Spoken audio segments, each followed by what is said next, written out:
Story 1. I made a huge mistake during my bachelor party trip. My fiancée moved on, and I just want her back. Part 1. 5 years ago Walt 28M, made a choice that royally F'd up my life. I had a lot going for me. At the time I was the new guy at my firm.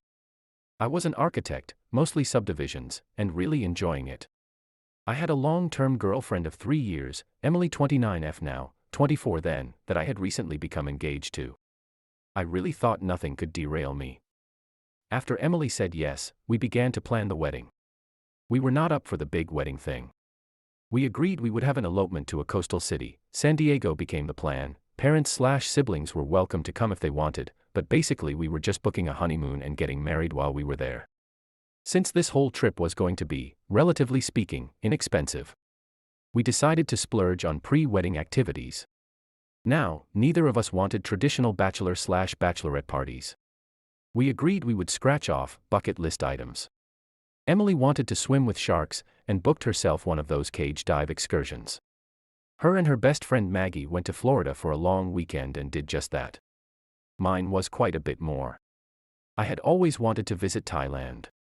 It was one of those dumb things I got fascinated with as a 10-year-old and swore I was going to go. Emily actually encouraged me, pointing out that I literally brought up Thailand on our first date.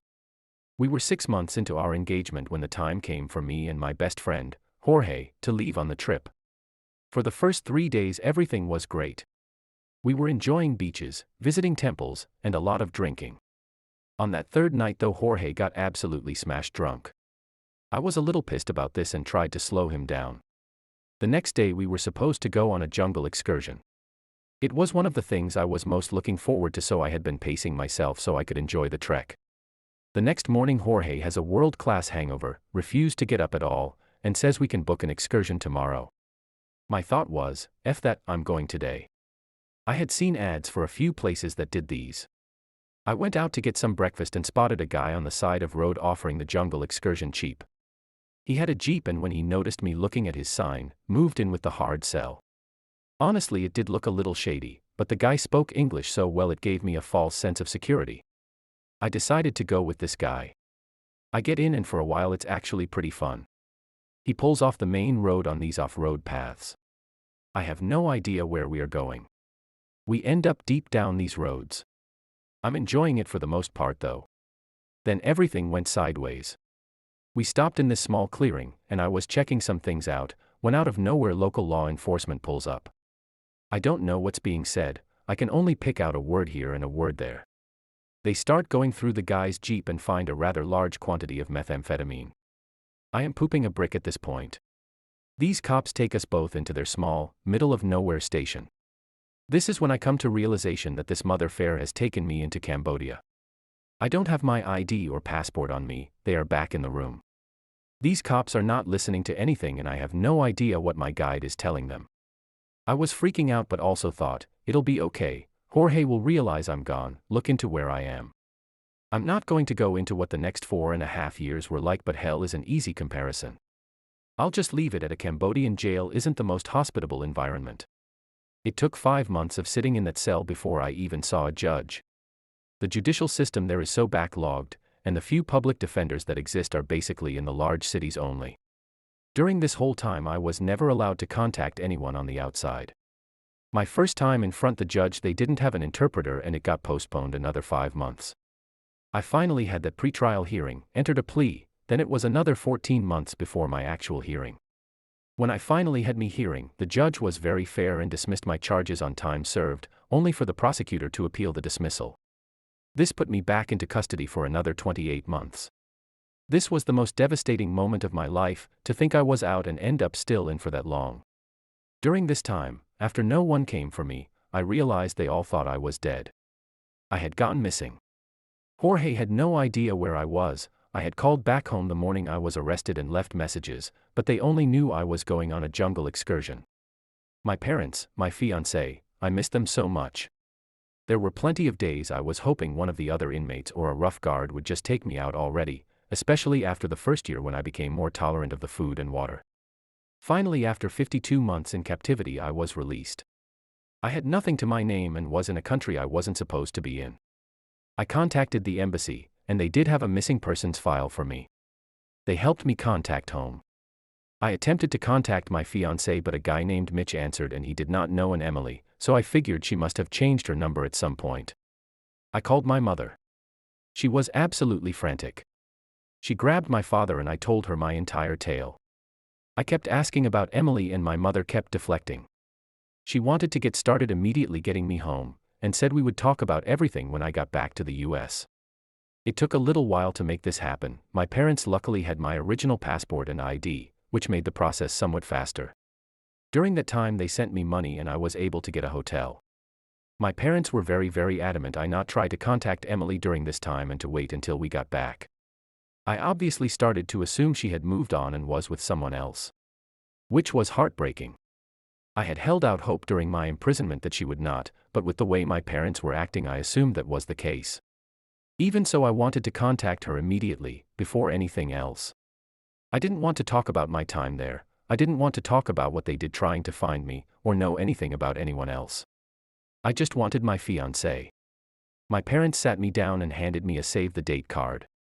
It was Emily and some tall handsome guy I'd never seen before. She was engaged. I broke down. It wasn't unexpected, but the feelings were still there. I asked my parents if they had kept in touch with her beyond just being wedding guest worthy. They said yes, they've actually been a huge part of each other's lives these last few years. I was a little shocked. I know they liked Emily, but with me gone I had somewhat expected them to drift apart, not get closer. I decided to ask, Southwest, how close are you guys now? My mother responded, very. Her father passed a year ago and your dad has agreed to walk her down the aisle. That hurt. It shouldn't, but it did. Why you? Was all I could say. My mom got emotional, started going on about how they all thought I was gone, that a cartel or something got me, that they looked so hard and so long. They had a whole memorial service for me. I snapped a little. I don't care about that right now, what are you not telling me? My mother took that tablet and flipped a few photos. She then handed it back to me. There was a whole group photo. My parents, Emily, her fiancé, her mom, my sister, my brother, Emily's brother, Jorge, other friends, and kids. But at the center of the table was a boy sitting behind a birthday cake. The decorations read, "Happy 4th birthday," he was smiling big. I just looked at my parents. My mother looked at me and said, "That's your son, Paul," my dad's name, Walter, my name, Ryan, our last name. I made a huge mistake on my bachelor party trip, my fiancée moved on, and I just want her back. Part 2. In the 2 weeks since I got back home, it simultaneously feels like so much has happened, and that virtually nothing has happened. I have been largely brought up to speed on all that has happened on this side of the world. When Jorge finally got up out of bed that day 5 years ago, he tried to call me. After having no success, the officers confiscated my phone immediately upon arrest. I never saw it again. He decided to just go about his day, assuming I was enjoying my excursion. It wasn't until it was well past dark that he started to get concerned. He called back home to see if anyone else had heard from me. The next morning my family and fiancé were blowing up his phone wondering if I had come back yet. That's when he began venturing out to all the excursion places. They all reported that they had not seen me. He began to panic and alerted everyone back home. He went to the authorities at this point. My parents, brother, and fiancé all made the trip to join him. They spent a month canvassing the area before they had to go back. My parents made another trip to Thailand to try and find me, but again turned up nothing.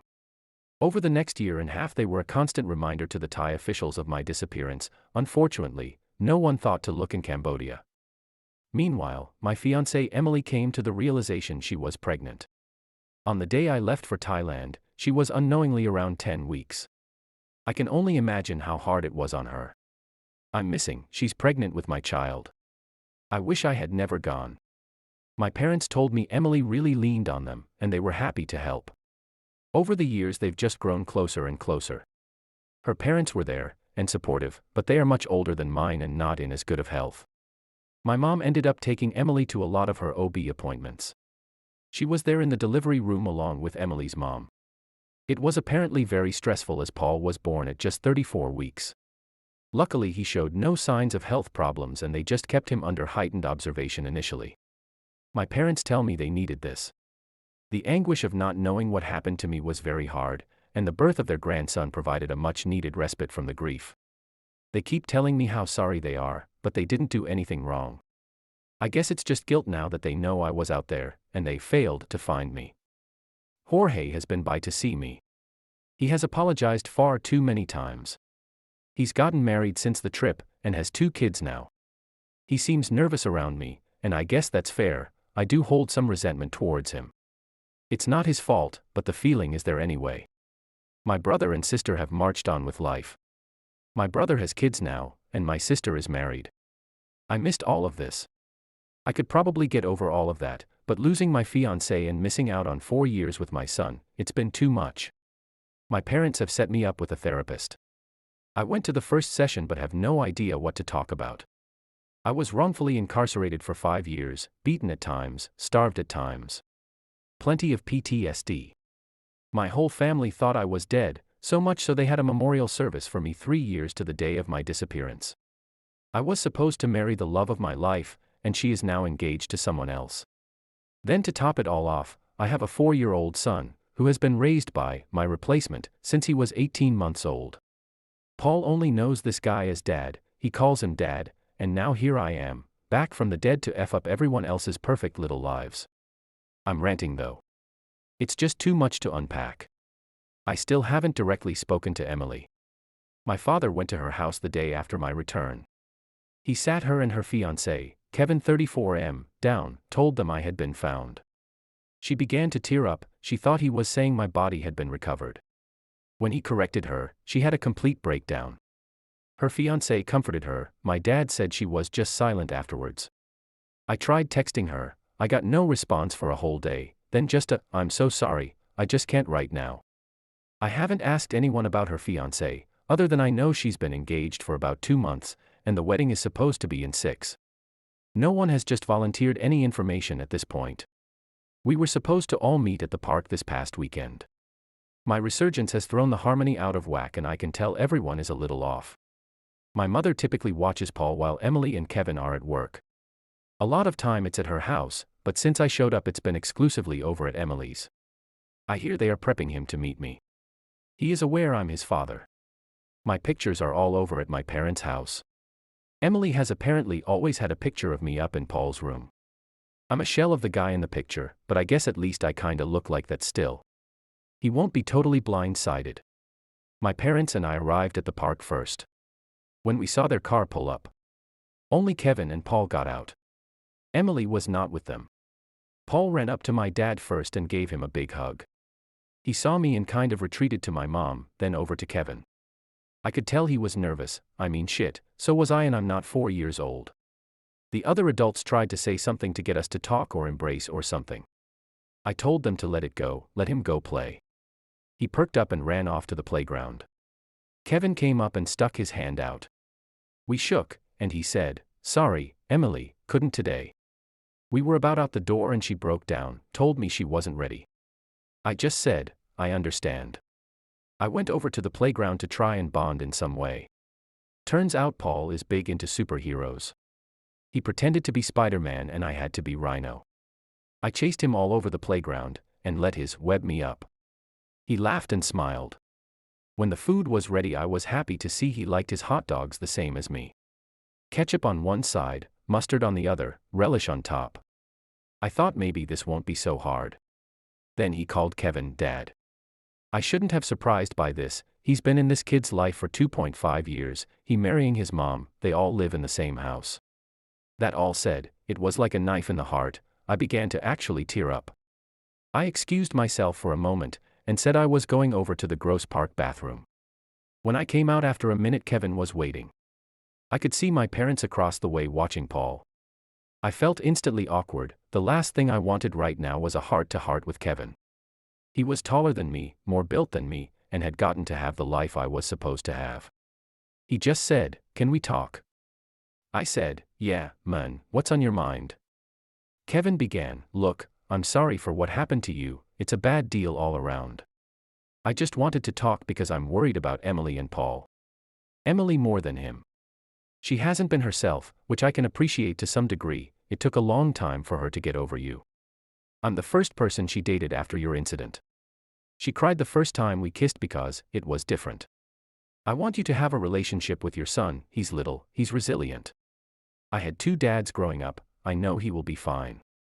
I don't know how fine her or you will be if this goes too fast, and from a selfish standpoint I don't want anything disrupting our life or our engagement. I love her, and want what's best. I'd like you two to take it slow and process everything before you meet. I made an appointment for her to see a counselor. I'd appreciate it if you could respect that and not push her or reach out to her. Let her figure things out on her own first. I was pissed listening to him, pretentious ass, but he had some points. I don't want to rip open all these old wounds. I ended up just saying, yeah man, I can do that. And walked off to join my parents and Paul. Kevin went into the gross bathroom. When he came back over he said him and Paul were going to head out. Paul gave everyone hugs, including me. I was surprised, but pleasantly. Then he called me Rhino, and ran off to Kevin. As they left I heard him say, Dad, can we get a cookie cake on the way home? Ugh, he's Dad, I'm Rhino, and this just FING sucks. I made a huge mistake on my bachelor party trip, my fiancée moved on, and I just want her back. Part 3. We finally met. We started by texting a bit, but it felt so impersonal the conversation stayed at a surface level. The deepest we really got was talking about Paul and me briefly divulging what Cambodian prison was like. Over the 3 weeks between our first text exchange and our meetup we only texted maybe 5 times, and each time it started to get into heavy subjects one of us would end the conversation. During that time though I did spend more time with Paul. My mother began watching him at her house again and that gave us time to bond. I even had some one-on-one time with him when we went to get ice cream together one day. It's amazing how resilient kids are, he just goes with the flow of everything. He still calls me Rhino, but maybe I'll get the Dad title soon. One day this past week, when Kevin came by to pick up Paul, he asked to talk again. This time he had a job offer for me, which had me getting pissed. Then he elaborated that it wasn't really an offer but more of a lead. His brother owns a construction company and is looking for an estimator. Kevin told his brother I was once an architect and his brother said he'd give me an interview if I was interested. He left his brother's card with me. I really want to hate Kevin, but he does actually seem to be a genuinely nice person, which also pees me off. His self-deprecating sense of humor grows on you fast, and this is just in 5 to 10 minute interactions with him. But at the same time, F that guy. I talked to Emily via text this past Friday. We agreed to meet the next day for lunch. I suggested this Italian place that had been our place, but she got a little upset about this and I thought she was going to cancel. Instead we pivoted to Applebee's. Seeing her in person I can't even describe. She was just as beautiful as ever. The hello hug caused a shiver through my spine. I didn't want to let go, and may have lingered for just a second, but also didn't want to make it weird. We exchanged pleasantries and small talk through the ordering, and at that point the conversation took the first serious turn since my return, and it stayed that way for the next hour as we talked. She told me how hard it was to deal with my death. She was pregnant and grieving, and a lot of days didn't want to carry on. It hurt so bad to listen to what she was going through. She told me she felt so alone anytime she was in our apartment that she spent most nights staying at her parents' or mine. She kept hoping that every time the phone rang it would be someone with news about me, and then began to hope it wasn't, because as time went on it became more likely that it would be a call that they found my body. She told me about how great my parents, and to a lesser degree my siblings had been to her. My SIL and her even had slightly overlapping pregnancies, so it was fun to have someone to talk to about it. It was after Paul's first birthday that my parents of all people talked to her about getting back out there. She admitted she was really only spending time with her parents, or my SIL and by extension my brother. She said she even fell off hanging out with her best friend. Emily told me it was fear. She never wanted to be away from Paul. If I could disappear in an instant, then that means anyone could. She wouldn't be able to live without him. After this intervention, she realized she was living like a widow and not a 25-year-old woman. She began hanging out with her friends again, let others watch Paul occasionally so she could go out. It was 2 months into her attempts at living life that she ran into Kevin. They were in a Starbucks, she was fumbling trying to get her phone out while holding Paul. When suddenly this tall handsome effer, my words, comes up and scans his phone, buying her coffee and muffin. They strike up a conversation while waiting. When her order gets called, he grabs it and hands it to her along with a business card with his cell number on it, Kevin owns a screen printing shop. Tells her, no pressure, but I'd like to get to know you better. Then they part ways. She called him the next day. 4 months later she introduced Paul to him. A year later they moved in with him, and a few months ago they got engaged. This is where I said my piece. I told her I still loved her, that it's impossibly hard to see her with someone else. The idea of getting back to her was one of the few things that kept me going when I was locked away. She began to cry, and I reached out and took her hand. I asked if she was sure, or if there was any way we could try again. In hindsight I feel like this was a D move, but at the time I needed to know.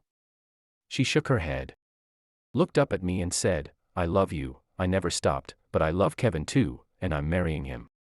It's not fair, I know it's not fair, you didn't do anything wrong, but I had to move on. I spent years thinking you had died. When you came back I was so happy, but also so guilty. I cut her off there. You have nothing to feel guilty about. I f'd up and cost myself everything. I always knew you'd likely moved on, and I don't fault you for that. I was gone, there was no reason for you to believe I was coming back, but I did dream that I'd find my way back and you'd be there when I returned. I realized that was unrealistic. I'm sorry for putting you in this position now. She said, it's okay, I knew this was coming eventually. We just kind of stopped talking at that point. Sat there just drinking our drinks. After a few minutes that seemed like eternity, she said, how do you want to move forward when it comes to Paul? I told her, I love him already and want to be in his life.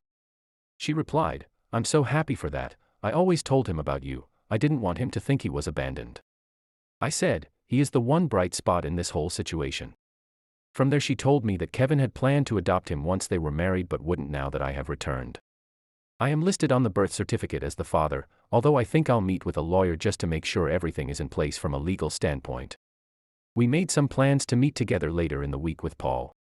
Let him have fun with all of his parents at the same time. She also encouraged me to do more one-on-ones with him. At the end we hugged one more time and parted ways. When I got back to my parents' house and in my room, I broke down. The finality of it all was just too much. After I recovered I decided I was not going to wallow in my grief anymore. I needed to swallow some pride, and get on track to do something with myself. The next day I called Kevin's brother and did an interview that day. He hired me. This is the first step towards moving on. I made a huge mistake during my bachelor party trip. My fiancée moved on, and I just want her back. Part 4. Holy shit, you are not gonna believe what I'm about to tell you. These last 6 months have been nothing short of absolutely f***ing crazy, but in a good way. After my first initial face-to-face with Emily, I decided I needed to move on with my life, and I ended up getting hired to be an estimator for Kevin's brother Kyle's 36M construction company. It was going well, and at about the 2-month mark Kyle, knowing I was an architect, started asking me to design some of his custom builds and would compare them to the usual architect he was using. He was liking mine better, and while I still work as an estimator still, I am now solely designing the custom homes for Kyle, and he gave me a huge raise. This allowed me to get my own apartment, and I'm thankful to say I am no longer living in my parents' house. Emily and Kevin's wedding plans progressed with only one major change. My father was no longer walking her down the aisle, as everyone felt it was inappropriate given my return. Her much older brother was going to take that role now. Emily was an oops baby, so her brother is 16 years older than her. After our initial lunch, I saw Emily a lot more often. We were making it a point to do something all together with Paul at least once a week. Kevin was there as well, but they kept the couple behavior to a minimum. It was fun. I especially enjoyed getting to talk to Emily and just be around her. After a month of this back-to-school season hit. I guess in the screen printing industry this is the busy season. Which I guess makes sense with fall sports, staff shirts, clubs, Greek life. Kevin has contracts with all the school districts and is used heavily by the local colleges in the area. He became swamped at this time. Which led to Emily, Paul, and I spending a lot more time, just the three of us. Over the months of this we became a lot closer. Hello side hugs became lingering full front hugs. Emily and I would talk about all sorts of things. It kind of reminded of me when we were first dating. After a couple of months Kevin began joining us all again. This didn't dissuade Emily and I from rebuilding our friendship. And then the most amazing thing happened. Paul started calling me Dad. I literally teared up like the first 10 times he did this. Life went on for the next couple of months. It was a week before the wedding. I was not going to attend, my parents were as guests only. That weekend they decided to have semi-combined bachelor/bachelorette parties. Each was going out to dinner with friends, then friends' activity, her karaoke him top golf, then they'd all meet up at a bar or club around 11 p.m. I wasn't involved in any of this and had Northwest idea which place they were going to end at. I decided I was going out that night instead of just sitting in my apartment being a dud. It was a hard night for me as it was another reminder that I had lost her to someone else. No matter how good of a dude he was, I still hated it. It was around 10:30 that night, I had a good buzz, and was planning on getting an Uber home when Emily and her bachelorette crew walked in. I kind of hid in the crowd at first, not wanting to butt into her night, but she spotted me. Emily came over and we began to talk. It was a little bit flirty. A song she loved came on and she began to dance, then dance on me. I joined in and we were laughing and having fun. As the song ended she kind of stumbled into me, I caught her and we looked at each other. Our lips moved in close and we almost kissed when she pulled back. We laughed it off and moved to the bar to get a drink. It was probably a good thing we didn't kiss because about 2 minutes later Kevin came walking up. He was trying to be his usual self but seemed a little off. They kissed, and I began to feel like the third wheel, so I went ahead and ordered that Uber and headed home. The next day I'm a little hungover and slept in pretty heavy on my lazy Sunday. It was midday and I hear someone try and open my door. It was locked and they began knocking heavily. I ran over and opened the door. It was Emily. She lunged into my arms and kissed me. It was the sweetest feeling I have ever felt. Confusing, but sweet. I asked her what was going on. She said, "Kevin came to me this morning and started asking some hard questions. I don't want to go into it. I promise I'll tell you everything one day, but I'm in no place to do so now. We decided to end things. I admitted my feelings were still strong for you." He said he understood, that it hurt but that he knew. He said we both deserve to be happy, and he is going to step away. I called your parents. They are good keeping Paul a bit longer. I love you and want to be with you, and I'm suspecting you feel the same way. I told her that was all I ever wanted. It's been a whirlwind. She had 2 bags packed for her and Paul and they moved in with me that same day. The next day my father went to visit Kevin. He told me Kevin looked a little hungover and had taken the day off.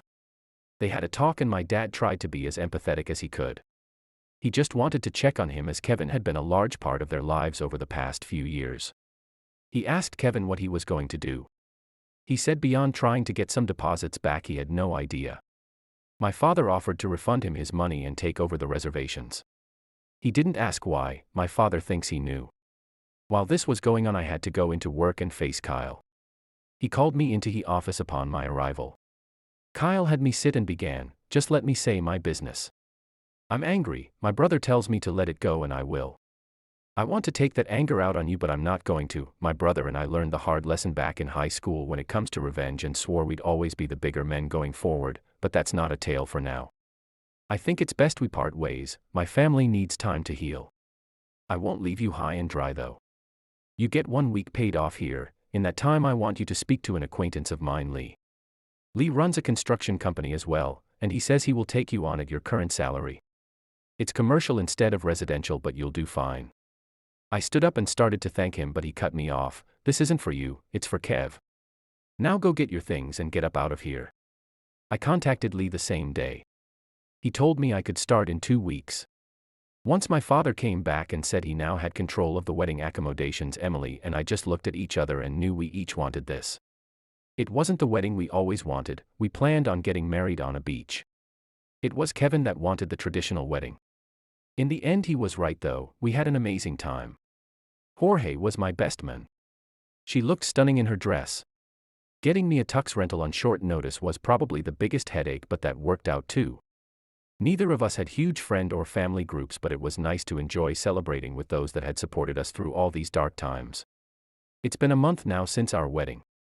I still can't believe it. Paul had a little trouble adjusting. He does miss Kevin, but he has seemed happier the last week. To be where I once was and be where I am now, I consider myself beyond lucky. Story 2. My son will inherit, his affair baby will receive nothing. I have a 5-year-old son. My ex-husband cheated on me with his coworker, Bethany. I was 2 months pregnant with our second child when I found out. Bethany was going to have his child. I miscarried, my ex left the house to be with her. It's been 2 years since it was born. My mother-in-law has been supportive of me and has had nothing to do with my ex or his mistress and their child. Up until a few months ago. I adore my in-laws and we're extremely close. My MIL and parents are the best of friends. She loves me and her grandson more than anything. This infuriates my ex-husband's affair partner. My in-laws cut contact with them straight away. Bethany was jealous that her child would never know the love of grandparents. At least her son has a father. This brings us to the problem. Unfortunately, my MIL has been very ill for a while and so she's updated her will. My ex-husband was an only child, so he would get everything. But now, my son will inherit her house, villa, and money. I will receive a large portion of her money and all of her belongings. Until my son turns 18, it will be in my trust. If I pass before that, my parents will take care of it. They do not know this. The thing is, once they caught wind of her being ill, my ex-husband begged for forgiveness. The mistress started being nice towards her, she started fights and called her horrible names before, and forced her to be around his baby. My mother-in-law is bed-bound, but she says she wants to leave with a bang so she'll endure this. I haven't encouraged her to do anything and this is her choice alone. They want her money, and her son thinks he is still included in the will. He also thinks his child will now be acknowledged by his grandmother and will also receive money. Now, my MIL hasn't actually said she's forgiven them. She despises her son and his mistress for tearing apart our family. She wants to reward those who deserve it, and get revenge in one go. The mistress keeps on hinting on how her child will grow up and attend a great college etc., money-involved things, whenever she's around my MIL. Actually, MIL's niece, my cousin by marriage, has overheard her on the phone discussing what wallpaper she wants in the dining room when she moves in and how my MIL has no taste whatsoever. She also mentioned how she'll finally be able to take down pictures of my son when my ex owns the house. Too bad for her, it will belong to my son. No changes will be made until my son becomes 18. It's his grandmother's home and he should be allowed to cherish it in the way she's decorated it. I'm not really allowed to tell anyone, and though this revenge will be satisfying, I'll have to lose my mother-in-law. It's kind of a win-lose situation and I dread the day when she'll take her last breath. She means a lot to me, I love her. Story 3. Serious, what dark family secret were you let in on once you were old enough? Why the neighbors moved, trigger warning for violent crime. I was pretty young when this happened so the details won't be perfect, but the story is otherwise true. I grew up in a coastal town and we had some neighbors whom I really liked. My parents were friends with them, their kids were roughly my age. Wonderful. We played together all the time. One day they very suddenly moved. I was a bit confused as there had been no clue that they were going. I remember some police cars and the moving vans weeks later, but that was it. My mother told me that the kid's grandmother had become very ill, the cops came to tell the family, and they left emergently to care for her and never came back. I was only about 5. Seemed legit. Many years later, as an adult, and long since moved away from that area, my parents and I were reminiscing over our old home. I mentioned that I wondered whatever happened to them.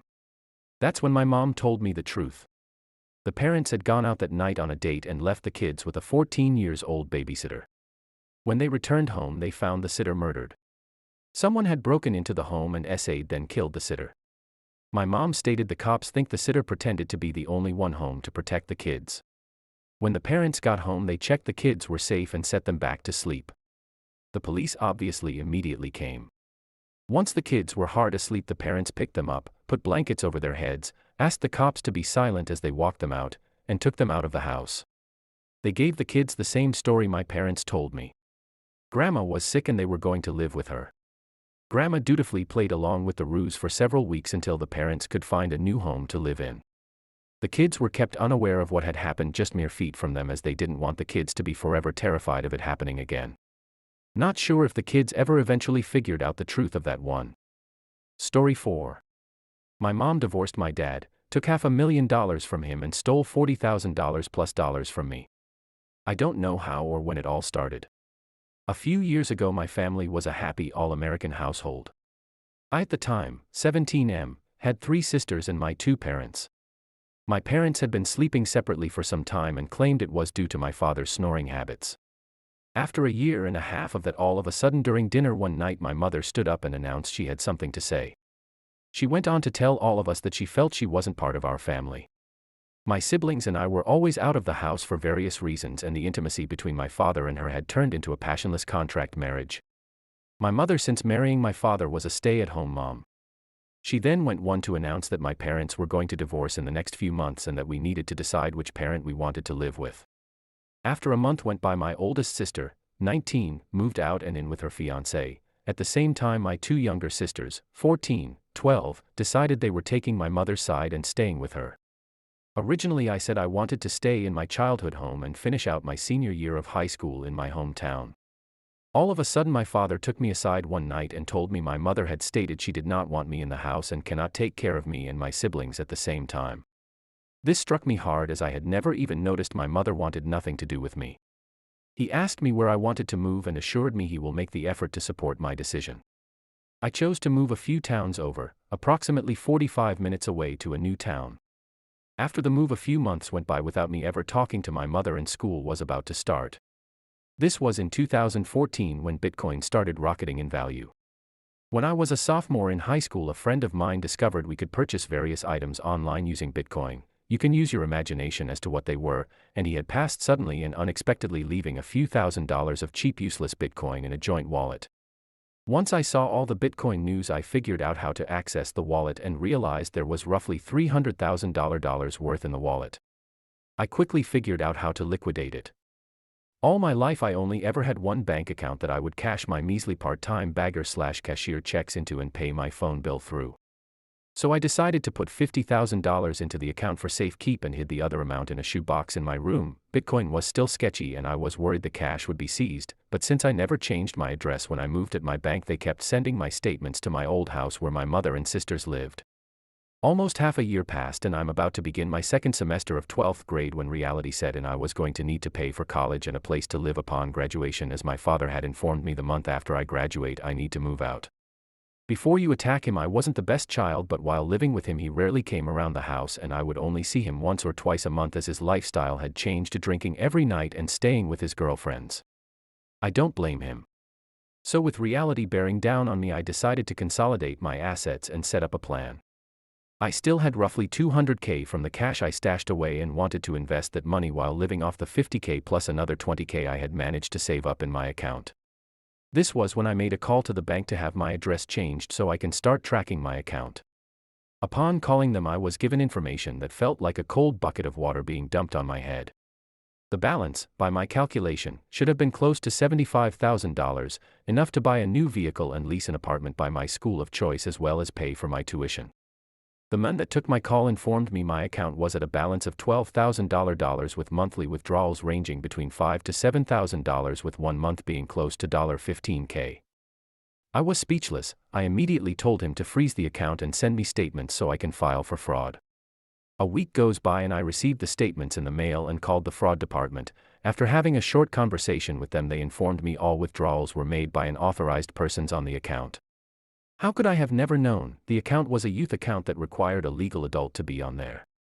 The legal adult was no other than my mother.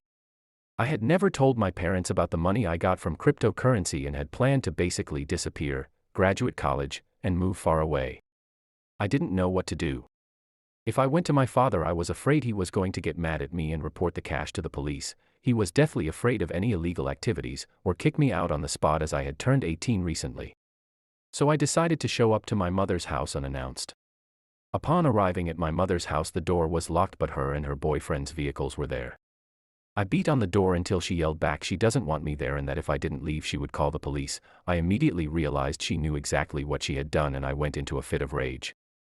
As I stood there beating down the door in a teary fit, she was actively screaming at me to leave and that she never wanted anything to do with me.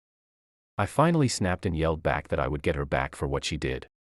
I then got back in my car and left. On my way home, I was called by the local police department from my hometown and asked to go there immediately for questioning. I complied in hopes I could bring the theft of my money into light and have it returned to me. When I arrived, there was a police officer outside taking pictures of one of my mother's wheels, and I knew she had done something to make the police get involved. An officer, also a family friend, came out and escorted me inside to a room where my mother was sitting on the other side of a glass wall. He told me my mother was requesting a restraining order against me for herself and my two younger sisters. He then stated that according to my mother, before I got to my childhood home her vehicle was all in order, and after I left some of the lug nuts on her driver's side will have been loosened. What the F***ck, and I told him I had nothing to do with it. He then showed photos of small dents on my mother's front door from me beating on it in anger, to which I admitted was myself, and that she had stolen thousands of dollars out of my account.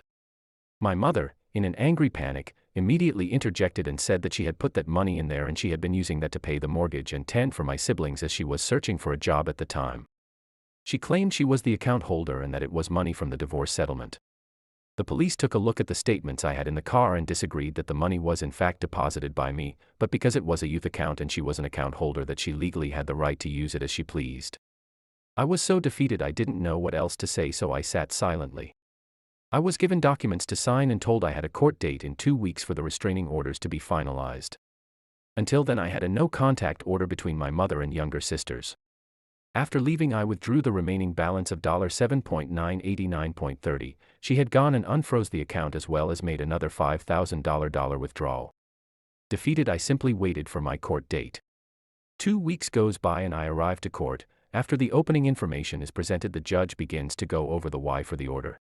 He says my mother claims I had threatened her life and her assets as well as threatened my younger sisters via text and phone calls, all not true, but thankfully after reading this he asked for her evidence which she could not provide and dismissed that information.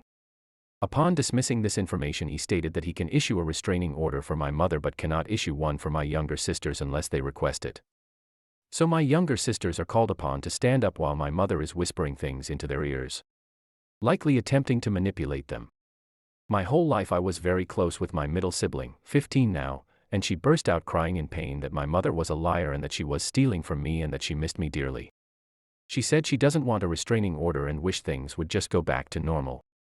My baby sister followed suit and cried out that this was terrible and that she didn't want to be a part of the family anymore. After the judge was able to silence them, he asked them to step outside.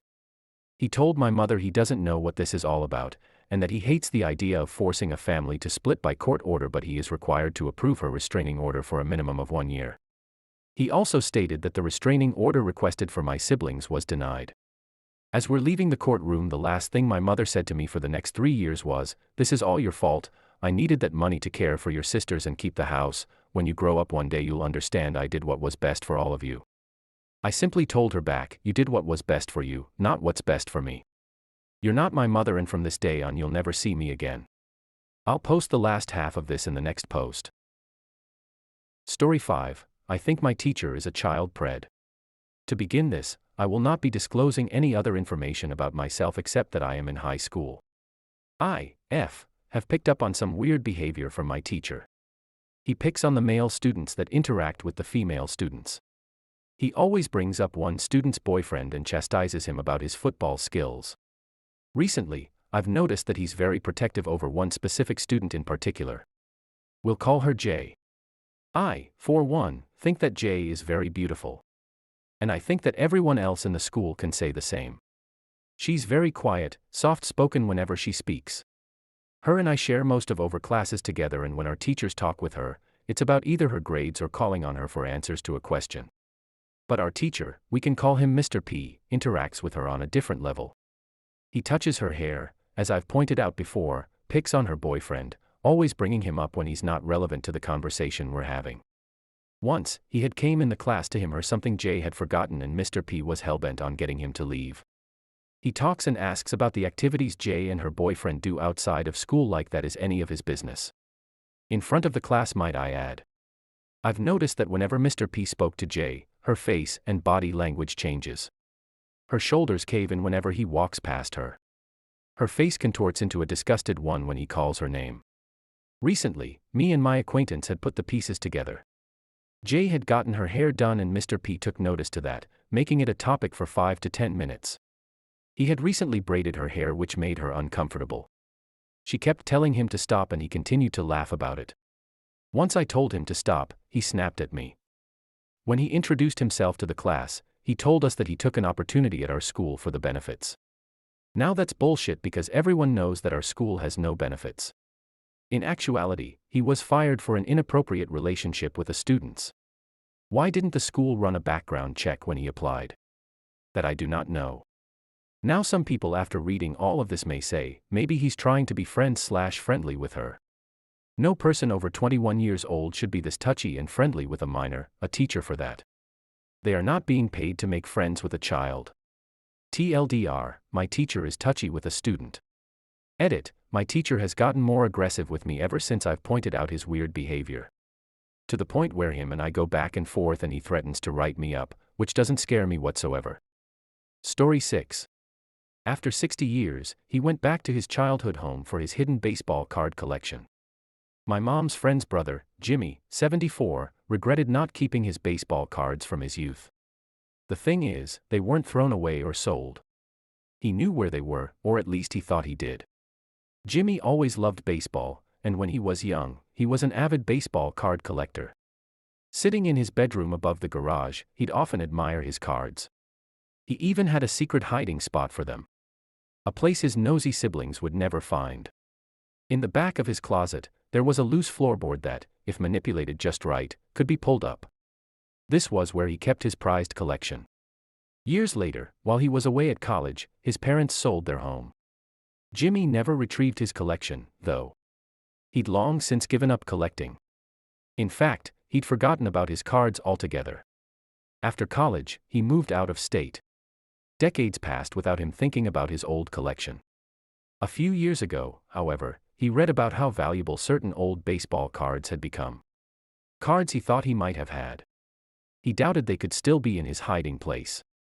Some research revealed his childhood home had been purchased and sold several times since he lived there. Certainly one of these families had discovered them, he thought. Recently, Jimmy was back in his hometown, visiting a friend. While catching up, he mentioned wondering about his hidden card collection. It just so happened that Jimmy's friend was familiar with the family that currently owned the home. He encouraged Jimmy to pay them a visit and explain the situation, so that's what he did. Jimmy knocked on the door of his childhood home, and the couple that greeted him were friendly and intrigued by his story. Reassured that they had a mutual acquaintance, they invited Jimmy in to look for his cards. They took Jimmy to his old room and watched as he went into the closet, manipulated the floorboard, and pulled it up. The cards were still there.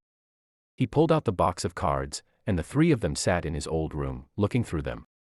When they had finished, the couple told Jimmy that legally, the cards belonged to them as owners of the home. Jimmy argued that they wouldn't have found the cards but for him. He asked them to compromise, but the homeowners would not budge and asked him to leave. Frustrated, Jimmy returned home. He solved the mystery but lost his cards, again. My mom relayed this story to me recently. Her friend had called her to ask about the couple that kept her brother's cards. My mom didn't know much about the couple but was friends with someone who did. Apparently, the couple had been struggling financially. Unfortunately, we never found out how valuable the cards were. If you were Jimmy, how would you have approached the situation? Even if you were struggling financially, would you have kept all of the cards? Story 7. I'm 26 and I just found out I have cancer. Hello everyone. I, 26F, have been dealing with health issues for a while. At least 3 years. I felt something was off, but I kept ignoring it. When it got worse, my ex told me I was crazy. For a long time, I ignored all of the symptoms. Because they were minor and I just chalked it up to being an insomniac, sleep-deprived, and emotional. Finally, I got in an accident that forced my hand. I was not at fault, but I forgot my name, and still am in a lot of pain. That day, I was taken to the hospital to get a CT scan and x-rays of my neck, back, and head. Luckily, I had no fractures or torn ligaments, but there is some muscular trauma that still causes me pain. When I was being discharged, I was told that I had a small nodule on my adrenal gland, but it looked harmless, and it shouldn't cause any symptoms. Months went by and I wasn't getting any better. The small city that I lived in did not have adequate healthcare and I could not get treated, so I quit my job, and I moved home to a much larger metropolitan area, with healthcare options galore. I questioned whether that was the right decision for a while. I started going to Point, and finally saw an endocrinologist. Point has helped a lot, but I am still not 100%. My endocrinologist is amazing. She has diagnosed me with POS, insulin resistance, leptin resistance, and vitamin mineral deficiencies. She has been a godsend. Here I was thinking I was crazy for 3 years. She noted the nodule on my thyroid and took a sonogram. She said that nothing looked out of place and it didn't look suspicious, but ordered a biopsy anyway. After the biopsy, I made a follow-up appointment for months away BC of her busy schedule. I didn't think twice about it. I got a call a week later asking if I could come in early the next week. I immediately got a pit in my stomach. When I saw her a few days later, she told me that I have thyroid cancer. Since I had a feeling, I asked questions with a straight face. She told me I was taking it remarkably well. After the appointment, I got in my car and broke down. It has been a few weeks since I found out. I am honestly still waiting for it to fully hit me. I've only told my family and a couple of close friends. I know more people would want to know, but I am writing about this here because I don't want pity. I can't stand it that my friends and family look at me like that when I tell them, or try to talk about it with them. The word cancer in and of itself is terrifying, but watching people react to you telling them you have it is worse.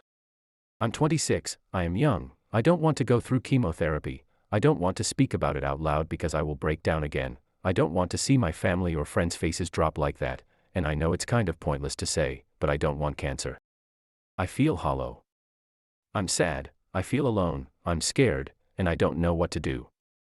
Update: I want to thank everyone for the reassurance and kindness. I was just trying to vent and did not expect this post to get so much attention. I would like to clear up a few things. I am not sure what type of cancer it is. I have consultations set up with a few different surgeons because I will need a partial thyroidectomy. I do not know anyone who has had thyroid cancer, so I feel like I am flying blind. Thank you so much for those of you who commented your encouraging words. I will try to update in the future throughout this process. I likely will have questions for those who have been through this before. Story 8. I found out how my parents died and regret it. My parents passed away when I was young and I wish I never asked how they died. I was always told growing up that my parents died peacefully when I was young, but it was always very vague and the subject was quickly changed. I started wondering more about my parents the older I got, but decided to ask my aunt, essentially my second mother, on my 18th birthday. I tried to ask a few times before but was shot down and it just doesn't seem right. My aunt's face immediately changed when I brought it up. I pushed back this time, demanding she tell me what happened since I was 18 and am an adult enough to hear it. She hesitated but eventually told me the truth. One fall when I was about 4 months old, there had been more tornadoes that year than usual. It had all been in the outer parts of town and away from most people's homes until one night in October. A level 5 tornado swept through the center of the town at 2 a.m. that night that caused so much damage that it was covered on multiple news stations across the area. My aunt explained how she tried very hard to keep me from knowing about the storm because my parents and I were the main story. When the tornado touched down, it ended up blowing through our house. My father was found in a tree the next morning with multiple branches piercing through his body. It was a horrifying sight because of how he hung high in the tree without a way to cover him until hours later when the fire department were able to assist getting him down.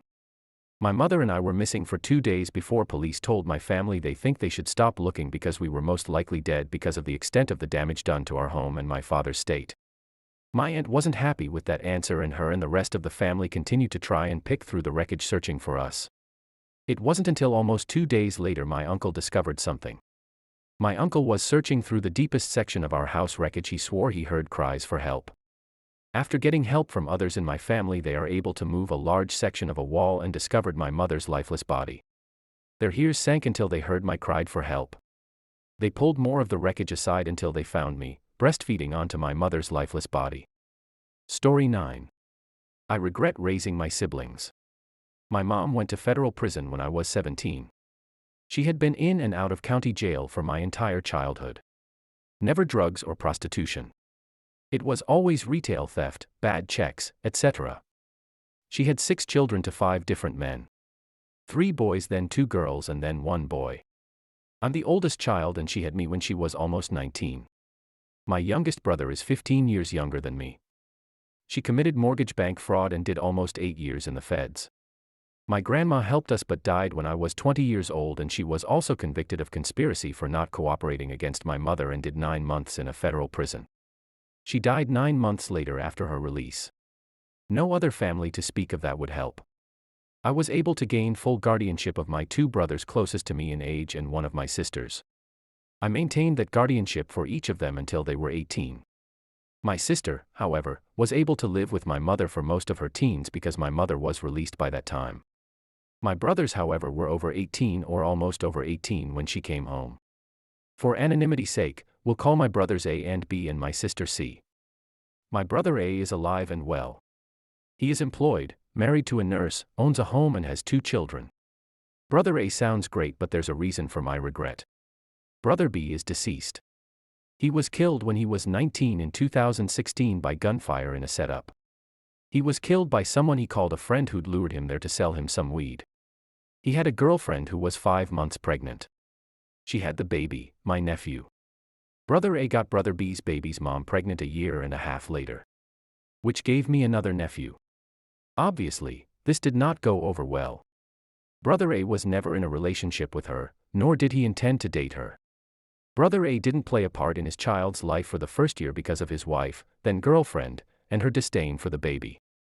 Brother A was on drugs bad and very much lost in life. I was able to get him into rehab, and since he's gotten out of rehab, he's slowly cut off his family because his wife forces him to. Brother A even tried to have our nephew from our deceased brother and his son separated unless 2 adults were present. Brother A's wife and my wife do not get along. Mainly because his wife is from a privileged background and we are not. There's a culture clash and a judgmental feeling in the air during every interaction. This is not just with my wife, Brother A's wife has this issue with our entire family. Our family still tried to love and accept her. However, she isn't interested. Brother A and his wife have a daughter. My family isn't allowed to know her. He can't stop us knowing his son because his son's mother, remember she has a kid to our deceased brother too, is like a sister to my family. Which only makes the situation worse.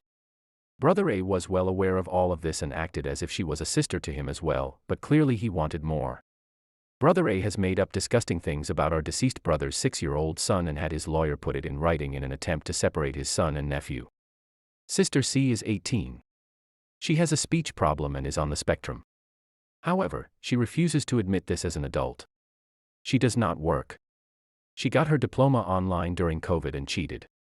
She had Brother A's wife do all of the work for her. She got pregnant at 17. We did not find out about the father until well into her pregnancy. Sister C continually lied about her child's father's age. She gave multiple ages and names. Finally, we found out he is the same age as me. 14 years older than my sister, in his 30s. She had the baby and within a month had a new boyfriend. She moved in with him. We had a major falling out over her lifestyle, her taking a newborn to a man's house she barely knows, etc. Sister C was involved in an incident between my other sister, herself and my mother-in-law in which the police were called. This incident resulted in Sister C messaging me demanding I pay for her phone to be fixed.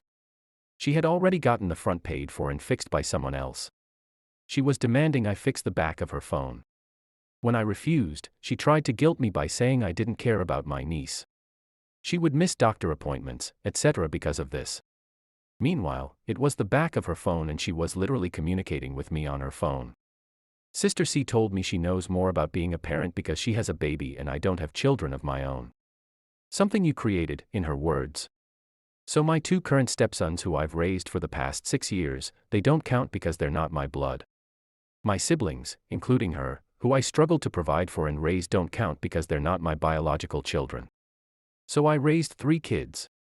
1 is dead. The other 2, I don't even speak to. Honestly, the disappointment they fill me with has me hurt beyond belief. I find myself crying when my wife isn't around or when she's asleep. I'm not ashamed for her to see me cry. I just don't even have anything to say about it anymore. Why was my brother taken? Why is my other brother acting this way toward me and his family? Why is my sister living like this? I raised all of them to be so much better people. I really tried. I was a kid, but I was at every doctor appointment, school meeting, IEP meeting. I worked 7 days a week at 2 jobs. I gave up on going to college so I could work and provide for them. It cost me so much time and effort. I regret not putting that time and effort into myself. I'm not where I want to be in life. I never imagined having a bad relationship with any of my siblings, especially the ones I raised. I feel like such a failure. Story 10, lost my job because I clogged the toilet during interview. I found an excellent job opportunity at this really nice office. Everything was going very smoothly. I had pretty much gotten the job at a previous interview and I was just in to fill out onboarding paperwork. I was so stoked because the onboarding questions were about accommodations I'd like at this job. Like, what kind of snacks should we keep on hand for you? What kind of caffeinated beverages do you like? All was going well, but I was offered coffee earlier and of course accepted it because I love free stuff. This coffee was so good and I drank it down really fast. So of course coffee did what coffee does, and before I knew it I had to use their bathroom. It was a really nice bathroom with poo-pourri and everything. I really was able to relax and let it all out. There was a whole lot of excess in my system that morning. I had been drinking a lot and eating party food all day before because it was the weekend. It took a lot of toilet paper for me to get my ass clean too. Well, anyways, I washed my hands and admired how nice the bathroom was before I left. Then I went back to finish my paperwork. Anyone notice any missing steps here? I forgot to flush my turd. I was sitting on my computer filling out the rest of the paperwork when a female worker went into the bathroom. It's unisex, and I heard her exclaim, "Ah, what the," from the bathroom. I immediately realized I was the last one in there. I looked at the door as I heard the sound of a flush from the toilet as she tried to get rid of it so that she could go. But I didn't hear the bowl clear, I only heard the bowl fill up with water. She was not happy. I watched her leave the bathroom and go whisper something in the ear of the guy in charge of the office. They had to figure out how to unclog it. There wasn't a plunger in there, so they went looking for one. When he went to take a look at the bathroom, the water was at the brim of the bowl, a yellowish-brown soup, cold and filled with globs of brown streaked TP. I was the only new person in the building, so of course everyone knew it was me. I tried to just pretend like I was on my computer the whole time and they didn't yell me or anything, they just dealt with it. A lot of the toilet water got on the bathroom floor and they didn't have a janitor in until that evening. I finished my paperwork, but they were really upset about the toilet, and the boss was not as friendly afterwards. I finished my paperwork, but I never heard back from them even after I tried to follow up. Thank you so much for watching. I am still a small creator and looking to grow, so any recommendations or feedback you have would be highly appreciated. Please only subscribe if you enjoyed. My brothers have restored my faith in humanity. When I was 6, after my parents had my younger twin brothers, my mom started teaching me how to change diapers, prepare milk, how to carry my brothers, and how to do house chores. I would take over the majority of it as I got older. Growing up, my parents would constantly tell me that I'm the oldest, so I have the responsibilities of taking care of my brothers. When I turned 10, my parents decided to focus on their business, so I had to be my brother's caretaker, from making sure they finished their homework to cooking, cleaning, and washing up. When I turned 16, after getting my driving license, my parents bought me a car and everything was thrown to me. I would drive my brothers to school, dentist, and doctor's appointments. I would attend any of my brother's school events, whether it is major ones or minor ones, because I know how lonely it feels without anyone there. I would chaperone their outing with their friends, so I knew their friends' parents. My parents wouldn't attend any school event, except for the parents-teacher meeting, citing it all as time wasting. Anything that involves us would be time wasting in their eyes. Birthday was also considered time wasting, so my brothers and I have a tradition of baking cakes and celebrating our birthday together. Graduation was also time wasting. Funny enough, my parents' friend's birthday wasn't considered time wasting. My parents would prioritize friendships over their children every time. There is no such thing as family vacations. My parents would rather go on a vacation with their friends. The only thing my parents will provide is financial support, and that is all. For my parents, as long as we don't bother them with our issues, they are more than happy to provide things financially. When I graduated from high school, I had the opportunity to leave for college, but I chose to stay and attend the local college because my brothers are still young and I don't want to abandon them like our parents did. When my brothers graduated, the three of us decided to move out together. My parents were more than happy to pay for the apartment. I only started dating in my 20s and had a few failed relationships because they could not accept my brother's position in my life. The only one that accepted and got along with my brothers is my fiancé Dean. Dean and I have been together for almost 6 years now, and he's wonderful. He understands my brother's position in my life and actually makes the effort to hang out with my brothers, which led to their monthly boys-only night. Dean's family are amazing. They accepted my brothers and I with open hearts and arms. We are included in every family event. Dean's family have 3 sons, no daughter, and his dad would invite my brothers to his family boys camping trip. And I would get spoiled by Dean's mom on our ladies' day out. It was amazing experiencing such warmth. A week ago, my brothers sat me down and told me that now that they are very financially stable and have their own apartment, they wanted to give me a % of their salary so that I can quit my job and do whatever I want. They want me to experience things that I had missed out in the past, travel or indulge in my hobby. I was surprised by it, and when asked why, my brothers said their friends were talking about giving their parents money for them to ease their finances and also for their parents to slow down and enjoy their life. When my brothers heard this, the first person that came to their mind was me because I raised them. I didn't answer because I was baffled by it, so they told me to think about it. When I talked to my fiancé about this conversation and how surprised I was by it, he grinned and told me that he actually knew about it because my brothers had a discussion with him about it. I guess I had a confused look on my face, because he just poked my forehead and said you are practically their mom and dad, and reminded me of the things I did for my brothers growing up. When Dean and I were dating, I was pretty vague on how it was like growing up, just enough for him to know that I took care of my brothers. Turns out, my brothers took it upon themselves to tell him all the details during one of their boys' night out when Dean and I were dating for 1 year. According to Dean, my brothers asked him about his intention for our future, and when Dean said he was serious, they then told him about our childhood, how I raised them, and that they thought of me as their parent, which made him decide then that I'm the one for him. Apparently he told his family about it too, which makes his family love me, and told him if he doesn't marry me, they would disown him and adopt my brothers and I. Which also reminded me that my brothers would make the effort to buy me flowers and make me meals on Mother and Father's Day. I would get expensive gifts, like jewelry and bags. My substance addict brother destroyed my room and refused to help me clean it, so I made his life hell for 10 days. My meth-addicted older brother, Mac, was a man who thought he was going to make it big in the music scene because of all the different substances he was willing to do. He thought being on ACD made him play as well as Jimi Hendrix because Hendrix did ACD. This is relevant because in one of his many substance-induced rampages, Mac was convinced his USB microphone was in my room. So Mac knocks on the door while I'm away, convinces my dad that he was recording in my room and left it in there. But it was never in there. He was never there. My dad was so wrapped around Mac's manipulative finger that he never questioned anything he did. I kept careful inventory of my room because my parents and siblings would steal from me all the time and try to use my bedroom as a storage room for all sorts of things. Thinking back, his excuse was likely just to steal from me like the rest of my family did. So Mac goes into my room, tosses the place like out of a movie scene during one of his notorious benders. He flips the mattress. Empties out every dresser drawer onto the floor. Nothing was left the way I had left it. After all was said and done, I had to spend 3 days cleaning and reorganizing my room because of how badly this tweaker destroyed everything of mine. Things were broken, clothes everywhere, bins and boxes dumped on the floor. It was like a tornado had rampaged through a trailer park in Iowa. My dad had heard all of this going on and did nothing. I showed my dad the mess. Dad just shrugs at me and says he's in his 20s, what do you expect me to do? How about effing stop his strung out butt from tossing the place? How about at least calling him to have him clean up his mess? I replied. He practically ignored me and before walking off said, he was looking for his microphone and you need to just deal with it. Going to my mom was no different. Mom was so terrorized by him that she wanted no part of anything involving him because she felt unsafe. I can't blame her. He became aggressive when challenged on anything he did wrong. Realizing nothing was going to be done by my parents and this was no matter to call the police over since dad let him in the house, I did exactly what my dad said and dealt with it. I tried to be diplomatic at first and asked him to come clean up my room. He laughs, makes fun of me, then says I needed my microphone. I asked if he found it. I know he didn't because I knew where it was. Over in my dad's garage. He never answered. I scooped up the microphone to hide it even better. Stuffed into the rafters of an old shed on the outskirts of the property, inside of a large PVC pipe stacked up with other pipes. It's where he went to smoke his meth sometimes, so I knew he wouldn't be looking for it there due to the paranoia of being caught by any of us. I gave Mac one final warning text to clean it up or else. He again made fun of me, crybaby beach. How difficult is it to clean your own room? You're just a lazy piece of crap. The last one really torqued me because he was a thief and did everything he could to get out of work. Later that night I decided to do my best Tom Petty impression.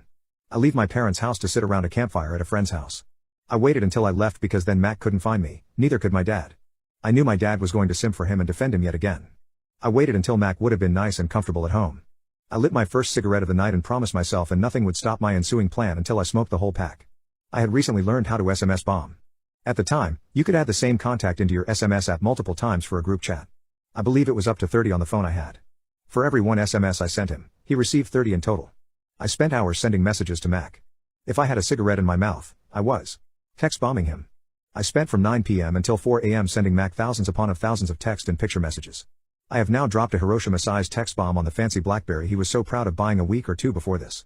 For anyone wondering, it was simply a copy and pasted text that said this stops when my room is clean and a picture of the mess he had made. I alternated back and forth. This took very little effort and left him inundated with notifications every 1 to 3 seconds. This effectively dosed his phone into oblivion. It was locked up tighter than a New York subway car. He could not call, text, or even open anything on his phone other than my text messages. Dad starts frantically calling me around 1 a.m. I ignored it. Then my mom calls me and leaves a voicemail for me to call him. Worried it's an emergency, I call Dad back.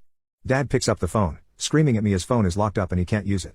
You need to stop this right effing now. I replied he needs to go and clean up the mess he made of my room right effing now or just deal with it like I have too. The argument continues for a while longer, the entire time he's defending Mac tooth and nail. Eventually I broke it to my dad that there was nothing I could do to stop the flow of messages and notifications. He hung up and never brought it up again. After the smoke had cleared I found out Mac had his BlackBerry locked up for 10 days. He wasn't able to respond to a job offer and wasn't smart enough to leave an alternate contact. The job went to someone else by the time Mac was able to return their call. He was still going to be stuck at the job he loathed for a while longer. His phone plan had a monthly SMS and data limit that I absolutely destroyed. The month's bill was over $300, I want to say closer to $400. His live-in girlfriend was also mad because they had to leave the phone on and plugged into a charger to let it process the messages from my mass messaging campaign the night before. The notifications made the phone unusable and they were stuck listening to the notification sounds for those 10 days. They tried stuffing it inside of a blanket but the phone would get too hot and they were worried it would start on fire. On the counter, plugged into an outlet it sat, keeping them awake and annoyed constantly. Another 2 months rolled past, I finally decided he could have his microphone back. Kind of. I took it out of hiding and stuffed it in his keyboard box that was also stored at my parents' house. He found it there not too long after and never even apologized for what he did, not that I ever expected him to. He even bragged about finally finding it. He never went into my room again without my permission out of fear of his phone being locked up again. Who's the dumbest person you've ever met? It's not uncommon as a teacher to have students who are a bit behind the curve in certain aspects, but 99% of the time they are keen on something. They might not understand how to identify a noun or what theme is, but they somehow know how to make a mean plate of nachos. You learn pretty quick to not judge fish for their tree climbing ability, you know? I thought this was the rule when I was teaching until I met Kevin. Kevin isn't his real name, but it doesn't matter because he can't spell it anyway. Kevin was a student of mine during my last year of teaching. He came to my classroom with very little to show for his academic past. He had moved a few times and thus was missing a lot of typical test scores that we used to try and ballpark their ability. Don't worry, it was a ballpark. We didn't make major decisions until we actually had a chance to talk and work with a student for a bit. I thought that's fine. I'll just do some one-on-one with Kevin and see what's up. One-on-one with Kevin was like conversing with someone who'd forgotten everything in a freak, if not impossible, amnesia incident. There was no evidence that he had learned anything past the 2nd grade. And now he was in 9th grade. Flabbergasted, I figured we needed to get more serious with this. If he was going to be in my class, I needed to know why and how. I decided to meet with him, his guidance counselor, his parents, and another teacher to see what was really going on. This is where it all became clear. It was by some incredible fluke that his family hadn't been wiped off the face of the earth years ago. Odds are his entire heritage was based on blind luck and some type of sick divine intervention that saves his family every time a threat presents itself. Kevin was the genetic pinnacle of this null achievement. Even my instructional lead, a woman who could find a redeeming trait in a Balrog, failed to see any reason this kid or his family should be alive today. So here's a list of events that made it abundantly clear that God exists and he's laughing uncontrollably. Kevin frequently forgot when and where class was. On more than one occasion, I had to retrieve him from other classrooms. Kevin ate an entire 24-pack of crayons, puked, and then did it again the next day. This is 9th grade. I have no idea where he got crayons. Kevin's dad wrote tuition checks and mailed them to me, his English teacher. This was a public school. When I gave it back to Kevin, voided, to give to his dad with a brief note explaining that this is a public school, Kevin got in trouble for trying to spend it at 711 after school. Kevin was removed from the culinary arts program after leaving a cutting board on the gas stove and starting a fire, twice. Kevin threw his lunch at the school resource officer and tried to run away. He ran into a door and insisted it wasn't him. Kevin stole my phone during class. I called it. It rang. He denied that it was ringing. Not that it wasn't his, not that he did it. No, he denied that the phone was actually ringing. He tried it 3 times before the end of the year. Kevin called the basketball coach a motherfing B-word during gym. Basketball tryouts were that afternoon. Kevin tried out. It didn't go well. Kevin's mom could never remember which school he went to. She missed several meetings because she drove to other schools, none of which he ever went to. Kevin tased himself in the neck before a football game. Kevin kept a bottle of orange Kool-Aid in his backpack for about 4 months. He thought it would turn into alcohol. He drank it during homeroom and threw up. Kevin says the N-word a lot. Kevin was white. The high school was 84% black. Kevin got beat up a lot. Kevin stole another student's iPhone and tried to sell it back to them. Kevin didn't understand that his grade was dependent on tests, quizzes, homework, classwork, and participation. Kevin finished his first semester with a 3% average. He tried to bribe me with $11. Kevin spit on a girl. And said you should get out of those wet clothes. The girl was the Spanish student teacher. Kevin didn't know dogs and cats were different animals. Kevin tried to download corn onto a computer in the library at the circulation desk while he was logged on. Kevin asked a girl to prom, he was in 9th grade and freshmen don't go to prom, by asking for her phone number and then texting her his address. Kevin got gum in his hair, constantly. Kevin regularly tried to cheat on assignments by knocking the pile over, grabbing one before I'd picked them all up, and then writing its name on it wherever there was room. Kevin had several allergies, but neither his parents nor he could remember what they were. They were very concerned that the holiday party, it's high school, we don't have those, would have peanuts. When they finally got a doctor's note he was allergic to amoxicillin. Kevin and his parents took a trip to Nassau, how the F did they even get airline tickets? And forgot all their luggage at home. I didn't believe him when he told me until I talked to him mom, who told me first thing when I saw her at the biweekly meeting. Kevin's grandfather apparently died in a chainsaw accident. I can only assume God was looking the other way that day. What is the cruelest thing a parent has ever done to you? This one is easy, sadly. My mother called Child Protective Services on me last year. Just because I wasn't talking to her. My world was turned upside down with one phone call. One day a sheriff came to my house. I was surprised because I'm not one to get into trouble or piss anyone off. He said he was there to check on mine and my children's welfare. I was confused. He said my mother had called and said I hadn't talked to her in over a year, my husband was abusive and holding me captive, and I was doing heroin and meth. I looked at him and said, "You've got to be kidding me." He assured me it was for real. I told him I spoke to her about 2 months ago, there's no ball and chain behind me, and I damn sure ain't doing heroin or meth. He actually laughed. I told him she's got issues and I don't want nothing to do with her. He said, "Well, you look healthy, you're not locked in a cellar, and your kids are at school where they should be, so I'll be on my way." I thanked him for his time and off he went. I was steaming pissed that day. I wondered what is wrong with that woman. Now I really won't talk to her. The next day, during the afternoon before the kids got home from school, there was a knock on the door. I opened the door and there is a sheriff and social worker. Dumbfounded, I ask if I can help them. They tell me someone has made a report to CPS and they're there to investigate. I was floored to say the least. So we sit down and the social worker begins to interrogate me. She then begins to list the allegations. She tells me I'm supposedly mentally ill, doing heroin and meth, being manipulated and abused by my husband, my children run around unsupervised, the kids aren't adequately cared for, etc. I broke down and sobbed in disbelief. I asked who made this report and was told it was anonymous. I knew by the heroin and meth and husband abusing me bit exactly who it was. The show had just begun. Another sheriff arrived shortly after. They asked if they can search my home. I said for what, and was told if I didn't consent they would take my kids away. Reluctantly, I said fine, I have nothing to hide.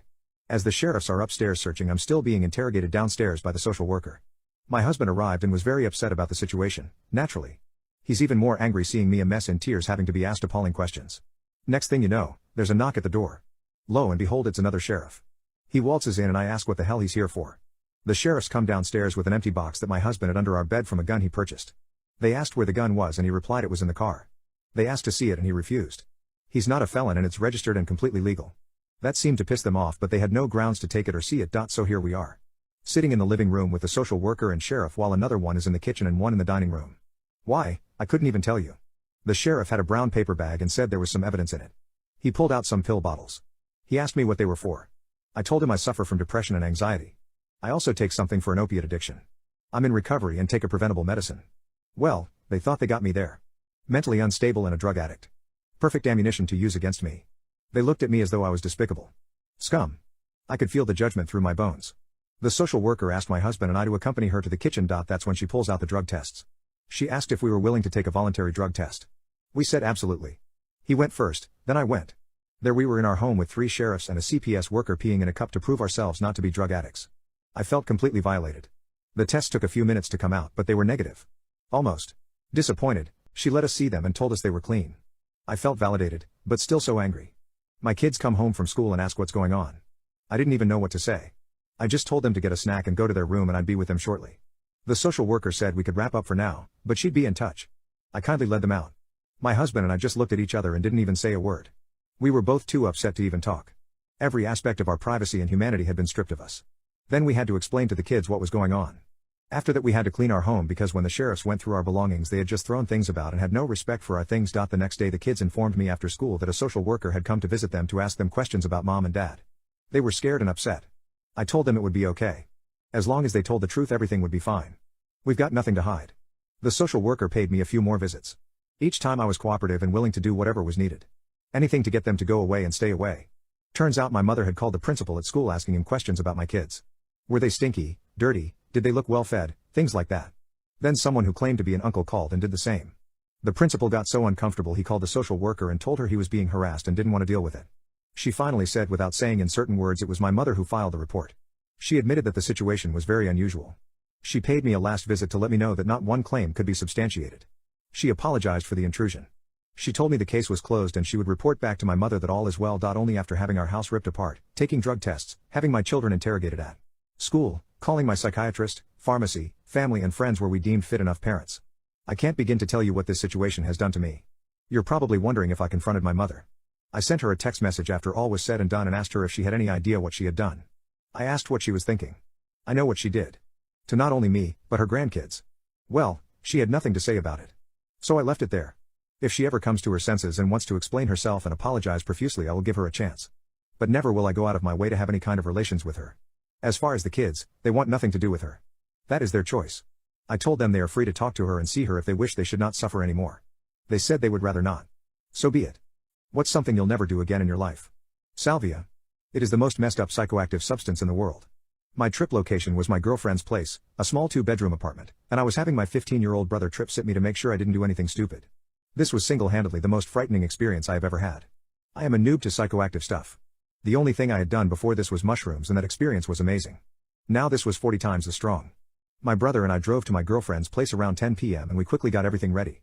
But before I tripped, I felt like getting cookied on some Mary Jane. After getting baked, I opened the container of purple sticky salvia and grabbed a big chunk between my fingers. I put it in the bowl, hands nervously shaking, all the while spilling the substance all over the countertop. When I finally had a full bowl of the dark, dry, grayish-green leaves, I got ready to take the hit. I had told my brother to keep me on the couch at all times, as I didn't want to cause any damage to the place while in salvia land. That was a bad idea. I sat down on the couch, hands still trembling, and grabbed it. I lit up the salvia, sat back and held it for as long as I could. It couldn't have been more than 15 seconds later that I started to feel something. Start of trip. Everything in my peripheral vision started rapidly vibrating, and it eventually covered my entire field of view. I don't even remember exhaling, but managed to yell the words, "Oh dude. Oh dude." Out twice, before completely blacking out for a few seconds. My vision was instantly brought from first person to third person, as if it were scrolling out in a video game. I saw myself on the couch from behind when all of a sudden my body just completely snapped into this taco-shaped object at the speed of sound while hearing a violent crack. After I witnessed this, my vision seems to be scrolling out more. It scrolls out until I can finally see darkness surrounding this square image of what was left of my current reality. I start hearing everything that ever existed all at once, flooding and overloading my brain. I heard every sound frequency imaginable. If I could describe it, it would be like a buzzsaw starting up and reaching its peak, magnified by 1,000,000, multiplied by 1,000,000. The one image of my reality multiplies at indescribable speeds, going and going and going. It finally reached the point where the division of my reality had reached the edge of the universe, and I felt every single thing that ever existed at once. Every time I swallowed, breathed, moved, every other reality did the same, however lagging behind me. It felt as though when I swallowed, every other reality would swallow, and I was feeling that for what felt like literal forever. Imagine a life where all you could do is swallow, non-stop, every day for the rest of your life. That is how it felt to do anything on that couch at that moment. It seemed, however, that the swallowing and whatnot was starting to get to some ending point, and that my realities had stopped multiplying. I felt so relieved for the slightest moment, when everything disintegrated from top to bottom. That is when I lost everything I knew. As it reached the bottom, I realized there was a picture behind the disintegration. I caught a slight glimpse of what I was about to be in for. It was me, shaped as some kind of rectangle-like object, laying completely flat, face up and with my arms at my side. It looked as though my body was stuffed and filled to the brim in a see-through coffin. Not only this, but there were about 20 completely blue men holding this coffin, but holding it without using anything at all. It was just hovering above them, still. These men had very creepy, stern looks on their faces, as if they were intent on doing their job. In the background of this image was unimaginable, indescribable colors. Flowing and melding together, sort of pixelated in the way it was done. I witnessed all of this for about 3 seconds before I was literally pulled into the hardest, most forceful, turning and winding feeling at an amazing speed. It was these blue men, pulling me along with them wherever they went. They followed some kinds of roads, that went on for eternities and eternities. It was pure and utter hell. I was witnessing all of this, however I was being zoomed in and out of third person, all the while being flipped and twisted and turned every which way there ever is and will be. I heard awful sounds and screams. After eternities had passed, it seemed as though I had reached a destination. Everything stopped and I went to third person. My coffin, flipped up vertically and slammed extremely forceful and hard into a concrete wall. No wait, I knew what this was. I could literally feel it. This was not a wall, this was a sidewalk. A sidewalk in front of my old house I used to live in, completely out of state. I had become the sidewalk. I could feel every last particle of my being spread across this sidewalk, and it eventually spread onto my old house. I spent decades living in my old house. Everything that it felt, I felt. During this time, I didn't feel so horrible. It was like I had finally felt a little bit of peace and quiet. But this peace and quiet was ripped away from me, when the little blue men came back, somehow grabbed every single particle of me and vacuumed it back into the see-through coffin.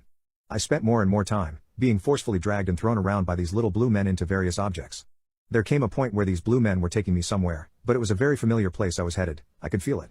They stopped, flipped my coffin up, but wait, what I was being slammed into was not any object at all. It was a very dark shade of green and blue. I was slammed into this color wall and was able to move. I was no longer in the coffin, and it felt as though I was being weighed down by tons and tons of sand. It took every ounce of willpower in me to navigate through this heavy, resistant sand. I started to feel closer to the surface. I wiggled my way up as hard as I could back into the couch and my own body. I was finally back in the real world. Everything looked as if I was seeing every atom and molecule of everything I saw. It was still extremely refreshing to be back. I had never been more happy in my whole existence as a human being. But these feelings were short-lived. As soon as I forced myself to stand up, I was greeted by my brother, who pushed me back onto the couch and exclaimed, "Dude, you gotta stay down." I fell back onto the couch, but shortly after was transported back to right before he said this. "Dude, you gotta stay down." I heard him yell, and then I fell back onto the couch again. This looped for literal forever, and I thought I was stuck in this loop state for the rest of my life. I was entirely convinced at that moment that I had discovered the truth behind life, which was these blue men forcing me to live meaningless, slow, painful lives as various objects, and that my own brother was in on it. He knew that the blue men would do all of this. He knew they would torment me for eternities on end. I was forcefully dragged back into the blue man world again and lived more and more lives as tables, chairs, water, plants, floors, but these lives seemed to be more depressing and meaningless. They seemed so empty, and eventually I felt as though I died. I completely disconnected from anything and everything there was. I just kinda was. But again, salvia did not keep me grounded in one spot for long. I was hurled into another very familiar scene. It was my old house again, but this time I was inside, in the living room. I saw it vividly. Every detail of it. I stuck my hand out to signal and say, "What the F?" but I stopped. As I looked at my hand and noticed it was the hand of my father. My father is still very much alive, but is troubled deeply and I care for him very much. I started to feel every anxiety he had ever felt. Then next thing I knew, I was in my oldest brother's body. It cycled through endless amounts of people and places, and I felt every single feeling that you could ever experience in your life. It was like getting anxiety times infinity and it was very unpleasant. While all of this was going on, I was hearing loud high and low pitched yells coming from all directions. It scared me and I felt horrible. I am not sure how I awoke, but I woke up drenched in sweat, face down on my girlfriend's couch and immediately started saying no, never again, I am done, dude no. To my brother and then told him I needed water. I stood up and ran over to the sink to drink some water.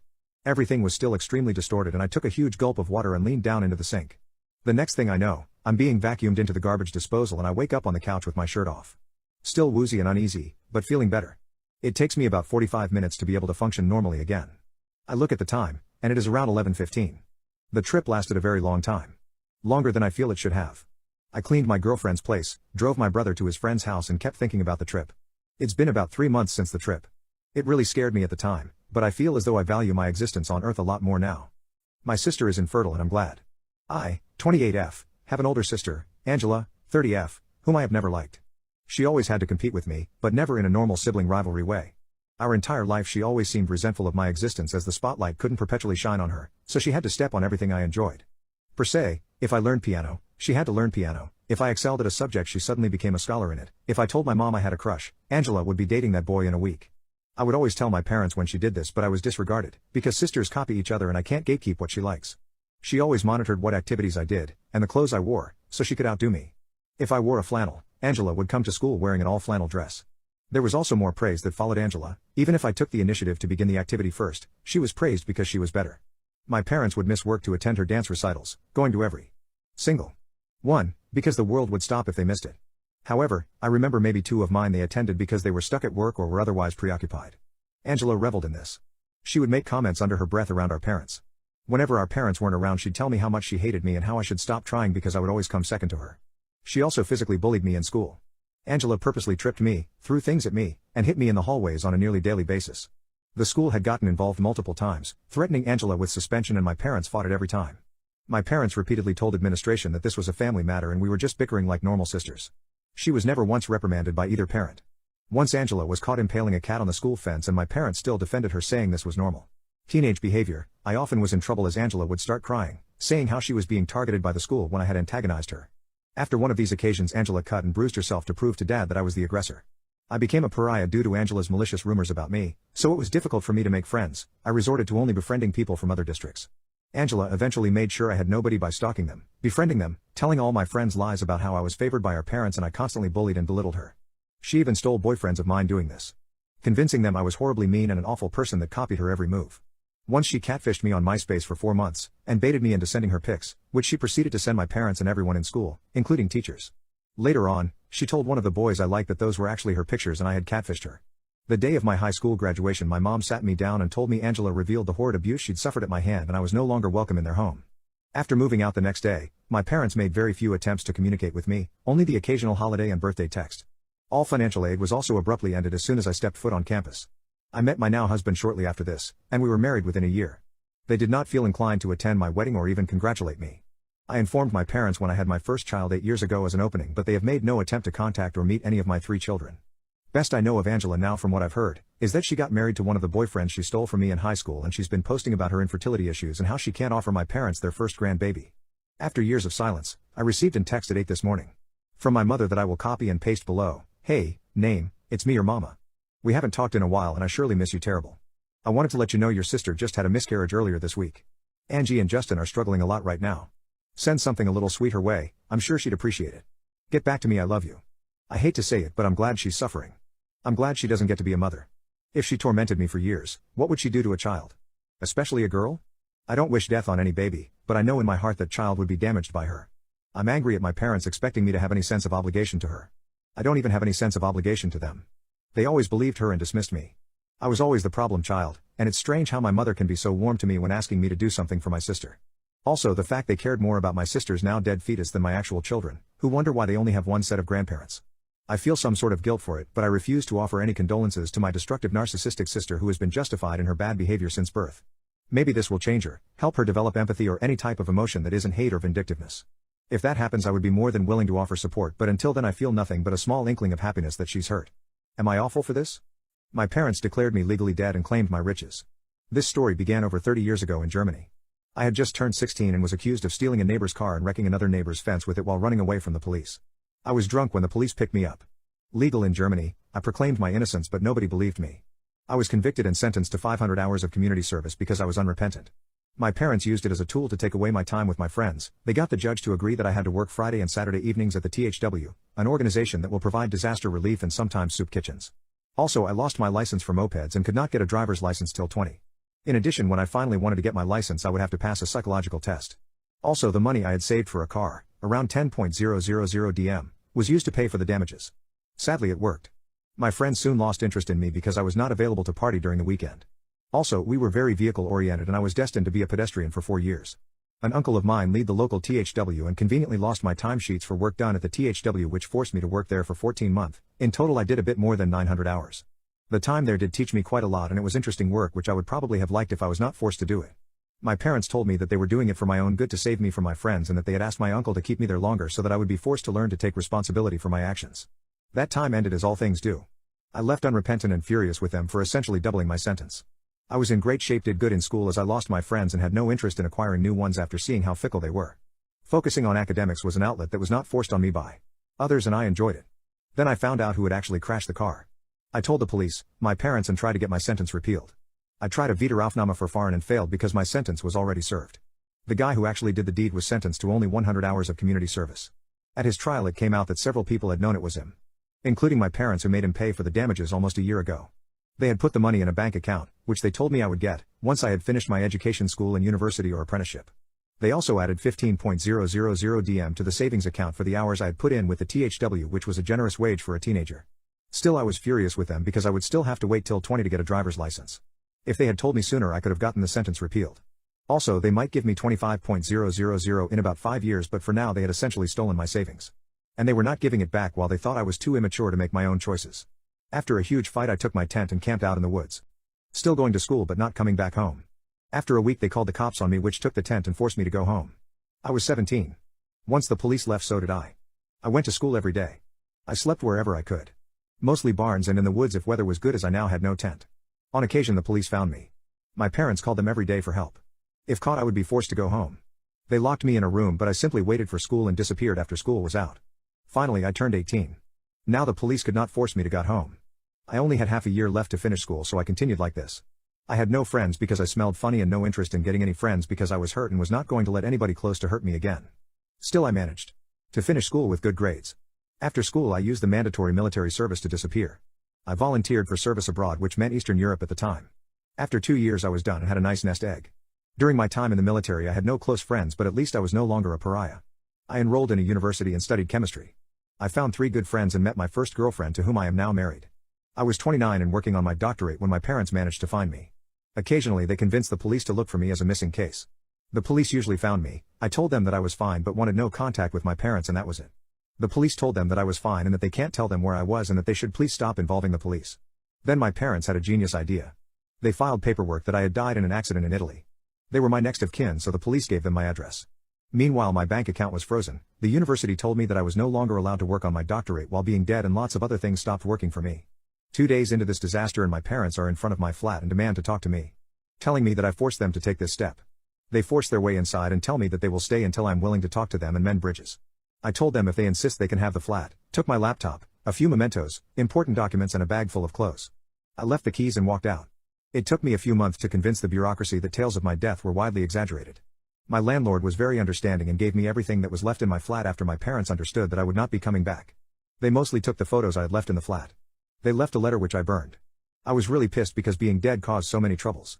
I was Afraid that they would find me again, so I took a job in another city as soon as I had finished my doctorate. That was 15 years ago. They have found me again. This time they sent a relative who told me that they were sorry and that they did not want to explode when they found me and that they did not want to force me to abandon my flat back then, but their emotions got the better of them. They would respect it if I still wanted no contact, but they would love to have me and my wife for dinner. Honestly, I am not sure what to do. What should I do? I abandoned my family because they deserved it. I abandoned my wife and my 13-year-old daughter a week after I discovered my wife's affair. It's now almost 6 months since that day. I discovered her affair by chance.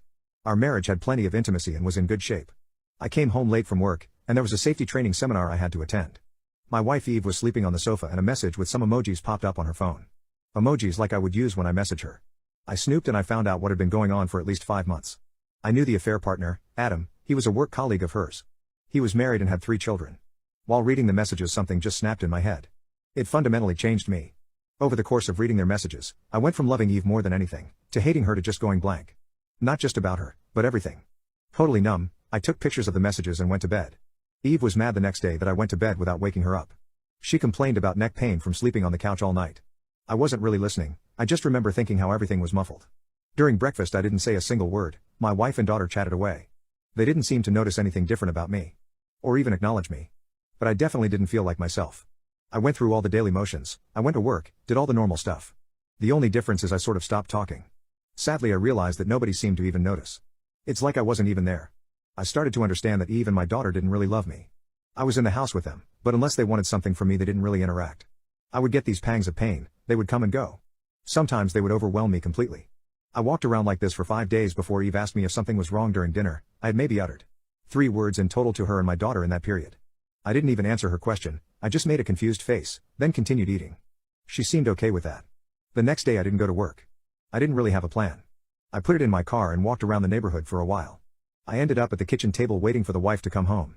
She came home with a few bags of groceries. She immediately started talking about her day while unpacking. I just sat at the kitchen table in pain. She didn't even look at me apart from one glance as she entered the kitchen. Daughter popped in and did the same.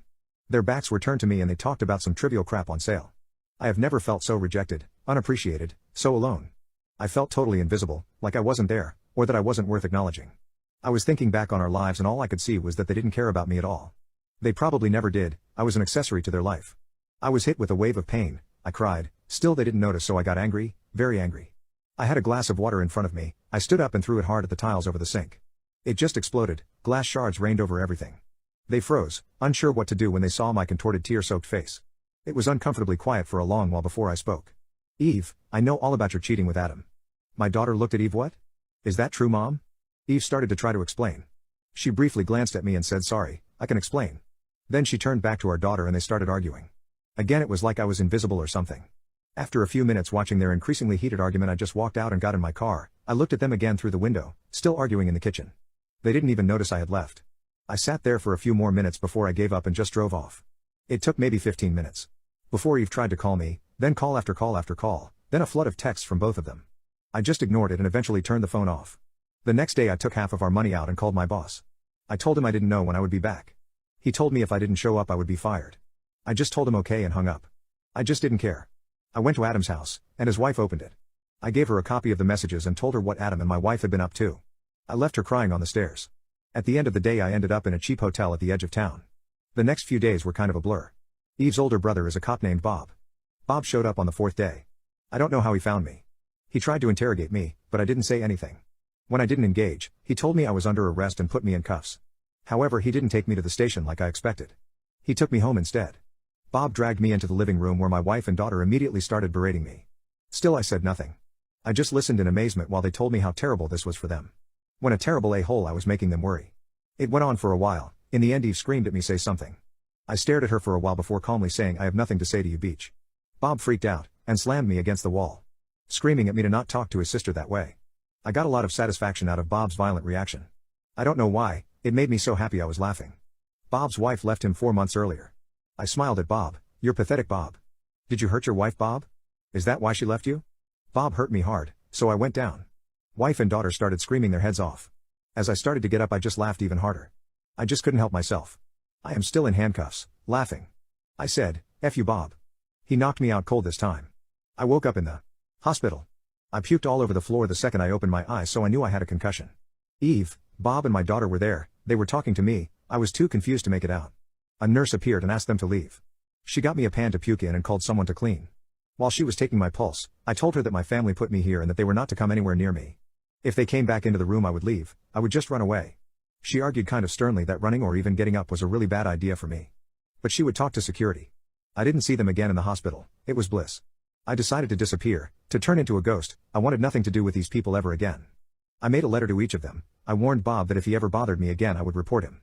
I told my daughter that Eve had betrayed me and that she would be without a father from now on. To Eve I made a longer letter. I tried to be as practical as possible. I told her to sell the house, that I won't be paying the mortgage or utilities anymore.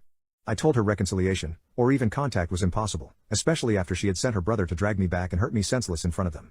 I explained that I won't do anything for her ever again, so if she wants a divorce she will have to arrange it. I told her I will disappear and I don't want to be found. I ended it with if she interferes with my life again I will simply end myself. I really regret giving her that last sentence. It's like I let her steal a little bit more of me, like I let her give me a little more pain. In the hospital I made a plan on how I could disappear. Eve gave the hospital some fresh clothes that they forwarded to me. Then one evening I just went out the rear fire escape. I triggered some kind of alarm. I was panicking a bit but thankfully no one stopped me. I got back to the hotel to pick up my car. I traded it with a small RV and set off. I got a new phone. The only person I called was my father. I told him everything and told him if he gave my new number to anyone I would become totally unreachable, forever. He could call me if he needed to reach me if I needed to sign something. Other than that I wanted to be left alone. For the first few months I grieved the loss of my old life, but I came to realize that I grieved the loss of a fantasy. A memory that only existed in my head. The loving wife and daughter, the family, friends. It was all just an illusion in my head. These people never really cared for me. Over time I started to rebuild a sort of life. Only this time I was a total ghost. I rent a safety deposit box to keep valuables and cash. I do odd jobs for money. I hunt and fish and scavenge. My money consumption is insignificant so my cash reserves are actually growing. I don't pay taxes, I don't have a bank account. When people ask my name I answer people call me Fred. I go out of my way to not contribute to society or anything else for that matter. All in all my life is getting better. At least now no one is using me for nothing but their own benefit while pretending they care about me. I don't know what happened to my wife and daughter, my old friends or the rest of the family. I don't know if I am divorced now or if I owe child support. I don't know what happened to the house. I don't really care. My father has tried to give me information a few times but I shut that down hard. He is the only one I speak to occasionally from my old life. Karen mother attacks me for not giving her son a black belt after one day of karate lessons. I teach Kempo karate as a second-degree black belt. I also have an assistant, Kira, a first-degree black belt in her own right. The kids class I was teaching has just ended when a woman walks in with her son. She says her 13-year-old son wants to take karate lessons, so I shake hands with her and have her sit down with my instructor to fill out the waivers, and get him his GI measurements. Other students file in for the intermediate class and me and Kira get down to business. I take the bulk of the class, around 15 kids, while Kira goes with the new student one-on-one to teach him basic strikes and stances. Not 5 minutes later I hear Kira upset, telling the new boy to do 10 push-ups. Why? He called Kira, who's essentially a volunteer, a effing beach. Karen, the mother, stands up and says her son can't do push-ups, as she doesn't want her son to be sore. Kira lets him do the push-ups on his knees, but not 5 minutes later she makes him do 20 more, since he's now called her a useless dimwit. For reference, Kira is in her early 20s, and the boy is 13. Not to mention there's other parents and kids here as well. It's wholly inappropriate. So I walk over and ask Kira to switch with me. As she does, she gives me the bug eyes and mouths what the F? So I walk over and ask the boy why he insulted my assistant Kira. He said he doesn't like girls. When I asked him what he meant, he said he only listens to his dad or other boys. He won't listen to me at all. He needs some discipline. The mother confirms to me, chuckling. As if raising a monster is something to laugh about. When do I get a black belt like you have? The boy asks me. Mind you, he's been punching the air the entire time. This boy is aggressively hyper. Well, it takes quite a while. I've been training since I was 5, and earned my black belt at 21, so it took me a while. I say. Nah, I don't want to wait that long. I want mine now. He says, his chubby face now red and sweaty from the shadow boxing. The mother motions me over and whispers in my ear. Do you think you could give him one? Just to make him happy? No, sorry, he has to earn one. We aren't a belt factory. Well, he never gets told no. I'm sorry, but that's not how we do things here. I have money, I can pay you extra. No, sorry, we only give belts when they're earned. After several minutes of arguing and conversation that leads nowhere, Karen snaps at me. I paid you give my son a black belt. She stands up and points a finger in my face. It was so sudden that I reflexively took a step back. Hey, chill out lady. Some of the other parents chime in. Before I can reply to Karen, I hear a loud commotion behind me. I hear more parents and students shouting. I turn, and see a new boy laying hands on a girl in the class. Kira is shouting hey, stop. However, this girl that new boy is laying hands on is a purple belt. She loads a front kick and hits the brat boy center, right in his flabby stomach. He shouts and doubles over, now crying. I was so freaking proud of her. Hey, that little beach hurt my son. Karen runs past me onto the mat and gets in the face of the 14-year-old girl her son just attacked. This girl is already scared and starts to cry, but Karen ups the ante and shoves this girl in the chest with her hand. Kira gets between them and is red-faced and enraged. I immediately rush over and try to defuse the situation, but neither of them are having it. Parents stand up and start shouting. "Keep your hands off my daughter." The girl's father, who was with the other parents, yells at Karen. He starts approaching aggressively but backs off when he realizes that me and Kira, both black belts, are by her. Now, you should know something about Kira. She's under 5 foot, less than 110 pounds soaking wet, but she can still kick my butt up and down the mat on any given day. She's fast, accurate, and insanely flexible. She can control her body and perform techniques that I just simply can't. So Kira and Karen get into a shouting match with each other. I tell Karen to leave with your kid and don't come back. Don't you ever lay a hand on any of my students. Do you understand? I raised my voice, and was genuinely mad. F you. My son needs a black belt and you won't give him one. She screams at me. Your son is crazy. He attacked our students. Kira interjects, but this set Karen off, as she reaches and tries to slap Kira in the face. Big mistake. Having had enough, Kira parries the smack and fires an absolutely vicious kick right into the meat of Karen's inner thigh with nothing held back. It was glorious. Karen gasped as she fell onto the mat in a heap. Oh. Oh my God. She held her leg as the brat boy got up and rushed at Kira. I got in front of her and grabbed the boy's wildly swinging arms. I let him tire himself out. One of the parents called the police. After interviewing everyone involved, they determined that Kira and myself acted in self-defense.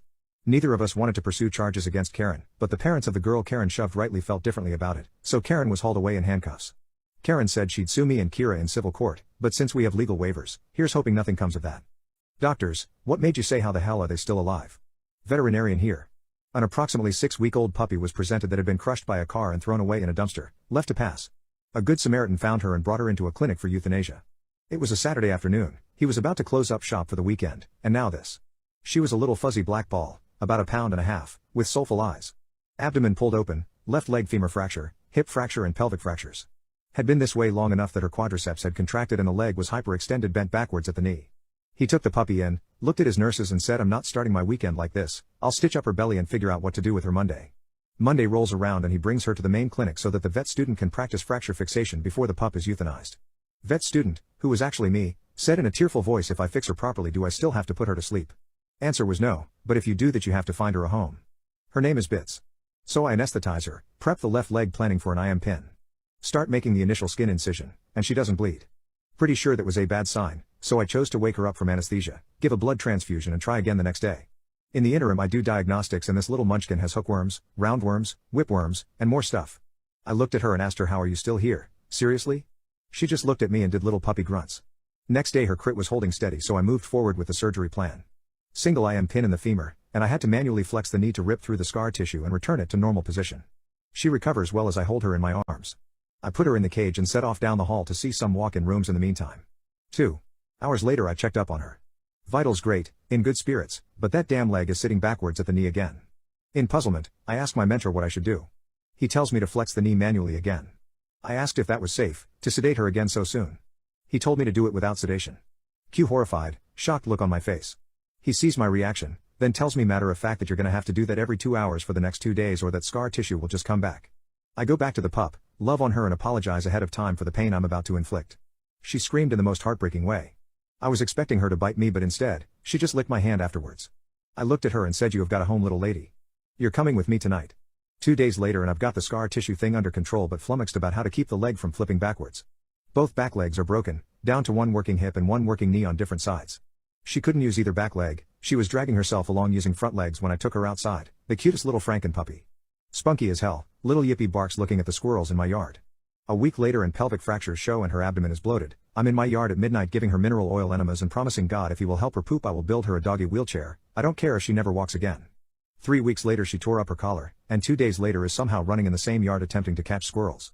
3 months later she is catching them, and anything else she can find. She was my bestest friend for 8 years, she went on to survive 3 water moccasin bites, an attack by a boxer, and liver and kidney failure. I euthanized her at 8 years old.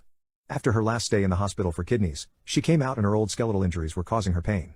The day she laid on the porch and watched a squirrel in front of her without trying to chase him, she looked at me with such sadness I knew this was that quality of life moment. I took her to Popeyes and got chicken, let her eat until she was blown up like a tick, then to the clinic. I held her in my arms and said goodbye, my snake-killing, squirrel-chasing miracle of a best friend. You're a trooper. I love you forever. What is the most disturbing thing you have ever found out? Uncle Mark was my favorite uncle when I was a child. He always invited me around to show me his airsoft gun collection, hide and seek parties with my friends, and even took us to the beach. He would always come with sweets for us and acted like one of us, another child who just wanted to have fun. But then the day was meant to be going around because we were going for a ride to this amazing place. My dad was happy and cheerful for the entire day. He was going on about how much he loved the fact his brother wanted to be in his children's life until he got a call. I was in my room, packing my stuff, when I heard the most blood-curdling scream from my dad. He was screaming and raging. I heard him rip open our front door and slam it back shut with enough force to make the picture next to it fall off the wall. I didn't see my dad for a long while after that, and he never told me why until we had this talk. Mom had a lot of money saved up from a minor lotto win, so we were okay, and she always smiled and said Daddy is just away for a little while because he was looking after me and my siblings whenever I asked where he was. Uncle Mark didn't come around either during this time, but we did see him in town a couple times. Funnily enough, he ran away the moment my mom saw me waving at him. 9 months later, Dad came home and I excitedly ran and hugged him. He hugged me right on back with a good squeeze. We had a party to celebrate him coming home. We had food and cake and all the usual stuff. I was just happy my dad was home though. A week or so later, Dad sat me down with the other children and explained that Uncle Mark wouldn't be coming around anymore. When asked why, he just said Uncle Mark was a bad person and that if he ever tried to talk to us, we were to ignore him and come find one of them. We all agreed because my dad always knew best after all. One day, a year or so later, I'm coming out of school to wait for my parents to pick me up. I see Uncle Mark standing there with a big grin. I get nervous when he comes up to me, saying he's here to take me for a ride. I tell him I'm not supposed to talk to him, that he's a bad person like my dad said. Uncle Mark got this scary look on his face for a second, then told me it was all good and his parents had changed their mind and made to take my hand. That's when I saw my dad just appear. My dad punched Uncle Mark right in the face and little old me saw blood fly as Uncle Mark went sprawling. I didn't see much after that except Uncle Mark running away with my dad chasing him. He came back after a little while, sighed and took me in a hug. He told my mom to take me home and that he'd see us later. I don't know why, but I knew there and then it would be a long time before I ever saw my dad again. And I was right. 5 years. 5 years my dad was gone. My mom eventually admitted to us that he was in prison for protecting us and we all guessed he'd done something to Uncle Mark. And he had. Turns out Mark had an interest in kids. And that day I was meant to go to his house. Mark's wife had called my dad and told him she'd found some pictures under her and Mark's bed of kids and she was scared of what to do because Mark was a big man and it was later revealed he abused her, so she was scared to call the police on him. And my dad had gone into a rage and stormed over to his house. He'd smashed in the door to find Uncle Mark screaming at my aunt as she waved the pictures around in hysterics. My dad had hurt Uncle Mark within an inch of his life. Uncle Mark screaming he'd make him pay as the police had arrested my dad. Messed up thing was, by the time my dad had explained why he had done it, Mark managed to get the pictures, burned them and scared his wife into saying nothing, so there was no evidence. My dad was sent down for assault but made sure my other uncles and older cousins were around to protect us in case Mark came back. But oh no, Mark waited until my dad thought we were safe. And then, according to my dad, had come to kidnap me from the school right under their noses. Who would stop him? People didn't believe my dad when he explained who Mark was. They thought he was just excusing himself for attacking him. After all, the police hadn't found anything and his wife said my dad was a liar, whereas my dad was the big angry guy with a few assaults under his belt already. So all they saw was my nice uncle here to pick me up. He had gotten away from my dad at the school. My dad had tripped and it gave him the chance to run. But my dad knew where he would go. Knew Uncle Mark would run home to hide and more than likely destroy any evidence he had gotten since destroying the last lot. He also knew the police would be on his tail for the attack on the school, so he didn't have long. Difference was, though, my dad had his car while Uncle Mark was on foot. So, he drove over and demanded to know if my aunt was going to lie again, after what Uncle Mark had just tried to pull. Now, I don't like my aunt much after what she pulled the first time, but I think in that moment she really realized what a monster my uncle was. He was willing to do this to her nephew just for pathetic revenge for being called out. She said she wouldn't stop my dad or save Mark this time. My dad ordered her to get all the evidence she could as he waited for Mark to appear. She came back down with pictures. Lots of pictures. He then told her to go, wait 1 hour and then call the police. He was ending this. And as Uncle Mark appeared, my dad, who had been waiting behind the wall of his garden, slammed him through the door of his house, and then proceeded to take his life. My dad was arrested for taking his life and did so without resistance, only saying he wished they'd done his job for him. He said he didn't regret it, but that he wished he had done something else purely so that he didn't miss out on so much of my life. I told him I was forever going to be proud of him for that, and that I loved him. My mother-in-law thinks I cheated on my husband because we are having a girl, then lays hands on me at 8 months pregnant. There has not been a girl born on my husband's side of the family in more than 100 years. There's a huge running joke that the men in his family cannot produce female babies. Fast forward to our wedding night, where my mother-in-law looks me dead in the eye and says, "Now go make us our son. Don't you dare let us down." I nervously laughed and we departed. Over our honeymoon we got pregnant, with a baby girl. Everyone was so shocked when we announced it was a girl, and most of the family denied it up until the moment she was born. That's when the horrible comments started. Whenever my husband isn't around, mother-in-law and her family members will make snarky comments like, "I wonder where she got that nose. It's definitely not the husband's." Well, as it would happen, we are now expecting our second baby. And yep, it is another girl. I begged my husband not to tell the mother-in-law the gender when we found out, as I just wanted to enjoy a bit more of this pregnancy before she ruined it. I had decided to keep the mean comments his mother made to me about our first daughter to myself, as she's old and in poor health, and I felt guilty about potentially ruining their relationship when she probably doesn't have many years left to be around. Regardless, he insists on announcing it at our next visit, and we do exactly that. As soon as she heard it was another girl, tears welled in her eyes and she started shaking her head back and forth and sobbing. She then started yelling at me, called me a cheater, and demanded I get out of her house. The husband immediately stands up and starts yelling at her, asking what her problem is, and that she needs to apologize to me and watch her mouth in front of her grandkids. She says through broken wails, not ours. Not ours. Those girls are not ours. She's a cheater. A cheater. My son did not make those girls. I start crying hysterically and pick up my daughter, who is utterly confused as to why daddy is yelling at grandma and mommy is now crying. Mother-in-law then looks at me and starts yelling, I let you get away with it the first time. I took you and his family. I allowed my son to believe he fathered that stupid girl, but I will not allow it again. Husband is now heated.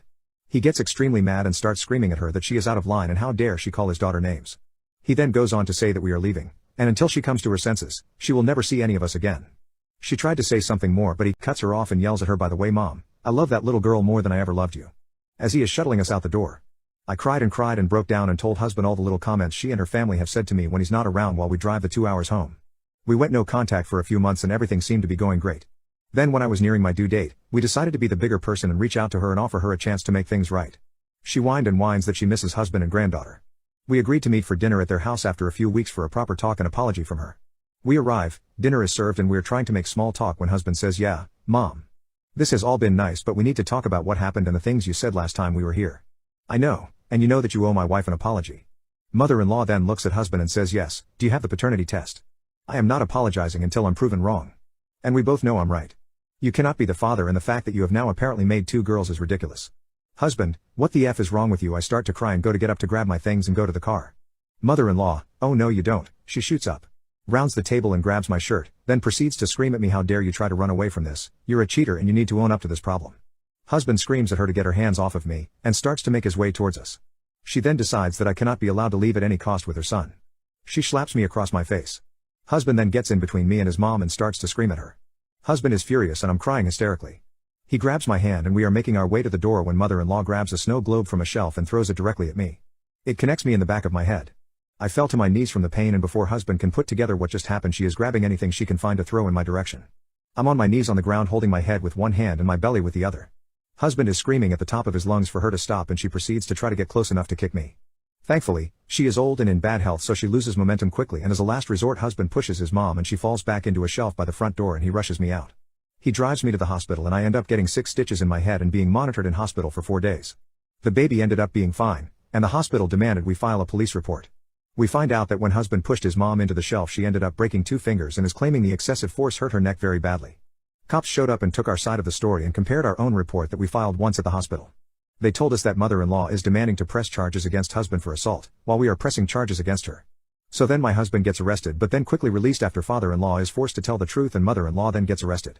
Father-in-law is now begging us to drop the charges as no one was hurt and that we are being cruel to lock up an elderly woman. We are currently at home waiting for baby number 2 to arrive. I am on a strict bed rest order and husband has taken the week off of work to help pamper me and take care of our first daughter. I asked husband if once baby number 2 arrives, we get paternity tests for both girls to send to his mom in jail, as a huge FU. He thinks it's a hilarious idea and thinks we should also make copies and send them to all the relatives who were entertaining his mom's craziness, along with a written letter saying goodbye. That none of them will ever see us or his daughters again, and that he hopes they're all happy knowing that they've ruined any chance they had to have a relationship with him, or our children ever again. Update: my mother-in-law thinks I cheated on my husband because we are having a girl, then lays hands on me at 8 months pregnant. Well, over the next few days husband got more and more depressed. He started trying to get me to entertain the idea of minimizing mother-in-law's actions, and chalking up her behavior to old age. I told him that she will be getting full screenings for her mental health when we go to court, and that while yes, she's old, she doesn't get to assault me and accuse me of horrible things and use her age as an excuse. A few days go by and I'm nearing my induction day because the baby girl isn't making her entrance, and I find out that husband has been talking with father and mother-in-law behind my back. We get in a big fight and he tells me that he still wants his mom to meet her granddaughter and that we can put this aside until the baby is here. Then afterwards, once she's gotten to meet her, we can resume the legal issues. I am crying at this point as I thought he was supporting me through this, but in reality he caved in no less than 4 days to his mom. I reminded him that we have put in for a restraining order and no contact order and that he has now broken it by contacting them. His response? Well, the no contact order is issued to you, not me. And the restraining order hasn't been approved yet, so mother-in-law can come meet baby girl too before we get approved without breaking any rules. All I could do was shake my head and cry. I put my foot down and said absolutely not, and I couldn't believe he'd let his mom around me or the baby after she could have killed one of us. He said that I was overeating, as the baby was not injured and she wasn't actually trying to hurt the baby, just me. She thumped my pregnant belly. After she threw a snow globe at my head. We got in a huge fight about me not forgiving her and holding grudges and being unreasonable, and eventually he just left. He then went to his mom's house a few hours away. He then called me sobbing and told me that if I could see his mom right now I'd understand. Apparently when he pushed her while she was hurting me, he indeed broke 2 of her fingers and she sprained her neck when she fell back into a shelving unit. She's laid up on a sofa in her living room, can't walk and in a severe depression. I should feel awful according to him. The least I could do is let her meet her new grandchild, and then figure out where to go from there. I'm so infuriated at this point, because not only has he retreated to his mom's house, he left me alone with our oldest daughter who is 2, while I'm supposed to be in bed rest because my baby is due. He doesn't come home for the next 4 days until I'm supposed to check into the hospital for my scheduled induction. My sister comes to watch my oldest daughter and husband takes me to the hospital for the induction. He mostly sat in the room on his tablet, as I was admittedly pretty cold and grumpy with him still and wasn't acknowledging him very much. Mid-labor, my husband asks when can we do a paternity test. I stopped mid-push, looked at my husband and screamed what the EFF. The nurse was silent, looking back and forth between me and husband. The doctor then looks at DH and says, "Sir, we are here to deliver and take care of babies. If you have other personal relationship issues, you need to figure that out afterwards. We focus on the baby and mom, this is not the place to ask questions like that." I immediately start crying hysterically and babbling stuff like it's not like that, it's his baby, his mom is psycho and stuff. I am so mortified at the thought that these nurses and doctors now think there's a chance my baby isn't my husband's and there's no way I can explain the situation to them. I immediately felt judged by the nurse and couldn't help but feel like I had been robbed of a beautiful moment. After the baby came out I just held her and she was beautiful and perfect but I was so distraught. I couldn't look at husband and I hate to admit this but I wouldn't let him hold her. He left and when he came back about an hour later he said that his mom wanted pictures of the baby and he took out his phone and I smacked it out of his hand. He got angry and left. My sister had to pick us up from the hospital and took us home 2 days later. In my state you have to take the baby back in 2 days after being home to do tests and a checkup to make sure baby is maintaining weight and that there's no obvious signs on neglect. So we took her in for the check and then went to a clinic to do the paternity test the same day. The next few days at home were awful. I can't even look at him, and he has avoided being around me or the baby for days. He barely has even looked at her, and is practically ignoring our oldest daughter. We got in a fight because I was trying to feed the baby and my oldest daughter was crying because Netflix wasn't working and I started crying because I was so overwhelmed and he just looked at our daughter and said mommy didn't pay the Netflix bill because she's mad at grandma. I yelled at him to not say crap like that to a child. He said he just thought I didn't pay it because his mom uses our account at her house. I just forgot to pay it, it had nothing to do with that. He made several comments to our daughter over the next few days like daddy's going to go see grandma, you can't come because mommy hates grandma. Then leave me with a hysterical 2-year-old and a newborn. I'm not going to lie, I know that I'm dealing with crazy hormones and this is a horrible patch, but I seriously considered telling him I wanted a divorce right there and then. We got the results for the paternity test 3 days later, and he's the father. He cried and told me he never doubted it and that he knew he was the dad. I told him that we would do a second test on our oldest daughter and that I was going to start packing our stuff and I was going to move in with my sister. He bawled and said he didn't need one for our oldest daughter. I demanded we take one, as I would want it as proof for court whenever we get to have my case heard. I told him that I never cheated on anyone in my life including him and how much it hurt me that he said that in the hospital room and made the nurses and doctors think he doubted our daughter at all. He tried to apologize and hug me but I pushed him away and told him he should leave while I packed up some things. My oldest daughter, my baby and myself are now staying at my sister's house and he has told me that he refuses to take the second paternity test for our oldest daughter and is going to make his mom write out a very long apology letter to me. He wants me to come home but I just can't even look at him the same. I feel like all the love I had for him has been ripped away and I feel so angry towards him. I'm just trying to take care of our girls but he won't stop calling me. I told him he can see the girls anytime he wants but he can't take them near his mom and she is not allowed to be around them at all. I got disowned and shunned from my family and community for sending my son in jail. I'm from Indian Bengali background, we live in abroad. I have a son who got married a year ago. That day when I called the police, I saw his wife had bruises, black eye, busted lip. It doesn't take a genius to know what happened to her. I asked her and my son whose head was low in guilt. I asked him, son, do you do this? He replied he did. He did it because she served him cold coffee when he wanted it hot. My daughter-in-law told me she did bring him hot coffee but it got cold while he was talking on the phone. My son said sorry and to never do it again. It wasn't enough. I called the cops on him. He got angry and attacked one of the officers, and now he is in jail. This news got spread in my community like wildfire and people have been calling me a bad mom. Some told me I'm ruining my son's future for something so small. My son will suffer in future because of these allegations. Some told me this is his private matter even as a mother-in-law I shouldn't have interfered. Some told me I should support my son regardless of what he did. After all, sons are the star in a mother's eyes. I got a lot of backlash for supporting my daughter-in-law. I have been called names by everyone. They think I am making a big issue out of a small argument. Indian people see DV as taboo, so they do not want to talk about it in the open. My husband told me what I did was wrong. People will shun our family. That's what happened. None of my friends talked to me. Even family members kicked me out of the group chat. My family member thinks I should have just given him a warning instead of calling the police. They all think my daughter-in-law must have done something bad for my son to react this way. My own parents think a warning to my son would have been enough, but that is not true. My daughter-in-law said he has been doing this to her since after 3 months into their marriage. Do I feel guilt for doing it? No, I do not. I do feel sorry I didn't catch this earlier. I do feel like I have failed as a mother because if I did a good job my son would respect women. I just wanted to share this because no one from my family or community will ever talk to me if my son goes to prison. Nobody is with me except for my daughter. I know this will be a gossip for a long time, and people will not come forward to help me or my daughter-in-law. I will forever be the back ship. My husband is trans and I'm afraid he will never satisfy me like I want to. My husband, 21 male, and I, 21 female, have been together for 3 years and I love him so very much. He is trans, female to male, but I never cared about that and we've had a wonderful love-making life. He is like a god in bed and I always pass out after making love. I lost my virginity to him when we first started dating. He made me feel safe and my first experience was amazing, but I'm worried. I've never made love with anyone else and I've never experienced love making with someone with a schlong. Granted, he's made me finish more times than I can fathom without it. It's still something I feel that I am missing in my life. I find myself trying so hard to imagine his strap is real, sometimes to the point that I can't even concentrate on the love making itself. I want to please him with my body, but in our situation that's impossible unless I went down. I'm very insecure of my body and one thing I've always wanted is for someone to feel me and finish because of my body. He always tells me I feel amazing and that he loves my body, but it feels like it'll never be 100% true. Satisfying man is a major kick of mine and so are cream pies, but I want to be with him forever so I'll never experience it. I love him so much and I want to be with him forever, but I just wish he had one more thing. I wish we could have biological kids together. I wish we had pregnancy scares. I wish I could surprise him one day when I'm pregnant, but all of that just feels like a figment of my imagination. He is my best friend and my lover and I don't want to be with anyone else. I don't know what to do. I've told him about this and he's not sure what to say. I feel awful because I know that it affected his body dysphoria, but I felt like I had to tell him. I don't want it to build resentment later in the relationship.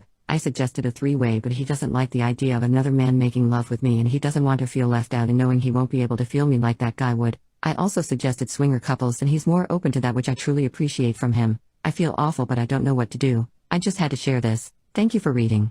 My wife is refusing to come back until the problem is fixed. She would be referring to my son. My wife has been gone for about a week now. She took our 2 kids to her parents' house and plans to remain there until she feels like our home is safe to live in. Last week, our daughter went into my oldest son's room and recovered a gun. I was not home at the time, but my wife told me that when she had went in my son's room to get my daughter, she had found her holding it. She was hysterical on the phone, and by the time I got home she was already 1 foot out the door with our son in one hand and a suitcase in the other.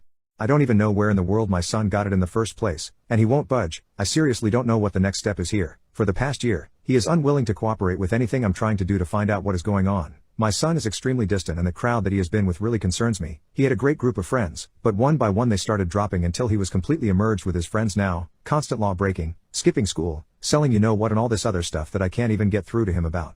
I have one final option, but I've been pushing off on doing this, but I truly believe that I've run out of ideas. For him to go to live with his mom in another country, but again, I don't want to do this because I don't want him to feel like I've just abandoned him. I've tried talking to him, psychiatrists, multiple therapists, etc., but absolutely nothing. It only gets worse as time goes by. I thought this would be his rock bottom, finding out that his little sister could have almost died due to his negligence, but no, he lies, denies, and then refuses to answer my questions. I have worked remotely this whole week to ensure he's in the house, but he refuses to do so. I just want to figure out what's going on, but it feels like all my attempts at it are failing. Please, what I'm looking for are any more suggestions on how to get through to him. I traveled to a foreign country to get pregnant by a complete stranger with no strings attached. I consider it the best decision I ever made. 7 years ago, when I was 24 years old, I decided that I wanted to have a child while I was still relatively young and energetic. I had a college degree, made $90,000 a year as a marketing analyst, and had been investing in the stock market since high school, so I knew I could afford to take care of my kid. The problem was that I didn't really want to be with a guy. I tried the dating thing, but nothing clicked, and besides, I was always too busy to invest in a relationship. At the same time, I wanted a child, someone I would love forever and who would forever love me, and I didn't want to wait until my biological clock started ticking alarmingly. I considered going to a sperm bank. I could afford it, but I've always hated medical environments and thought it would be creepy to have a child with a faceless man. I thought about getting naturally inseminated by a guy I met online, but I didn't want to deal with child custody issues. Finally, I decided that since I'd already planned a 3-week working vacation to a foreign country, I won't say which one for privacy reasons, I might as well try to kill 2 birds with 1 stone. Long story short, after asking around and paying some people, I found this guy who was willing to sleep with me every night for 3 weeks. Since this country has a low cost of living, he was willing to do the deed for a few $100s. He spoke okay English and wore a white button-down shirt, so I think he was a college student who wanted some extra spending money. I didn't really expect it to work, but 2 weeks after I got back, I missed my period and discovered that I was pregnant. Yay. The rest of my pregnancy went really well. My mom was a little shocked at first, but she moved in with me after she got used to the idea of becoming a grandma before the age of 50. My dad ditched my mom when I was a baby, so F him. I switched to working from home 6 months into my pregnancy and was even promoted a few months after I gave birth. Having a marketable, pun intended, degree is a great investment. Kids. My son is now 6 years old and the happiest little boy I know. He has a mother and a grandmother who love him to pieces and can give him a good life. When COVID hit and his school went remote, my mom was able to make sure he kept up with his learning. Support systems are so important, everyone. Sometimes, you shouldn't be afraid to take the road less traveled. I'm over 30, and I haven't met any guy that I want to date, much less settle down with. But I have a son who I'll love forever and who will forever love me. I'm even thinking of going back to that country to give him a sibling. Everyone still thinks that I got knocked up by accident, a youthful mistake while on vacation type of deal. Only I know the truth. My son is not some unfortunate mistake. He's a deliberate miracle. So many of my female friends are hitting their 30s and scrambling to find a guy and or get pregnant, but I'm coasting along, happy as a clam.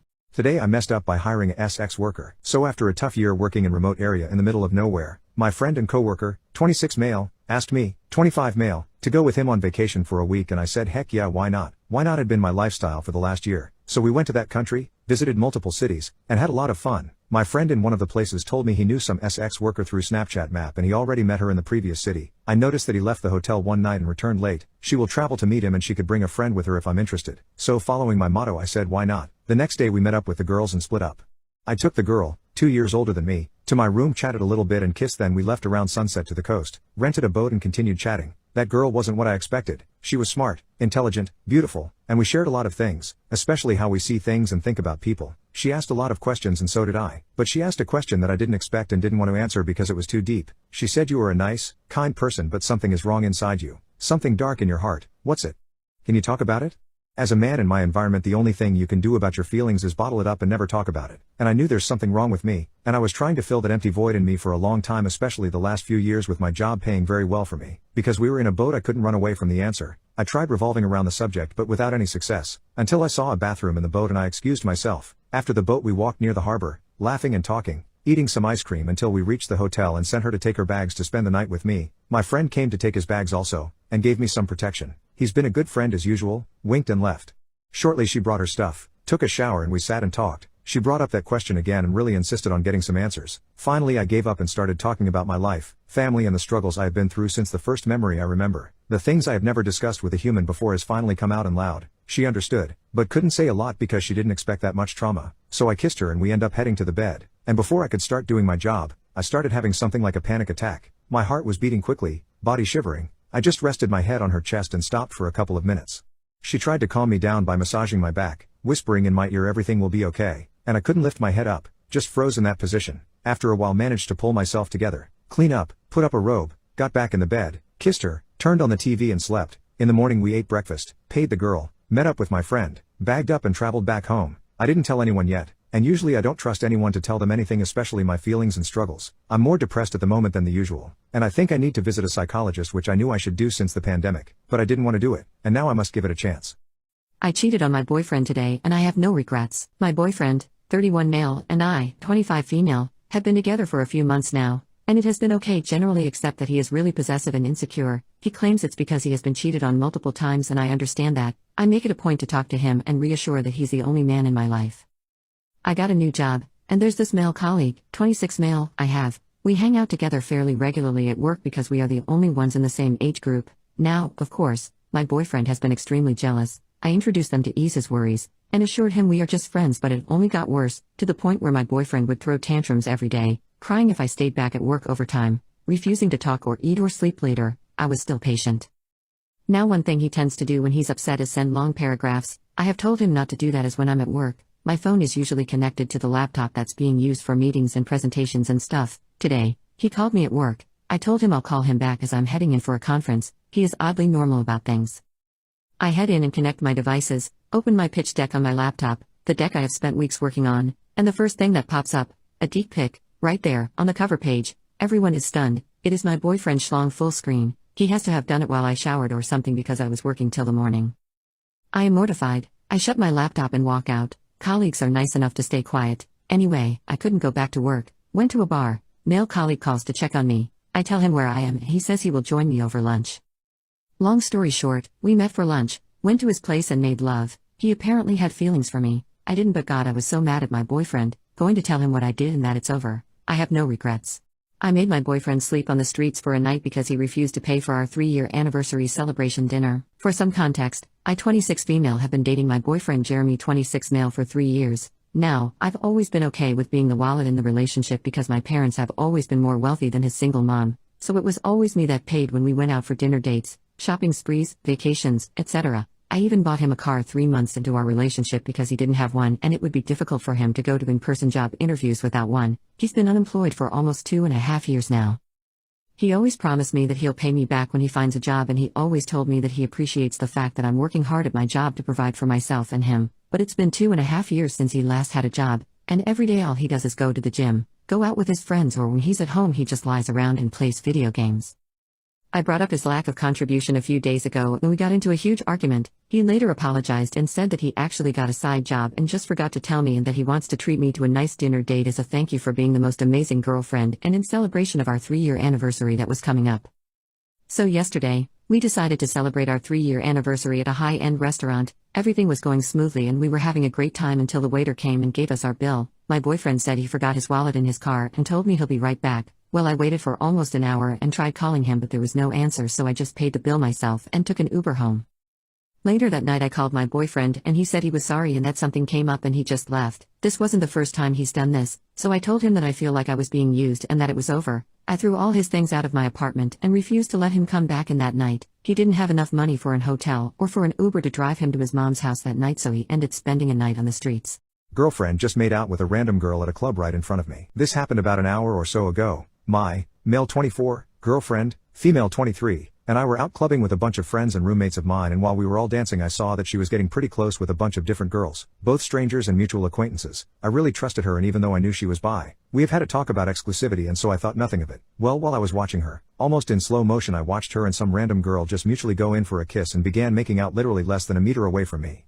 I went outside for some fresh air, then went for a walk outside the club, and now I've made my way home by myself and I feel so lost. I don't know what else happened there, and honestly I don't even know if she's realized I left. I know we were all drinking and it was only a kiss, but it was so blatantly right in front of me. I just feel disrespected and I'm hurt and I just need to vent. Update: thanks everyone who responded and took the time to try and help me with how I was feeling. Honestly, I've never been flooded with so many notifications on Reddit and the vast majority were so positive. This will be an update and a bit of more info for those who were curious. Many of the comments were very pro-revenge P, saying I should use her for a trio and dump her, or make out with someone in front of her. Some comments were even a little mean. Ultimately, her and I had previously set strong boundaries about being monogamous and what cheating looked like. This was clear to both of us, which is why I was hurting last night. I learned from some friends that she had gotten kicked out from the club for being too intoxicated and no one could find her, so I ended up taking a taxi downtown, finding her and taking her back home so she was safe and secure. Say what you will about this, but she is still an important person to me and I wasn't about to leave her alone on the streets, and I don't regret this. After getting home it was pretty clear she wasn't in the best state to discuss what had happened, and so even though it came out that she had cheated and she was crying and apologizing, I got her to bed and the bulk of the conversation happened this morning. Initially she was pretty lost regarding where she was, alcohol related. Neither of us are worried about her being drugged, and so when she first saw me she was excited, but once she remembered the events from the previous night she started profusely crying and apologizing. We talked and I forgave her, since it seems that there were some underlying insecurities making her feel like I was losing interest in her, which wasn't true, but mental health is cruel. However, I did tell her we needed to take a break from dating. Obviously neither of us are thrilled about this, but I need this time to heal from being hurt and the two of us need to work on rebuilding trust. We're also in a new foreign city and we need to decide if this relationship is worth pursuing still. Most importantly, her and I were / our best friends before dating, but I think the spark that made us click so well needs to be found again. And during this break we both have made promises to prioritize and rebuild our friendship first. At the end of the day, we communicated and I'm glad I didn't do anything impulsive. I care about her, but trust has been broken, so things have ended between us, at least for now. Sorry if this isn't a very interesting update, but thanks for sticking around for the support and advice. Thanks all.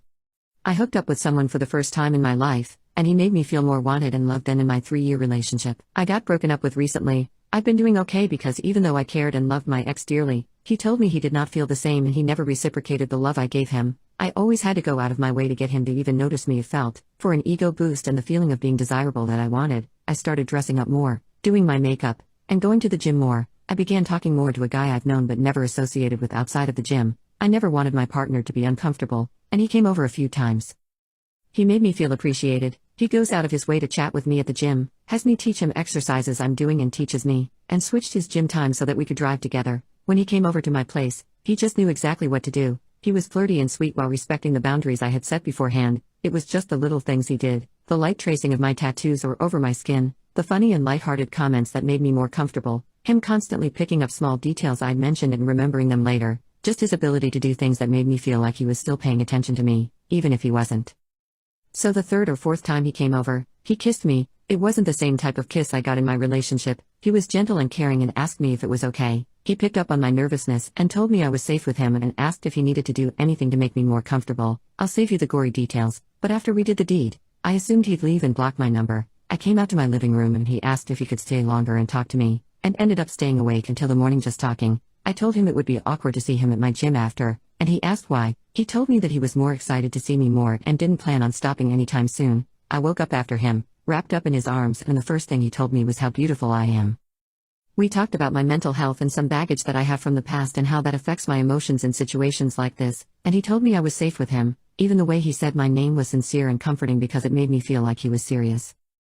This was all I wanted from my ex, just to feel wanted. My ex would come over to my house for intimacy and immediately leave after, not even pillow talk or goodbye kiss. This guy the entire time asked if I was okay, if I wanted to stop, and when I said it was, then told me to relax and enjoy myself. It's just the way he speaks to me, touches me when we're watching TV, and kisses me. He didn't make love with me because he was in the mood and I'm just there. He prioritized me. I feel desired. I'm not the one initiating everything. He knows my insecurities and tells me he likes every part of them, like my not rock solid abs or the big scar I have across my cheek, my freckles, my legs, my hips, everything I've hated about myself for years. He validates as beautiful. And there's things I hate about myself just because my ex would do the opposite or make jokes about things that I never, ever forgot. Update, we're dating. My husband of 7 years left me for a guy he met over a 7-day trip to Madrid. I've been with my husband, I'm a man, for 7 years and used to tell people that we have a storybook romance. We care for each other, talked endlessly, had great intimacy, great friends and traveled a lot. For the last several years I supported him while he went through law school and finally we moved to New York City after he landed his dream job and I could relax a bit. I still work a full-time job, but I could work less overtime and relax a bit. Flash forward 1 year and he's not loving his job at all. Of course, big law is a lot of work and he's already burnt out. He eventually decided to take some time off and soul search about his next career move. During this time off he decided to take a week away in Madrid to just clear his mind. When he got home he was acting so strangely and was very distant. When I confronted him about it the next day he admitted that he fell in love with someone else in Madrid, and when I asked him to stop talking to this person he refused. He wouldn't stop talking to a person that he had only known for 7 days to preserve his marriage with someone that has loved him unconditionally for 7 years. I went home to my parents for a week to soul search, and while on our laptop I found journal entries, intended for his therapist. He had written while on vacation in Madrid about these affairs he's been having without me knowing at all. He also wrote about how he has never felt passion with me, and how he doesn't think our love is compatible. After reading this I called him and told him we need to split. These many betrayals and lies were beyond my capacity to forgive and I could never trust or be vulnerable with him again. He packed his clothing and put it in storage and has been in Europe with his new lover since then. I am still in shock a month later. I had to scramble to find a new place to live, move all our stuff alone, take care of the divorce settlement and work a full-time job. All the while, he is in Europe not working and traveling with his new lover. I feel broken, used and completely alone. I keep reliving the last 7 years and I can't see how I could have seen this coming. He told me every day how much he loved me, and how he would do anything for our love. How do you go from fighting over who will die first so we don't have to live without the other, and him telling me he wants to have kids, to this, better question, how do I ever trust someone again? I'm 30 years old and can't see myself ever investing in a long relationship like this again after sinking my literal heart and soul into this marriage and being tossed aside like a fool. My husband died thinking our kids didn't love him. My husband, 46 male, and I, 45 female, met in college. He was the sweetest, kindest, most helpful and supportive, and overall best person from the time I met him until his death. We have 3 kids, 22 female, 18 female, 16 male.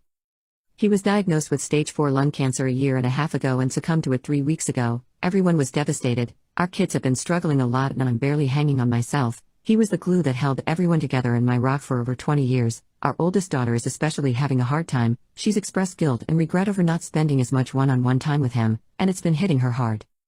A few days after the funeral, I went to visit his younger brother, 38 male, to check on him. He was very close to my husband and also lost his wife a few years back and was pretty much alone outside of his parents while he's also looking after his 12-year-old twins. Besides me, he probably visited my husband the most in the hospital.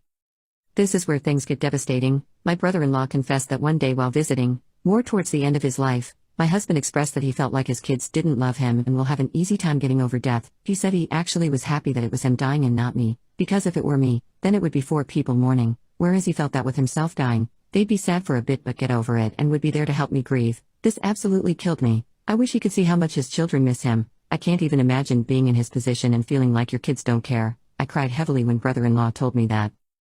When our first daughter was born, he was so happy to be a father and wanted to be the best dad he could. As the years went by and we had all of our kids, they seemed to gravitate to me, and he noticed. It's not like he didn't try, he was very involved, went to as many extracurriculars as he could, would try and hang out with them, and constantly told them he was an ear if they needed to talk, but it seemed like they only wanted to hang out with me. If I asked to go to a one-on-one lunch, they'd go. If he did, there was an excuse as to why they found it. They'd tell me something important going on in their lives, and when I told their father thinking he knew, he was oblivious. I was always posted to their social media accounts for Mother's Day and my birthday while he wasn't. He always felt left out and would make small joking comments that hinted on how he felt without expressing it fully. I just brushed it off as him joking. I'm even more distraught now. I feel so much sorrow for him feeling that way. I'm also starting to wonder if I demanded their attention and took any away from him. It's weighing on me heavily and I have no idea how to even move forward, especially since my oldest daughter actually expressed regretting not spending more one-on-one time with him. It's been hitting her hard and she's been staying with me since his passing. She's been a wreck just like me and has said, I hope he knew how much I loved him and it kills me to know that he didn't know. I hate everything. When did you feel most betrayed by someone you trusted? So to start things off, I'm gay. I live in a small town in the middle of nowhere, USA. I'm a male 18. I wasn't ever really bullied for being gay. Unless it was online, everyone was cool with it except the super conservative families in town. Of course I've heard my fair share of names and threats, but I shrug them off. It's normal to me. There's this group of boys, who are like the super bro dude straight guy group of the school. They act more gay than I do but still call me names, etc. In this group there's this guy I'll call Skylar. Skylar is my age, looks like a puppy dog, and was very sweet to me always, but always presented as straight, which is why I was shocked when he asked me out this summer. I mean, I'm not ugly or anything. I just didn't expect this super dude bro jock to ask me out. Our first date was amazing. I mean, it was on the 4th of July at our state fair. We got corn dogs, played games, and he kissed me on the Ferris wheel. After a few dates we had gotten a lot closer. We never made love though. He wanted to wait and I respected that. My ex-boyfriend's birthday was on October 20th. He had this huge party and invited everyone, and of course I wasn't shocked when he invited me. This is where I was stupid. I was head over heels for this guy. I was like stupid in love with him. I mean, I'd get giddy every single time I saw him and I'd get butterflies in my chest whenever he touched me, even after 3 months. I was in love with him. I think part of me still is, which is why I'm heartbroken writing this.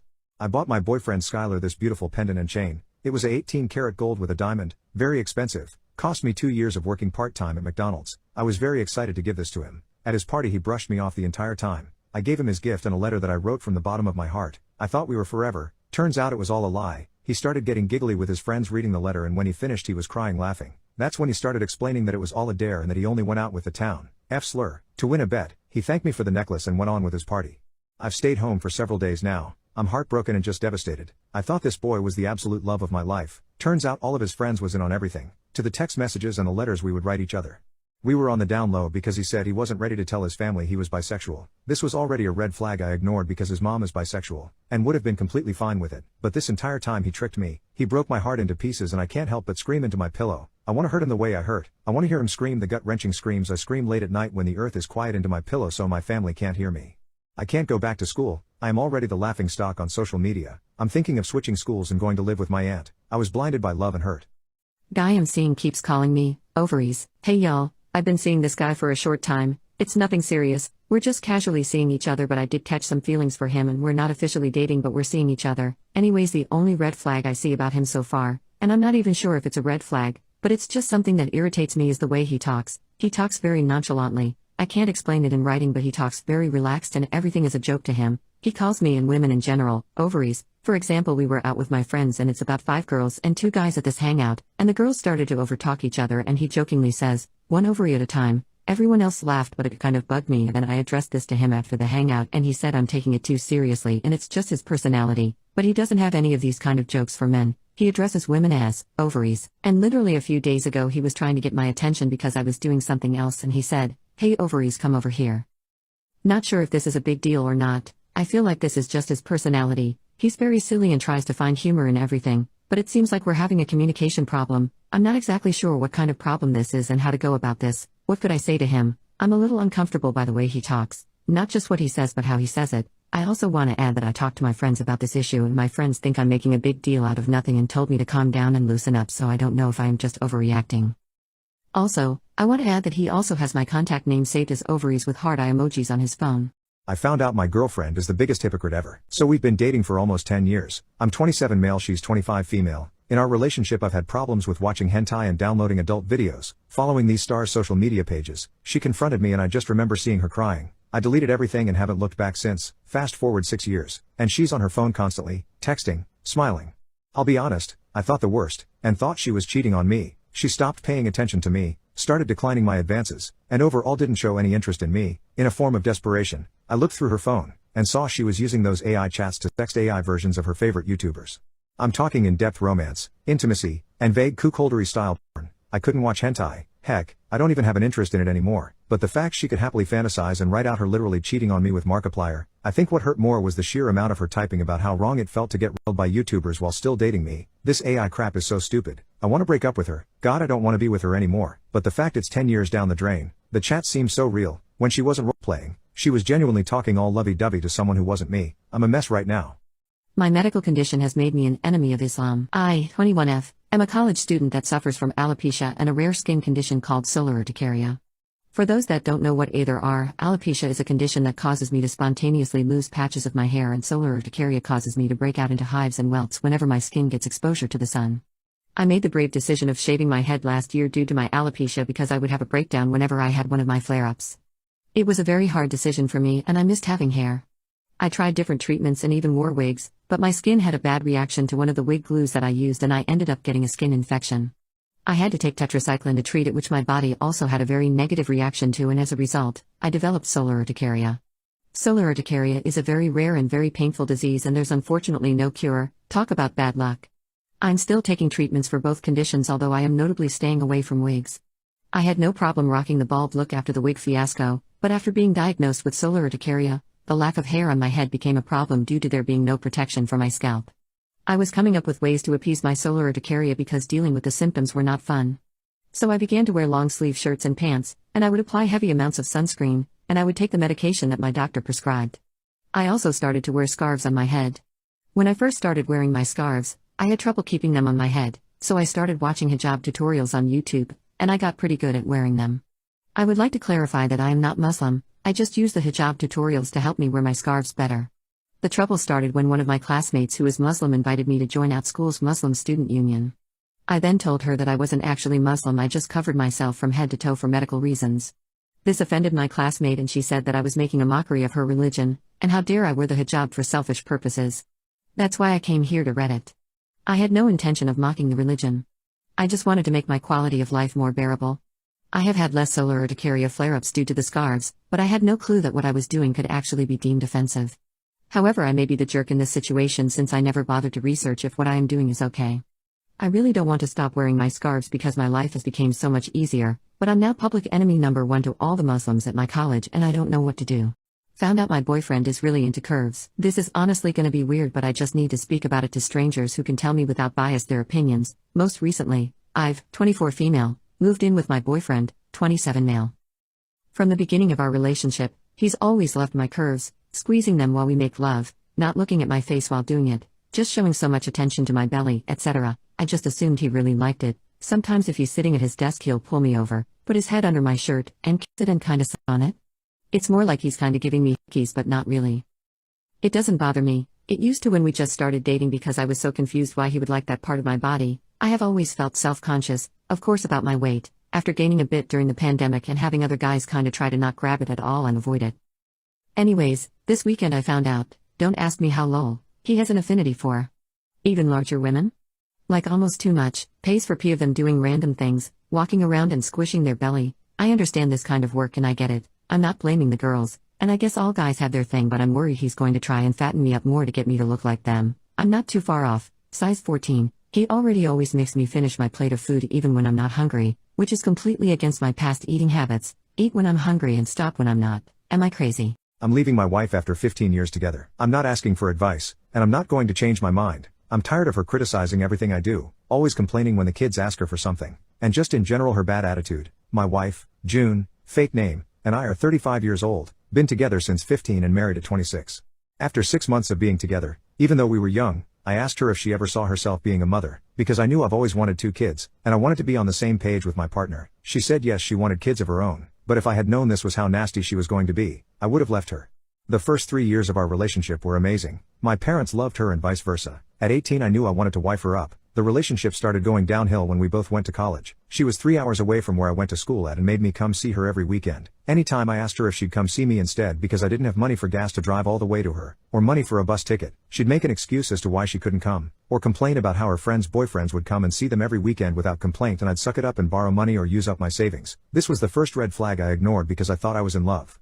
Somehow things became worse after school. When we started working, I saved up to get my own place to stay at while she was still with her parents. When times become tough and I was low on money and couldn't afford my bills and groceries, my parents allowed me to stay at their place since I bought my house and didn't rent it, so I could just lock it up and come back when I wanted to. Apparently me moving out when I was struggling was an inconvenience to her. In her defense, she didn't have anywhere to go to when she was bored. Second red flag I ignored as she kept saying, as a man, how do your parents still pay your bills?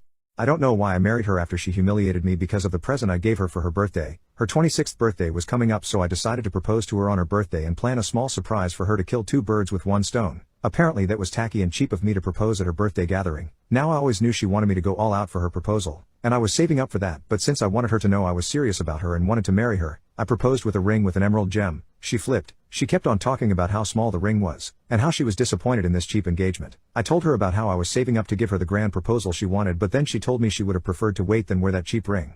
Still, I went ahead and married her. She was a complete pain in the butt during the wedding preparations. She kept on dismissing any ideas I had, and told me to let her handle all the planning, and I should just pay and watch. I let it go as I wanted peace. Now the kids, we have twin girls, 2 years old and absolute bundles of joy. When she first gave birth to them she was grumpy all the time and almost laid her hands on them once because they were crying. I took them to my parents' house for the weekend and gave her the scolding of her lifetime. She blamed it on her postpartum depression and said she'd go to therapy for it.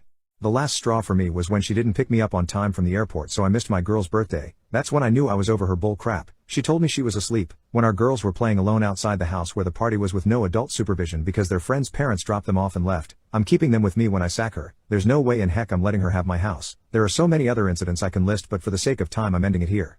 Her birthday is in 2 weeks and she's always wanted to go to Greece, so I'm going to put the divorce papers in an envelope and name it Greece tickets and hide it in plain sight. She has no idea what's about to hit her insensitive, abusive self. I hope she's miserable.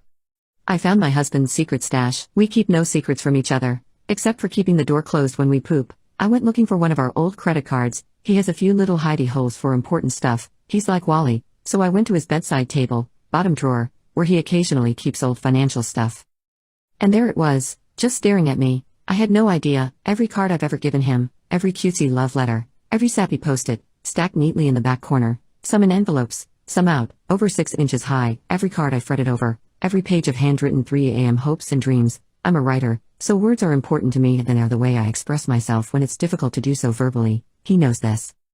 People always say it's so nice to see how happy we are, that we're that couple. I feel it. It's not like we never left the honeymoon phase. We had some issues for a while. Most people don't know, but we pushed through and we're both better partners because of it. I never thought I could be this happy in a million years. I never would have dreamed that I could have this kind of loving, challenging, supportive, affectionate, attractive, silly, perfectly complementary relationship. I feel lucky every day to have found this wonderful man, and I will never, ever take it for granted. But seeing that stack of cards, even though it may seem small to some in the grand scheme of things, just really made me happy today. I told him I loved him for the first time in a rambling Valentine's Day card. 7 years ago, we make a special point on every birthday, anniversary, whatever, to get the other person a nice card, write a little something. Maybe one day he'll be looking for something and find my stash, tucked away in my bookshelf, a stack of every card he's ever given me. I went to a pride event as a straight white man. I am a straight white man with a bisexual girlfriend. I've been trying to expand my horizons a bit over the past few years, and she asked me to go to a drag show with her. Against my typical nature, I said yes. It was the most fun I've had in ages. It was packed elbow to elbow. I didn't see a single fight. Someone bumped me and I dropped my drink on the foot of a drunk person. I apologized, and the drama was immediately over with no hard feelings. No one got in a fight. The show was really funny. The drag queen announcer had me cracking up when they were dogging on people in the crowd and making people who were there for their birthday dance on the stage. Everyone was dressed up in pride costumes and genuinely looked like they were having a great time and wanted to be there. My favorite part was when a 68-year-old lady got a dance from a male dancer and the dude smiled huge and gave her a big hug and kiss on the cheek. She looked like my grandma, and she walked out on the stage for her birthday walk and dance, and the crowd went absolutely berserk cheering for her, and I'll bet she'd never had that entire type of attention her whole life. Come on, straight white people. These are the people we call pals? These are the people we are scared of being nearing children? Give me a break. I have never seen such a drunk, densely packed large crowd of people so nice to one another, so nice to me, and having such a positive and accepting towards anyone, even white as straight me. It didn't turn me gay either. As it turns out, the gay is not contagious, but it's got me thinking maybe if it did, that wouldn't be a bad thing to be a member of the least toxic community I've seen in years. As a country we can do better. I'm going next year. I don't vote conservative, but they have at least one white, rural male that will never vote to take away rights, status, or protection. I accidentally fell into a family with my best friend and it's the best thing to ever happen to me. I had a very rough childhood growing up. I didn't have a dad, and my mom was never really there because she had a rough battle with health issues and got hooked on narcotics. I had friends growing up, but I had my best friend since I was 12. Her name is Lily. We have been extremely close due to our childhood issues and we had always been there for each other. We had talks of being together, but got cold feet because we were scared if it didn't work. We couldn't recover from that. When I was 18, I didn't really want to go to college. School had never been for me, so I went into a trade. I work long hours, but it's been worth it and I make solid money right now for my position. I'll come back to this in a bit. When we were 19, Lily got pregnant by her boyfriend. The dude somehow managed to avoid child support payments and broke up with her, and has not seen the kid once in his life. Complete deadbeat. Makes me disgusted. Lily was scared, but I told her I would be here when she needed. She didn't have parents that would help, but I told her I'd help where I can when the kid gets here. Lo and behold, she gave birth to a beautiful little girl named Kelsey. I was there when she was born and it was a weird moment. I don't know to explain it, but I did feel happy for her. Now we're 21, and ever since then this little girl has had me wrapped around her finger. I've done my round of the diapers, bottles, middle of the night screaming, etc. Every day I get home from work we sit there and we watch her little shows, and we spend a lot of time together as the three of us as well. When we walk, she grabs my pointer finger with her whole hand because it's so little. She stands up and kisses me on the cheek after I change her, and she loved her snuggles where she just lays on top of me with her head laid up against my chest. As of recently, she has begun speaking. She has been calling me daddy. I've been feeling really weird about it lately, feeling like it's not right, and that someday she needs to know the truth. I talked to Lily about it one night and got her opinion of it. She sat there with a slight grin and then she came up behind me and hugged me. She said you're the best dad she could ever ask for, and then proceeded to tell me we'll worry about talking to her when she understands. As far as she is concerned, you are her daddy, and you are to me as well. I turned around and hugged her. We had a long talk about what's been going on lately with us as we have been engaging in not so just friends activities, and she just said I like this. I like our family. I just kind of froze for a second and asked her, is this what we want to do? And she followed up by saying I think we've been doing this for a while now, and then laughed. We had a great moment and agreed to be a family. I had told her I needed to run to the drugstore for some diapers for Kelsey. On the way there, I bursted into tears. I cried for maybe a good 30 minutes. I don't even know how I describe what I was thinking and feeling, but I was happy. I just know that there isn't a thing in this world I wouldn't do for those two. It feels like I can relax and reflect on everything that's happened to this point, but also I don't. I basically have a family I'm looking out for. Like no matter what happens, I have people who will depend on me, and something like that makes me want to be the best man I can. In about another year, I will have my official license for my trade, giving me a substantial pay raise and a new job that I already have lined up. I've already started looking at houses and rings. We've also talked about having our own once I get my license. I don't know where I'm going with this, but I wanted to share it with someone. But I don't really have those people in my life. Thanks for reading. My kid came out as trans and I'm struggling, but not for the reasons you think. I've always known. Even as a baby he seemed happiest in his cousin's boy hand-me-downs and would protest if I dressed him in pink frilly things. The minute he learned to walk it's been rough and tumble, dirt under his nails, bugs in his pockets. I thought maybe he was going to be a tomboy like me until he was 5 and he tried to shave his head with his dad's beard trimmer, huge bald spots everywhere in his beautiful long blonde hair. He looked at me with tears running down his chubby baby cheeks. Mama, I don't want to be a girl. I got out the clippers and shaved his head. I knew. At 7 if someone said he was a girl, he would ball up his fists and tell you he was a boy. I never once corrected him, but somebody did. I don't know who and I don't know when, but someone got in his sweet little head and for a moment, he decided he was a girl. He tried for a while to be a girl, donning dresses with scrapped knees, scuffed Mary Janes and grass stains. He tried to love ponies and Barbies and all things girl, but he hated it and you could tell he did. I knew. At 10 he was diagnosed with anxiety and depression. 10, he confided in me that he had such scary thoughts and my heart broke into a million pieces. I got him a therapist and he started meds and he started doing better for a while, but then that didn't seem to help either. One night when he was 11 he fell into my chest and sobbed that he didn't think he was a girl. I told him it was okay and he didn't have to be a girl. We talked about all the different genders and I researched and answered all of his questions as best as I could. I got in touch with some non-binary and trans friends and asked for their help. He decided that he was non-binary and for a while he denounced gender altogether, but I knew. One night a few weeks ago at 13 he asked me to pass the butter during dinner and immediately after, as if he was telling me something as mundane as the weather, he said it, Mom, I'm a boy, I'm trans. The look on his face was part hope and part terror, but it was all brave. He's always been brave, even when he can't see it. I told him I loved him and that would never change and that I would love him regardless, not in spite of. I always wanted a boy. I'm terrified. He wears his heart on his sleeve. He's so kind and gentle. He always has been. I'm trying so hard not to mess this up. It's too important. But I am scared and part of my mama heart wants to squash it, not because I don't believe him or I don't support him, but because I am afraid and I want to protect him, afraid of how the world is going to treat him, afraid of the current political climate we live in, afraid of the things trans men experience at the hands of some evil cis men, afraid of the cruelty he may face, Afraid of the absolutely staggering self-destruction rate among trans people and that I may one day bury my son because of it. I don't know what to do. I don't know where to go from here. Logically I do, but mentally and emotionally, I'm just stuck. I don't really have anyone I can talk to about this. I just hope he knows that he is so loved and that is enough.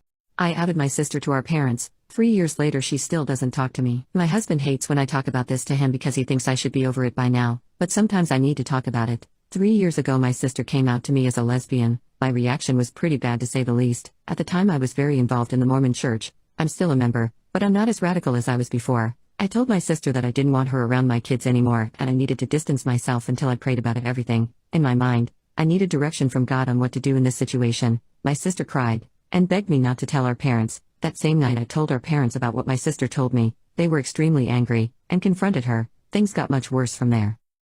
My family was encouraged to distance ourselves from my sister by our bishop. Since my sister is an adult, pays her own bills, and lives in her own apartment, it was easy to avoid her. At the time I thought I did the right thing. It sounds dumb, but when she graduated from college a few months later it really hit me that I lost my sister. My family is the type of family to always attend big events for each other. We always go all. So seeing my sister succeed in something she's worked hard with us sucked. I texted her and apologized. I told her that I would like to have an open conversation if she was open to it, but she never responded. It's been 3 years, and my beliefs on the LGBTQ community has changed drastically. I now see how ignorant and brainwashed I was. I've reached out to my sister many times, but I never get a response. Last I heard she moved to a new state and works as an ICU nurse. Not a day goes by that I don't think about this. The guilt from this keeps me up at night. Husband and brother had an affair. Don't know if I should laugh or cry. So, I 35 female found out my husband, 38 male, of 6 years was having an affair. That alone would be enough to push anyone's buttons, right? But just wait. There's a twist. He wasn't having an affair with another woman, nope. He was having an affair with my brother. Yeah, you read that right, my bloody brother. Now, I'm not one to judge anyone for their preferences. Live and let live. You know, what got me is the betrayal. The absolute soul-crushing betrayal from the two people I loved most in this world. You know, those folks who are supposed to be your rock when everything else goes to hell. Yeah, those. I found out purely by accident. I wasn't snooping, promise. Just looking for an old picture on my husband's laptop. We often swapped devices and didn't really have any boundaries when it came to privacy, or so I thought. Stumbled upon some emails, not just any emails, lovey-dovey ones, with my brother. My world collapsed, literally my legs gave out, and I ended up on the floor, staring at those words that made absolutely no sense. I swear, if confusion and hurt had a baby, that baby was me at that moment. It's been a rough few weeks since that day. I confronted them both. I wish I could tell you that it was a heated discussion with flying pots and pans, but honestly, it was a quiet conversation with a lot of crying. More from my end. Obviously, I feel deceived, cheated, and just replaced. It's one thing to be swapped out for another woman, but to find out that your husband is gay and in love with your brother, that's a level of pain and confusion I never thought I'd have to endure. Life's been a whirlwind of emotions since then. The crying, the anger, the self-doubt, the stages of grief for a marriage I thought was solid. I've moved out temporarily, staying with a friend. On top of it all, I feel so isolated. Like, how do you even begin to talk about this with your friends? How do you explain it without feeling like a circus freak? And before anyone says, yes, I have started therapy. What's next for me? I don't know, probably a divorce. It's still a raw wound. Right now, I'm just surviving. I'm trying to remember who I am outside of being a wife, a sister. Outside of this betrayal, I'm trying to figure out what this means for me, for my relationship with my brother, for my view on love. Sorry for the long rant. Thanks for reading. I am never going on a trip with my girlfriend ever again. I, 22 male, have a goal of going to all 50 states, and last week I drove through Arizona and New Mexico. My girlfriend, 23 female, has never been out of California and asked to tag along, and I said sure. We have been together for almost a full year and I have been wondering what she's like on vacations and trips. I admittedly am not someone who will go on luxurious vacations. I will make sure I'm in a safe place, but I don't have a problem with sleeping in airports, bus stops, train stations, and libraries. This trip was nothing like that though. I found 2 days in hotels with 4 stars and one of them had complimentary breakfast. My girlfriend tagged along and complained for about 95% of the trip. She complained that my car was too small, the weather was too hot, the weather is too cold, we're staying at a Days Inn? Are there better places around? These bed sheets feel weird and the AC is too cold. This shower has a curtain? I don't want to go to this restaurant. That restaurant looks weird. Let's not eat there. This is the Grand Canyon? I thought it would be prettier. Albuquerque is ugly. Why did you want to go here? I don't want to go on a hike. I'll stay in the car. Any suggestion I gave was turned down. When I asked if she wanted to do something or go somewhere, I barely received a response. She freaked out at a waitress because they made her order wrong and caused a scene. We went to the Grand Canyon and she didn't clean up her garbage when we had lunch and said it's the park ranger's job.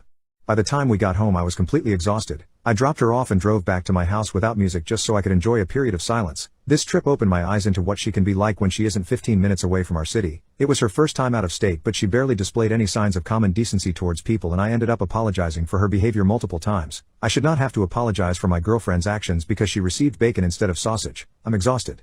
Update. Today I messed up telling my girlfriend how I met my friends. My mom and dad invited me to have dinner at their house a few nights ago. I was planning to inform them about my breakup during dinner, but I realized it was too late when I showed up at the house. My parents were already informed. The dinner invitation was a smokescreen to confront me about the details. My ex-girlfriend apparently broke the news to my mom and dad soon after our relationship came to an end. My parents knew about the SX party, the friends I made from there, and why my girlfriend no longer wanted anything to do with me.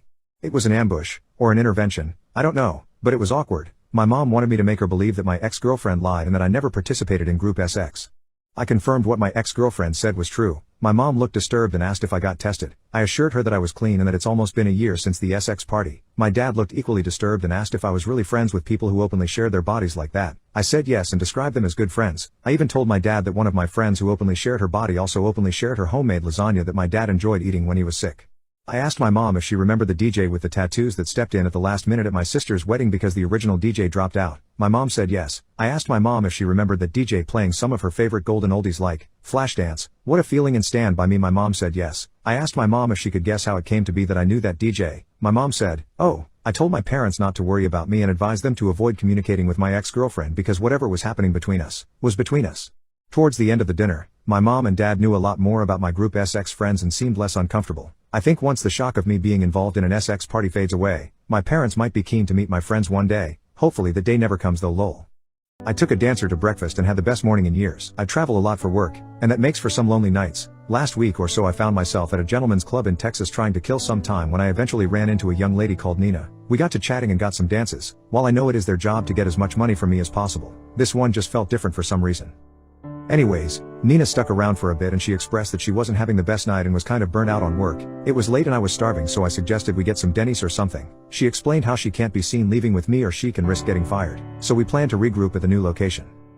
To my surprise, she actually showed up, with a huge smile on her face. We ordered our food and just talked for hours about life, aspirations, and how we both ended up in our professions. Come to find out we had a ton in common. Everything from video games, crazy controlling parents and just random hobbies. It was honestly just pleasant. There was no tension, intimate motives, or anything. Just two friends opening up to each other, really listening and sharing life stories. I really don't know why I am sharing this, but I will say I enjoyed her company so much because what started off as a night of debauchery ended in one of the most wholesome evenings. She was truly one of the most genuine people I have met in years. I did end up getting her real name and number, and we chat from time to time. She ended up being a breath of fresh air, and I think I really needed that. My date slapped me. Hi, last night I was kind of taken aback by my date. We met on a dating app and have been texting for a few weeks but made last-minute plans to get a drink last night. So we got a few drinks and then he asked to go to my car. I figured he wanted to kiss, so I said yes. He was such a gentleman. He opened the door for me to the bar and to my car, which I thought was so sweet. Most people don't open car doors on dates anymore. So we started making out in the car, but it was soft and gentle. Then he starts biting. After a few minutes, he asks, "Can we drive somewhere else? It's close to my house," so we went to a park I know close by. So we get to the park and start making out again. Then I climbed on top and sat on him while we kissed. It started getting a little rough with lip biting and light neck touching. Then he lightly taps my face on my cheek with his fingertips and I remember thinking, that was so soft, he'd better keep it that way. Then all of a sudden out of nowhere when I stop kissing him and look up at him, he does it hard. I was so shocked I didn't know what to do. Then he did it again but even harder. I was honestly scared. He was so gentle at first and was so delicate with me, looking and kissing everywhere so passionately. Then all of a sudden, smack. I understand this is personal liking of his and I didn't know what to say after. I've never had that happen before and I don't think I liked it. Before he did that, he whispered, "You're safe," during the neck touching, which I do like, and maybe the soft taps were a warning that he was about to really do it to me, but I was really caught off guard. I thought maybe if someone were ever to do that to me, they would ask before or wouldn't do it so hard. I mean, that was one of the hardest I've ever had. I've only ever had it on the bum, which that's saying something because on the bum, they go pretty hard. I don't know if I should just embrace the BDSM or obviously tell him I didn't like that, but my biggest concern is that he may end up physically hurting me. I just found this very odd because we never discussed these things beforehand and this was our first time meeting. Very bold of him, I thought. My ex divorced me and now wants to be together again after 4 years. I'm 46 female and my ex-husband 45 male were college sweethearts and married at 26. Right before we got married, I gave birth to a beautiful daughter who's now 21 years old. I loved both of them dearly, and we've been a happy family for about 16 years before everything went down. Our only problem was my ex's mother. She always had a strong dislike for me. She never thought I was good enough for her baby boy. We had many fights, and my ex cut contact with her after the wedding when she tried wearing white to it. We had many encounters with her years after that, sending us gifts for my daughter and purposely trying to get us to contact her again to seeing her outside our house. 4 years ago, I got home from work to see my ex and his mom together on the couch. My ex was on the verge of tears, yelling and calling me a cheater. I tried to explain I didn't, but his mother supposedly had proof, saying she saw me with another man out in a restaurant together. I'm very faithful and loyal, but he refused to hear me out. We got into a big argument before he packed up and left to stay with his mother. When my daughter got home from a friend's house, she too started to blame me when she found out from her dad. She went to live with her dad while he sent out divorce papers. It took about a year before it was finalized. He got custody of her, and I was granted visitation rights, but she never wanted to see me. It took a long time to move on. I sought therapy and fell into a huge depression. I knew my ex's mother made it up to tears us apart. I can't believe he listened to her so carelessly. I don't blame my daughter, but it still hurts. I moved out of the house to allow my ex and my daughter to live there. I ended up moving to a small apartment. It's been 4 years, and I started to finally be happy again. I made new friends. We had so much fun and I got a promotion at work. I still missed my family, my daughter, but I couldn't do anything about it. 2 days ago, my daughter called me. It's been 4 years since I've last seen or heard from her. She said that my ex's mother admitted to lying. She said that my ex got a new girlfriend and his mother was furious, claiming he shouldn't have one after all the trouble she did to get rid of me. They got into a heated fight before he kicked his mom out. I nearly wanted to cry. I thought she would never admit it. And now I'm hearing my daughter. She asked to meet up and apologized so many times. I told her we could meet tomorrow. Yesterday, I met her at a restaurant, but she brought along my ex, something she never mentioned, nor have I agreed upon. He was apologizing, saying how much he missed me and that he dumped his girlfriend. He wanted us to be together. Again, I excused myself and left them there. I got back home to lots of phone calls from my daughter and text messages from her. She wanted us to talk, and she called me an asshole for leaving. I told her I wasn't comfortable and that she needed to understand. I had to mute my phone and put it down for a bit. I haven't responded yet, and I'm not sure what to do. I love her, but I can't talk to her with him there. Not yet anyways. It feels so fast. I wanted to do it one-on-one. I'm deeply hurt and crying as I'm typing this. I don't know what to do. My boyfriend let 3 of his friends touch me while unconscious. They have multiple pictures of me exposed. I don't know what to do. I should say ex-boyfriend. I'm so sick and disgusted right now. About 3 months ago was my 20th birthday. My boyfriend is a hockey player and he had an away tournament on my birthday weekend. We had been together for 6 months at this point. After his late game on the Saturday, we went to a nearby bar to celebrate and I don't drink. So I do get drunk fast when I do, but I still don't know if it was just alcohol that made me pass out. I can also clearly remember in the bar when I started to feel off thinking I needed to find him because he was the only one I could trust to keep me safe if I passed out. All I really remember is begging him to take me back to the hotel because I didn't feel good and that was it. Around midnight maybe? He claims I had McDonald's when we got back, but I don't remember anything outside of the bar. The next morning he acted completely normal. I noticed his friends laughing and looking at me funny, but I assumed it was because I was acting crazy all night. I did wake up with some pain in certain areas but still assumed it was from me being drunk. Fast forward to last week, one of his teammates' girlfriends came to my apartment and told me everything. She only found out because she saw a picture of me in their group chat and went on her boyfriend's phone and found it. Pictures of me blacked out with full detail of what happened and my own boyfriend is in the chat laughing about it. I'm so sick I just don't even know what to do. This is disgusting to do to a stranger, let alone your girlfriend of 6 months, and then to act completely normal afterwards like nothing happened. A month ago he was telling me he wanted to get married and have kids with me, and now I'm finding this out. I have to wonder if he ever did anything else to me too. Legally I don't know what to do next. She left me with the screenshots but I'm so scared of what happens. I'm terrified if I tell anyone and they don't help me, they might post them or something. I also saw about 5 pictures. I don't know what all they have from that night. The pictures I saw, I'm fully topless. One is fully exposed. I'm just so scared they'll immediately blackmail me for taking legal action. However, on the other hand, 2 of the photos I have them in them too. They are fully clothed but touching me, and I'm clearly blacked out. I don't know what to do, but I needed to at least get some of this out in hopes someone can give me some encouragement to keep going because right now all I want is to pass away. I know a lot of people will suggest go to my family, but I only have a dad and an older brother, and they might end up in more legal trouble than them if I tell them before police. My ex-boyfriend and I go to the same university, but we're out for the summer so I don't know if they'd help with anything. God, I do not know what to do. I'm so lost. My parents disowned me 5 years ago for false accusations. Now they want to talk. I am bisexual. When this all happened I was still in the closet and didn't tell anyone about my ex or our relationship. My ex and my family were my whole world. I thought I had a good relationship with my parents. I had inside jokes with my dad, shared hobbies with my mom. I also had a good relationship with my sister, 10, at the time. I didn't drink, smoke, or be late most nights. I wasn't perfect, but I wasn't that troubled teenager of a boy that didn't even deserve to be effing hurt. In the summer, my ex and I planned a sleepover at his parents' house. I know it was a dumb decision to sleep at his parents' house when no one knew about our relationship, but I was 19, dumb and hormonal. His parents hurt us and his father entered the room and laid his hands on my ex-boyfriend. When he tried to get me as well, his wife grabbed him and I quickly grabbed my clothes and ran away and went to my home. In the evening of the next day my father entered my room and grabbed my hair while my mother was crying and asking me if I had essayed my little sister as well. I didn't understand what she was saying, and I told her of course I didn't essay her, but my father said that I was just a mistake and dragged me out of the house and told me that if I didn't run away from him now like I ran away from my victim's house yesterday, he will turn himself into the police because he will be unaliving me. I tried to call my ex-boyfriend to make sure he was okay, but he didn't answer. When I called my grandmother, she told me I should be ashamed of myself and I should surrender myself to the police, and that she would support me if I did this. I tried to ask her what was happening, but she said that she couldn't bear to hear my voice and hung up the phone. I went to the house of my close friend Angel. She wasn't at home, but her father was. I call him uncle. I did not plan to talk to him, but I could not stand it and cried in front of him. He listened to me and assured me that I had a place in his house and to not worry. The next day, my uncle sat me down and told me that he spoke to my father, and he told him that I had essayed my ex-boyfriend and forced him to do things he didn't want to do. Had it not been for his parents discovering us, I would have continued the essay. I was shocked and showed him the messages that were between us. I don't remember what happened, but I was crying hysterically and Angel was holding me and my uncle calling the ambulance. After I got out of the hospital, we spoke with a lawyer and reached an agreement with my ex-boyfriend that he would confess to my family that it was a lie, otherwise I will file a defamation case. All the evidence was against my ex-boyfriend and he accepted. But it wasn't enough for my parents because they sent me a legal disowned letter. I will spare you from the details, but know that I am fine now. 2 days ago, my parents sent me a long message, asking to talk. They said my sister died, and they wanted me at the funeral on Friday, and to talk. I told them to F off and to give the funeral location. They told me either I talk to them or they won't give me the time or location. I want to see my little sister, but I don't want to see my parents. The thought of them only makes me sick. What did I do wrong to deserve this? Be gay.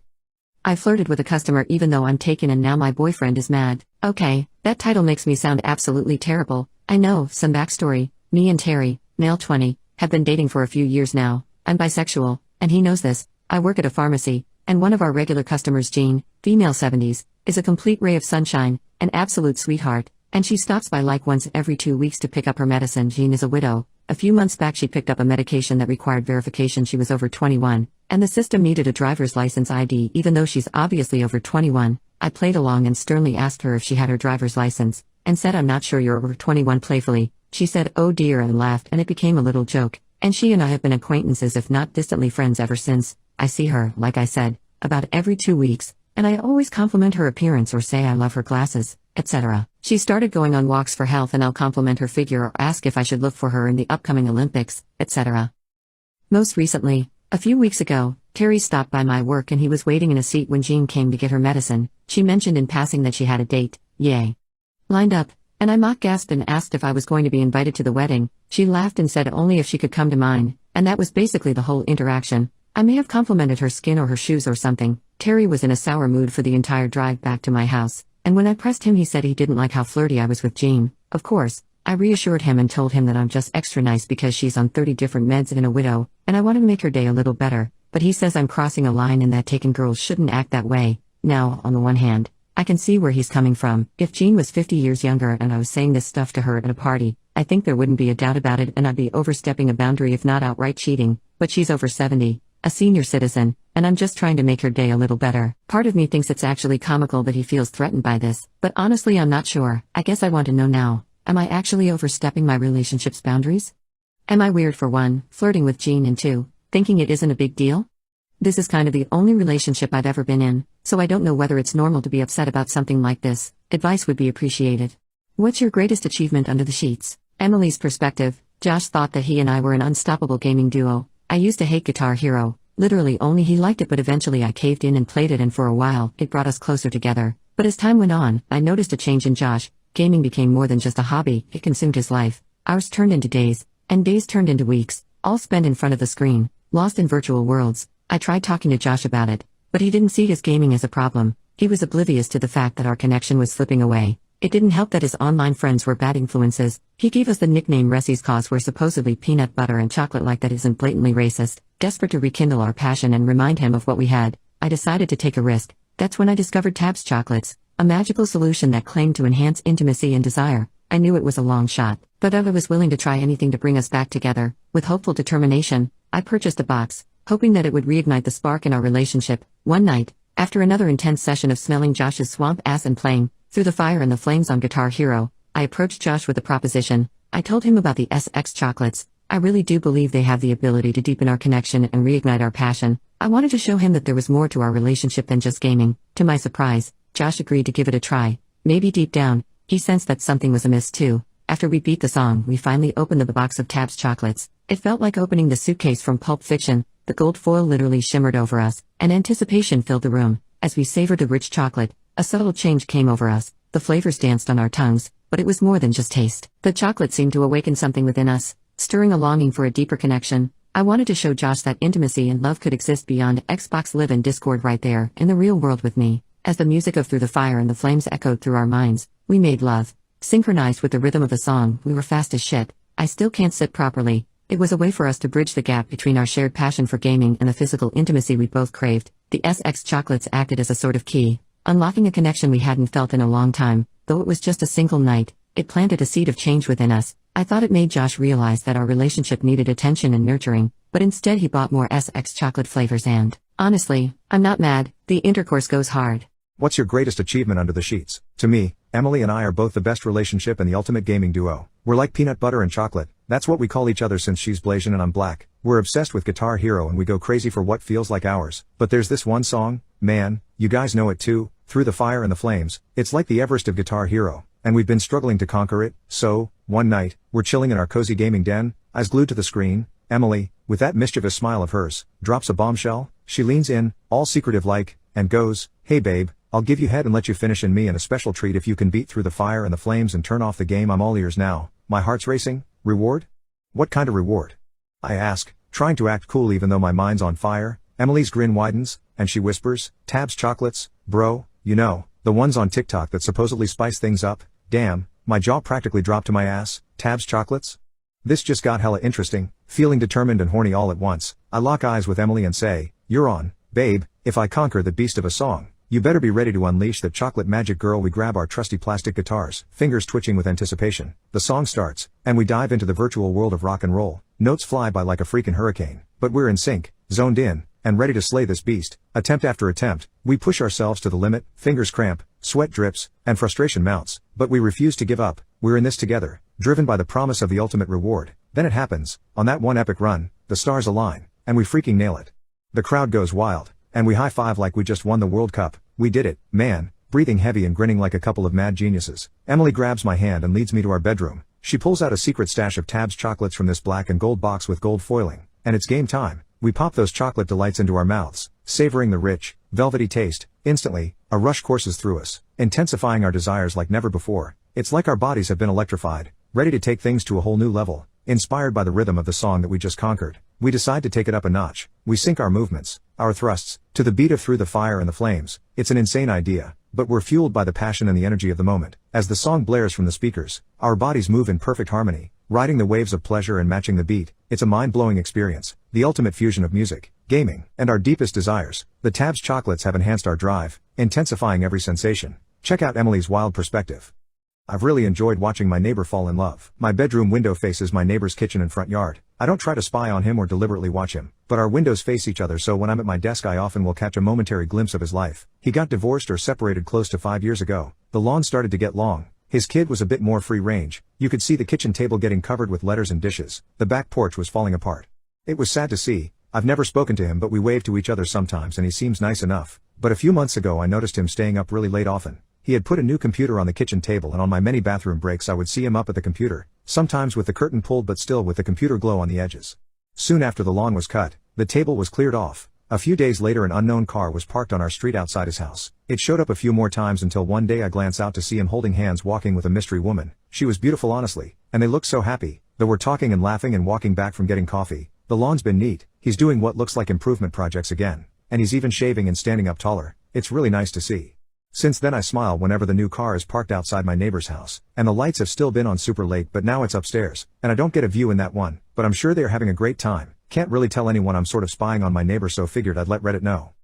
Husband cheated with our marriage counselor, and I don't know what to do. So yeah, you read the title, my 49 female, husband, 50 male, and our relationship counselor, 38 female, a part of my life I considered sacred, has become a toxic blend of lies and deceit. The person who was supposed to help us get back on track ended up derailing us completely. To give you the full picture, we were high school sweethearts. Yeah, the cliched story of meant to be together forever, but fast forward 20 years, 2 kids, and a mortgage later, it wasn't so rosy. We were drifting apart, arguing over silly things, losing the us in the process. That's when we decided to rope in a counselor, a beacon in the storm of our marital discord. Our counselor, let's just say, was charismatic, empathetic, intelligent, and seemingly genuine. We had our sessions, spoke about our problems, and she was the one helping us navigate through it all. We were making progress, I thought. It felt like we were starting to remember why we fell in love in the first place. The D-Day arrived unceremoniously one weekend when I stumbled upon some messages on his phone. Now, I'm not a snoop, but he'd left his phone open on the kitchen table, and I saw her name pop up. In retrospect, I think he wanted to be found out. Those messages, they were explicit, intimate, leaving no room for doubt. My heart felt like it had been ripped out, stomped on, and fed to wolves. It was a searing pain, something I wouldn't wish on my worst enemy. The rest of the day was a blur of anger, tears, and a whole lot of whiskey. Confrontation was inevitable. He confessed, said it had been going on for months. The counselor was surprisingly silent when I rang her up. The gall of her to just hang up on me. I felt betrayed, abandoned, used. It was as if I had been thrown out of a plane without a parachute. The past few weeks have been horrible. The kids are confused, they sense the tension, but I've tried to shield them as much as I can. We are in the process of separating, but it's the emotional turmoil that's killing me. The deceit, the betrayal, the shattered trust. It feels like a gaping wound. I've been trying to keep myself sane, to distract myself from the constant loop of their betrayal playing in my mind. Sorry for the long rant, but it feels good to let it all out. The future seems so uncertain right now, but I guess it's time to rebuild. It's not going to be easy, but I'm not going down without a fight. I am leaving my husband because of my mother-in-law. I, 34 female, have been married to my husband for 5 years. Of those 5 years, I spent the last 3 years taking care of his mother. His mother is very sick. She can hardly go to the bathroom on her own. I have to wash her and clean her. He never discussed anything about it to me. He just moved his mother into our house without asking me. I suggested that we should hire a nurse and he said it was a waste of money. Why do we need to hire a nurse when we can take care of her? My husband promised he would help but he hasn't lifted a finger. I did everything. I fed his mom. I bathed her. I cleaned her after she did her business. I am exhausted and feel like less of myself. I don't recognize myself in the mirror anymore. I always unclock for her. My husband doesn't help me, but he expects me to help his mother. He just comes home and plays video games.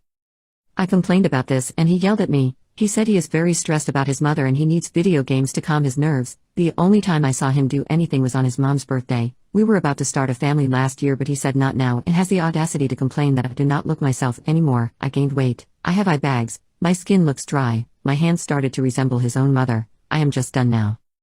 I sacrificed my job for him. I left my job and took a part-time job just to take care of his mom. I should have left when 4 years ago I asked him to lend me some money for my dad's operation and he gave me a bunch of excuses. He even criticized me if I spend too much time with my own sick dad. Today at work he is going to be served. I have been planning my escape for a few months. I'm staying with a close relative. I have enough money saved for me. I'm glad I didn't have kids with such an ungrateful man. Robert, I hope you enjoy cleaning your mom's shite-covered arse every day because I am done.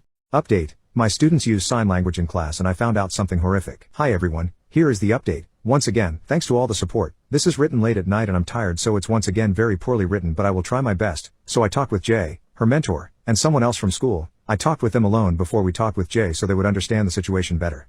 Jay's mentor was the one to talk the most because I wasn't sure what to say, but when Jay's mentor, let's just call her M, asked why Jay did all of this, Jay started crying and didn't want to talk anymore. M wanted me to leave because she believed Jay didn't want to talk because I was there, so I left. A little bit later I was called by M. She wanted me to come and talk about what happened and what Jay told her.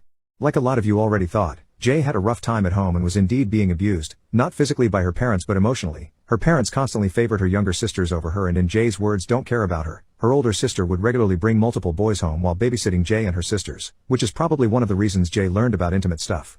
A lot of others in the comments thought Jay was being essayed at home but that's not what is going on.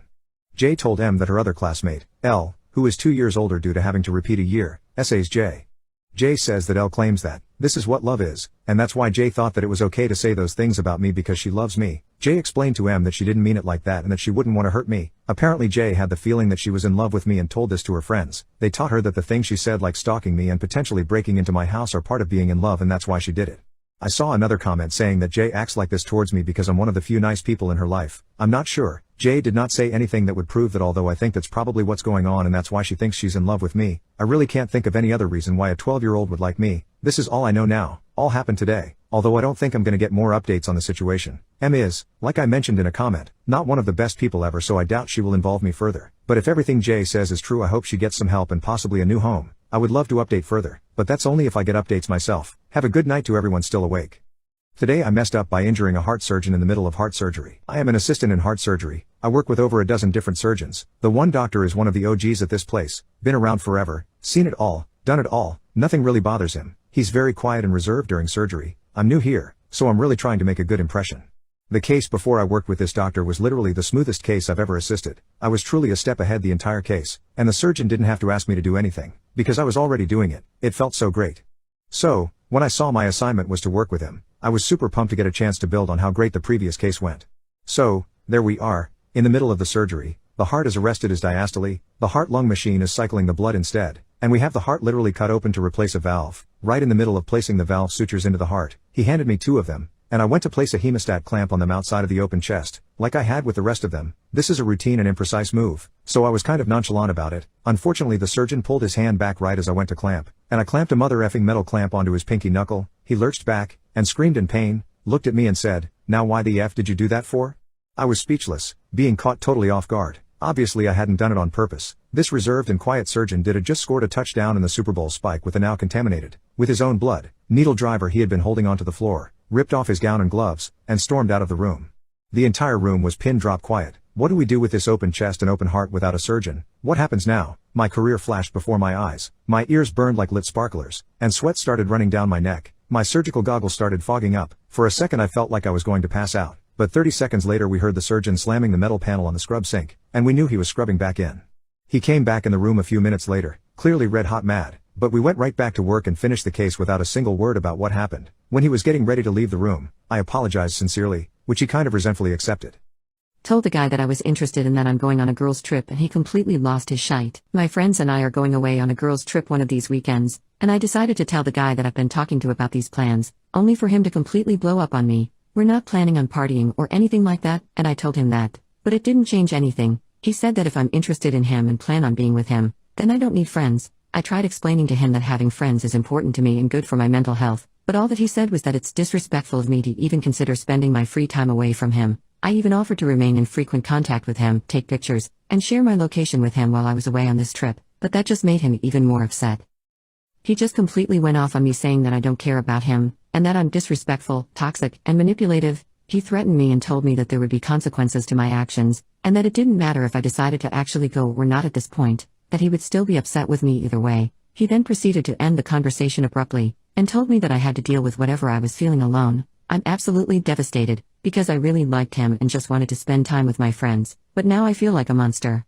I punched an autistic kid after he groped me and now everyone hates me. That grope was the last straw. I have known Troy since kindergarten and he has always been babied. It was always his autism that made him who he was. I don't know why, but he always had a crush on me. I rejected him gently multiple times, but he never took no for an answer. As we grew older, he got worse.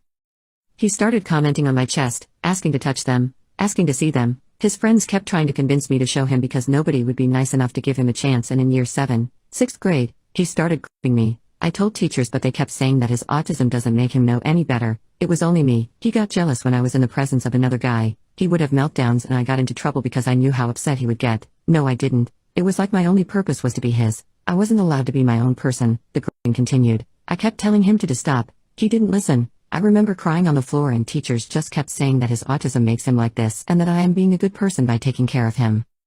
His groping hurt. I don't know how to explain it. He just grabbed me hard, and it hurt. The groping continued for 4 years. I was always his caretaker, his girlfriend, his best friend, I couldn't stand it anymore. I couldn't take it anymore. It was hot and I wore a skirt, and he proceeded to do it to me. I lost it and pushed him around the nose. His nose got broken and unfortunately now I am getting put into isolation for 2 months for bullying an autistic kid. He's not a kid though, he's a 16-year-old. He acts normal around his friends. He treats everyone else with respect. He's not a kid. Now everyone hates me. I have been receiving death threats and people have been saying he should have done worse. Now all I want to do is curl up and pass away. Maybe I should have been nicer. Maybe I should have been more sympathetic. Maybe I should have just accepted it. I could have been his only chance. For the record, I don't despise autistic people. He is not a representative of them. He is just an awful person. Troy is just a horrible person. Thank you for letting me vent. I'm happy that I walked in on my husband making love with his partner. So about a year ago my husband, Matthew, 39, stated that he wanted us to open our marriage. His reasoning was that he was no longer intimately attracted to me and couldn't get off because I'm too loose. He didn't want us to get a divorce because he still loved me. He insisted that we continue being a happy couple that did not act intimate with one another. We would have our intimate needs met by someone who we would and could consider to be our other partner. I was initially hurt by this because when he explained his reasoning he didn't miss a beat when insulting me. I was no longer attractive to him because I aged. I'm currently 34. I agreed to the open marriage because I love him and didn't want to lose him.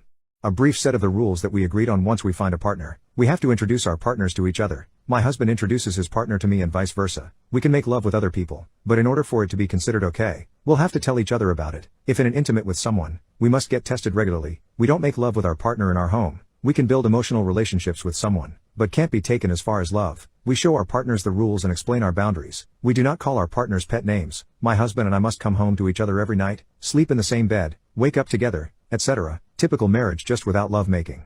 We have more rules, but I just wanted to state the main ones. A couple weeks after Matthew insisted we open our marriage, he brought home his partner Jamie, 24. Jamie is so pretty, he looks like an angel, a fresh-faced, beautiful boy, with the uttermost perfect smile, the literal definition of youth. I had never been more intimidated in my life. The introduction was so embarrassing. I had no idea what to say and I just wanted to cry. I literally witnessed my husband's type change in front of my eyes. Jamie and I are complete opposites, physically and personality-wise.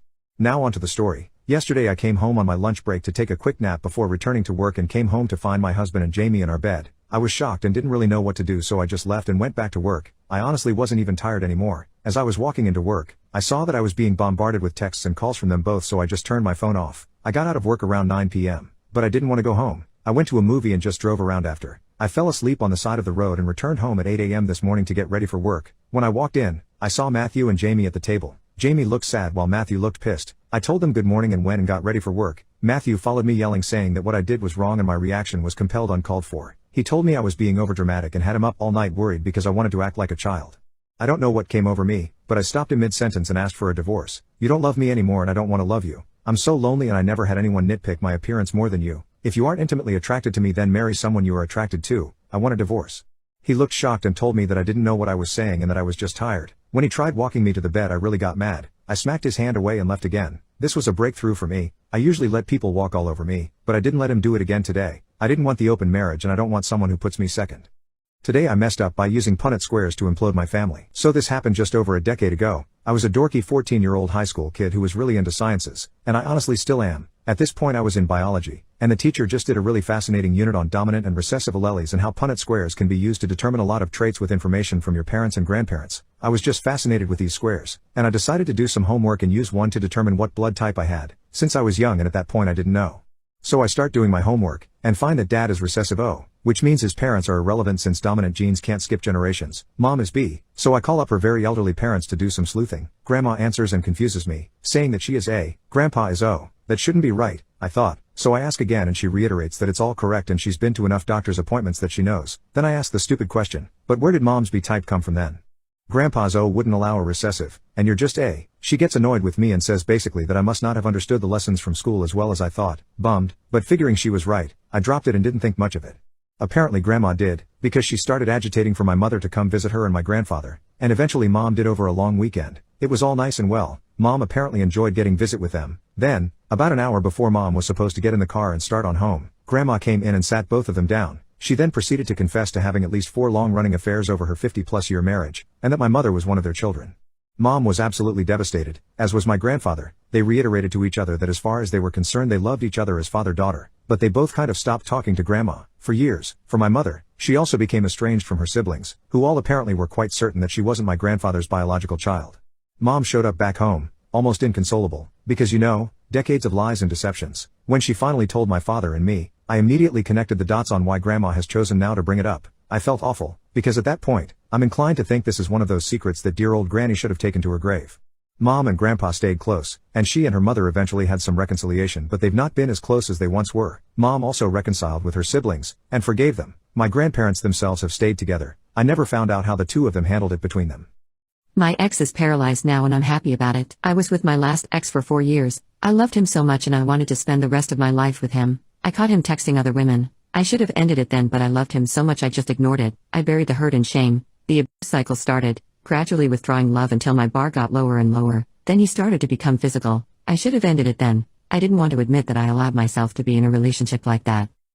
He ended up getting locked up for something unrelated to me. I should have ended it then. I thought if I proved how ride or die I was, he would finally appreciate me, When he came home, it all started again. He put a cigarette out on my arm, leaving me with what I assume was a third-degree burn. It never hurt and it healed, but the flesh under the scar isn't there. I got multiple concussions. One of my teeth was knocked back because of him, and I needed to get a root canal. The physical was nothing compared to the emotional and psychological.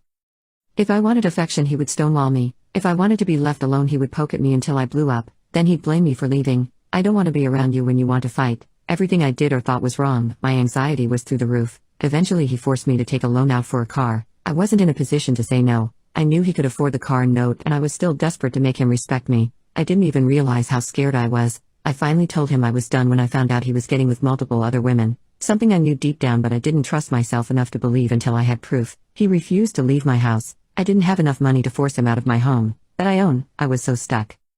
One weekend, he went out like he always did, and he didn't come home that night. I wasn't surprised. I wasn't even concerned. I was used to not knowing where he was. Then his friend showed up at my house looking for him. He told me the police had tried to pull him over and he sped off. No one had heard from him since. I got a call later that he was unconscious in the hospital. He had a spinal injury from being thrown from the car at 150 miles per hour. The cops said before he passed out he was screaming that he couldn't feel his legs. I was by his side in the hospital because his mom wouldn't come unless someone paid her way. His co-workers eventually paid for her gas and hotel room. They came to visit and spoke so highly of him. They knew the man I fell for. The mask. It took me a while to process, but I realized this was my out. I started to get excited looking at him, totally helpless. All the times he did hurtful things, or when I was squeezed so hard I couldn't breathe, and now he couldn't even breathe on his own. That made me feel so secure. He couldn't hurt me anymore. Parts of me I thought had died were coming back to life. A lot happened during his recovery. A co-worker took him in. I told the co-worker to get his stuff from my house. I explained the hurtfulness to warn her, but I knew she wouldn't believe me, and she didn't. He could only wear the mask for so long though. She eventually kicked him out. Now he's living with his mom. He is impotent. He's incontinent. And he's totally paralyzed from the belly button down. He will never make love with another woman. He will never be fully independent. For him that is a fate worse than death, and I couldn't be happier. Of course the car was totaled and he'll never pay for the car note. My insurance was unsympathetic to my situation, so I have about $8,000 left to pay. My best friend moved in with me and her rent covers the payment for now. Money is tight, but it feels so dang good to be free. I'm leaving my terminally ill wife. My wife and I had 6 incredible years together before she was diagnosed with young onset dementia 3 years ago. She is only 44. She is unrecognizable from the wonderful, vivacious, kind woman I married. That woman was the kind of person that lights up a room. I feel like I no longer know the person I'm married to. Her dementia means her behavior is radically different now and usually unpleasant. She goes through sundowning and becomes incredibly aggressive and hateful. Or hysterically tearful. Her mood swings are continuous and unpredictable. I have help from family and friends in Dementia UK, but it still doesn't make it bearable. She hardly knows me at best and hates me at worst. I've decided to leave. Not divorce. I need to be there legally to support her medical decisions, but leave the relationship. Pay for a carer to support her where I can't, and eventually move her into a facility when that isn't enough. I know I'm evil for leaving, but I can't do this. I can't stand that she no longer loves me, barely even likes me. None of it's her fault, none of it is even her, but I just can't do it. I'm so sorry, B. My boyfriend violated the only boundary I ever gave him. This happened 4 days ago. Quick backstory. I'm 23 female and he's 26 male. We've been together a year and a half, known each other for 2, before we even started getting intimate. I made it extremely clear that he could never bust in me, and if he did, then we would never be getting intimate ever again. I was on birth control in high school and my body reacted extremely poorly to it, and I will never go on it again. He told me that he was perfectly fine with being responsible for the birth control aspect. It's not even about getting pregnant. I just don't like the way it feels, physically and all the other ways. He also recently started a new job where he travels for work. When he got back to the house from work, I was already there waiting for him. I've been staying at his place for the past couple weeks just to see him more since he's been working more. I was in the kitchen making dinner for the both of us like I always did since he started traveling. Candles, flowers, music, etc. He didn't even say hi to me. He just came on to me the second he saw me like I was a piece of meat. I thought he was being sweet, like there's nothing wrong with a kiss hello, but it wasn't that. He was being really aggressive, and we hadn't even been kissing for 10 seconds before he flipped me around really harshly and did the deed. I'm not going into detail, but it was so aggressive and rough. I was so shocked by him being so aggressive because he's never ever like this ever. He's a really nerdy skinny guy. His apartment looks like a library. He's not ever dominant in, and I'm pretty sure he still had his card before I met him. Just to give an idea, that I didn't even ask if he used protection. I literally couldn't say anything because I didn't even know what was happening until it was over. I obviously felt that he busted in me, and I turned around and asked him if he did, and he just looked at me. I was still pretty freaked out and kinda scared, honestly. I walked away from him to the bathroom to try and compose and clean myself up. I didn't want to be at his place anymore, and I also wanted to go pick up a Plan B from the drugstore as soon as possible. When I was leaving, he kept apologizing and saying he was sorry and he's just tired and he just missed me and all this stuff, and kept begging me not to leave and to hear him out and all this stuff, and I was crying at this point because I was still confused on what just happened. He was literally standing at the door blocking me from leaving, saying he was sorry and he didn't mean to and all this. I ended up leaving and taking care of my stuff, but I haven't been back there or spoken to him since. He's calling and texting me every second of the day saying he's sorry, and I hate that I really do believe he's sorry. He's the sweetest person ever and he's never aggressive or anything like he just was, and I'm just so hurt by everything. I literally gave him one single boundary and the rest was free game, and he couldn't even do that. And it's not even like he didn't understand, because I physically could not have made it more clear that I am not okay with what he did. Not only that, but I spent all this time setting up a cute dinner date for us since we hadn't seen each other in a couple days and didn't even get to finish it. I don't even know if I want to reply to him ever, because I still feel so disgusting and violated. I just feel really bad for ignoring him, because I really do believe that he's sorry, but I feel like I shouldn't, and the thought of seeing him again makes me feel queasy. My boyfriend said the quiet part out loud. Last night my boyfriend, 20, and me, 21 female, we're going to have some fun. For context, this is the only non-abusive relationship I've ever had, especially in regards to lovemaking. To put it lightly, my other relationships didn't give a crap about me or my pleasure. Sometimes I get worried my current boyfriend doesn't care about my pleasure, but I've been convincing myself that I'm just paranoid and putting up a wall because of my last relationships. So we're getting in the mood, and I notice once again he is not doing much for me and I'm doing everything for him and his pleasure. For instance, this happens often. I put his hand down there and he moves it away. I tell him I really want to finish tonight and he immediately does an annoyed face with a big sigh. I'm confused. He says, but that's so much work making you finish. I don't know if it's your ADHD or something, but... And I immediately stop what I'm doing and my mind goes blank. I do have ADHD, but let me tell you, this man doesn't do anything to pleasure me. He has said he finds vaginas gross, so let me tell you, this has nothing to do with my ADHD. Last night he confirmed my worst fears, that for 5 effing years I've been dating him and he doesn't give a crap about if I finish or not when we make love, which, surprise, I never ever do. I've never been so angry in my life, and I'm not an angry person. Today is his birthday and I still feel so angry. I don't know what to do. My boyfriend talked me into making love with his friends and I feel horrible about it. My boyfriend and I have been together for 9 months now. He's really fun to hang out with. We have lots in common with each other and treats me really well. I'll admit we have a kind of crazy intimate life and do a lot of play. Some of that play consisted of us pretending we were sleeping with other people. It's not really my thing, but he likes it sometimes, and I told him as long as we keep it in the fantasy world it's fine with me.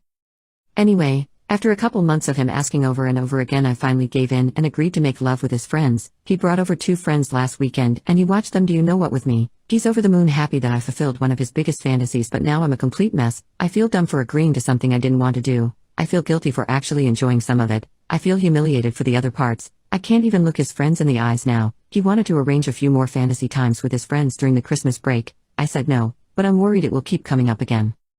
My head's such a jumble that I can't even figure out how to tell him how much it messed me up. He thinks I enjoyed it and keeps telling me how amazing the night was. How can I tell him we need to move our fantasies back to the fantasy world and get back to the way things were? Update. I thought I'd give an update while things are still fresh in my mind. I texted my boyfriend to come over to my place today so we could talk about what happened. He spent the whole day here and we talked for hours. My girlfriend spent last night with me at my place and offered to stick around if I needed her for support. I took her up on her offer. She mostly stayed in the other room, but just knowing she was there really helped. She's staying here tonight for me too. I guess things went as good as they could have given the situation. I broke down into tears and bawled my eyes out while he held me. To his credit, he let me say everything I wanted to say. He didn't interrupt. He didn't argue. He let me cry. He let me yell. He let me get it all out. I told him that emotionally I can't handle what happened. I thought I could do it and make him happy, but I can't. I told him that I was embarrassed and humiliated by some of the things they had me do, and how I felt powerless in the moment to stop it. I told him they made me feel like a worthless S-word, not a loved girlfriend. I told him I'm scared that his friends will tell others what I did and how they look at me now. He said his friends don't think less of me. He said they wouldn't talk, but he'd speak with them and make sure. I hope he's right. I demanded that he delete all pictures and videos from that night. He agreed and deleted them in front of me. I don't think he would ever share them, but even if he didn't, if they were ever stolen or hacked, I'd be devastated if they showed up on the internet. He refused to let me take any blame for what happened that night. Because my denials weren't very forceful, he misinterpreted it as playful teasing. He said he should have known better and been completely sure over something so big. Finally, I told him that while I love him, I didn't think I could be his girlfriend right now. We didn't completely break up yet. Right now we're in relationship limbo while we sort things out. There's lots more we talked about, but I think that covers the main points. Thank you for listening to me. My students use sign language during class and I found out something horrific. I'm gonna try to keep this as short as possible. I'm not sure if this is the right place for this story, but I need to tell someone this story. English is not my first language. I'm an art teacher in the Netherlands. I have an amazing class with 21 kids. Majority of them are really sweet. But there is this one kid. Let's call her Jay. She has autism and she seems to like me a little too much. She would do her best to be extra nice to me and would defend me whenever one of her other classmates weren't listening or were being rude. As far as I know, she doesn't do this with her other teachers. She has a friend group of about 3 others which she always sits with, and whenever they talk, there is always one of them that looks at me. It gives me the feeling that they are talking about me, which is kinda creepy, but I guess as a teacher you can expect it. I've always kind of got the feeling that Jay likes me. For Valentine's Day she bought a rose for me. Anonymous, but I know it was her because of the handwriting on the card. On Monday she was always earlier to class than the rest, 5 minutes earlier than class started, and she would be slow with doing her work on purpose so she could stay after class with me. She would also always tell me stories about things at home, that she doesn't like her family and other stuff. She would also very often come into class with bruises and other injuries, but that might be for another story. And she would just be overly nice to me. I would never call her out on any of it because I thought that maybe I was just delusional and it was just her being different. But here comes the actual part on why I'm writing. Last week I was teaching them and Jay and her friends were speaking in sign language. Usually they would just be talking, but Jay was sitting alone on the other side of the classroom because she and her friends were being quite annoying. I know sign language because my brother is deaf, but I never told the class this so they didn't know. Apparently Jay and her friends were talking about me, how Jay wanted to find out where I lived. She does know the town I live in, and wanted to break into my home and do things to me. I can't really go into detail, but that's one thing I heard. I also found out she's stalking me on my way from work to the bus stop and on social media. She also fantasizes about me, and I heard many other things that I can't really say on here. I haven't gone to work since because I don't think I can work at that school anymore. I feel bad for Jay that she doesn't see me in class anymore, but I don't want to risk anything. What do I do? Should I go back? I have no idea why I'm even posting here. I'm just so creeped out and I have no idea what to do. My girlfriend and I spent the night in jail, thanks to a homophobe. We're devastated. So I was playing mini golf with my girlfriend. We were at a pretty crowded outdoor place, and there was a family with kids behind us. At one point we kissed and the mom stormed over all upset saying, "How dare you? Disgusting. What if my kids see? You should be ashamed." In response I kissed my girlfriend a minute later right as her daughter was putting. We're both so fed up with homophobia that we have a lot of anger built up and wanted to get back at her. Not like we did anything wrong though. The woman called somebody on the phone and then just stared at us, smirking. About 15 minutes later 2 police officers aimed at us and told us to get our hands in the air. My girlfriend was shaking and in tears as they handcuffed us. She's black. I can only imagine the sorts of things running through her head at this point. So I'm trying to explain to the police that we didn't do anything. They just tell me to shut up. By now I'm half sure one of us is gonna get hurt. Finally, after I said for the 900th time we haven't broken the law, one of the cops replied with "SH of a minor is a felony." Thinking as quickly as I could I said, "Ask the children. They'll tell you we didn't do anything." They just tell me to shut up again. And we get paraded off the course in handcuffs and thrown into a police car. After a few hours in a holding cell they finally let us go. I don't want to relive that experience or even talk about it here. I've never seen my girlfriend so devastated in my life. She looked like she had just gone through torture. It was like the light in her eyes was flicked off. Once we got home she just sat on the couch hyperventilating, with her hands on her head and legs against her chest. I tried to comfort her but she smacked my hand away. I didn't get a word out of her until morning. When she finally woke up we got to talking. She seemed better than last night, but still among the worst I've seen her. It took a few hours of talking to calm her down enough for her to make any sense. One thing she said really stuck out to me. I thought my life was over, that I'd never see my friends and family again, that I'd never feel fresh air in my lungs. It was like dying while still being alive. I'm at a loss for words. This whole experience was so traumatizing. I'm just glad that I didn't realize the gravity of it while I was in that cell. The idea that I'd get sentenced for real never crossed my mind. My girlfriend was not so lucky. I just want to get this out, to tell somebody. Our parents are homophobic. I don't have many friends. I hope I can find support here. We live near Houston. Mini update. I'm going to the mini golf place first thing tomorrow to try and get the footage. We need to work on finding therapists and at least start recovering mentally before we consider legal stuff because we're not in a state to deal with this right now and my girlfriend might have a mental breakdown. Update. So we got the footage from the mini golf place. They were more helpful than I was expecting. The footage comes from a good direction, so it shows the woman smirking, making the phone call, and then the police aiming at us. After doing a little digging I found the piece of crap who did this to me on social media. Both of the officers who arrested us are following her on multiple platforms, with comments on her posts going back years. They obviously knew each other and I'm guessing that she didn't call 911, but she called her friends to do a favor for her, to scare the gay out of us or some crap. They knew they didn't have any evidence because we got let out, not bail or anything, after only a few hours. Just wanted to let people know that I'm trying to compile as much evidence as I can. But we're not going to take any legal action until my girlfriend has had a few therapy sessions. As right now if she's forced to relive any of this trauma she could have a mental breakdown. She's as close to it as I've ever seen in 16 months of dating. Thank you all so much for being supportive. I really appreciate it and hopefully we will get through this together. Another mini update. My girlfriend and I are switching apartments, to the floor above, so that if the woman tries to retaliate she'll have the wrong place. My brother dug up my dead pet and I'm disgusted. I recently had a week-long break away just to have some relaxation time after a stressful few months. My brother, 40, volunteered to keep an eye on my place as he lives close by, so I agreed. Although we were close as kids, his behavior as an adult caused us to drift apart. He was a total layabout for years until he accidentally knocked up his much younger now ex-girlfriend. He has a decent job now but lives in an absolute tip and spends his free time high out of his mind, even when looking after his son. 4. He's a know-it-all and will get ridiculously pissed off if corrected. Anyway, for 5 years I had a very much loved pet chicken. She unfortunately fell ill about 3 months ago and I had her put to sleep and brought her home to bury near her favorite bush in my garden. I made sure that she was buried deep enough in a box and wrapped in a cloth and even put chilies and garlic in with her as it apparently deters other animals from digging up the remains. I came home this morning and went into my garden and I saw her box on the grass. I went over and her grave had been dug up and just near it was her remains and a small garden shovel. I phoned my brother to ask him what the heck had happened and he just straight up said that him and his son had dug her up because he wanted to show his son what her remains look like now. I have reburied her and banned him from my house. I am absolutely disgusted by what he has done. He knew how much I loved Daisy and how heartbroken I was when I had to make the difficult decision to put her to sleep. It disgusts me that he just left her remains out on the lawn for me to find.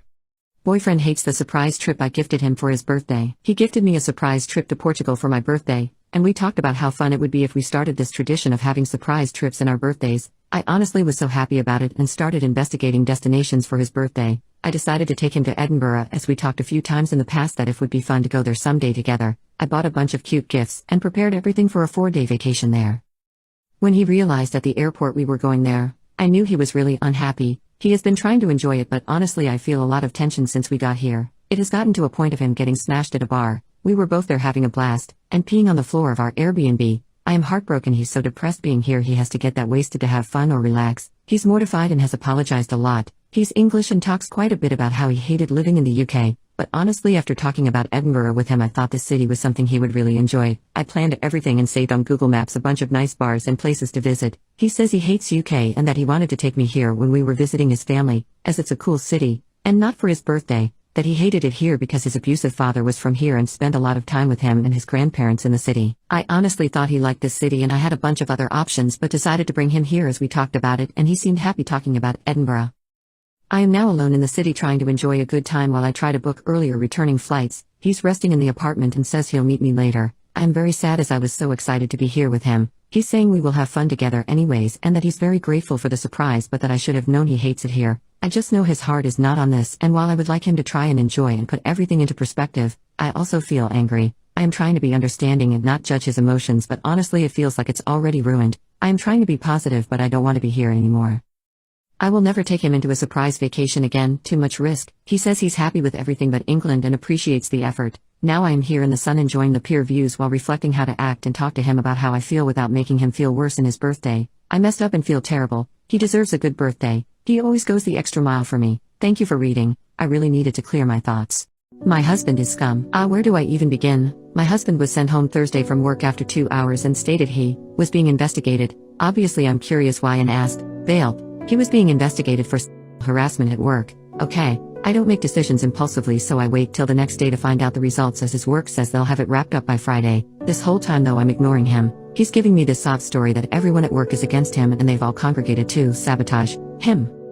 So Friday comes around and they allow him to keep his job, but he signs an agreement that it happened and it wouldn't happen again. Something at this point still isn't sitting right with me so I tell him if he wants me to speak at all to him, he needs to tell me the girl's name. He tells me. I go back and forth about messaging her. I'd never tell him. I messaged her Friday. She responds within a minute and says she just started working and can text me on her break. Facebook Messenger not text sorry. She never does. I don't want to push anything especially if my husband is a creep. Saturday he keeps trying to kiss me and hug me and it's just giving me the ick. So I sent her a message. It says, I just want you to know I reached out to you on my own. I will not tell my husband we've spoken. I just want the truth so I can make a decision for me and my kids. She messaged me back an hour later and it's so heartbreaking. She is 21, I am 34 and my husband is 40. When she started at their work she was very damaged. Her and my husband began to flirt. They exchanged numbers. He gave her rides home after work last summer. She said in his truck he'd ask her to kiss him and she would say no. She said after a while he began to ask her to and she would say no. She said she tried distancing herself from him at work but he started to get weird and aggressive. She stated he would pull on her hair or grab her behind. He would tap on her shoulders. He would stare at her. She also said if another man at work was speaking to her, he would get very mad. She didn't feel safe. She said she wanted to message me but got scared and didn't want to make it worse for her. I get that. About a year ago, when this started, at home he started to exhibit narcissistic personality traits. It was like walking on eggshells every day. Anyways, me and my kids left today. He keeps messaging me saying, I'm ruining everything, and, do I want to end it all over this? And, it's not like I caught him banging someone. He admitted to the rides home, so I'm sure the whole story is true. I think I just needed to get it off my chest. I feel so heartbroken, disgusting, and betrayed.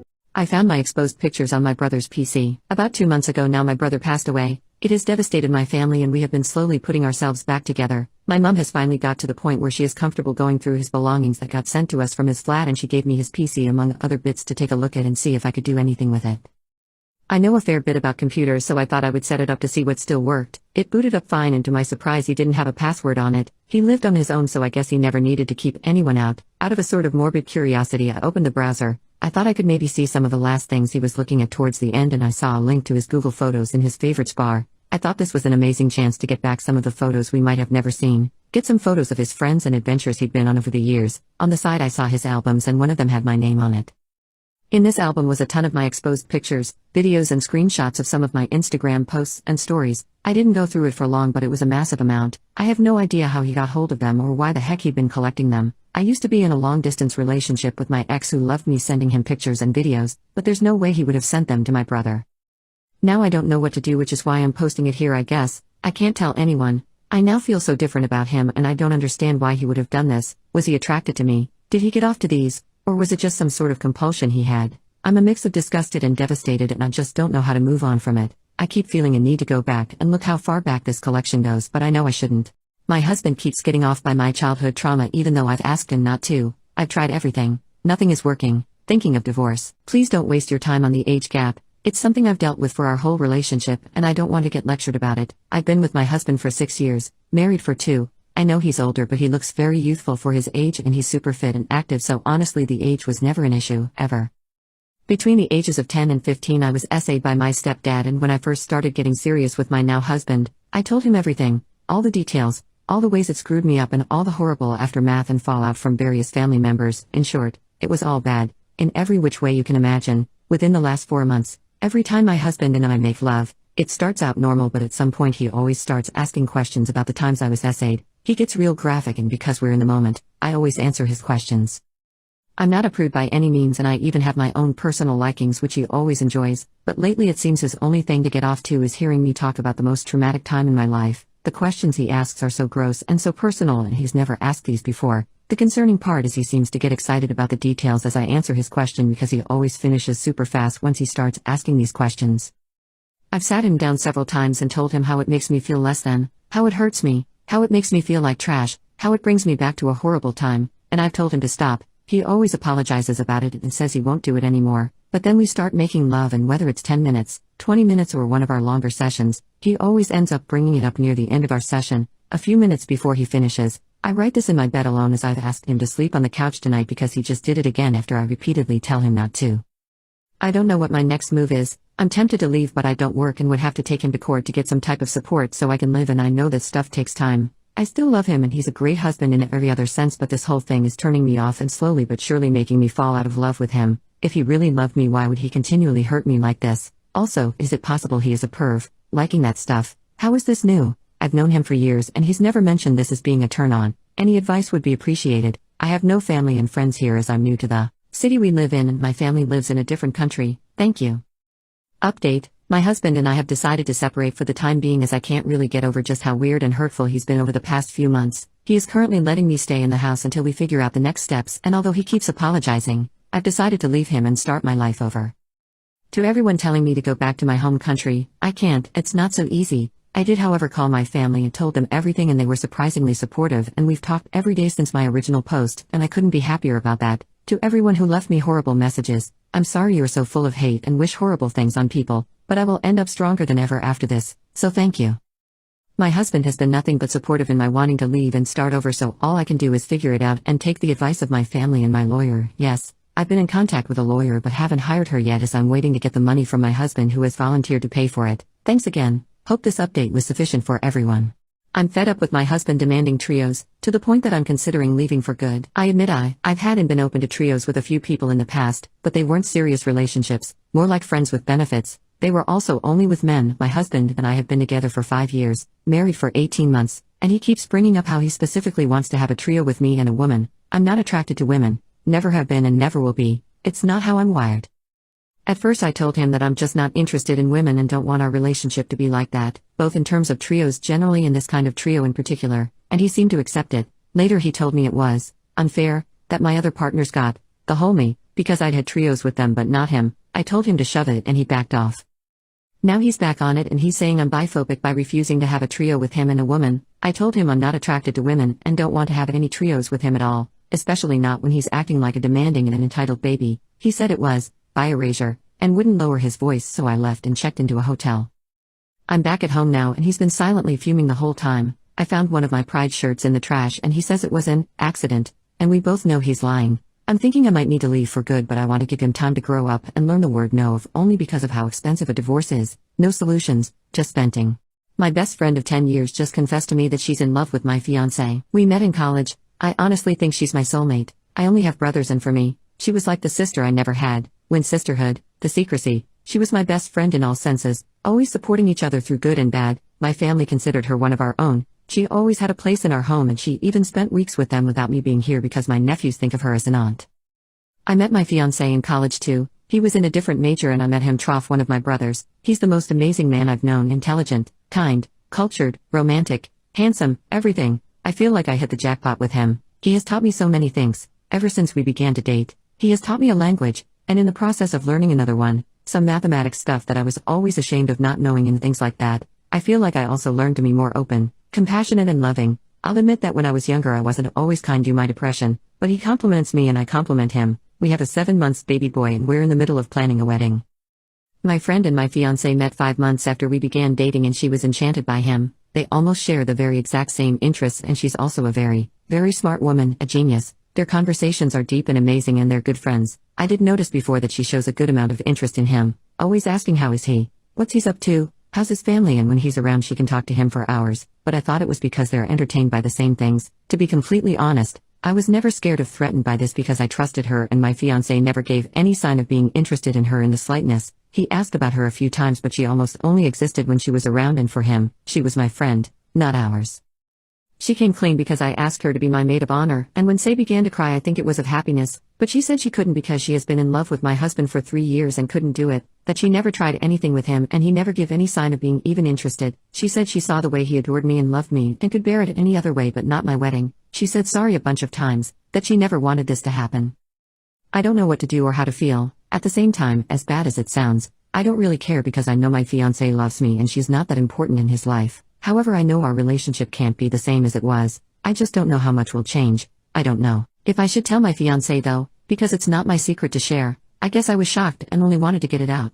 The guy I'm seeing ended things because I am living in my car. I'm 22 female. This is not to hate on him. He had every right to not want to be someone who's homeless. I'm just venting because I'm sad and have no one to talk to. He's a good guy. I've been living in my car for about 8 months now. I just went through a few months or absolute hell. Ended up living in my car and everything spiraled and it's just been hard to get out. I started seeing a guy about 5 months ago. I never told him, which was a mistake, but I was embarrassed and having someone around was so nice I didn't want to lose him. I also was able to hide it well because I work at a hotel restaurant, so I get to use the hotel gym for free and kept my stuff in my cubby at work. I also thought I was gonna get out of it a lot sooner. Homelessness has been like a black hole for me. I just can't seem to break out. This week I finally told him about it because he wanted to know why my car was always in my work parking lot because he drove last after we were closed a few times. I told him and he broke up with me immediately because it wasn't something he wanted to deal with. Obviously understandable. I only stayed at his place one night but I miss laying in a bed so much already. I also just miss having someone to talk to, especially at nighttime. He was also my first kiss. I had quite the messed up childhood and teen years, so I had never even been on a date when I met him. I guess everyone has to have their first breakup, lol. On a side note, fingers crossed I get one of the rooms I applied for this week. My fiancé is convinced I have a crush on my friend's husband. My best friend Sarah, 26 female, and her husband Matt, 28 male, have put me in a very difficult position with my fiancé Jack, 30 male. I knew Matt since my childhood. He was my neighbor and we were friendly. Sarah and I were roommates in college and became close friends. When I introduced Sarah and Matt, they hit it off and started dating each other. I was happy to see 2 of my friends get together but also annoyed that I became the third wheel and was often ignored or set aside because they were so into each other. By the time I graduated, Matt had completely dropped me as a friend. That saddened me, but I was still good friends with Sarah, so it was what it was. Sarah and I would frequently hang out, but I never talked with Matt other than the occasional polite hellos. Sarah would sometimes try to do couples dates with her and Matt and me in my dates. I found that Matt had developed an unpleasant personality and would frequently be rude and condescending towards me. However, he's a very devoted and loving husband to Sarah, so for her sake I ignored him. When my fiancé and I got engaged, we had no plans to do a party. Sarah was disappointed that we didn't throw an engagement party, so she organized a small get-together at her home to celebrate us. The party was nice, and as things were winding down, my fiancé and I went to thank Sarah and Matt for their sweet gesture before we took our leave. Matt was pretty tipsy by then, and out of nowhere he suddenly hugged me and in front of my fiancé said that he was so glad that I was finally settling down and he is relieved that now I'll be over the crush I had on him. I was shocked and told him that wasn't true. He just laughed and told Jack that I was always chasing him, he had to work hard to keep me away. I dragged Sarah in and asked her to please fix this mess, and she was all like, "Oh, he's drunk, ignore him," and says, "You know I always trust you. I know you wouldn't act on your crush." Jack was pretty pissed by this point and he walked out. I ran after him and tried explaining that this isn't true, but he told me he doesn't want to be anyone's second choice or their backup plan. Since that night he isn't talking to me or returning my calls. I have talked to Sarah multiple times to clear things with Jack, but she's brushing me off. I don't understand why they believe this or why she'd stay friends with me if she thought I was into her husband. I was in her wedding party and did all the work because her sister, who was the maid of honor, was too busy. I have helped her through her pregnancy and have babysat her kids so many times. She never gave me any indication she thought this, and why would she want me close to her family if she believed this? I feel humiliated that these people think I was pining away for a jerk like Matt. I need help in convincing Jack this isn't true. I'm also mad at him for throwing away our relationship over what some drunken idiot said. I don't know what I am going to do about my friendship with Sarah. Today I messed up telling my girlfriend how I met my friends. A couple of nights ago my girlfriend was supposed to meet my friends. I've been delaying the process for months because I knew I had to have an uncomfortable conversation first. I met my friends at an SX party. My roommate at the time asked for my permission to host an SX party at our flat. I said yes, as long as my room and my belongings were off limits and the flat was cleaned properly afterwards. My plan was to spend the night at my mom's house and be out of everyone's way during the SX party, but my roommate encouraged me to stay and participate. I still had my V card back then. The thought of getting with one person was overwhelming enough, let alone a group of people. However, my roommate eventually convinced me to take part. I was added to a group chat with all the people who were going to be involved in the SX party. All of them made me feel really comfortable. That being said, when it finally happened, I was unable to make love with anyone. My anxiety won. Everyone was understanding though. Life went on. My roommate became my ex-roommate after a few months, but we never stopped being friends. The connections I made with the people at the SX party also developed into friendships. We're still friends now. My girlfriend didn't know my history with them until earlier this week when I finally had the courage to explain the SX party story. She was shocked and disturbed and asked if I lied to her about having my V card when we met. I said no. She struggled to believe that a guy would walk away from an SX party with his V card still intact. My girlfriend made it clear that she was no longer interested in meeting my friends. She said she didn't know how she could be in a relationship with someone who was friends with people who shared him. I asked my girlfriend if she was breaking up with me and she said she was going to need some time to decide what to do. Last night she decided, our relationship is over. My therapist confessed his intimate thoughts about me. My therapist, who is in his late 50s, has always been wonderful. I started seeing him when I was 16, and I am now 18 as of 3 months ago. Our relationship has always been great, never unprofessional nor too uptight. We'd make jokes and create a relaxed environment while still having a proper therapy session, each lasting an hour. My therapist does freelance care and hosts his sessions in his home, which isn't unusual for older therapists. I've had many therapists who have home offices. To make it clear, my therapist has never discussed intimate matters with me besides childhood abuse. My therapist never flirted with me and never made inappropriate comments. The few times he's mentioned my appearance is during discussion of my eating disorder, where he'd reassure me I'm beautiful and shouldn't worry about my weight the way I do. I've always felt comfortable with him, and as a little fashion freak I wear all kinds of clothes and dress up often, even to therapy sessions.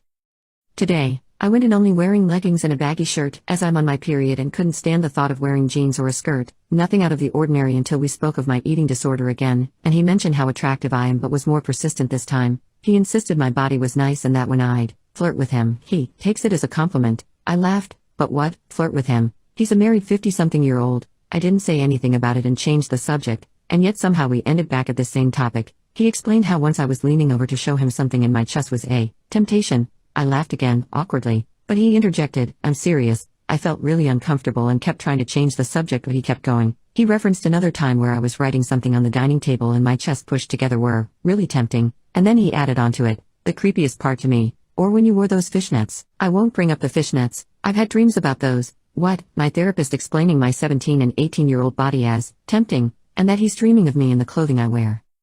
The worst part is when the session was over he told me, I really enjoyed this session. A therapy session isn't usually enjoyable, but I'm sure he felt enjoyment talking about my body by the way he periodically adjusted himself through the session. He's great at his job, but this discussion has me considering getting a new therapist.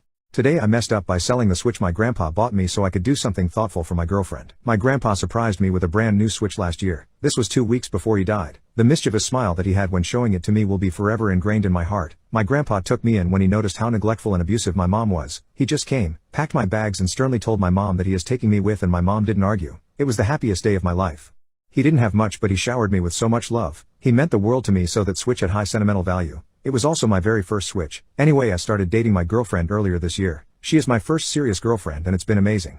We are high school seniors, but I could definitely see myself marrying her. About a week ago, she wasn't herself and told me that her grandma was in the hospital and she couldn't go see her because she didn't have any money. It didn't look like her grandma was going to make it and she was afraid that she would pass away without saying goodbye. I spent a few days contemplating on how to help her. I didn't get the chance to say goodbye to my own grandpa because I was at school when he passed away, so I know that pain. I gave it a lot of thought, then decided that maybe I could sell my Switch. It would probably mean everything to my girlfriend. It wasn't an easy choice, but I did it, then gave her the money. She told me that she had left, and after that I couldn't reach her. I understood that she had a lot going on, so I waited for her to contact me. The following day I saw her friends' Instagram stories. They were at a music festival hanging out with some random guys and my girlfriend was there. I didn't know how to confront her, so I just blocked her on everything. I'm a trophy husband and I feel like I'm in a dream. I've been modeling for years and had moved into management when I met my wife Lily. I was managing the models for a high-end fashion show and we met backstage after the show. She was tall and was wearing a nice dress, so she stood out. I spoke to her and we liked each other. She was a nice but assertive and sophisticated person. We went on a few dates after that and she invited me to her home. I knew she was rich, but I was shocked when I saw her home. It was a massive mansion. I understood the scale of her wealth after that. Lily worked at her parents' business and it was their house. We kept seeing each other for a few more months.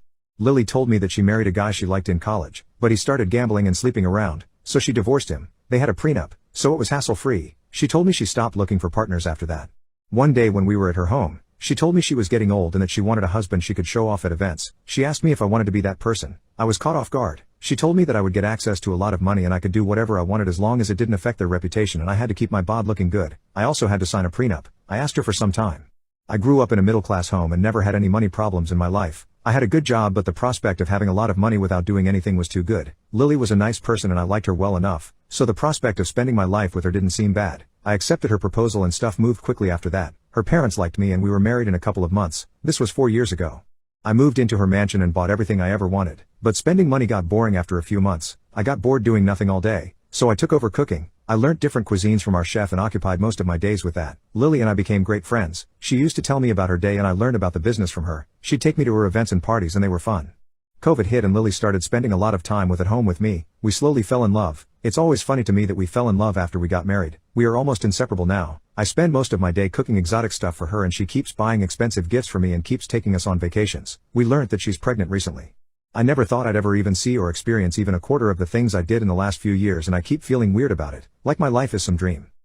My husband told me he hopes I pass away during surgery. I'm getting a gastric bypass in 2 weeks. I have had this plan for over a year when I got my insurance. It was a snap decision, but my weight has been an issue my whole life and my general practitioner has been pushing me to get the surgery after multiple failed attempts at trying to lose it myself and multiple health issues being made worse by my weight. A year ago I made the decision during my lunch break to get health insurance, and the fortnightly payments have pretty much kept me motivated in my journey to better myself because oh my gosh, it's so much money. My husband was so angry when I called and told him I signed up for the insurance. He told me it was a waste of my money and I didn't need to lose weight, but after a short argument he didn't bring it up again. Months went by and I forgot about it because I had a whole year to wait before I could do anything, but I was taking steps to better myself in other areas. I started dressing nicer. I went into a clothes store for the first time in a decade and spent $1,000 on a new wardrobe, which sounds like a lot, but I have hated myself for so long I only wore t-shirts and joggers. I went to the hairdresser for the first time in 6 years. I went to the dentist. I'm looking into maybe braces. I started my bachelor's of data science. Like when I say I have completely taken this as a chance to become a new person, I'm not joking. I want to come out of this being proud of who I am and not just the same me in a skinnier body. My husband is not supportive at all of any of this. Every step he has just told me I'm doing the wrong thing. I'm spending too much money. The clothes I wear don't look good. I'm not smart enough to do data science. I just ignored it because I thought maybe if I improved myself it would motivate him to do the same. He doesn't even need to get a better job or anything like that, but maybe he could cook more or do stuff around the house or take care of things I can't because I'm so busy. But he won't. Like, we are 25 and 26. We can do anything we want. Our life isn't over yet. We have only just started it. He doesn't have to spend the rest of his life doing nothing. The closer we got to my surgery date, the more he would send me videos of bariatric surgery patients telling their stories going wrong to scare me out of doing it. He would tell me statistics of me gaining weight back and that I'll probably still be big, so there is no point. After about a week of this I snapped and an argument ensued. I called him lazy and said that he's living off my money, so I don't know why he complains so much, and he told me he hopes I don't wake up from the surgery, and walked out. He won't answer me calls now, and I think in 2 weeks I'm going to go come out of surgery without a stomach or a husband. Update: I accidentally caused a war between my family and my brother's wife's family with one innocent text message. Didn't think I'd give an update, but many interesting things happened. When I said in the main post that two fronts had formed, I only meant that metaphorically, of course, but it's no longer that. While nothing much interesting happened in the first 2 days, afterwards the terror started as soon as my brother and his wife went on their honeymoon. My mom and my dad visited me and told me how the wedding party escalated and they were so close to physical violence. I thought it was funny at first, but this truly bothers me. I also want to point that you did a great job at convincing me it's not my fault, but hearing my parents' side still gave me a bad feeling in my stomach. However, like I said, the terror started shortly after they went to their honeymoon. And when I say terror, I mean that my sister-in-law's family found both my Facebook and Instagram account and started spamming me with hateful messages. I received insults and hateful messages from various different accounts who all had one thing in common. They all had somewhat of a Christian theme and all of them had the same last name. So it wasn't hard to find out whose accounts it was, mainly because I don't know my sister-in-law's family at all. I only know her and I know her parents were homophobic Christians. But whatever, they not only started attacking me, they also found the account of my boyfriend through my account because we're linked as a couple and started to send him the same messages. The messages contained on one side typical bigot stuff like, "You're burning in hell for your sins." One even called me and my boyfriend two devils in disguise. The other side were just blatant insults. You get the idea. I called my parents and told them what they are doing. Then I sent a text message to my brother with screenshots of the messages his wife's family sent me, to which he replied that I shouldn't disturb him with that during his honeymoon as I already destroyed his wedding party. I couldn't believe it. He was just like them. He did send me an apology after my mom told me she called him. But none of this is the main reason I'm giving you this update this early. Because I got a call this morning from an unknown number. I hesitated because I thought it was one of them. And I was right, but it was none of the people who insulted me. I heard a woman voice who introduced herself as the half-sister of my brother's wife. She said it didn't go unnoticed what her family was doing and she wanted to apologize for them. I told her I'm not going to tell anyone in her family about this and that I don't blame her for her family's actions. She thanked me and hung up. I don't know why, but I have this feeling she only did this to protect her family from being reported. My mother wrote to me earlier that she wants to report the insults and the harassment of these people and that she demands for my brother to divorce his wife or she will disinherit him from her will, because that's not how she raised him. A little radical in my opinion, but I understand where she's coming from. This entire thing escalated so much it's unbelievable. Thank you all for your support on my first post.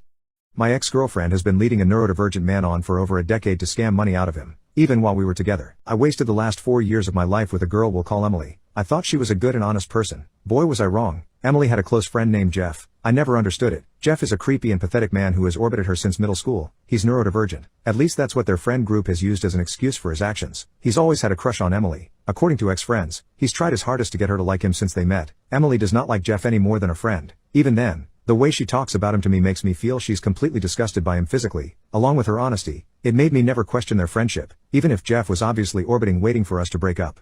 A few weeks ago Jeff asked us to try out polyamory so he could make love with Emily. I was furious. I wanted to put him in his place, but Emily stopped me. She seemed to have no problem with him asking, even though she turned him down. Her whole friend group acted like this was just a normal thing to ask. That me upset and mad that he would dare disrespect our relationship like that was wrong. It was Amy's problem. There are things that should have clued me into the fact that her friend group was a circus. I just ignored it. However, after the polyamory incident, I couldn't though. The things that ex-friends told me about Jeff and Emily made me ask questions and start digging. I ended up contacting one of Emily's ex and learned something very interesting. In high school, Jeff was giving Emily hundreds of dollars he was stealing from his parents. I and Emily had been arguing constantly after Jeff asked the question. She had been staying with her parents for a time while things cooled off. Once she showed back up at our place this week, I decided to confront her and asked if Jeff was giving her money. She denied it at first, but I told her if she does not tell me the truth I will forward many of the texts she sent me commenting about Jeff's body and face to Jeff himself. Jeff has been giving money to Emily since they met. For the entire 4 years we were together he was sending her sometimes hundreds of dollars each month. Her texts with him are flirty in nature. While not outright saying she's interested in him, she's heavily implied it, acting like it's just not the right time for her to be with him. She has reaffirmed to me that she's not interested in him. In fact, she's implied she actually hates his guts. I asked if her friends are also taking money from Jeff, and she said she did not know. I packed my crap up yesterday and am staying with my brother till I find a new place. I blocked Emily. I sent Jeff a text simply showing him how Emily talked about him to me. I'm 99% sure Jeff is stealing from his parents still as he lives with them. I found his parents' numbers and texted them letting them know what's happening. Moving on from 4 wasted years is going to be tough. My girlfriend's close friend asked us to open our relationship so he could pursue her. Now I am not comfortable with her still being around him. I've been with my girlfriend Emily for 4 years now. Emily has a close friend Jeff who I have never liked. The guy has always come off as skeevy, whiny, and creepy to me. I've heard things about him from ex-friends, and even current ones that make him just come off as pathetic and creepy. I could go on about it, but I'll cut to the chase though. The real reason I do not like Jeff is that he has always been interested in Emily. They met in middle school and he's had a crush on her since then. He's tried and failed multiple times over the years to get her to like him. Ever since I came into her life, and we started dating, He's always given me the feeling that he's orbiting waiting for us to break up to try again. He's backed off romantically though and hasn't tried anything for the 4 years we've been together. Jeff has been a sore topic for me and Emily. Even though I don't like him, she and her friends do. I've made it clear to her that I don't like him, but I've never interfered with her friendship with him because I've always trusted her when she tells me she feels nothing romantically for him. This all changed last week. Jeff's own romantic life can only be described as unusual. From what I know, mostly one-night stands and third-wheel scenarios. He's openly poly and I've heard far too much about it from him. Not the lifestyle for me, but whatever suits you. What got to me though, was how he would talk about it to the people in monogamous relationships in his friend group, pitching it as if he was trying to sell them on it for other reasons.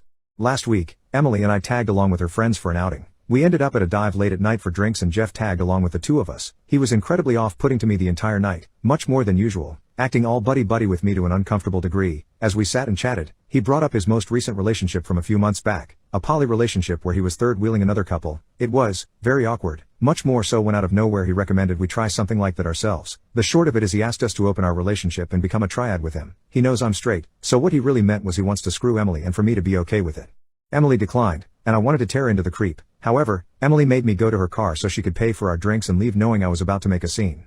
Suffice it to say, I am not comfortable with her continuing to associate with him. I've made it clear that what he did was completely disrespectful of our relationship and that I don't trust him not to do something more sinister at this point. Emily, however, disagrees. She's saying this is just how Jeff operates, which makes me even more uncomfortable with the situation. He's not neurotypical, and her whole friend group has used that as an excuse for so long. I'm sick of hearing it. We have been arguing nonstop about this now. She doesn't think this is enough of a reason to cut him off and I cannot understand why. Her friend group has essentially decided to stay out of it as well. I did share my thoughts with someone I know who is an ex-friend of Jeff's from high school. I also learned that Jeff has tried to break up Emily and her boyfriends before, and he thinks this is another attempt. She was planning on going out Friday with friends to a movie, which included Jeff. We ended up having another massive argument in which I told her to not come back if she left. She's been staying at her parents' house since. Right now, I feel like I'm living in bizarro land. Every single weird thing about her and her friends now sticks out like porcupine quills. It's like I'm the only one who sees a problem with what Jeff did, and that my opinion does not matter. Emily refuses to tell me what about Jeff is so important and endearing he's worth this. It's like to her this is just normal or something. How do I even proceed at this point? It feels like I'm just being walked over. How can I convey how uncomfortable I am at this? Or is it even worth it at this point?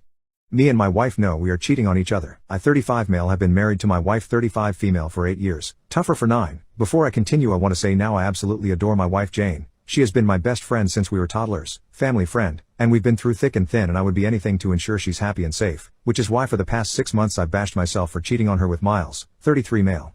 Miles is a work friend who had recently shown interest in me. He never knew I was married until I told him. About a month ago, he was pissed off as I expected and told me to tell Jane the truth or he would. I, obviously not wanting Jane to find out she's being cheated on by not only the person I was having an affair with but a man nonetheless. So, after about a week since the conversation I told her, I sat her down and admitted to my sexuality, how I loved her so much but wasn't attracted to her at all, and I cried about how I felt so guilty about keeping this from her and leading her on. She stayed quiet until the end of my little confession, and then she laughed. Jane started to cry and tell me how she was also cheating on me, with a woman. She apparently came out to her family at 16 and they threatened to kick her out and said she hadn't met the right guy yet. So Jane saw me as an opportunity to continue to have a roof over her head and stay relatively close to her family when I asked her out. I was shocked but also thrilled because someone could meet her needs better than I ever could and also because it in a way lifted the guilt off my shoulders. We decided to pop open a bottle of wine and chat about our secret spouses. I told her about Miles and she told me about this lovely woman named Rebecca who'd she'd been seeing for a little over a year. As the night continued and we got more drunk we began to talk about our sex life and poked fun at each other for our lack of knowledge on how to pleasure of each other, haha. We were always very awkward. I felt like a teenage girl talking about boys and it was one of the best feelings I've ever had in my life. It's obviously been a while since that talk and we've set up a double date for tonight. I've talked to Miles about and he's fine with it. And so is Rebecca. If my family or Jane's find out we've decided to just say we were hanging out with friends, it isn't a lie. I'd love to get to know Rebecca. I can't wait to meet her. I hope she treats Jane like the queen she is and spoils her a bunch. Me and Jane aren't planning on getting divorced. Too much stress when we're both happy to stay with one another. And we've talked about it with Miles and Rebecca and it hasn't caused any issues as of right now. Thank you for reading through all of this. This exciting for both me and Jane. Wish me luck. I don't think my boss knows that I know there's a camera in my office. I don't know where to start because I'm not even sure if this is weird or not. I started at this new job not long ago, and since the first day I've known there was a camera in my office. I don't think it's necessarily weird to have cameras in an office setting. There's cameras in all sorts of places for all kinds of reasons, but the camera in my office isn't any sort of built-in fixture, and my individual office room is the only office with a camera in it. On my first day of the job, I realized my boss was too aware of my actions. He said something to me that threw me off. And I knew he wouldn't have brought it up unless he had been watching me do something. It was just too coincidental, but it was casual at the same time so it wasn't a direct allusion to the camera he has. But immediately after that incident, I scanned around the room, and I found a camera nestled into a cubby with a small wire that leads into his adjacent office.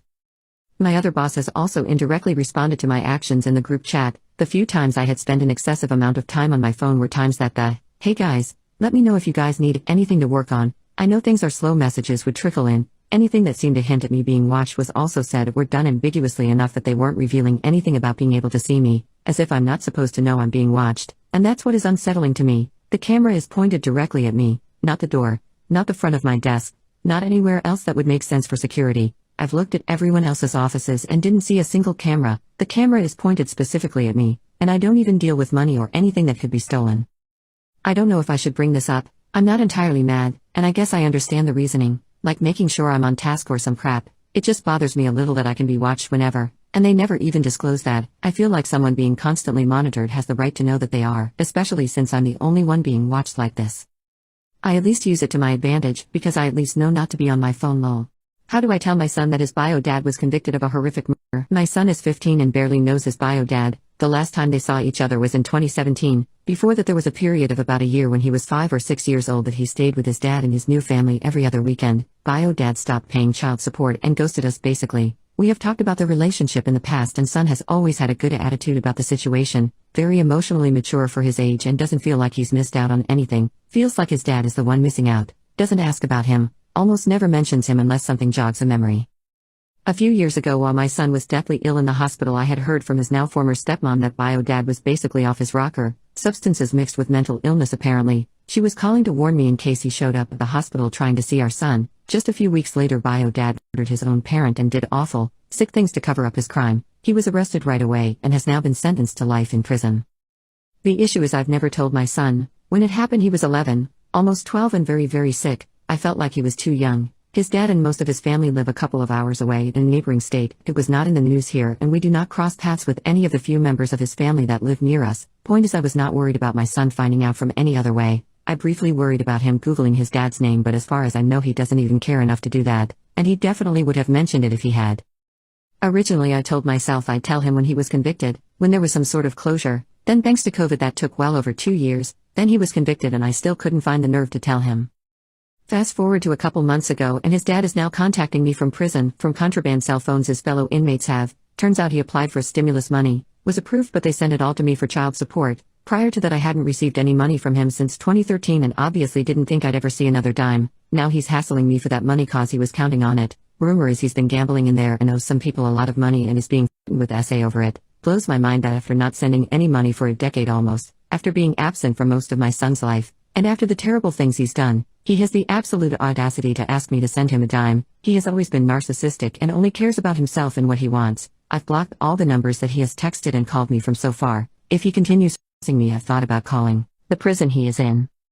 Basically I feel like now I can't run and hide from this anymore. It's time to talk to my son. I'm concerned that since bio dad still had my phone number, he might still have my son's too, and I definitely don't want my son to hear it from him. I feel so guilty that I haven't told him, that I've been keeping such a big secret from him. I beat myself up over it daily, but how do I even begin this conversation? How do I guide him through this when I'm still struggling with it so much myself? I've thought about offering for him to go to counseling so he can talk to someone. I doubt he'll like that idea but might be the best thing for him. As well as I know my child and as close as we are I have no clue how he will take this information. Just hate him having to live with this knowledge like I do but can't put it off any longer. Open to advice or guidance. Just PLS be gentle with me. I know I've handled this all wrong and the weight of all this is slowly getting to me. Update. I purposefully ruined my cousin and ex's wedding and it's brought me a lot of happiness. Some stuff has happened since the whole mess that was my cousin's wedding. My mom tried to talk to me, said she saw the post I'd made. I pushed her away for a few days before finally speaking to her. I'm struggling to find words to describe how things worked out between us. The easiest way to explain it is that we agreed to disagree on whether what I'd done was correct. I got a mix of messages from those who were present at the wedding, some supportive, some telling me off. I was struggling a lot. I've just gone back to simply functioning like I was before the wedding. After I came down from getting my own back, I don't at all regret what I did and I still feel satisfied that I got payback. I was making plans to take my own life about a month after the wedding. I hadn't told anyone for obvious reasons but my mom, uncle and cousin, same cousin whose wedding I ruined, came to me and told me they'd pay for a private counselor since the mental health department of the NHS is under-equipped to say the least. I went to therapy, found a counselor who was very helpful. He taught me a lot. I got diagnosed with PTSD, caused by the discovery of the affair. He's been a big help and has encouraged me to give casual dating a try to build confidence in myself and get used to rejection as a normal part of life. I signed up to a few dating sites, although I'm avoiding Tinder like the plague. My counselor specifically suggested I stay as far away from Tinder as I possibly can. I've not been very successful in that avenue, but it's pretty much in line with what I was expecting. I've talked to a few people and even got a date scheduled, but she stood me up and ghosted me, which hurt. I'm doing good though, much better. I don't have suicidal thoughts very often anymore. Whenever I'm feeling especially crap, I like to open up Reddit and read your supportive messages. That's all for now. I'll probably start using this account on a more regular basis so you may see more of me. I purposefully ruined my cousin and ex's wedding and it's brought me a lot of happiness. I once looked up to my cousin. I thought he was a great guy, and we were close like brothers. I was also dating a girl. I was deeply in love with her and planned to marry her someday. I thought my life was perfect. One day I came home early because a colleague offered to cover my shift. I was pretty tired, so I accepted and went home. Arriving home, I found them in my bed, making love. Both of them were shocked to say the least. I told them I wanted them to be gone by the time I got back and left the house. They were gone by the time I did get back, but she left me a note telling me she was sorry and to call her when I'd calmed down. I didn't call her. I texted her saying that I'd gather her things and drop them off at cousin's in a few days and that she's staying with him now, not me. I followed through with that. It took about a week to transfer everything. Both of them tried to apologize, but I didn't have anything nice to say to them, so I said nothing. I just knocked the door and handed the bags to whoever answered before leaving. My cousin called me multiple times to try to apologize, but I refused to accept it.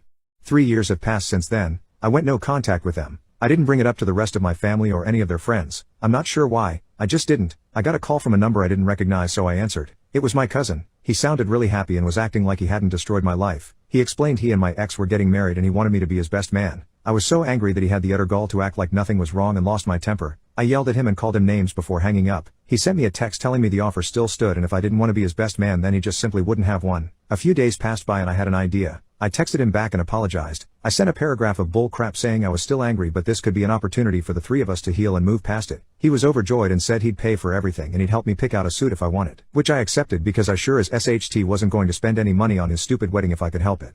The wedding day came. I had spent the week prior writing a speech, putting all the negative feelings that had bottled up over the years into words on paper. The wedding was pretty good. I'm sure one of them has some nice well-paying job or something because they must have spent a decent bit of money on this wedding from how nice it was. Our entire family was there, as was a decent chunk of my ex's family.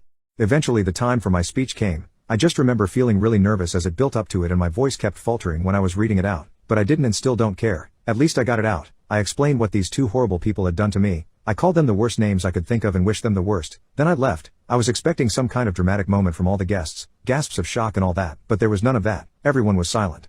On my way home I got a call from my mother angrily telling me that I'd ruined the wedding and both of them were so upset and she asked me why I'd do this. I told her that they deserved it for what they'd done to me and everything I'd said in the speech was true. She kept defending them so I swore at her and hung up. Since then I've gotten several calls and texts from others in mine and my ex's family angry I ruined the wedding. I've also received a few texts from people who were there being supportive and telling me they were there if I needed to talk.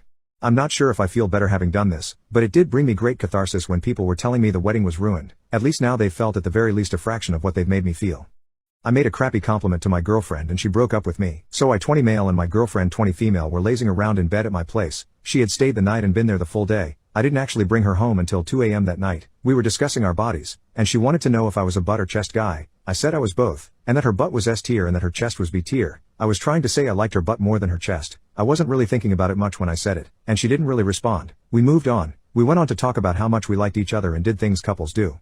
Fast forward to the next day afternoon, and she suddenly starts being very cold and short over texts. It took until the next day for me to finally get her to tell me why, and it was because of the tier comment. She hadn't thought much about it at the time, but now it was starting to mess her up. For context, she has had large problems with being insecure and self-conscious about her body. I immediately realized how that could be taken as a backhanded compliment, and tried to apologize and tell her how much I loved her body. I am a very touchy and feely person, and tried to use that as evidence of how much I liked it. She said talking about it wasn't helping, and she went silent.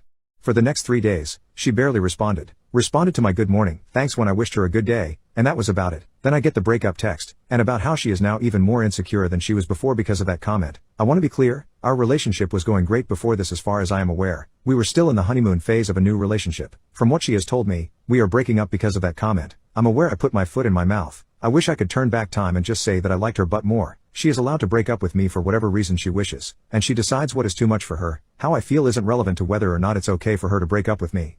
Am I crazy for thinking that a bad compliment isn't a reason to break up? Everyone makes mistakes, and I never wanted to hurt her. I was falling in love with her. I just want to understand. Maybe this isn't the best subreddit. I am going to be better, but am I right in thinking that it has more to do with insecurity than the words I said? I have some pretty bad issues with self-hatred myself, but I try to recognize when intentions are good. Feel free to be harsh. I'm aware that was a jerk thing to say, but is it worth a breakup to you? I came out as gay in my 40s and I think I'm destroying my life. I 41 male married my wife 40 female 14 years ago. I was madly in love with her, but about a year in, I realized she didn't really enjoy making love. I repeatedly asked if it was me, or if I could do anything to help, but she always just said love making had never been something she was interested in. We had our first child 5 years later, planned, which made the love making even more mechanical, after which love making went from extremely sporadical to non-existent. Around that time my best friend, 34 male, moved to the city and we started exploring. A few months after he told me he was gay and that he wanted me to come explore the scene with him because he knew no one else, I was happy to do it and started going out to gay clubs and such, and meeting a ton of guys who I would just introduce to my friend, he is very shy, and go home. Until one day I met a guy who made it abundantly clear that he wasn't interested in my friend, but only me. I laughed it off and told him I was married, but he kept insisting, until I decided to kiss him just to see what it felt like. Suffice to say, it changed my whole life. Flash forward 3 years, and we became friends with benefits. He taught me so much, and for the first time in years, I felt complete. He eventually moved away, to China, and we slowly fell out of touch, but I could never go back to my old life. I continued meeting guys and having short affairs, always coming home to my family. A few weeks ago, I decided I couldn't continue lying to everyone, and came out to my wife. She was initially incredibly supportive, but as it set in, has become more and more resistant to the idea. We are sleeping in separate rooms now, and she can barely look me in the eye. I was seeing a guy, and after I told him that I had come out, he told me he was proud, but that he wanted to end things because he didn't want to deal with all of my baggage of having a child. That got me thinking of how incredibly hard it's going to be to meet someone who is willing to accept this part of my life. It also got me thinking about how, even with no physical intimacy, it is so nice to come home to people who love you, and how I might have just destroyed that for myself. Am I destined to just be alone? I'm 41 years old and my future feels as uncertain and terrifying as it did when I was 23. My therapist gave away my information so I could get some action. So I've been seeing this therapist for about 4 months. I originally went to just talk about my health, anxiety and the death of my best friend and how isolated I've become. Every session he turns the conversation into something about intimacy, advising me to get back out there, like it's that simple. One day he spent a full 45 minutes telling me that I need to meet someone, then says this exact line. I know someone, in your area, nice girl, very pretty, if it's just a bit of fun after all, why don't I give her your number? Don't get me wrong, she's an odd one, lot of hang-ups, but pretty. Now, I'd stated on multiple occasions that I'm not interested in lovemaking. I just want my life back on track. I declined the offer and left. Later that night he sends me her number. Now I reply asking if she knew about me, to which he said yes, so he's given my information away. Fast forward a few days, I think to heck with it and I give her a message. We agree to go for a coffee. She's nice, intelligent, easy to talk to and yeah, pretty. We had a lot of the same interests and I felt comfortable around her. For the first time in a long time I had a good day. We met up once more recently and got talking about our therapist. When I asked about the manner in which we got talking, she said, I don't really go on the app, so I trust him whenever he sends me someone's number. I've done this loads, which if I'm being honest kinda sucked, but to be honest I don't really know what I expected. The conversation dipped at that point and we just kinda parted ways. Now I'm just sat here with no therapist, a bunch of psychological baggage and another failed attempt at making a connection. I accidentally caused a war between my family and my brother's wife's family with one innocent text message. So my brother's wedding happened 2 days ago, and it turned into a complete chaos, which I know even though I wasn't there. You might wonder why I didn't attend the wedding if it's my brother's. Well, it's because of his wife's family. He did send me an invitation to the wedding because he wanted me there, but his fiancée told him I couldn't attend because I had a boyfriend. You might be confused, but I'm a man, a bisexual man to be exact, and I have a boyfriend who I wanted to bring to the wedding. She said even though she doesn't have a problem with that, and he doesn't have a problem with that, her extremely religious parents who already forced her to do the wedding in a church would most likely banish us from the wedding and cause trouble between our families. After she told him that my brother told me I couldn't attend and told me why, you might think I was angry. The truth is I was relieved. I hate going to big events with lots of people because of my social anxiety, and I already was used to not being able to attend certain events because of my sexuality. So it was nothing I haven't heard before. So at the day of the wedding I stayed at home with my boyfriend. It's worth mentioning my parents apparently didn't know I wasn't attending the wedding. I was chilling at home cuddling with my boyfriend when I suddenly got a text message from my parents asking me where I was because they couldn't find me at the wedding party. I told them I wasn't attending the wedding and if my brother hasn't told them anything. They said no and asked me what happened. I didn't see any reason to lie, so I sent them a text message telling them exactly why. Now I have to admit I don't exactly know what happened after I sent them this message because they read it but didn't reply, and why did they care in the first place? They didn't notice I wasn't there before until the wedding was already over. They only noticed when the wedding party started. However, apparently my parents talked to my brother about it and all of a sudden my absence was the main topic of the wedding party. From what I heard, two fronts formed. On the one hand my parents and the rest of my family against the family of my brother's wife, and apparently he as a husband now felt compelled to take her side and tried to argue in her favor. It's crazy to think that I was just sitting at home living my best life with my boyfriend while all of that crap went down on his wedding. The wedding party was ruined and my brother appeared on my door angrily screaming at me why I felt the need to ruin his wedding. I was confused and asked him what happened and he told me everything. I told him it wasn't my intention. I just told our parents what happened because they didn't know and wanted to know where I was, and I thought he told them beforehand. He screamed at me that I ruined his wedding. I told him it's not my fault, he wasn't honest with them. I just respected their wish to not attend the wedding. I couldn't know it would go down like this because like I said I couldn't attend several events before because of my sexuality and my parents never said anything about it, so I thought it would be the same thing here. But I gotta admit it's kinda sweet that my parents and the rest of my family stood up for me. They haven't done it before. That's a more than welcome change, but I still feel kinda bad because apparently I really ruined the wedding party. My husband raised his voice at me over manicuring our son's nails. My son showed me that he broke a nail and I said I'd fix it. Typically I just trim and file his nails, but he had a bad day at school and I wanted to give him some extra attention. It was just a manicure and clear polish. It wasn't even glossy. It was matte, because I know my son wouldn't like shiny nails. It calmed him down and we had a nice time together. My husband got home from work as we were finishing. He loudly asked what I was doing and told our son to show him his hand. My heart jumped being spoken to like that out nowhere. I said I just fixed his nails and my husband said, "That's fine. Just remember he's not a mini you, he's a boy, my son." I didn't say anything back because I don't like to argue.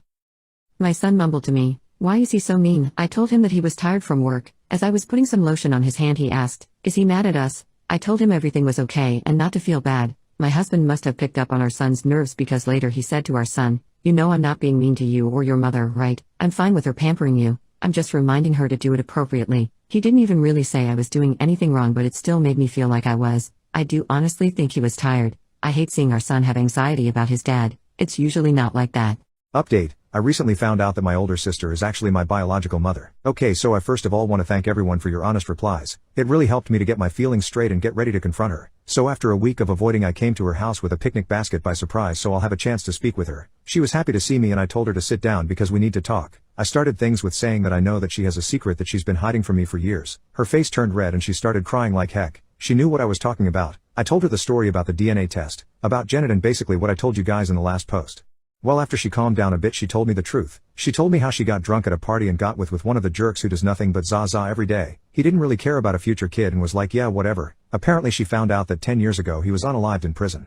She told me how her mother used to convince her father to talk me out of the idea of keeping the baby. They would constantly fight with her. When the baby was born, they told her on the spot that she brought shame upon the family and they will not help raising the baby in any way, meaning she will have to work meanwhile to have money for her baby and sometimes for herself. After a couple of months of loaning from her friends and juggling between working and taking care of me, she had a huge fight with her parents and told them that if they are not helping financially and barely in any sort of way, she and me are better off without them. As they sent her to her room, she escaped in the middle of the night, hitchhiked to a neighboring country, and by morning she was there already. She tried to take care of me for a few days. She found an old abandoned house that used to have homeless people coming around every now and then, and she took me to the mall when I started crying. She started crying too. The couple that adopted us immediately came to our aid and asked if we lost our mother. Rose jumped on the opportunity and came up with a story and an alias. Police figured out we are not in the system for multiple reasons. We were raised in foster care for a year and a half until the couple that helped us decided to make the effort and adopt us so we won't be separated. It took them a few months and a couple of lawyers, but they managed to adopt us both.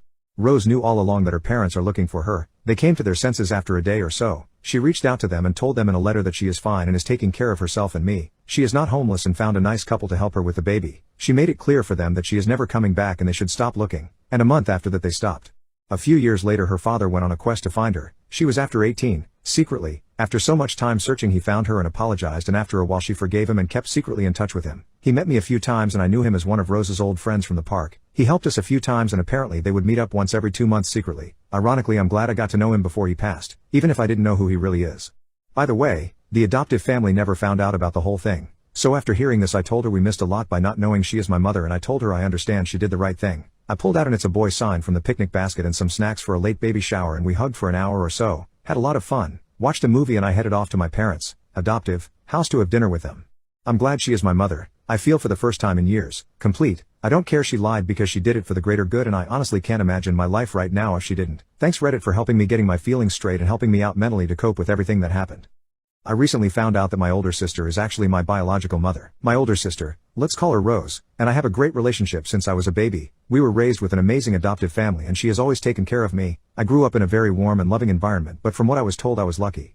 I was told the story of how me and my sister had two junkie parents who never took care of us. They never bothered feeding us and used to left us at a junkie friend's house for days to go out partying. When my mom was pregnant with me, she smoked and got drunk. Luckily I turned out pretty fine, pretty often, and when I was born my sister was the only one who took care of me. When I was 2 months old they left us both in a mall and left. We got help from an old couple who also turned into our adoptive family. And we contacted the police, but my parents weren't at the house, which looked like a homeless cave. We never saw them again, and after several months in foster care, the couple that helped us throughout the whole way, by the way, agreed to adopt us. Today I'm 19 and Rose is 34. I still live with my adoptive family and she lives about 20 minutes away, so I come and visit her at least 3 to 4 times a week.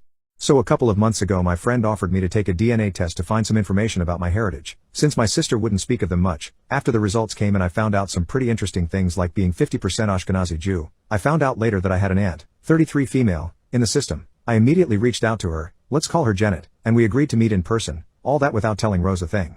When we met up I could see we have some similar characteristics like same hair color and same eyes. We tried to figure things out, so I asked her if she has a brother or sister, and she told me that when she was 13 her 14-year-old sister got pregnant while being drunk with her junkie boyfriend, and a month after giving birth she ran away with the baby after some pretty intensive fights with her parents. They never found her and stopped looking after 1.5 years. I connected the dots, asked to see a picture of her, so we went to her parents' house. Mom wasn't home and father died 3 years ago. When I saw the picture, I knew, this was Rose, 100%, Rose is my mom. We were never abandoned. We didn't have junkie parents and she fabricated the entire thing to me and our adoptive family. I immediately gave Janet a hug and told her that it's too much for me right now and asked her to keep it a secret for now.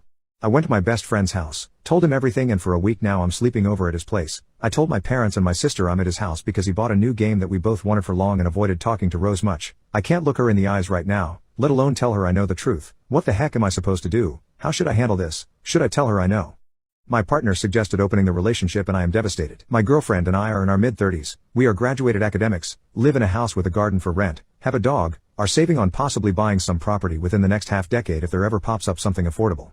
We started out with a pretty active intimate life for the first year. Then, dissertations, graduations, jobs and responsibilities, and it gradually died down. I was the more active part, but the response got less and less, and trying to initiate only to get turned down in 95% of the cases became hurtful, so I initiated fewer and fewer times. I tried to talk about it, trying to formulate it in me messages and being understanding, but she does not really like to talk about it. She said she can't relax when there is a lot of things going on like recent job changes and moves and whatnot, and that it is not me. So I am trying to give her time, not to pressure her. Picked up self pleasure. We make love once every 2 to 3 months now, and it is not as good in the sense that it was before. I guess people get out of touch when they get intimate too infrequently, and she does not like to experiment, but it is still beautiful, and intimate, and afterwards I'm always more happy for a few days, because I think she is beautiful, and I love her, I like feeling her skin and I like being intimate with her, and for her, I try to accept that her drive is way lower than mine. A few days ago we were out partying together, as we sometimes do, and while drunk, she opened to me that we should consider opening our relationship, that she loves me, that we are a great team but the intimate drive has died down, and while she wants to grow old with me, we could look for fulfilling our basal urges somewhere else.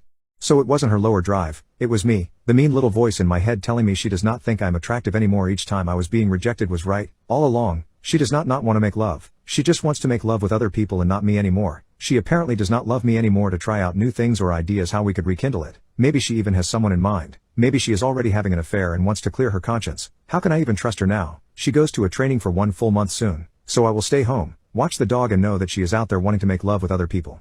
You see where this is going. My thoughts are spiraling. I am literally heartbroken and can't think of anything else. I told her we have to talk soon. There were a few things the last days because of which we did not have time to talk yet. But I can't go on like this. I mean, we haven't decided anything yet. Even if we decide not to open the relationship, how can I trust her now? I told her back then that I would try to let the thought linger for a bit before deciding, and try not to brush it off right away, but it is not lingering. It is festering like a tumor in my brain. I am having several panic attacks a day. I dread going to bed because I cry as soon as the lights go out, very quietly, while she is sleeping next to me. I don't want her to see that, because I am afraid that that makes me even less attractive for her. I wake up panicking. I think about hurting myself. I am very close to a breakdown. And I am having a very important job interview today, the last one in a long row, and I most probably get an offer today. A great and very exciting opportunity. I can't shift it, but I can't concentrate. Why does she have to drop that bomb on me? I would like to just run, but I can't. We have a rent contract that we are trapped in for the next 2.5 years. We have a dog. No one of us can afford the full rent alone or take care of the dog alone. My hurt is exploding. I am so sad. My wife found out about my spontaneity prompts. So about 3 to 4 years ago my wife and I had a huge, near relationship ending, fight. It was mostly about how she feels I don't care about her. I get busy during the day and I forget to text her for hours at a time. And when I do it's the normal how's your day going stuff. So to fix this I made a list of 31 prompts or activities in my notes ranging from a simple I love you and can't wait to see you to getting flowers or planning a picnic at the park to surprise her with. I set a reminder in my phone to go off every 2 days and I will use the prompt that matches the day of the month so it feels random and not like I'm repeating the same stuff. If I think of something new I'll add it to the sublist and swap them around every few months. This has worked out pretty well. It's not that I don't mean these things, but I just need a reminder to pull me out of work mode for a few minutes to check in on her without having to resort to the same boring and generic texts. Fast forward to this weekend, I was doing some car maintenance, and I also have important information about the cars and a maintenance log in my notes as well. And while I was under the car I asked my wife to look at the notes and check the torque spec for a drain bolt. Naturally, she sees a note called spontaneity prompts and is curious, so she opens that and sees a laundry list of romanticisms. She puts it together, probably recognizing some of the things I've said to her that I've been using this to talk to her during the day. She asks about it and I say I reference it from time to time when I want to do something nice or random to surprise her or when I feel like saying something non-generic over text. She says I shouldn't need a list of things to talk to her about and suspects I just pulled a list of ideas off the internet, even though I made this list on my own.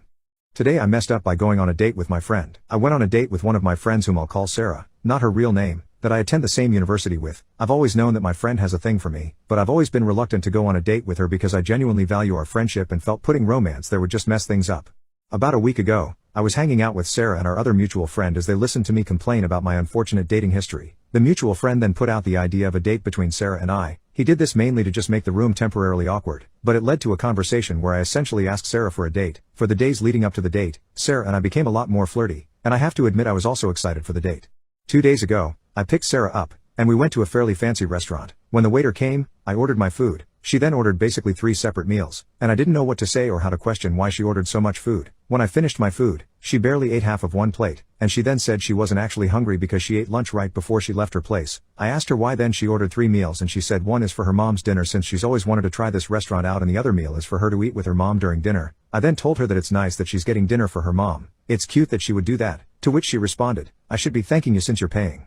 I had told her I would pay for the date, but I definitely never agreed to paying for her mom and her dinner when we had only gone out for lunch. The meal was expensive, but I would have been fine paying for her if she actually ate all 3 meals. Instead, it all just felt wrong to me. The rest of the date was ruined for me, and I was checked out for the rest of the date. I was just going through the motions. After I left her at her place, I went radio silent on her as I was still annoyed by what she did. Today, I wanted to just tell her that I think it's better we go back to being friends, but as I opened our chat message I read a message she sent me shortly after our date. She basically was thanking me for the date and then went on to pour out her feelings for me and say that she has loved me for years and the date was like a dream come true for her. I had to drive over to her place to try as gently as possible that the feelings aren't mutual, which resulted in her crying and screaming at me as to why I was flirting with her before the date and why I even asked her out to the date. I feel horrible.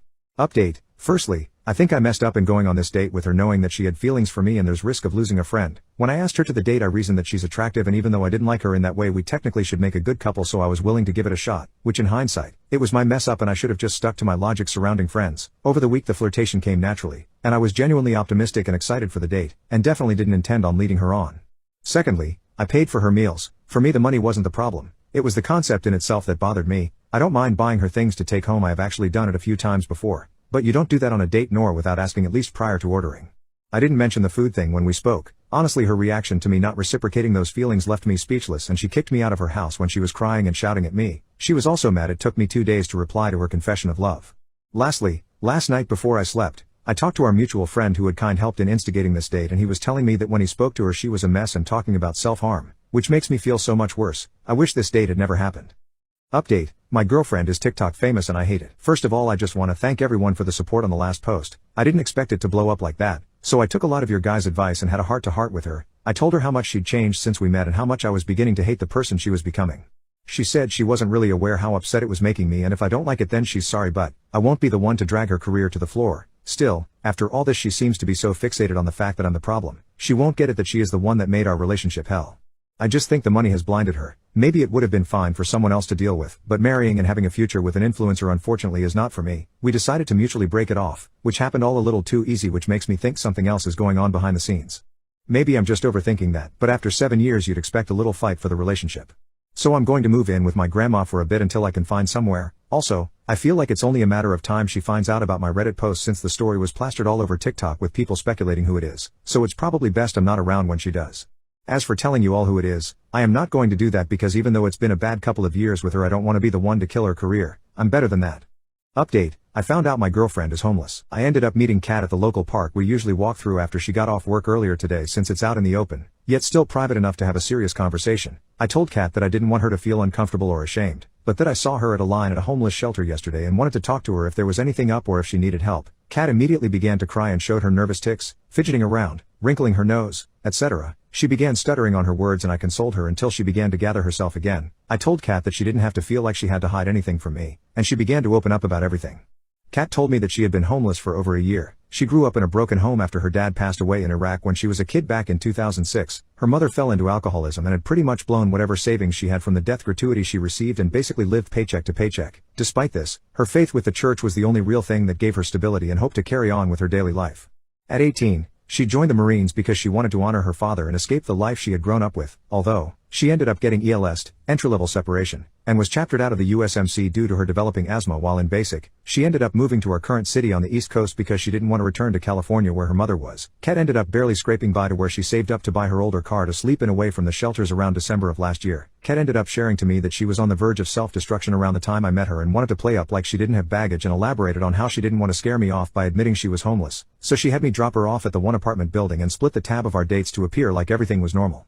Truthfully, I felt gutted hearing her story. I had a feeling that things were probably bad for her, but I didn't think it was that bad. Kat showed me her DD-214. I'm currently an E5 in the Army Reserve, so I knew that her story was verifiable, as well as the pictures she had of her past. I told her that I wanted to help her out in any way and that I was open to having her move to my place, with the added kicker that we could go to IKEA to get her a bed set to make my living room into her living space, since I wanted to respect her physical boundaries that was in place from her Catholic faith. Kat was very hesitant because of her pride, and she didn't want to come off like she was accepting a handout due to pity, but I reassured her that it wasn't with a handout or come with a catch. I told Kat that I loved her, first time I said that, and wanted to help her feel secure. She looked at me with a sort of disbelief and asked me if I really meant it, and I did. Kat reciprocated by saying that she loved me too and accepted. As far as the conditions go, I told her to meet me at 30% of the rent and to put whatever money she had into starting summer classes at the local community college, and that she could stay with me for as long as she wanted if she felt comfortable with premarital cohabitation.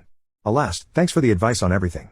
Our convo was a long one and took a lot emotionally from Kat, so she is currently crashing at my couch until she wakes up so we can get her bed at IKEA later tonight. Once again, thank you for giving advice, as it really allowed me to vent on what was going on. I found out my girlfriend is homeless. Yesterday morning, I went to go out for a walk around the city and noticed a girl that looked familiar standing in a line at a homeless shelter. I took a double glance and saw a hoodie that was mine, and then recognized my girlfriend, Kat. I was pretty shocked by seeing her there, but didn't approach her because I didn't want to embarrass her or anything. So for background info, I met Kat in February at a Dunkin's. I started making small talk with her when I saw we were both wearing the same Dodgers hat. I offered to pay for her drink after shooting the shite for a minute in line, and got to know her when she asked if I wanted to sit down with her. As we were finishing up our drink, I asked her out on a date and she accepted. As the last couple of months went by, things were going great with us. I learned that she was working 2 jobs, wanted to go to college, was a devout Catholic. She invited me to attend Mass. I'm not Catholic, but went out of respect. Yet I noticed that she never brought up her family except when she mentioned her dad, who was a Marine that passed away when she was a kid. Fast forward to the present, and I ended up sending a good morning text inside the Dunkin's as I was looking to see if it was really her. Like clockwork, she pulled out her phone and told me that she was at her apartment and that she was cooking breakfast. It was really surprising for me because I always dropped her off at a nice apartment building whenever a date was over, but I guess she did that to give off the appearance that she wasn't homeless? Now, I want to talk to Kat about her situation. She's kind of a social introvert, to put it lightly. If she truly is homeless, I want to offer Kat to stay at my place. The only problem is that I don't want to come off like she owes me or anything like that. I also want to respect her Catholic faith because she told me that she wants to wait to give up her V card after I originally invited her over to my place before I knew she was homeless. The Catholics aren't fond of unmarried cohabitation either. Thoughts on how I can navigate this? I wish my husband would cheat on me. I, 28 female, have spent every day for the past year wishing my 27 male husband would cheat on me, so I had to ballot out. I hate being married. My husband would rather spend time with his brothers and parents than with me. We've been at his parents' house for the past 3 weekends. Once we leave there, he gets on video games with them until all hours of the night. I haven't been to bed with my husband in weeks. Lovemaking is non-existent in my marriage right now. It's not just about the lovemaking. He complains about me all the time, to my face and behind my back. I've overheard him telling people that I'm annoying or that I nag a lot. I don't feel like I ask more than any other wife. I don't get home until past 7 most nights because I have to pick up the kids. And I don't ever ask him to pick them up or to make dinner. I ask for him to help clean up the house, and to help me put one of the kids to bed. He only willingly put one of the kids to bed. My house hasn't been clean in months. He just will not do chores. He ran out of clean underwear a few weeks ago and told me it was my job to do laundry, essentially blaming me.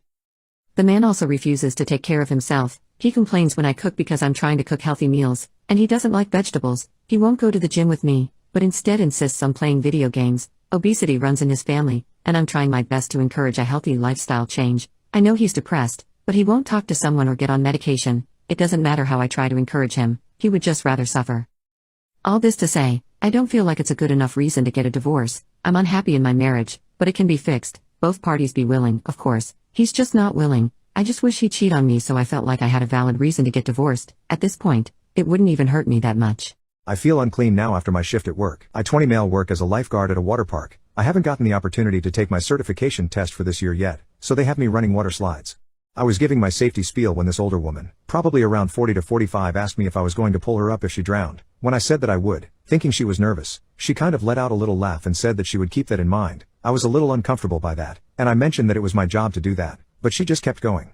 A few more people went by and she wasn't on my mind at all until a group came up that got stuck at the top of my slide. When this happens, I have to push their tube through and it is not always easy. This group wouldn't budge, so I eventually just buckled down and got into the water at the top to dislodge them. My shirt got wet, and then I heard the woman a few groups back telling me that if my shirt got wet, I could just take it off and give it to her, saying that she wouldn't mind if I used my muscles on her. I once again reminded her that I was just doing my job, but I was so uncomfortable.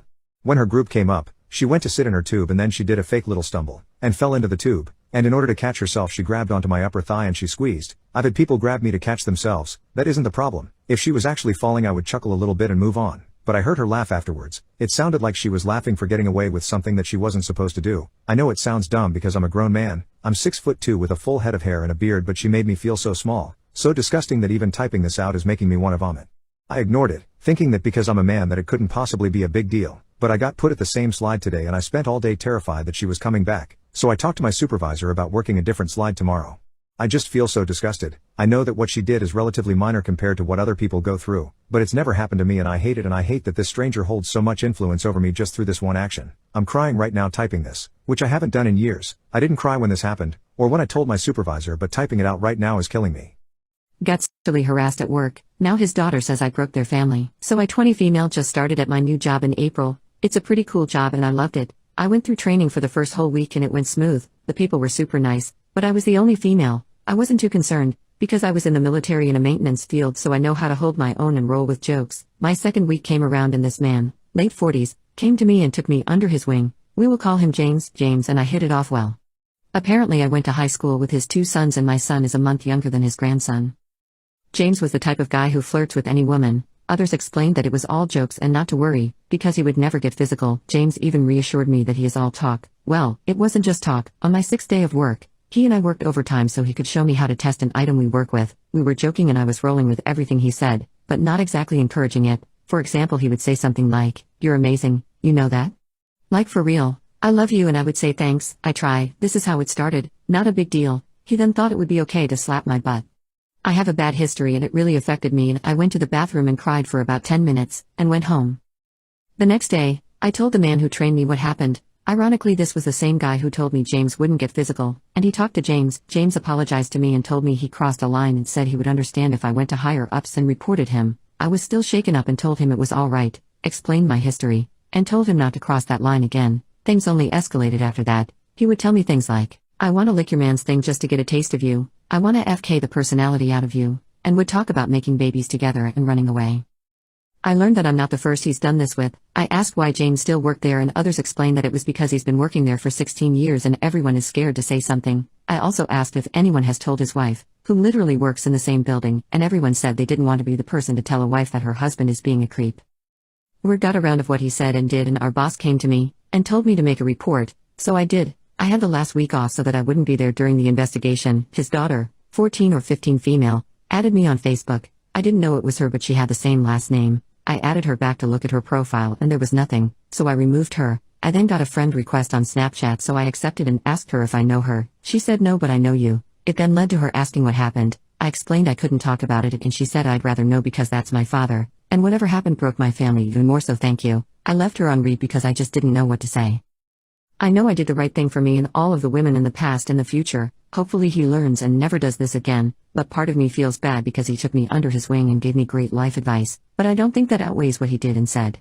Update: my boyfriend had trio with my sister and best friend. Aside from being in therapy and cutting myself off from everybody, I decided to hear my ex-bestie out over the phone, and according to her, she wanted to tell the truth about everything. She's revealed that my sister and my ex have actually been messing around behind my back for 2.5 years and that my sister is currently 3 months pregnant with his child. She's aborted 3 of my ex-boyfriend's babies before deciding to keep the latest one, and apparently they have been in love with each other for a while, and she's hated the fact that he continued to be with me. She really viewed me as his side chick and her the girlfriend, even though they were sneaking around behind my back. She's so delusional. Anyways, the baby she is pregnant with now was planned, and they had intended on telling me it was the result of a one-night stand with a complete stranger and she was gonna raise the baby by herself. They really thought they was gonna raise their baby together behind my back. My sister enjoyed deceiving me the whole time and set up the trio to be caught since she is pregnant and no longer wants to share my ex-boyfriend. Ex-bestie admitted she slipped me sleeping pills as an attempt for me not to wake up and catch them in the act, as she felt bad about their plans, which I'm so pissed about because who in the world does she think she is doing that to me? Next is when I struggled not reaching through the phone and unaliving her. Aside from admitting she has feelings for my ex, she admitted she enjoyed the trio and it was the best lovemaking she's ever had. She went straight into detail about everything and how amazing it was, so I hung up the phone and blocked her. She is such a trashy person. I want to forget they all exist, which I've been doing until last week when a mutual friend of ours reached out to let me know that she has continued being intimate with my ex and my sister, and they are now in a poly relationship, and Bestie is trying to get pregnant as she wants to be pregnant same time as my sister. I can't believe she was trying to mend our friendship but starting a poly relationship with them, and told me she had stayed clear of them. Apparently, going by her social media posts, she feels really bad having betrayed me yet again and hopes our friendship can be mended in the future. They have even posted statuses asking friends if they should reach out to me to ask if I want to come along to my sister's ultrasound appointments and baby shower, which they have arranged for about 2 months' time. Just sick in the head, all 3 of them. So anyways, that's my life right now. Going to continue going to therapy to keep me on straight and narrow and prevent me from doing something I may regret. My boyfriend had trio with my sister and best friend. Last week I found out my boyfriend had a trio with my best friend and sister in my apartment while I was fast asleep in the next room. This happened about 2 weeks prior. My best friend decided to come clean as she felt bad about it. However, she also told me after they got finished, my boyfriend and sister jumped into the shower together, and according to her they did it again in the shower, all while I'm still asleep in another room. My sister had asked her to join in again, but my best friend said no and went to sleep. Since finding out, I've cut off my boyfriend and my sister, but to know if I can keep my best friend in my life. Although she finally came out about it and showed remorse, I'm still hurt that she made love with him, and don't know if I could trust her again. I confronted my sister and boyfriend, and they originally denied it but have since told the truth, that they had made love twice. Although I suspect it's been more than that, I believe now they were getting together constantly during our relationship, but they claim it was only twice. I can't believe they acted totally normal the following morning, like nothing had happened. My best friend was acting strange, but I thought nothing of it. Anyways, my sister had reached out to me through a fake account, and instead of an apology or showing remorse for what she did, she said since I didn't want a relationship with her anymore, she may as well go ahead and be in a relationship with my now ex.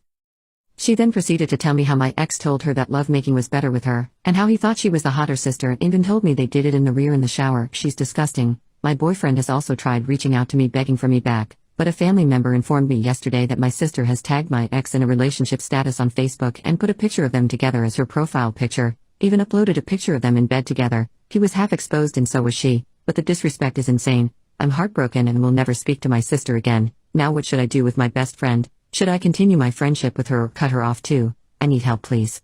Today I messed up. I introduced my boyfriend to Minecraft. Background: I have a long-term partner and a boyfriend of over a year. My partner is on the asexual spectrum. We're really good together except for the bedroom. He was never this bad when we started, but his drive got lower and lower till it was a few times a year. This was causing resentment on my end and frustration, form constant asking on his end. So, as a solution, we opened the relationship for me. My boyfriend is really nice and he and my partner have become friends. My boyfriend and I take any opportunity we can to get intimate as we both live with other people, so either I go to his when his roommate is away or he comes to mine when I'm alone. That brings us back to today, or should I say the past month. For my birthday I wanted to play Minecraft. My boyfriend didn't like the game. He made it clear it's not his kind of game, and made it clear he's playing it because of us. We started playing, all 3 of us. At first when we'd get alone time and we'd spend it playing Minecraft, I didn't think too much of it, but when I sat there throwing hints, saying, everyone will be back in 2 hours, and then playing bedroom songs, and he still wasn't moving, I knew I messed up. My partner had come home by then, and by this point I said, screw it, I'm taking care of myself, and went upstairs. Currently, the 2 of them are downstairs playing Minecraft and I've gone back to being in a relationship with my toys. I messed up, Reddit. I messed up. I don't know how to forgive my boyfriend for what his friend did to me. My boyfriend and I have been living together for a little over a year. A few times a month, he'd invite his friends over to play video games. I didn't mind, but there was one particular friend I always felt very uncomfortable around. He'd make inappropriate comments at me and touch me unnecessarily but try to be slick about it. I told my boyfriend several times I don't feel comfortable around this friend. I asked him if he could not invite his friend to our home. I asked if they could go play video games at another friend's house who lives alone and isn't far from us. He would say okay, but never actually do it, and the boys would be over again several times a month. I was home alone a couple of weeks ago and my boyfriend was on a work trip. His friend stopped by and said my boyfriend sent him over to pick up the PlayStation 5 so he can take it to another friend's house so they can play. My boyfriend didn't give me a heads up that the guy would be coming over or anything. I told him to stay at the door and I would bring it. He didn't listen and came in anyway. I don't want to give details, but he essayed me and a neighbor heard the shouting and came to help. The guy has been arrested. My boyfriend flew back from his work trip immediately and came to be with me. I asked him if he actually told the guy to go to our house and he said yes he did, but he forgot to warn me. I got angry and told him I specifically told him many times that I was uncomfortable around that friend and he didn't take me seriously. He cried and said he was so sorry and that it's all his fault. He's been trying to make it up to me. He's done everything right, but I can't help but still blame him a bit. Had he taken me seriously, this wouldn't have happened. He never listened to me or took my complaints seriously, and I really resent him for that. I don't know if we'll be able to go back to how we were. I don't know how I'll ever be able to see him the same. I feel terrible because he really is trying his best now and I feel like I'm taking it all for granted, but I don't know how to stop feeling like this. I want to move out and never see him or this apartment again. I am very much jealous of my husband's ex-wife. I 40 female am very much jealous of my husband's 50 male ex. Our relationship started with an affair. I know it was wrong. Their marriage was on the rocks and my husband wanted to end it. When she, 48 female, learned about the affair, she didn't scream or shout at me. She was rather calm. She only asked me if I truly loved her husband. I said yes. She told me that if I am going to be a part of my husband's life I better treat her kids, 19 female, 16 male and 14 female, with respect and not push them to accept her. She didn't even create any hassle in the divorce. Things were tough. My husband's parents and friends really criticized us and his parents almost disowned him. If it wasn't for his ex they would have went with it, but his ex convinced them to not cut them off. Their parents did forgive my husband but I still feel like an outsider to them, but they do love our kid, 4 male. My husband's ex is very different. She never held a grudge against me, always pushed her kids to have a relationship with their dad. His oldest doesn't talk to him because of the divorce and it always hurts my husband that his daughter wants nothing to do with them. The rest of them are good. They do not love me but they are very civil. She never badmouthed me or called me a homewrecker. She did her best for the kids. She still tries her best so that her oldest daughter has a good relationship with her dad. I used to think she is a silly woman for not holding a grudge. She was always nice to me. When I was pregnant she first congratulated me and even though she wasn't invited to my baby shower, she sent me a diaper genie as a gift. I always felt guilty that I hurt such a pious woman. To make it more complicated, she is in a relationship with my cousin, 45 male. My parents love her. Uncle and aunt love her. Even my cousin's kids love her. She never discriminated between her kids and mine. She always sends some cookies or extra food for my son with her kids whenever it is their visitation time. She even met my son and treats him like her own. For the longest of time I wondered why she is like this. Is she trying to win her husband back? I even asked her why she doesn't hate me when I was her husband's mistress. She told me she doesn't see the point because whether or not she hates me her marriage was over anyways. I am jealous of her. She is not just beautiful but also graceful. I know I was very much younger than her when my husband started the affair but I can say she is much more better looking than I am, even if I took her place in her husband's life, but I can never be her. My ex-husband left me for another woman but wanted to come back to me after she was diagnosed with cancer. I'm 25 turning 26 tomorrow actually. Happy birthday to me I guess. We were high school sweethearts and married at 21. He's currently 27. I'm not sure where it went wrong honestly. We had our ups and downs sure, but I thought since we had been through so much already that our marriage could prevail. Boy was I mistaken. He started coming home late. 3 hours after his shifts would end, he'd come home smelling like strawberries and beer. I'd ask him and of course he'd deny. Nothing was confirmed until she messaged me on Facebook apologizing because she had a suspicion he was in a relationship but was too nervous to ask or pry. Everything blew up at that point. We filed for divorce and he left me to go start his new life with her. Why she stayed with him is beyond me but it doesn't matter. I eventually came to terms with it. I didn't have any kids with him so it's not like I had to keep thinking about him. I started a photography business and even started flirting with a cute guy at my work. Felt like life was great up until this point. This morning he called me 5 times at 1 a.m. from Snapchat. I honestly don't use it so I forgot he even had me on there. I finally answer, ready to tear him new one but he's just sobbing. I asked him what he wanted and he says that a while back his fiancée got a pretty serious diagnosis of cancer. He did not specify what kind. I apologized and said he had my condolences but that I was confused why he was calling me since we hadn't talked in forever. He says he just wanted to vent. I was super annoyed but I let him talk. For 20 minutes he goes on about their relationship problems, his alcohol abuse, etc. After that, he goes quiet for a minute and then says, I love you Sarah, my life is crap and I need you please. I hung up the phone. I was too tired to deal with that mess. But then he sends a long text basically saying that he wants to be there for Megan, but doesn't want to continue having a relationship with someone who is dying. I told him he was a piece of crap for even considering leaving her after her diagnosis, plus how would she feel if she knew he felt this way. He said I was twisting his words and that since she didn't know she'd never be hurt by it, he was just tired of pretending to be the loving and caring boyfriend everyone thought of him as for staying with her. She was driving him mental and had basically become a different person. He then proceeded to beg me over and over to get back together. I finally had enough of the drunk, screen recorded the entire convo, and blocked him. I've sent the screen recording to every account on Facebook that I could find that had her name and picture in hopes she will see it. She deleted the account she originally messaged me from. If you read this far, I'm sorry you did. This has been hurting my heart and head all day. I feel somewhat better getting this all out. I just feel like I'm getting caught up into something that I shouldn't but also should do more for her. Today I messed up by telling my entire college class what type of pee I watch. This didn't happen today, but actually a few months ago during my anthropology class. I was going to post the same day it happened but was still recovering from embarrassment. So, we get to the part of the semester where we're learning about human sexuality. At the beginning of the lecture the professor reminds us we're all adults and he doesn't want any immaturity or giggling during this lesson. For much of the lecture, The room is silent aside from students asking and answering questions. The professor talks about a lot of intimate stuff and it's met with complete maturity. At one point the professor explains how a lot of intimate desires are social taboos. For example, he pulls up recent statistics from a popular adult website. Top 100 searches in the US. Transgender-related searches were at the top of the list. At the same time, transphobic bills and hate crimes are at an all-time high in the US. Before moving on to the next slide, the professor takes a quick glance at the list and notices joy somewhere in the middle. The professor says, "I just noticed this. What the heck is joy?" And me, I love to answer questions first when I know them. So I immediately raise my hand and say J off instructions. Without thinking about how this would make me look. The silence finally breaks and the class busts out laughing. Thankfully the professor giggled a bit too and no one got into any trouble. Plus he's chill, but safe to say, I was very embarrassed. My wife thinks she is no longer bi, only gay, and wants to divorce. My wife and I have been together for 12 years, married for 2. Over the last 3 weeks she has kept me at a distance, before coming home last week and dropping the bombshell that she caught feelings for a mutual, 27 female, friend of ours. She thinks she is no longer bi, but only gay, and wants a divorce. She says that the feeling of attraction was so much stronger and intense, that she questions if she was ever attracted to me in the first place. Up until this point, we had a pretty solid home life and lovemaking life. We had a few issues caused by my ADHD, and sometimes I would do something her autism did not like, but otherwise we did not have any major fights, financially trusting and stable, and made love a few times a week on average. Over the past few years, we've even developed a bit of a dom-sub relationship, as she enjoyed being submissive in the bedroom. She loved when I touched her hair, gave massages, when I wore a suit, called her baby girl, or when I leaned against the doorway in a certain way that got a look in her eye that she wanted me then and there. I am at a complete loss. Up until a few weeks ago, we had always told each other it was us against the world forever, no matter what. We've been through family deaths and job losses together, and we even started our life together when we finished high school and went through college. I don't know how to even begin processing this. I had to beg for even 2 weeks to try and confirm feelings, go to couples counseling, and look into options together as a couple. That 2-week period will be over on June 2nd. I don't think it is nearly enough time to even begin digging into this together, and I don't know how to begin to process this or what our options are.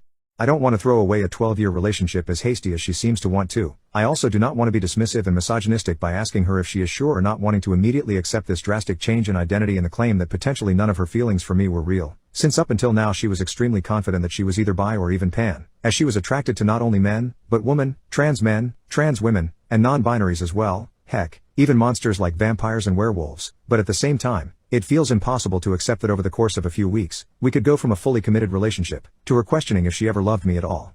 Could limerence and the excitement of being with a woman be enough to question her love for me? Is there a possibility of those feelings for me returning? How do I ask for more time for us to explore these things together? I would like to believe that even if her attraction to me is not as intense as it was for the woman, that it's still real and doesn't mean she doesn't love me at all, or that our established relationship just isn't as exciting as the prospect of this new one. Has anyone ever been through this before? Most of our friend group we've built together since we moved to this city together. Her family is my family. She is pretty much my entire world since we've built our life together for the last 12 years. Heck, when we got married, she didn't want to change her name to mine since we are more connected to hers. So I was going to change my name this year for our anniversary. Now everything is in question. My entire life is in question, and I don't think I can live without her. I only ever wanted her and the life we built and shared together. I've started therapy in addition to the couples counseling she reluctantly agreed to, but my insurance is through her work since I lost my job last year and my new job doesn't have as good of insurance as my old one, so if this does happen, I won't even be able to afford the therapy to climb out of the hole. How do I even begin to process this information? Our entire life completely changed virtually overnight. Is there even a tiny chance we can find the happiness we shared again? My girlfriend is TikTok famous and I hate it. So for a bit of context, me and my girlfriend have been together almost 7 years. She was never super obsessed with social media or anything like that. Hardly posted, kept to herself and all that. Then she started to get hooked on TikTok. At first she didn't post, she would just watch it for hours and hours, but eventually ended up making an account and posted quite a lot. She never liked the idea of working for some corporate company making someone else richer. She always wanted to be self-employed and I applauded that. Anyway, one day she'd posted a video and it was blowing up, and this is truly when she became obsessed. She started to tell me, "This is it, this is what I'm gonna do." I supported her unconditionally and told her that if the bills are paid I couldn't give a dang what she did. At the time of writing this post her followers are sitting in the millions. I don't know how many people are gonna read this, but I don't want to say exactly because I don't want anyone to find out who she actually is. A few problems are starting to arise. She earns good money, I can't fault her for that. She actually earns more than me and I'm by no means an average earner in the UK. For one, her health is starting to take a hit. She never eats properly, doesn't sleep and all that. She is obsessed with numbers. If a TikTok or Instagram post performs badly, then she will be in a foul mood. It truly seems like the only hit of dopamine she can get is from her posts doing well. She's slowly turning into someone I do not know anymore and it's killing me. I'm lucky if I get half an hour a day where we have a normal conversation that doesn't regard her career. When we have arguments she also starts to call me working class scum and saying that I work for literal pennies. I just wish that she would be humble and more down to earth. This girl is not the person I fell in love with. The school left my autistic daughter at Disney World, and she was found at a hotel with a random stranger. I'm still pissed off at the school for doing this. My daughter, who is 14, has autism. She has been talking about going to Disney for the field trip nonstop, and as a mom who wants nothing more for her to be happy, I let her go under the conditions that someone supervises her, which the school agreed there would be a teacher with her. I had to work that day and I couldn't get that time off to go with her, and I trusted the school to keep her safe. She was supposed to spend one day at Disney, no hotel stays. I dropped her off at the school at around 6 a.m. and sent her off and came back at around 10 or 11 p.m. I have waited in my car for her, and she has not shown up. I had to get out and ask around if anyone has seen her. None of the teachers knew where she was. I then received a phone call from the Orlando police saying that they found my daughter at a hotel with another stranger whom she thought was the chaperone for the field trip. I got their address and drove the 3 to 4 hours to get to where she was. First thing that happened when I went to pick her up at the police station was that she ran to hug me and cried, saying she's sorry. I asked if she was okay, but she never said anything outside of a nod. The stranger is already arrested. It was someone from the hotel that called the police after they noticed suspicious behavior from him. If they're reading this, I want to thank them. I let her stay home from school for the time being and went the following Monday to speak with the school. I can assure you, I was livid and I didn't hold back against the people at the school, who stated that they told each and every student to be at the bus stop before 7, and the buses leave at exactly 7, so they made no attempt to look for her. They have no idea who this person who took my daughter to a hotel, and he was not one of their chaperones. I told them that I didn't care what their policy is. I didn't sign a permission slip for them to leave a special needs child at a theme park all alone, and they're responsible for her as long as she's in their custody. I had to be escorted off the school after my 10-minute tirade. I can only speculate what the stranger did to her, since she did not come forward to tell me what happened. In fact, she hasn't spoken a word at all and she refuses to leave her room except to eat. She never got on her computer. I'm speaking with lawyers to see if a lawsuit is possible. I don't know what to do. I feel like I failed my daughter as a parent. I want to get her into therapy, but I'm concerned she won't be comfortable enough to speak to a therapist. My husband cheated on me with his co-worker. The reason? I have an IQ of 152. My husband always complimented me on being bright. I love that about him. He had such pride that his wife is smart and he would tell this to anyone, but everything changed about 6 months ago when he insisted that we would take IQ tests. I never done this before because I really don't care about these things. Anyway, I scored 152 and he scored 133. He was in shock and very subdued for several weeks afterwards. I honestly noticed his sudden moodiness and I knew why, but it was just too awkward to try and talk to him about it. I didn't want to embarrass him. What made it worse is that we did the test via his work, so his coworkers knew about it. Things went back to normal after a couple of months. He wasn't as affectionate anymore and he certainly never brought up my intelligence nor complimented me on it ever, but he was pleasant and happy again. It turned out he only went back to normal because he started getting with a coworker. I found out everything when I saw his friend's conversation with him, about how he felt turned off by me after the test. He brags about his affair and apparently his friends and brother and all their wives know about it. It's so odd because I'm still the same me. I didn't change and I never take these tests seriously, and he always knew that I was smart. What changed now?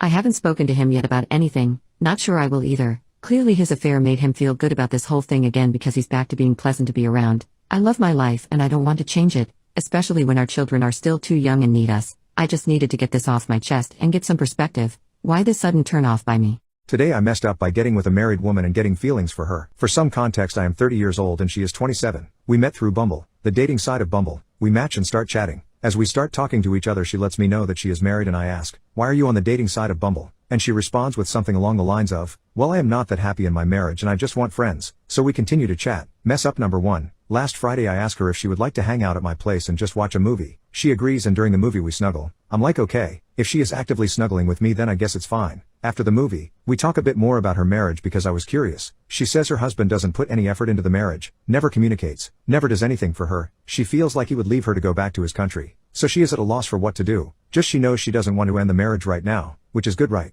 Well, mess up number 2 is throughout the rest of the week, from Friday night to Wednesday, all I can think about is her. I get feelings fairly quickly, which is a ginormous flaw in my personality, which I can see as a bad thing. But throughout the week we are texting and flirting with one another and she isn't stopping the flirting. So it just goes on and on. Then Wednesday, I ask her, "So if I was to cook for you, what would you like to try?" It's a what if scenario. Obviously she responds and picks a dish I am good at and we set up another meeting at my place for Thursday. Yesterday rolls around and I finish cooking just as she arrives at my place. We eat while watching True Lies. And when we finish we start snuggling up to each other even more. Then she asks if we can drink some wine. Here is the big mess up. We start drinking. Both of us have 2 glasses of wine. Then out of nowhere I kissed her and she didn't pull back and we started going at it. Well, one thing led to another and we made love. And we finish. She showers and then I shower. I take her to the metro station and wish each other a good night. Last night and throughout today, I've been thinking about her and I have deep feelings for her. Yes, I know it was a jerk move on my part to make love with her knowing she was married. Just know I am between a rock and a hard place because I have feelings for her, but she is married and it is a situation that you don't want to ruin the marriage, but it is sorta ruined. I messed up because I know sleeping with someone who is married is wrong. My parents taught me that was wrong when I was growing up, so I feel so guilty. But I never thought she would let it go that far. So Reddit, that is how I messed up. I understand I am the jerk here. No need to bash me for that, just sharing. My boyfriend told me about the one that got away, and I don't know what to do. I've been with my boyfriend for 9 months. We've had a few rocky patches, mostly due to me being unable to communicate my feelings, which I'm working through with a psychologist. Otherwise we are very much in love, and I have never known a man to be so expressive about how he feels. Last night he had a few drinks with his friend while I was out for dinner. When I got home, he was a bit tipsy but not drunk. He gets very emotional when he drinks and tends to confess a lot of things during these moments. I have no idea why this even came up, but he decided to tell me about his one that got away, his girlfriend from a few years ago who moved overseas and who he lost touch with. He has never mentioned her before. I thought I knew about all his exes. He told me he thought they would be together forever and that she was as close to a soulmate as he'd ever had. Thank God it was pitch black so he couldn't see me holding back sobs. He said this is normal for guys and that most guys have one that got away. Honestly, I don't think that's true, and it made me feel so insecure. The worst part is apparently she has moved back to our city. He only knows this because he saw her while we were out on a date. This made me feel sick. Apparently she has a boyfriend, and the way he said it made it sound like that was the only thing stopping him from going after her. He quickly turned the conversation to something else before I could respond, and I didn't bring it up again. I have been extremely forgiving and understanding about major things in his past, but honestly this is something I don't know if I can get over. I know I can't change the past, but clearly it's not in the past if he's bringing her up completely out of the blue and she now lives in our city again. I love him so much and I know he loves me, but this has just completely shattered me. While I don't think it's worth breaking up over, I'm looking for advice about how I should handle it. Bring it up or forget about it?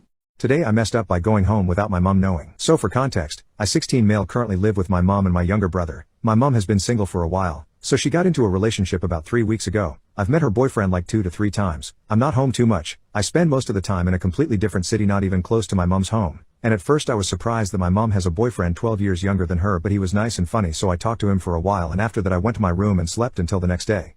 Here comes the story. Today after school I decided I'm going to stop by my mom's just to say hi and stuff, because I had less lessons in school and had like 4 hours of spare time. So I got on a bus, and when I came to the street my mom's house was on. I started to pull out my keys. Also, it's really important to say that I really often walk or do anything very silently for whatever reason. So I got to the door and tried to open the door silently, because why not, and saw my mom's boyfriend's shoes. I was happy because we could talk and it would kill my spare time. After I closed the door after myself, I opened the door to the living room to see my mom and her boyfriend making love with these weird flower necklaces and bracelets on their bodies. I stood there for a second and slowly closed the door, and silently got out of there. Now I'm sitting on a bench in a nearby park waiting like 30 minutes and then hopefully coming back to my dressed up mom without flowers on her arms, neck or thighs.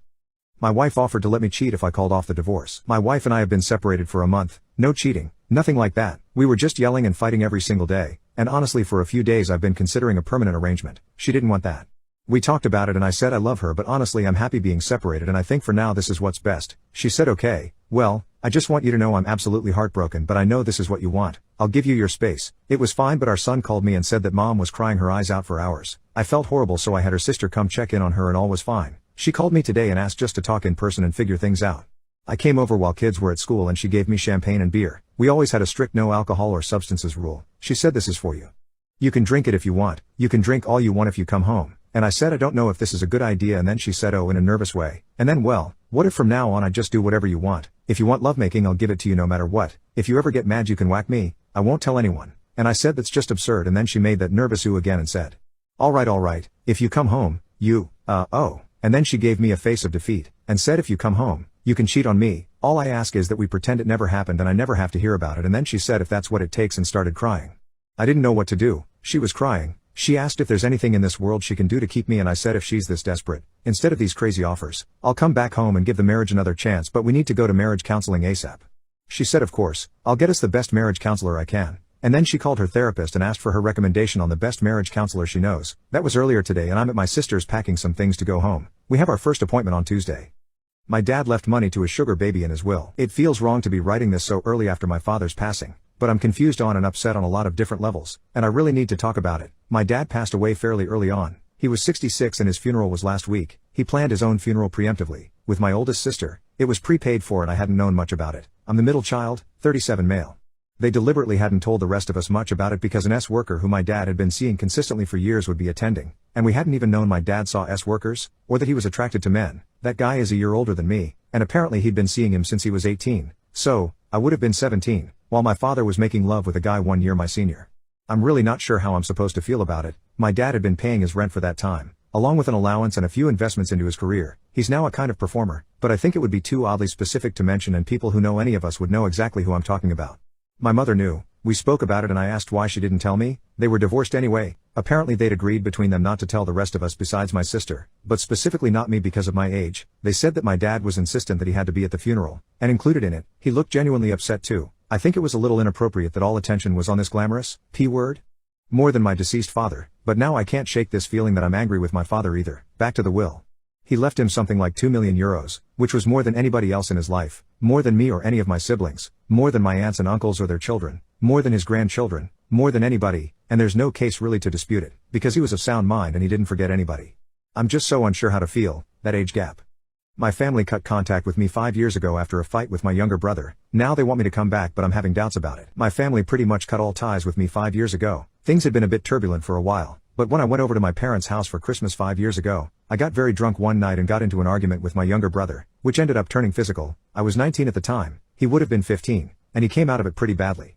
Without going into massive detail, he had said something which struck a nerve. I won't say what because it's quite personal, and not really relevant here, and I ended up injuring him quite badly. There was a question of potentially involving the police, but nothing ever happened in regards to that. In the end they all just told me they wanted nothing to do with me anymore, which is fair enough. I was completely in the wrong and they were absolutely right to want to cut me off. I'm not complaining about that in the slightest. I had already moved out by that stage, so it wasn't a case of kicking me out. It was more just telling me to never come back. Again, I can't blame them for this at all, and would be surprised if you could either. This post isn't about me complaining about being cut off or pretending that I didn't deserve it, because I did, and I'm not trying to play the victim here. I genuinely regret what I did and have spent time trying to self-improve in the wake of it.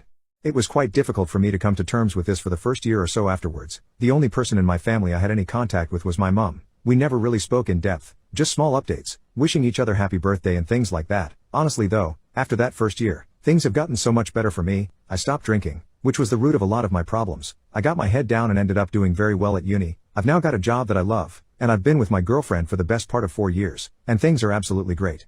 To be brutally honest, I don't miss my family. My relationship with them hadn't been great for a while before the fight, and as far as I was concerned I didn't miss them and they didn't miss me, and being on a non-contact basis with all of them apart from occasional contact with my mum was for the better. However, over the last few months, my mum began messaging me much more frequently, and asking more personal questions about my life, my work, my relationship, etc. I thought it was just boredom on her part, but she maintained it for a while, and began to introduce the idea of me coming back to visit her at some point, which I always shrugged. She started to persist with it, and then yesterday it all came to a head when she added me to a WhatsApp group chat with the rest of the family. I was then told how they had all come to a family decision that 5 years was enough, that my brother had found it in his heart to forgive me for what happened and that they wanted me to come over at some point to catch up on lost time. These are all quotes from what they sent me. I didn't say much, I just said I wanted time to think. I'm quite torn on this now. Part of me feels like I am obliged to go along with it. They cut contact with me because of my own actions, and if my brother's forgiven me and wants to re-establish contact with me, then it's my duty to do so. On the other hand, I feel like since contact was cut my life improved a lot. My relationship with them had been on a downward slope for a fair bit of time beforehand, and I just haven't found myself missing any of it. That's why I'm asking for advice. Would you say that I'm obliged to go and re-establish contact because it was my fault that contact was cut, or do you think it would be acceptable for me not to do so? Today I messed up by wearing my wife's nightgown and getting CPS called on me. For context, my wife and I have 3 children, 17 female, 14 male, 6 female. When it comes to sleepwear, my wife and I are complete opposites. I prefer nothing. She prefers her long flowing nightgowns. Nothing wrong with that, and she looks amazing in them, so win-win. The night a couple weeks ago was a different story however. I was feeling a bit chilly for some reason and my wife suggested half as a joke that I should wear one of her gowns. We're almost the same size. I'm a small man, so I said screw it, and threw one of them on.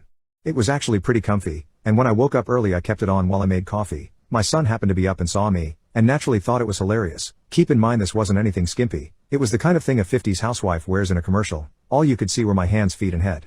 2 days later I get a call from child services, informing me they got a tip, and are going to be talking to me and my wife. I should probably mention we live in North Florida. We've been trying to save up to leave since our oldest came out, but moving is expensive these days. I guess my son told his friends what he saw, and someone overheard that. Through some horrible game of telephone I'm now probably a drag queen who's trying to convert my children. Anyway, I talked to my lawyer, and he said I'm probably fine. They don't even take kids from heads as much as they should, so they'll probably leave after one visit where they see I'm not RuPaul. Either way, the whole thing has erased any doubts on our decision to move. My parents will divorce if I don't break up with my girlfriend. I have a girlfriend at college and my parents don't approve of our relationship at all. last few weeks they've been furious about it, and threatening to divorce. They told me not to date until I get my bachelor's, which is at least 1 semester from now, and to date only Asian, preferably Chinese American, girls. I'm Asian, and she's white. We didn't even do anything inappropriate. We're just close friends, often hang out together on campus, and we're in a swing dance club. I didn't even tell my parents about my relationship. How did they find out? My sister, 18 female, also goes to same college as me, and she always saw me walking around holding hands and eating in the cafeteria with the same girl. Instead of asking me about it, she told my parents. She took pictures of us from afar and used it as evidence against me. When I told my parents that both my girlfriend and I are legal adults, and that her parents approve of the relationship, they said, "You'll always be a child in our eyes, and her parents don't influence us." They're primarily mad because I kept my relationship a secret for so long, and secondary reason is that I'm breaking their expectations about dating. My grades are fine. I have a 3.8 GPA and got a summer internship, and I've never gotten in trouble at school. What's worse is that my sister was allowed to date as early as her freshman year in high school. She's even invited her boyfriends home and slept in the same bed as them, and went on vacations with their families. She's had like 3 boyfriends already, as she gets into dating drama frequently. When I, 3 years older than her, asked my parents if I could date, they said no, because they don't want me getting in trouble. She did mediocre in high school and barely squeaked out a 3.0 her first semester in college. When I told my parents that I love my girlfriend and I'm not breaking up with her, they said that they will divorce each other if I don't break up with her ASAP. They were forcing me to pull out my phone and text her, saying that I want to break up. I refused, arguing that they let my irresponsible, academically struggling younger sister date, but not me. My parents said that I value white trash over family, and that they spent 21 years raising a failure. I'm not a failure, my sister is. My dad hit me several times, giving me a black eye, while my mom lied on the floor crying, saying that she wishes she aborted me. Then he argued with my mom and screamed at each other. Meanwhile, I grabbed my backpack with my stuff in it and drove off to my girlfriend's house about 90 minutes away. My parents fortunately don't know where she lives. When he noticed my car was missing, he called me but I didn't pick up. Then he texted me asking where I am and said that he would come get me. I told my girlfriend's family what happened, and they offered to let me stay with them until we go back to campus. My mom later texted me to inform me that my parents have filed a missing person report against me. I texted back, saying that I'm at my girlfriend's place, and that they can't stop me. I got my girlfriend's dad to call my parents, and he told them to F off, and that if they keep treating me like this they will take legal action themselves. I know it's only because she and I are very committed in our relationship, and her parents are supportive of it. I just walked in on my boyfriend and my best friend. I don't know what to do. I'm 19 and my boyfriend is 21. We've been together for 2 years. My boyfriend is a big gamer and his games usually take up a lot of his time, so much so that I can never get a hold of him for hours at a time, but when I do, it's because he's playing games with his friends. Last year, days would go by without my boyfriend contacting me due to him playing his games, so I picked up Genshin Impact to kill time and fell in love. I asked my best friend Jessica, 20, to play Genshin with me, but she said she'd rather play Warzone with my boyfriend and his friends. I said okay because she was always into those type of games. So, Genshin has an update tonight which takes roughly 5 hours, so I thought I would head over to my boyfriend's apartment with his favorite food and watch him play games, maybe keep his company. He lives a couple streets down from me, so I usually take a taxi to his place every weekend or he drives to see me, but our time together is usually on weekends. I called him a couple times and didn't get an answer. I texted him asking if he's okay and if he needs anything, but I still didn't get a response, so I just went over. When I got there, the door was unlocked and I heard some sounds. I didn't know what to do, so I stood there frozen for a few minutes until I mustered up the courage to walk down the hallway. I get to his room. I open the door and he was on top. They were both exposed. He was kissing her. They were smiling and laughing. I started screaming and crying and they both got so flustered looking for something to cover up with. I ran out the house and my best friend, or I guess ex-best friend now, was begging me to stop and to listen to her, but I just ran out the street. I ended up walking home by myself just crying, and now, I'm back home writing this. It's still fresh. I don't know what to do. I blocked both of them, but I know eventually they're going to want to talk and I don't know if I can handle that. Today I messed up by doing what my ex-wife says and ignoring the accident, and 2 people passed away. So this happened, I don't know, 2008-ish, and it's a memory that unfortunately won't go away in my life. It popped up again unintentionally and unprovoked the other night, and it just doesn't sit right with me, and I'm always left with regret and remorse. So the year was 2008 or so. I tried Googling the news headlines to corroborate my claim, but I'm not very good with that sort of advanced search. My then wife at the time is not a good person at heart. She was a Karen in training and very self-centered. We were heading up the 101 in Cali for her cousin's wedding one weekend. I want to say it was around Salinas, before the exit to head west to Monterey. When the accident happened, I saw a spray helicopter about 100 yards on our right take off from the fields and watched it get about 50 feet in the air. Not too high for a helicopter, but enough to be low for a helicopter. I saw it hovering there and then saw the propellers for a second, quite visibly, which caught my attention because you should honestly never see them rotating that fast when airborne. So now I'm paying complete attention to the helicopter and I watch smoke come out its engines and then just stop and plummet to the ground like a rock. I saw it happen and pointed it out, and I started to pull over to the shoulder to help, and she yells at me. "What are you doing?" "I'm pulling over to go help." "What are you going to do?" "I've got a fire extinguisher in the car. I can go put out the flames and try and pull them out." "You're not a Marine anymore. You can't just go running off and saving people anytime anymore. But they could be hurt and I see smoke everywhere. No, we're going to be late to the wedding. Let someone else deal with it.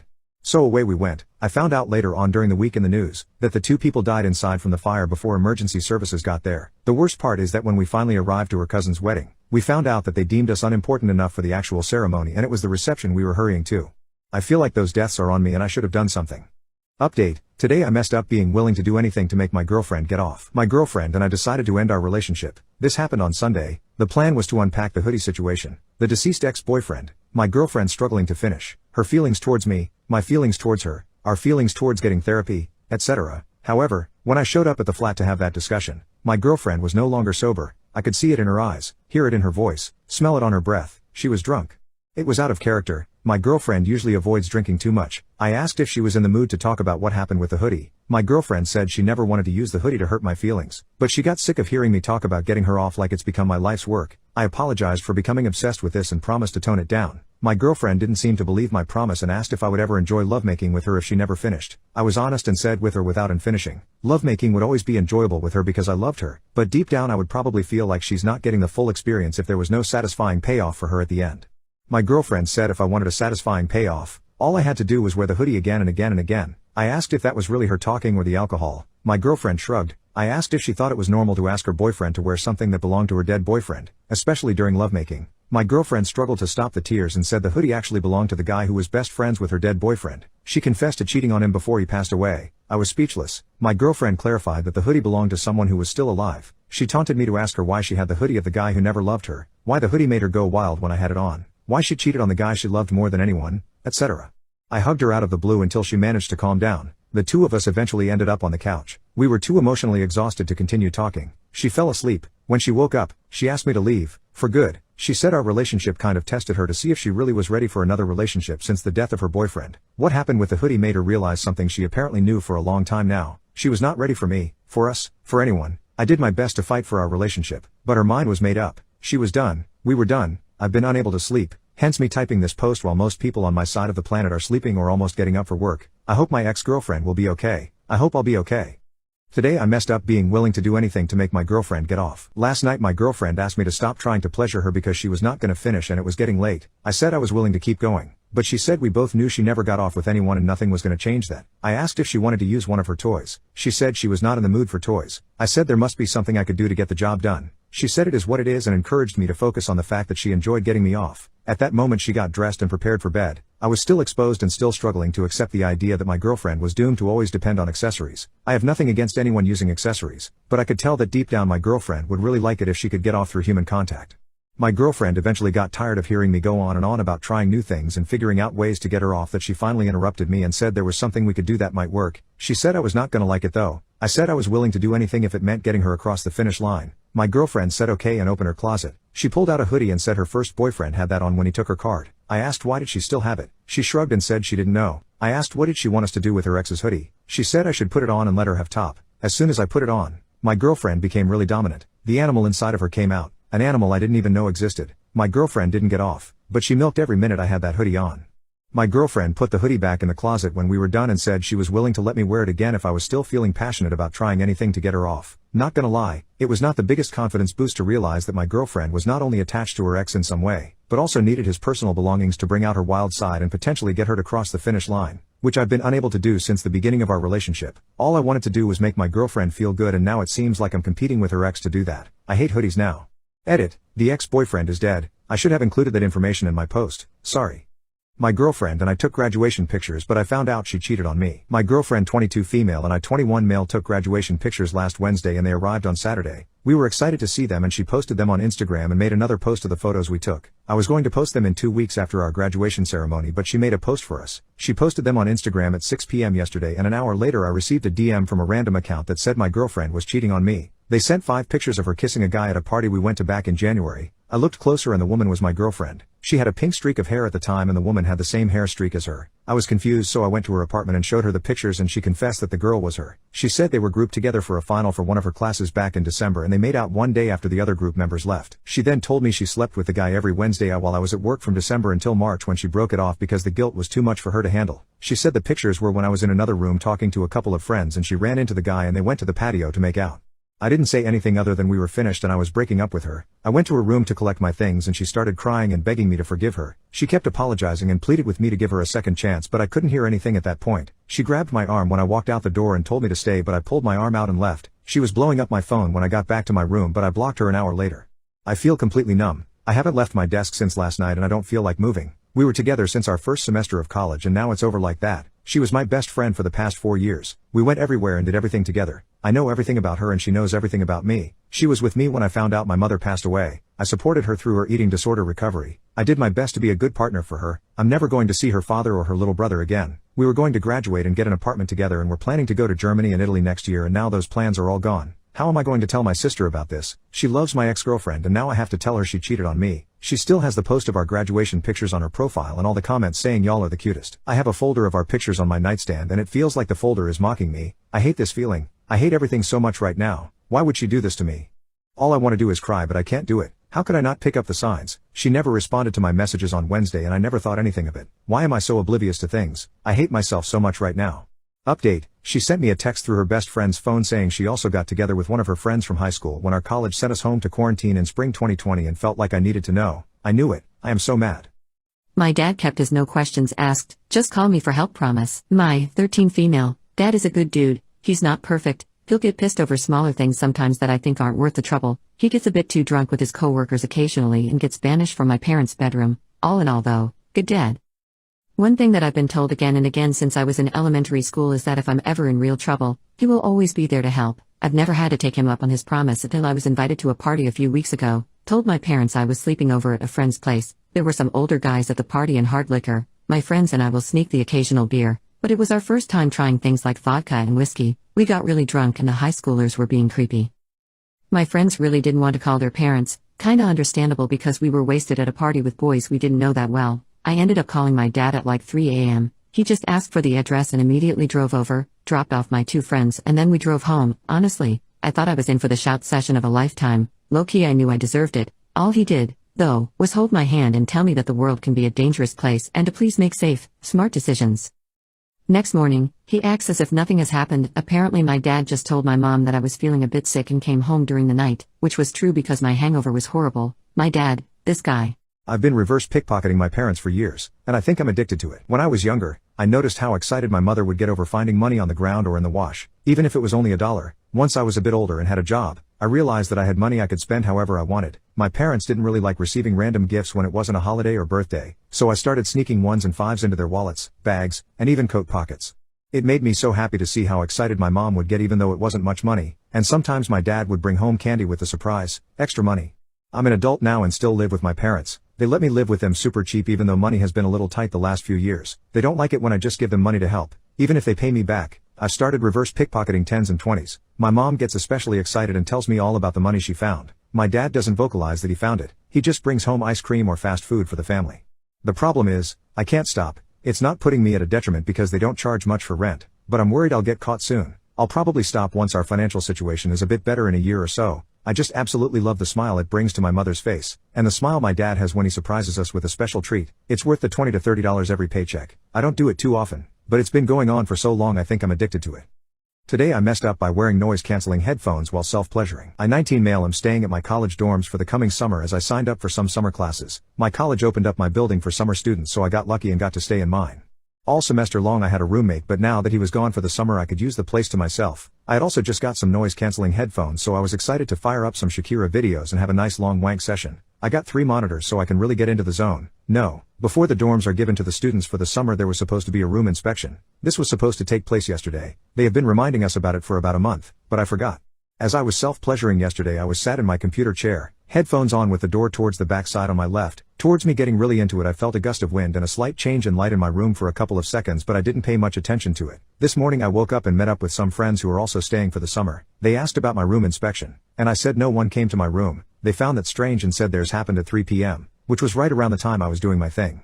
Reddit: do you think I didn't have the inspection or do you think someone opened my door and saw me doing the deed? The inspection is run by my RA, this cute blonde, and I am honestly desperately hoping she did not open my door. She didn't come right, just need some peace of mind.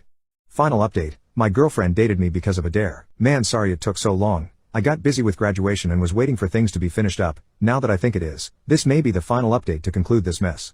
My ex got grounded, of course. All technology has been stripped away and she was forced to delete all her socials in front of her dad, besides Facebook cause of family connections. She isn't allowed out of the house and he's hoping to get her a job over the summer. All that money will be directly funded to her college savings and none for spending. So laughing my butt off.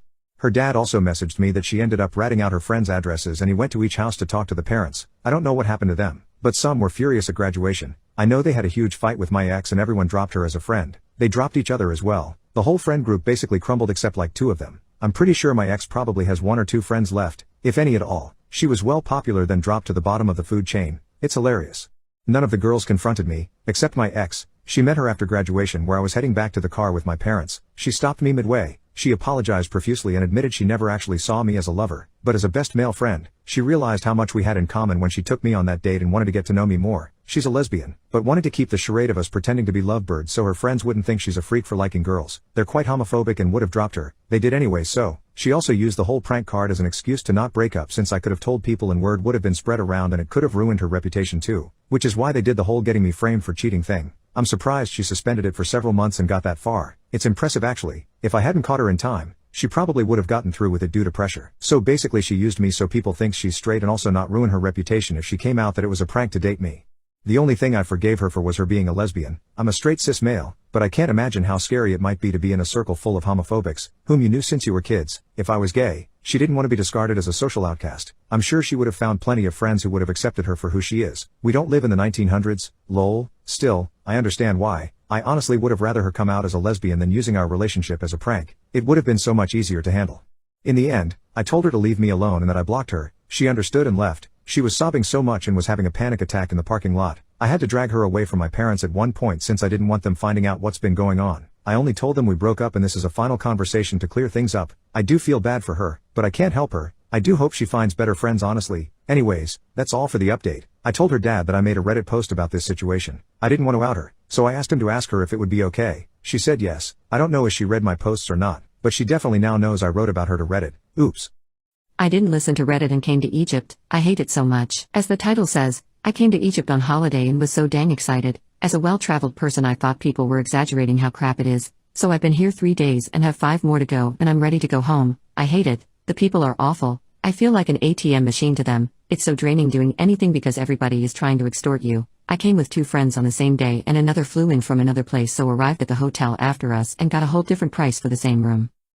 I'm so drained. Today a taxi driver locked the doors and wouldn't let me out after paying him the agreed hotel taxi price. He wanted dollars for the grace of God to be with me. I'm so done. I have 5 more days to go. I will stay inside the hotel and not go anywhere. Also the hotel is filthy. I cleaned my room myself today. Buying toilet brushes is really not hard. I hate it here. I'm sorry Reddit. I didn't listen.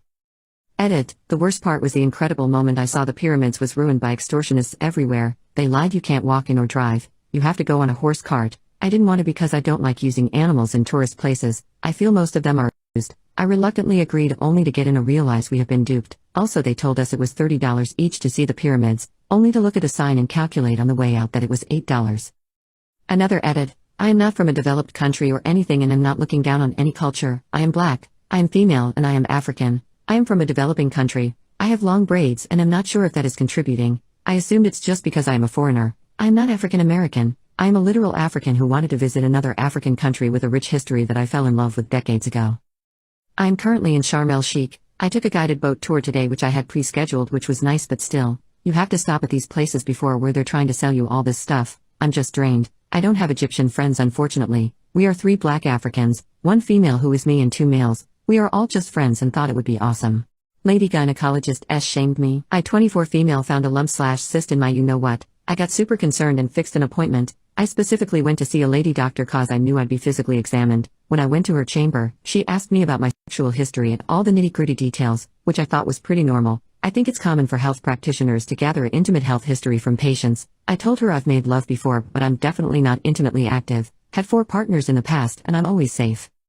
Then she stresses, so you don't have your card? The question was unsettling. Now I live in a small town where lovemaking is a hush-hush subject. She was pretty pushy and adamant and kept asking about my intimate adventures. Her words, which I thought was completely unnecessary. When I asked for the diagnosis, rudely with a little smirk on her face she said, you should know better since you're the one screwing around. I was told quite rudely to relax if I wanted to be helped. Then she asked me to run some blood test and get back to her. I was in disbelief, shocked to say the least. I legit walked out of her office, made an immediate appointment with a senior male OBGYN. I was so mad at this lady that exposing my lady bits to a male was least of my concerns now. Shame went out the window. My experience with the male was smoother and simply no nonsense. He was professional and articulate. I was told it's a Bartholin cyst and not cancer that I thought it was. He was nice enough to even draw me a diagram to show how the gland gets obstructed and the cyst forms. Anyway, my point being, why are some doctors so desensitized about people's problems? I chose to go to a lady expecting her to understand my problems, but rather I feel like I was shamed and subjected to slew and snide remarks. Silence, shame and abuse are real in healthcare now. I worry about people, especially underage girls, who will be subjected to treatment like this. I wonder how common are practices like these. I can only imagine how hard it must be for women who go for abortions. Please, if you have a girlfriend, sister or any women in your family, make sure that they feel safe and comfortable with their doctor. From a health perspective, what I went through is dangerous for patients who are vulnerable. You want to be as clear with your clinicians as you possibly can. Doctors should provide competent medical care with compassion and respect for human dignity and rights. They shouldn't be making assumptions and judgments. Today's experience shook me to the core. Stay safe, you all. My boyfriend took his shirt off in front of me for the first time. My boyfriend and I have been together for 8 months and he has been hesitant to take his shirt off around me. He was essayed by one of his uncles from the age of 9 until he was 13 years old, and the trauma he has is still there. He never took his shirt off as a kid and gets really uncomfortable when people touch him. He didn't let me hug him or hold his hand the first month we were together, and the first time he asked for a hug I nearly cried. He is the most handsome man in the world and has the biggest heart imaginable. I'm happy to be his girlfriend. He is really into fitness and goes to the gym almost every day. He started working out when he was 15 as a way for him to take back control of his body, and he really enjoys it. He struggles with anxiety and considers me and the gym his safe spaces. He has really nice body and works hard to maintain his physique. Last night he came to my apartment and was complaining about being sore. We were laying on my bed watching TV and he kept moving around and trying to get comfortable. He fell down some stairs 2 months ago and sprained his AC joint, and yesterday was the first time he has been able to work out that shoulder. He was really uncomfortable, so I asked him if I could rub and massage it for him. He shut the idea down, but I assured him that he was safe with me and I would not do anything to him he didn't want.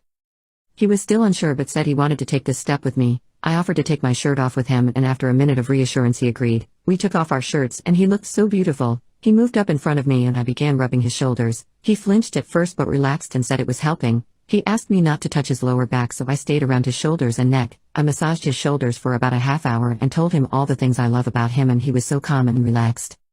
He spent the night, and when I woke up this morning he was in between my arms. We didn't go to sleep like that, so he must have moved next to me in the middle of the night. I started rubbing his back and he woke up and moved closer. It was our first time sharing a moment of intimacy and it was so beautiful. He left an hour later and sent me a text thanking me for treating him with love and respect. I did it. He trusts me with his body. I will love and respect him for as long as I live. Anyone have stories of confronting your bullies years later? I was 15 and moved to Philly from Texas. I had a pretty strong accent and had never been out of the state before, so I didn't know what to expect socially. On my first day of school I had the bad judgment to wear a Dallas Cowboys jersey thinking people will just laugh. Throughout the day, I got a few dirty looks and a few "you've got balls" comments. Last period goes by and I'm waiting for my bus out front when this huge Guido comes up and starts talking crap. I tell him to piss up a rope, and next thing I know, I'm on the ground. He gets suspended and I'm told not to antagonize things.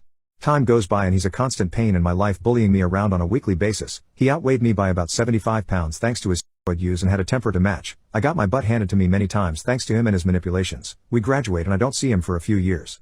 I had always been into cooking and decided that's what I wanted to do with my life, so I went to culinary school and started working in the industry. I worked my way up the ladder quickly thanks to focus, a willingness to sacrifice a social life, and hard work. A few years later I was the executive chef of a small bistro, and we had a policy of taking a prisoner on work release from the county jail as part of a rehabilitation program. The owner was a great guy who grew up without guidance and made some bad decisions early in life that got him thrown in jail for a few years. He got out, got a job as a dishwasher where the owner of that place saw some promise and took him under his wing, giving him the life lessons he never got from his family and so on. This was his way of paying forward what he got. We had gone through a few guys that seemed to do well, and so far the program was working out well. One day we were slated to get a new guy, and guess who walks in the door? He doesn't notice me at first but then is introduced to me as his direct boss. The owner starts to introduce me but I interrupt, saying that we already know each other quite well and need no introductions. I told the owner about our history, not leaving any details out, and he asks me what I want to do. I tell him give me a few minutes in the walk-in. Large walk-in refrigerator that is soundproof. With him and it's all good. I take him in there and ask him why he was in jail and where he was in his head. I also told him how I would treat him was up to him and that this could go well or he could turn right around and go right back to jail. He ended up breaking down and spilling his heart out to me. Between substances, an awful household, and having no real friends in school due to a total lack of social skills, he had no idea how to have a real relationship. He told me that the days he would be awful to me were the days after his old man would lay his hands on him when he got wasted. His life just went downhill after school and he ended up getting busted for dealing. I told him to clean himself up and I'd do my best to show him how to get himself together. He ended up being one of the hardest workers I have ever seen. 5 years later he ended up being my sous chef. He has his own restaurant now and we guest chef at each other's place all the time. I wouldn't trade his friendship for the world. I delivered my friend's fetus. My friend took a pill to terminate her pregnancy that she thought was 3 months along. She started getting sick and having contractions that we didn't know were actually contractions. After hours of her being sick and out of excruciating pain, she wobbles to the toilet and screams, "My baby, my baby." We rush into the room and there it is, a small fetus attached to her. Nobody could do it. I stepped up and did it. I first reached in and coddled the fetus with my hand and cut its navel and removed it from the umbilical cord. I removed it out of the toilet. I wrapped it in a towel. I cut my friend's umbilical cord and cleaned her off and she seems to be okay now. I don't know how to feel. I'm glad I knew what to do, by the power of whatever is vested inside of me. They all looked at me asking me how I did it and how I was able to be so calm. I just did it. She gave birth to a miscarried fetus, but her body contracted it and she had stimulated contractions due to the medication, but the fetus had distinguished private area, arms, legs, a head, small bones, a rib cage, eyes, fingers, it was all there. It fit in my hand. It was like a small doll. The fetus was male. This was the mother's last option. We live in Louisiana. How can I help my friend? How do we all move forward? Please guide me. Update: my wife is not the woman I used to know. She let the fame get to her. Well, after that business party my wife didn't come back home. I tried contacting her since I was very worried but she didn't pick up the phone not even once. She came back home in the morning exactly when I was about to leave for her workplace to ask about her. I asked her what happened, and she said she stayed at this female coworker's house since she drank a lot and she was in no condition to drive. Fair enough. I told her that she could have sent a text to warn me, and that I would have gone to get her. Her response was, "With what, the Clio?" I stood there in silence, and she later said that she forgot about warning me. I asked how she was feeling, only to be answered in monosyllables. We minded our own business for a while, then she comes to me and she says she has something to discuss about. I tell her that I have something to discuss with her too, and well, would you look at that, she asked for divorce. I wasn't expecting that at all. I asked her why, and her reply was that after talking to her friends she understood that I wasn't fit to be her husband, that we have different values and different lifestyles, and that she deserves a man of a similar worth compared to her. She was just waiting for the right time to brought it up, and after the party she made up her mind. I'm going to be completely honest, that was a low blow, but I just smiled at her. I tried talking to her, proposing to separate for a while to see how things go. I even proposed couple therapy like someone suggested, but she was dead set on it, so I calmly told her everything I needed to say, from the fact that I was thinking about divorce to the fact that I felt like she changed, concluding saying that I'm sure she will find an awesome man since I know her worth, having been her husband for more than 9 years, but that I know what I'm worth too. We decided to separate for the moment, and we will arrange the divorce later on, since she has no time now, but we have a verbal agreement on some things. I decided to go back to my hometown to relax and to decide what's next for me. I should be able to regain my previous position in the hospital, but it's all to see. Also, one of my friends there offered to host me until I found an housing. I'm really grateful to him. But well, I understood that my wife couldn't care less about me when the lengthiest discussion we had concerned who was taking the dog. For context, we got him a month after moving since she always wanted one and to keep me some company. But in 2 years, she probably spent the equivalent of 2 hours with him. I always took care of him and well, he's been a more than loyal companion in those 2 years. So, she literally made a fuss about the fact that I couldn't take the dog with me, for maybe half an hour or so. I told her that I didn't care at all. I was taking him with me since she doesn't have time to care for him. And it was very strange for her to say those things when she didn't care not even a bit about him for 2 years. So I packed the necessities and before leaving, I asked her if she was cheating on me and she denied, and I will trust her on that. I read a lot of people in the previous post talking about hiring a private investigator, but I'm not going to do that. I trust what she said, and even if it wasn't the truth, I honestly don't want to hear anything about it. It would only make me feel worse.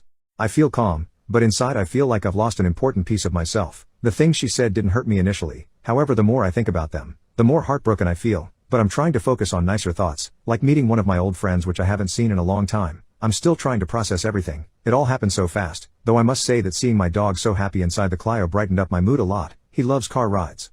Even if things went down this road, I still wish her all the best. I could never forget what she did back then for me and in general in those 16 years spent together as a couple. I may do another update in the future about how things went, but for now, goodbye. I will take some time to focus on myself and on the upcoming divorce. Again, thanks to everyone. Take care. What's that story you've never been able to tell? When I was 17, I worked at a grocery store with a guy named Brian, normal guy, mid-20s, lil chub, didn't really think much of him. One day he tells me about how he lives in an apartment by himself and that his neighbors are absolutely crazy, like they would yell at him to be quiet, pound against the wall to get him to shut up, even though he wouldn't be doing anything. He would sneeze, and his neighbors would scream at the top of their lungs from next door. It was that bad. To be honest, I didn't really care much when he was telling me this. I just wanted to go home and not work anymore. Couple days go by and I noticed that Brian wasn't showing up anymore. Whatever, didn't think much of that either. A month or two goes by and he finally shows back up to work. So, being the nice friend I am, I asked him where he's been. He tells me he was actually fired because he was in the hospital. I didn't think that was a valid reason to fire someone, but what do I know? I didn't comment on that. I asked him why he was in the hospital and he told me it was for personal reasons. I tell him it was good having him back, and carried on with my day. Fast forward a couple days to me talking to another coworker who was good friends with Brian. He says, "Did you hear what happened to Brian?" "Yeah, he was in the hospital and was fired or something." "Do you know why though?" "No, he said it was personal." So this is what happened a couple months ago before Brian disappeared. He was at home by himself, when his neighbors, surprise, start yelling at him through the walls for being too loud. Brian, telling himself I've had enough, decides to call the police and have them deal with it. The police arrived and started talking to the neighbors for quite some time. Hours go by with the police and neighbors, so he calls the police again to ask what's taking so long. The police respond with, "We left like an hour and a half ago." Turns out that the neighbors were never yelling at him. In fact, they were never there. Brian was schizophrenic and was hearing voices in his head. He had to go to a mental hospital for a month.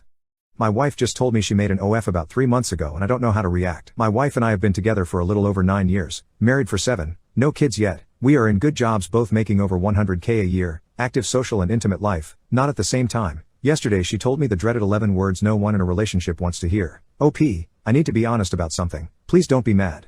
Naturally, that put me on edge and I started thinking the worst. She then explained how one of her friends from college reached out and invited her to lunch. This I knew about, and she explained how she was doing well but recently got into OF and explained how much she was making off of it. She was thinking of making it her full-time job. Then she suggested that my wife should think about it.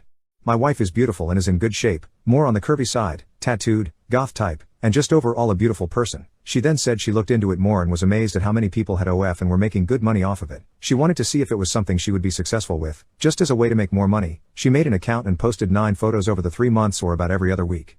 3 of the pics were of her in dresses she had tried on for an event we went to. Nice for the event, but not one you would bring to church or to grandma's house. 3 were of her when we went on a trip, of her in a bikini. 3 were of just her feet when she got her nails done. I don't get the whole foot thing. All of the pics I had seen or had taken myself, all also posted on her private Snapchat, so nothing too provocative or inappropriate in my eyes. She disclosed how much she made, her thoughts behind it, but then she showed me some messages, people want more, requesting content, and just some nasty comments. She asked my thoughts. I told her I didn't care about the photos, but what hurts the most is the fact she hid this for 3 months, that I asked her 2 months ago why she was acting weird, like she wanted to tell me something, then gaslit me for weeks. She said she was afraid of how I would react. I said then, hiding it for an additional 2 months while still actively posting on it was any better. I don't know what to say anymore. I needed time to think. That is where I am now. Like I said, I don't care about the pics. She did say she wanted to post more content that is more on the adult side, which I'm conflicted about, but I cared more about the fact she did this, hid it from me, continued doing it while gaslighting me to the point I thought I was doing something wrong in our relationship, and was being paranoid. I don't know what to think. I need all the opinions I can get, but please be respectful.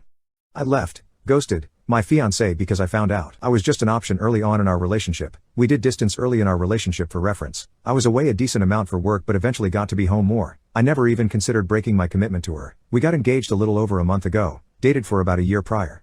About 2 weeks ago I was borrowing her MacBook for some studying. She's working on her master's and was in class at the time. I saw a text pop up from her best friend whom I don't really like. She's a bad influence in my opinion. Enough said. Regardless, my nosy self goes through their messages backdating to when we first started dating.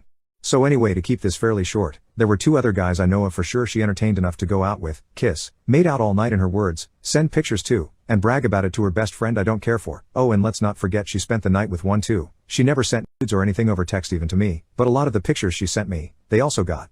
I confronted her when she got back from class and she made excuses for everything and shamed me for going through her messages. I know I shouldn't have, but either curiosity or instincts from back then got to me. She admitted she kissed one of the guys one night she got too drunk and fell asleep in the same bed, but fully clothed in her words. Who knows? I slept on the couch that night. I was so pissed. My mind was made up right then and there I was going to leave. If she's going to do that early on in our relationship, I can't honestly trust her ever again.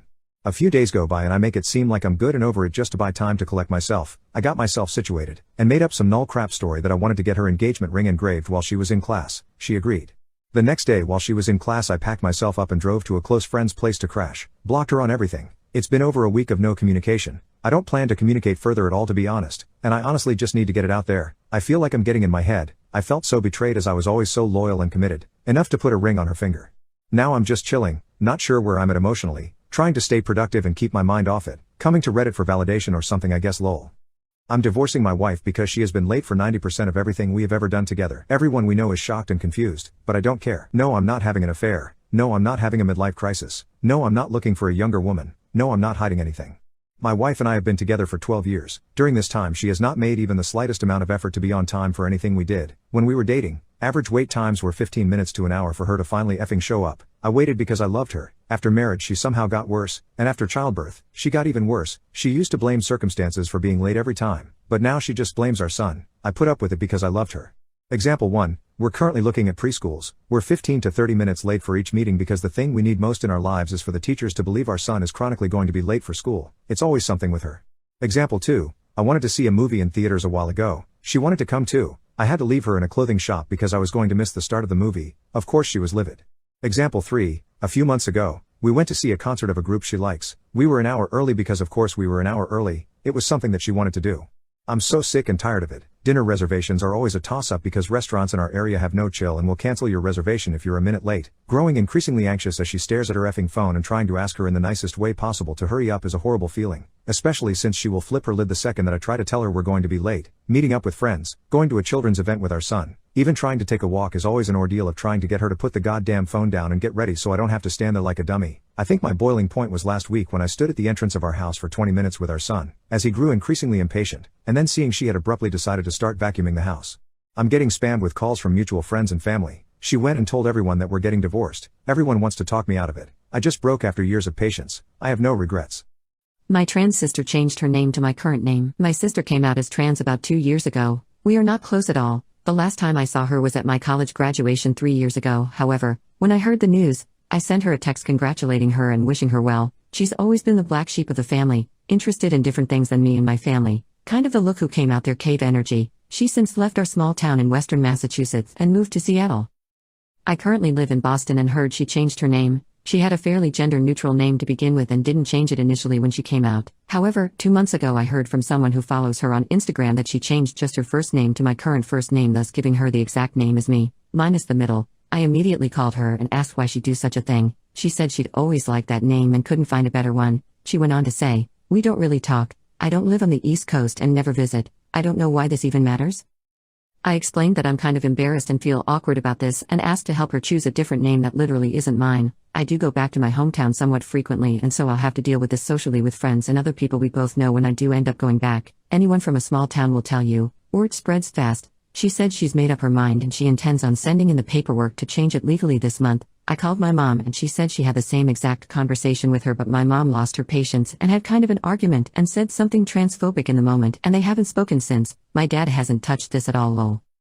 I'm just not sure what to do here because while it would be nice to be closer to my only sibling, I can't shake that we have the same name. It's weird and annoying to be honest. How do I go about getting her to change her mind? Or do you think I can't change her mind?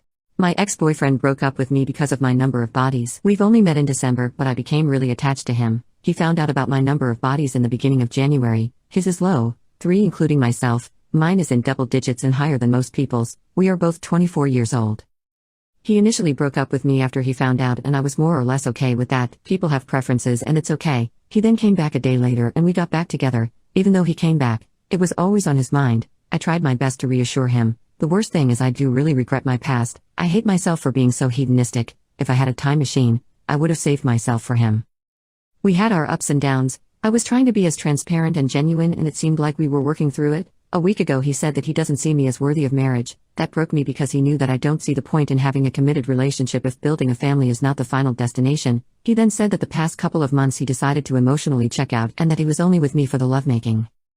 I was so heartbroken. I was literally screaming because of the pain, but the worst is yet to come. I asked to see him one last time. I've never seen him so cruel. He called me a slut, and he made fun of me with extremely cruel jokes. I feel so conflicted because I feel like I deserve that. I totally changed my mind about casual intimacy and at this point I became totally disgusted by lovemaking overall. I am an extremely loyal person. I love this guy so much that I feel like I just can't be with anybody else.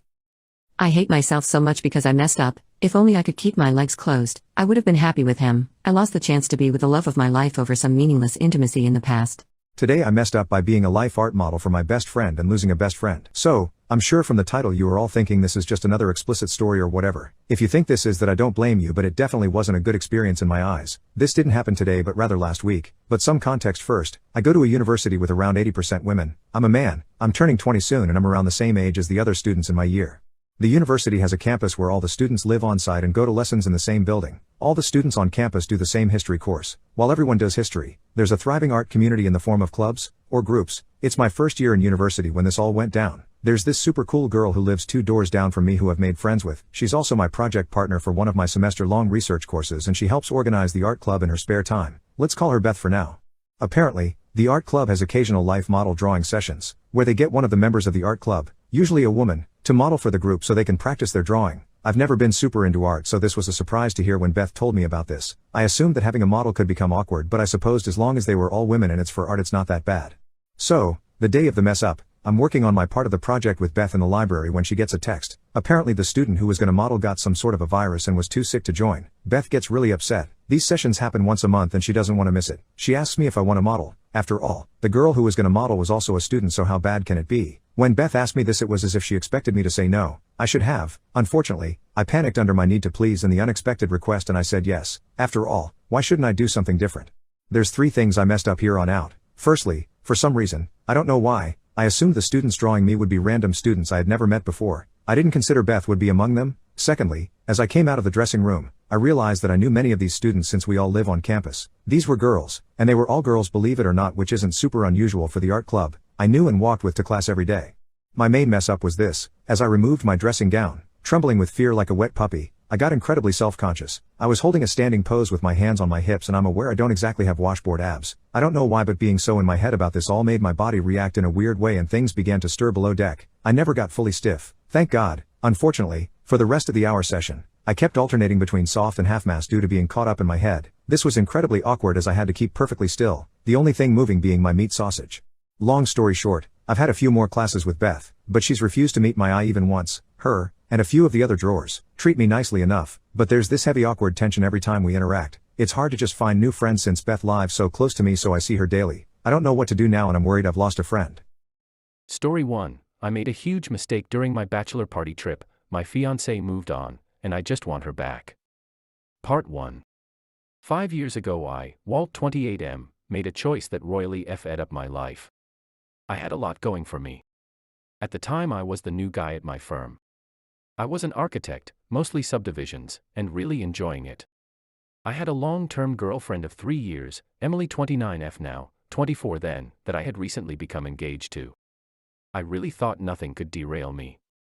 After Emily said yes, we began to plan the wedding. We were not up for the big wedding thing. We agreed we would have an elopement to a coastal city. San Diego became the plan. Parents/siblings were welcome to come if they wanted, but basically we were just booking a honeymoon and getting married while we were there. Since this whole trip was going to be, relatively speaking, inexpensive, we decided to splurge on pre-wedding activities. Now, neither of us wanted traditional bachelor/bachelorette parties. We agreed we would scratch off bucket list items. Emily wanted to swim with sharks and booked herself one of those cage dive excursions. Her and her best friend Maggie went to Florida for a long weekend and did just that. Mine was quite a bit more. I had always wanted to visit Thailand. It was one of those dumb things I got fascinated with as a 10-year-old and swore I was going to go. Emily actually encouraged me, pointing out that I literally brought up Thailand on our first date. We were 6 months into our engagement when the time came for me and my best friend, Jorge, to leave on the trip. For the first 3 days everything was great. We were enjoying beaches, visiting temples, and a lot of drinking. On that third night though, Jorge got absolutely smashed drunk. I was a little pissed about this and tried to slow him down. The next day we were supposed to go on a jungle excursion. It was one of the things I was most looking forward to, so I had been pacing myself so I could enjoy the trek. The next morning Jorge has a world-class hangover, refused to get up at all, and says we can book an excursion tomorrow. My thought was, F that, I'm going today. I had seen ads for a few places that did these. I went out to get some breakfast and spotted a guy on the side of road offering the jungle excursion cheap. He had a Jeep and when he noticed me looking at his sign, moved in with the hard sell. Honestly, it did look a little shady, but the guy spoke English so well it gave me a false sense of security. I decided to go with this guy. I get in and for a while it's actually pretty fun. He pulls off the main road on these off-road paths. I have no idea where we are going. We end up deep down these roads. I'm enjoying it for the most part though. Then everything went sideways. We stopped in this small clearing, and I was checking some things out, when out of nowhere local law enforcement pulls up. I don't know what's being said, I can only pick out a word here and a word there. They start going through the guy's Jeep and find a rather large quantity of methamphetamine. I am pooping a brick at this point. These cops take us both into their small, middle-of-nowhere station. This is when I come to realization that this mother fair has taken me into Cambodia. I don't have my ID or passport on me, they are back in the room. These cops are not listening to anything and I have no idea what my guide is telling them. I was freaking out but also thought, it'll be okay, Jorge will realize I'm gone, look into where I am. I'm not going to go into what the next 4.5 years were like, but hell is an easy comparison. I'll just leave it at a Cambodian jail isn't the most hospitable environment. It took 5 months of sitting in that cell before I even saw a judge. The judicial system there is so backlogged, and the few public defenders that exist are basically in the large cities only. During this whole time I was never allowed to contact anyone on the outside. My first time in front the judge, they didn't have an interpreter and it got postponed another 5 months. I finally had that pretrial hearing, entered a plea, then it was another 14 months before my actual hearing. When I finally had my hearing, the judge was very fair and dismissed my charges on time served, only for the prosecutor to appeal the dismissal. This put me back into custody for another 28 months. This was the most devastating moment of my life, to think I was out and end up still in for that long. During this time, after no one came for me, I realized they all thought I was dead. I had gone missing. Jorge had no idea where I was. I had called back home the morning I was arrested and left messages, but they only knew I was going on a jungle excursion. My parents, my fiancé, I missed them so much. There were plenty of days I was hoping one of the other inmates or a rough guard would just take me out already, especially after the first year when I became more tolerant of the food and water. Finally, after 52 months in captivity, I was released. I had nothing to my name and was in a country I wasn't supposed to be in. I contacted the embassy, and they did have a missing persons file for me. They helped me contact home. I attempted to contact my fiancé, but a guy named Mitch answered and he did not know an Emily, so I figured she must have changed her number at some point. I called my mother. She was absolutely frantic. She grabbed my father and I told her my entire tale. I kept asking about Emily and my mother kept deflecting. She wanted to get started immediately getting me home, and said we would talk about everything when I got back to the US. It took a little while to make this happen. My parents luckily had my original passport and ID, which made the process somewhat faster. During that time they sent me money and I was able to get a hotel. My parents were very adamant I not try to contact Emily during this time and to wait until we got back. I obviously started to assume she had moved on and was with someone else. Which was heartbreaking. I had held out hope during my imprisonment that she would not, but with the way my parents were acting I assumed that was the case. Even so, I wanted to contact her immediately, before anything else. I didn't want to talk about my time there, I didn't want to talk about what they did trying to find me, or know anything about anyone else. I just wanted my fiancé. My parents sat me down and handed me a save the date card. It was Emily and some tall handsome guy I'd never seen before. She was engaged. I broke down. It wasn't unexpected, but the feelings were still there.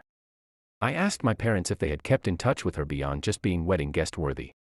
They said yes, they've actually been a huge part of each other's lives these last few years. I was a little shocked. I know they liked Emily, but with me gone I had somewhat expected them to drift apart, not get closer. I decided to ask, Southwest, how close are you guys now? My mother responded, very. Her father passed a year ago and your dad has agreed to walk her down the aisle. That hurt. It shouldn't, but it did. Why you? Was all I could say. My mom got emotional, started going on about how they all thought I was gone, that a cartel or something got me, that they looked so hard and so long. They had a whole memorial service for me. I snapped a little, I don't care about that right now, what are you not telling me? My mother took that tablet and flipped a few photos. She then handed it back to me. There was a whole group photo. My parents, Emily, her fiancé, her mom, my sister, my brother, Emily's brother, Jorge, other friends, and kids. But at the center of the table was a boy sitting behind a birthday cake. The decorations read, "Happy 4th birthday," he was smiling big. I just looked at my parents. My mother looked at me and said, "That's your son, Paul," my dad's name, Walter, my name, Ryan, our last name. I made a huge mistake on my bachelor party trip, my fiancée moved on, and I just want her back. Part 2. In the 2 weeks since I got back home, it simultaneously feels like so much has happened, and that virtually nothing has happened. I have been largely brought up to speed on all that has happened on this side of the world. When Jorge finally got up out of bed that day 5 years ago, he tried to call me. After having no success, the officers confiscated my phone immediately upon arrest. I never saw it again. He decided to just go about his day, assuming I was enjoying my excursion. It wasn't until it was well past dark that he started to get concerned. He called back home to see if anyone else had heard from me. The next morning my family and fiancé were blowing up his phone wondering if I had come back yet. That's when he began venturing out to all the excursion places. They all reported that they had not seen me. He began to panic and alerted everyone back home. He went to the authorities at this point. My parents, brother, and fiancé all made the trip to join him. They spent a month canvassing the area before they had to go back. My parents made another trip to Thailand to try and find me, but again turned up nothing. Over the next year and a half they were a constant reminder to the Thai officials of my disappearance. Unfortunately, no one thought to look in Cambodia. Meanwhile, my fiancée Emily came to the realization she was pregnant. On the day I left for Thailand, she was unknowingly around 10 weeks. I can only imagine how hard it was on her. I'm missing, she's pregnant with my child. I wish I had never gone. My parents told me Emily really leaned on them, and they were happy to help. Over the years they've just grown closer and closer. Her parents were there, and supportive, but they are much older than mine and not in as good of health. My mom ended up taking Emily to a lot of her OB appointments. She was there in the delivery room along with Emily's mom. It was apparently very stressful as Paul was born at just 34 weeks. Luckily he showed no signs of health problems and they just kept him under heightened observation initially. My parents tell me they needed this. The anguish of not knowing what happened to me was very hard, and the birth of their grandson provided a much-needed respite from the grief. They keep telling me how sorry they are, but they didn't do anything wrong. I guess it's just guilt now that they know I was out there, and they failed to find me. Jorge has been by to see me. He has apologized far too many times. He's gotten married since the trip, and has 2 kids now. He seems nervous around me, and I guess that's fair. I do hold some resentment towards him. It's not his fault, but the feeling is there anyway. My brother and sister have marched on with life. My brother has kids now, and my sister is married. I missed all of this. I could probably get over all of that, but losing my fiancé and missing out on 4 years with my son, it's been too much. My parents have set me up with a therapist. I went to the first session but have no idea what to talk about. I was wrongfully incarcerated for 5 years, beaten at times, starved at times. Plenty of PTSD. My whole family thought I was dead, so much so they had a memorial service for me 3 years to the day of my disappearance. I was supposed to marry the love of my life, and she is now engaged to someone else. Then to top it all off, I have a 4-year-old son, who has been raised by my replacement since he was 18 months old. Paul only knows this guy as Dad, he calls him Dad, and now here I am, back from the dead to F up everyone else's perfect little lives. I'm ranting though. It's just too much to unpack. I still haven't directly spoken to Emily. My father went to her house the day after my return. He sat her and her fiancé, Kevin 34M, down, told them I had been found. She began to tear up, she thought he was saying my body had been recovered. When he corrected her, she had a complete breakdown. Her fiancé comforted her, my dad said she was just silent afterwards. I tried texting her, I got no response for a whole day, then just a, I'm so sorry, I just can't right now. I haven't asked anyone about her fiancé, other than I know she's been engaged for about 2 months, and the wedding is supposed to be in 6. No one has just volunteered any information at this point. We were supposed to all meet at the park this past weekend. My resurgence has thrown the harmony out of whack and I can tell everyone is a little off. My mother typically watches Paul while Emily and Kevin are at work. A lot of time it's at her house, but since I showed up it's been exclusively over at Emily's. I hear they are prepping him to meet me. He is aware I'm his father. My pictures are all over at my parents' house. Emily has apparently always had a picture of me up in Paul's room. I'm a shell of the guy in the picture, but I guess at least I kinda look like that still. He won't be totally blindsided. My parents and I arrived at the park first. When we saw their car pull up, only Kevin and Paul got out. Emily was not with them. Paul ran up to my dad first and gave him a big hug. He saw me and kind of retreated to my mom, then over to Kevin. I could tell he was nervous, I mean shit, so was I, and I'm not 4 years old. The other adults tried to say something to get us to talk or embrace or something. I told them to let it go, let him go play. He perked up and ran off to the playground. Kevin came up and stuck his hand out. We shook, and he said, "Sorry, Emily, couldn't today." We were about out the door and she broke down, told me she wasn't ready. I just said, "I understand." I went over to the playground to try and bond in some way. Turns out Paul is big into superheroes. He pretended to be Spider-Man and I had to be Rhino. I chased him all over the playground, and let his web me up. He laughed and smiled. When the food was ready, I was happy to see he liked his hot dogs the same as me. Ketchup on one side, mustard on the other, relish on top. I thought maybe this won't be so hard. Then he called Kevin Dad. I shouldn't have surprised by this, he's been in this kid's life for 2.5 years, he marrying his mom, they all live in the same house. That all said, it was like a knife in the heart, I began to actually tear up. I excused myself for a moment, and said I was going over to the Gross Park bathroom. When I came out after a minute, Kevin was waiting. I could see my parents across the way watching Paul. I felt instantly awkward, the last thing I wanted right now was a heart-to-heart with Kevin. He was taller than me, more built than me, and had gotten to have the life I was supposed to have. He just said, "Can we talk?" I said, "Yeah, man, what's on your mind?" Kevin began, "Look, I'm sorry for what happened to you, it's a bad deal all around. I just wanted to talk because I'm worried about Emily and Paul. Emily more than him. She hasn't been herself, which I can appreciate to some degree, it took a long time for her to get over you. I'm the first person she dated after your incident. She cried the first time we kissed because it was different. I want you to have a relationship with your son, he's little, he's resilient. I had 2 dads growing up, I know he will be fine. I don't know how fine her or you will be if this goes too fast, and from a selfish standpoint I don't want anything disrupting our life or our engagement.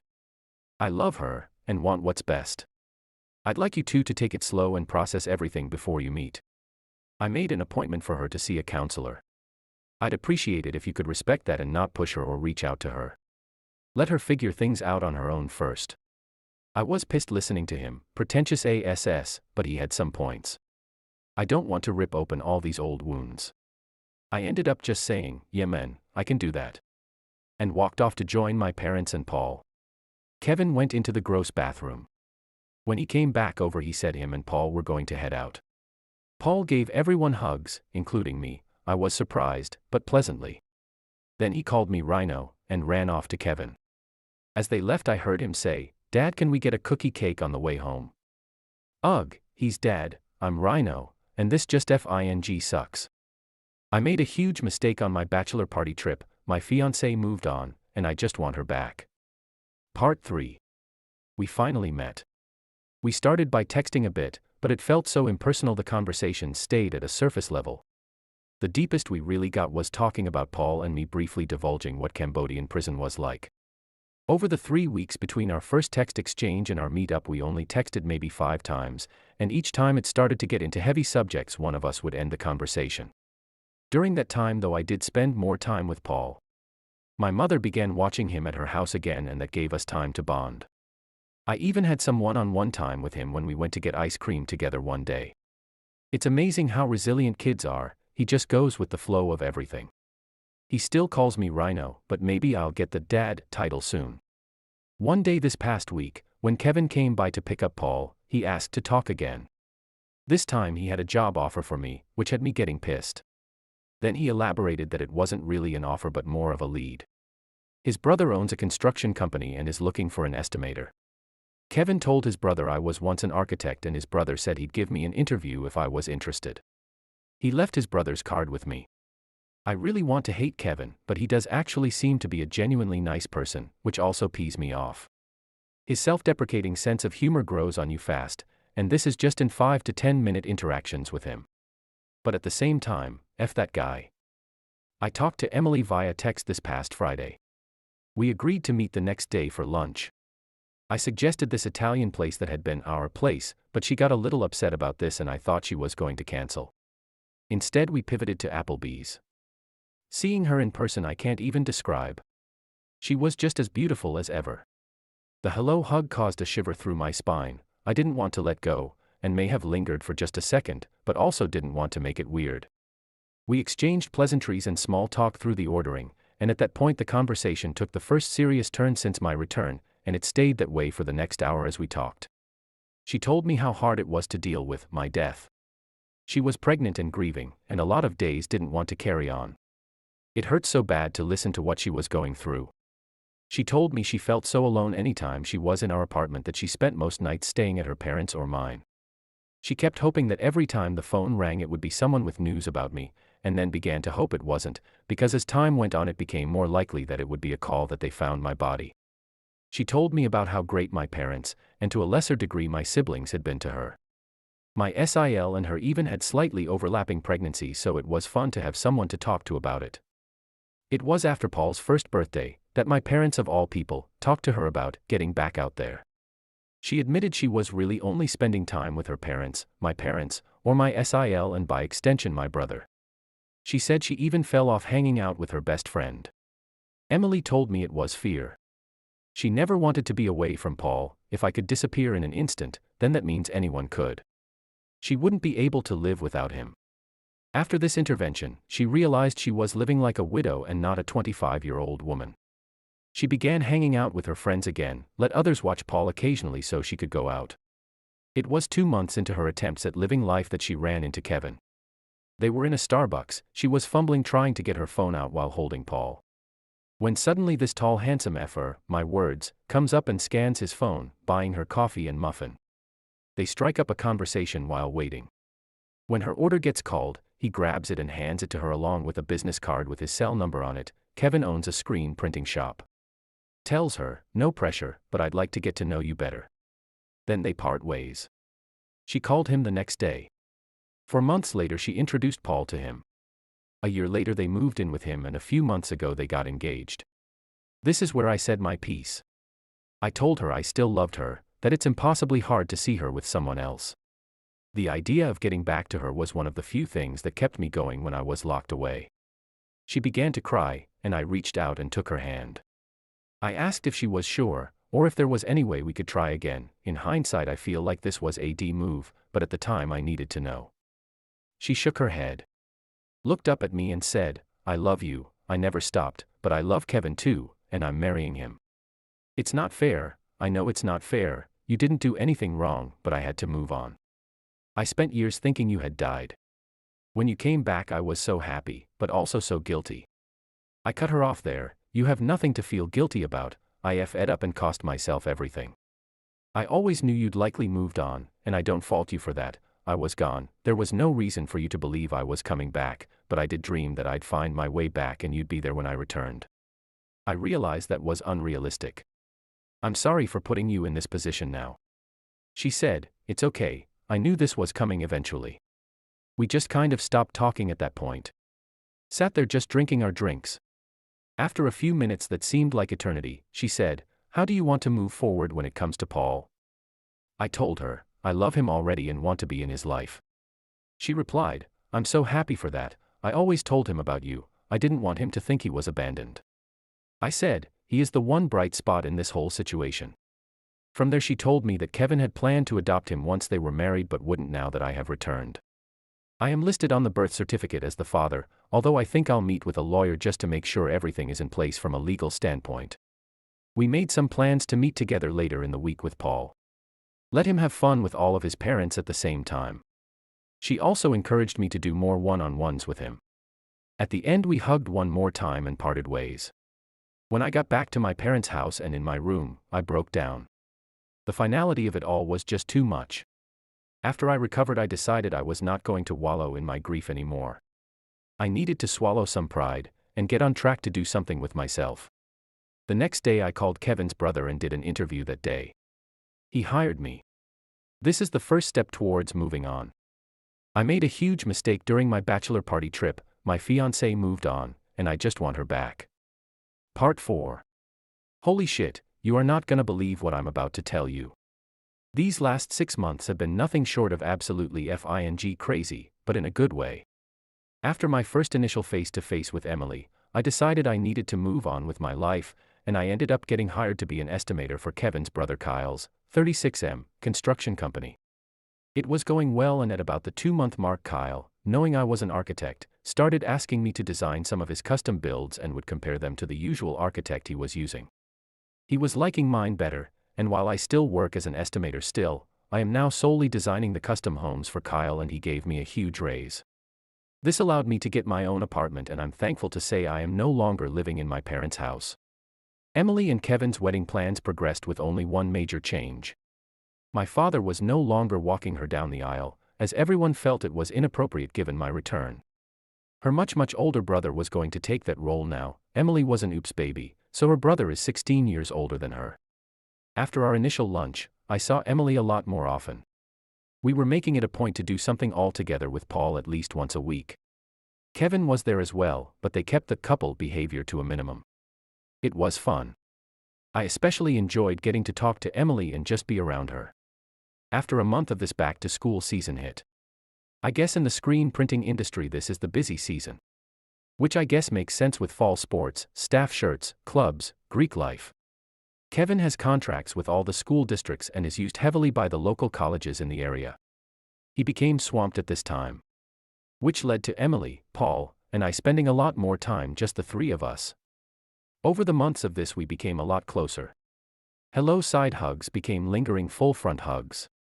Emily and I would talk about all sorts of things. It kind of reminded of me when we were first dating. After a couple of months Kevin began joining us all again. This didn't dissuade Emily and I from rebuilding our friendship. And then the most amazing thing happened. Paul started calling me Dad. I literally teared up like the first 10 times he did this. Life went on for the next couple of months. It was a week before the wedding. I was not going to attend, my parents were as guests only. That weekend they decided to have semi-combined bachelor/bachelorette parties. Each was going out to dinner with friends, then friends activity, her karaoke, him top golf, then they'd all meet up at a bar or club around 11 p.m. I wasn't involved in any of this and had Northwest idea which place they were going to end at. I decided I was going out that night instead of just sitting in my apartment being a dud. It was a hard night for me as it was another reminder that I had lost her to someone else. No matter how good of a dude he was, I still hated it.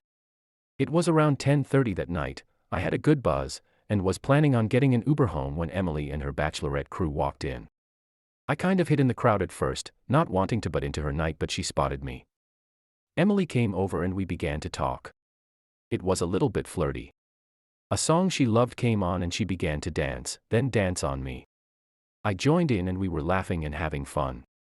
As the song ended she kind of stumbled into me, I caught her and we looked at each other. Our lips moved in close and we almost kissed when she pulled back. We laughed it off and moved to the bar to get a drink.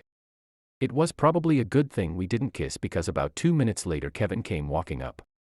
He was trying to be his usual self but seemed a little off. They kissed, and I began to feel like the third wheel, so I went ahead and ordered that Uber and headed home. The next day I'm a little hungover and slept in pretty heavy on my lazy Sunday. It was midday and I hear someone try and open my door. It was locked and they began knocking heavily. I ran over and opened the door. It was Emily. She lunged into my arms and kissed me. It was the sweetest feeling I have ever felt. Confusing, but sweet. I asked her what was going on. She said, Kevin came to me this morning and started asking some hard questions. I don't want to go into it, I promise I'll tell you everything one day, but I'm in no place to do so now. We decided to end things. I admitted my feelings were still strong for you. He said he understood, that it hurt but that he knew. He said we both deserve to be happy, and he is going to step away. I called your parents, they are good keeping Paul a bit longer. I love you and want to be with you, and I'm suspecting you feel the same way. I told her that was all I ever wanted. It's been a whirlwind. She had 2 bags packed for her and Paul and they moved in with me that same day. The next day my father went to visit Kevin. He told me Kevin looked a little hungover and had taken the day off. They had a talk and my dad tried to be as empathetic as he could. He just wanted to check on him as Kevin had been a large part of their lives over the past few years. He asked Kevin what he was going to do. He said beyond trying to get some deposits back he had no idea. My father offered to refund him his money and take over the reservations. He didn't ask why, my father thinks he knew. While this was going on, I had to go into work and face Kyle. He called me into his office upon my arrival. Kyle had me sit and began, "Just let me say my business. I'm angry, my brother tells me to let it go and I will. I want to take that anger out on you but I'm not going to. My brother and I learned the hard lesson back in high school when it comes to revenge and swore we'd always be the bigger men going forward, but that's not a tale for now. I think it's best we part ways, my family needs time to heal. I won't leave you high and dry though. You get 1 week paid off here, in that time I want you to speak to an acquaintance of mine, Lee. Lee runs a construction company as well, and he says he will take you on at your current salary. It's commercial instead of residential but you'll do fine." I stood up and started to thank him but he cut me off. "This isn't for you, it's for Kev. Now go get your things and get up out of here." I contacted Lee the same day. He told me I could start in 2 weeks. Once my father came back and said he now had control of the wedding accommodations, Emily and I just looked at each other and knew we each wanted this. It wasn't the wedding we always wanted, we planned on getting married on a beach. It was Kevin that wanted the traditional wedding. In the end he was right though, we had an amazing time. Jorge was my best man. She looked stunning in her dress. Getting me a tux rental on short notice was probably the biggest headache but that worked out too. Neither of us had huge friend or family groups but it was nice to enjoy celebrating with those that had supported us through all these dark times. It's been a month now since our wedding. I still can't believe it. Paul had a little trouble adjusting, he does miss Kevin, but he has seemed happier the last week. To be where I once was and be where I am now, I consider myself beyond lucky. Story 2. My son will inherit, his affair baby will receive nothing. I have a 5-year-old son. My ex-husband cheated on me with his coworker, Bethany. I was 2 months pregnant with our second child when I found out. Bethany was going to have his child. I'm miscarried, my ex left the house to be with her. It's been 2 years since it was born. My mother-in-law has been supportive of me and has had nothing to do with my ex or his mistress and their child. Up until a few months ago. I adore my in-laws and we're extremely close. My MIL and parents are the best of friends. She loves me and her grandson more than anything. This infuriates my ex-husband's affair partner. My in-laws cut contact with them straight away. Bethany was jealous that her child would never know the love of grandparents. At least her son has a father. This brings us to the problem. Unfortunately, my MIL has been very ill for a while and so she's updated her will. My ex-husband was an only child, so he would get everything. But now, my son will inherit her house, villa, and money. I will receive a large portion of her money and all of her belongings. Until my son turns 18, it will be in my trust. If I pass before that, my parents will take care of it. They do not know this. The thing is, once they caught wind of her being ill, my ex-husband begged for forgiveness. The mistress started being nice towards her, she started fights and called her horrible names before, and forced her to be around his baby. My mother-in-law is bed-bound, but she says she wants to leave with a bang so she'll endure this. I haven't encouraged her to do anything and this is her choice alone. They want her money, and her son thinks he is still included in the will. He also thinks his child will now be acknowledged by his grandmother and will also receive money. Now, my MIL hasn't actually said she's forgiven them. She despises her son and his mistress for tearing apart our family. She wants to reward those who deserve it, and get revenge in one go. The mistress keeps on hinting on how her child will grow up and attend a great college, etc., money-involved things, whenever she's around my MIL. Actually, MIL's niece, my cousin by marriage, has overheard her on the phone discussing what wallpaper she wants in the dining room when she moves in and how my MIL has no taste whatsoever.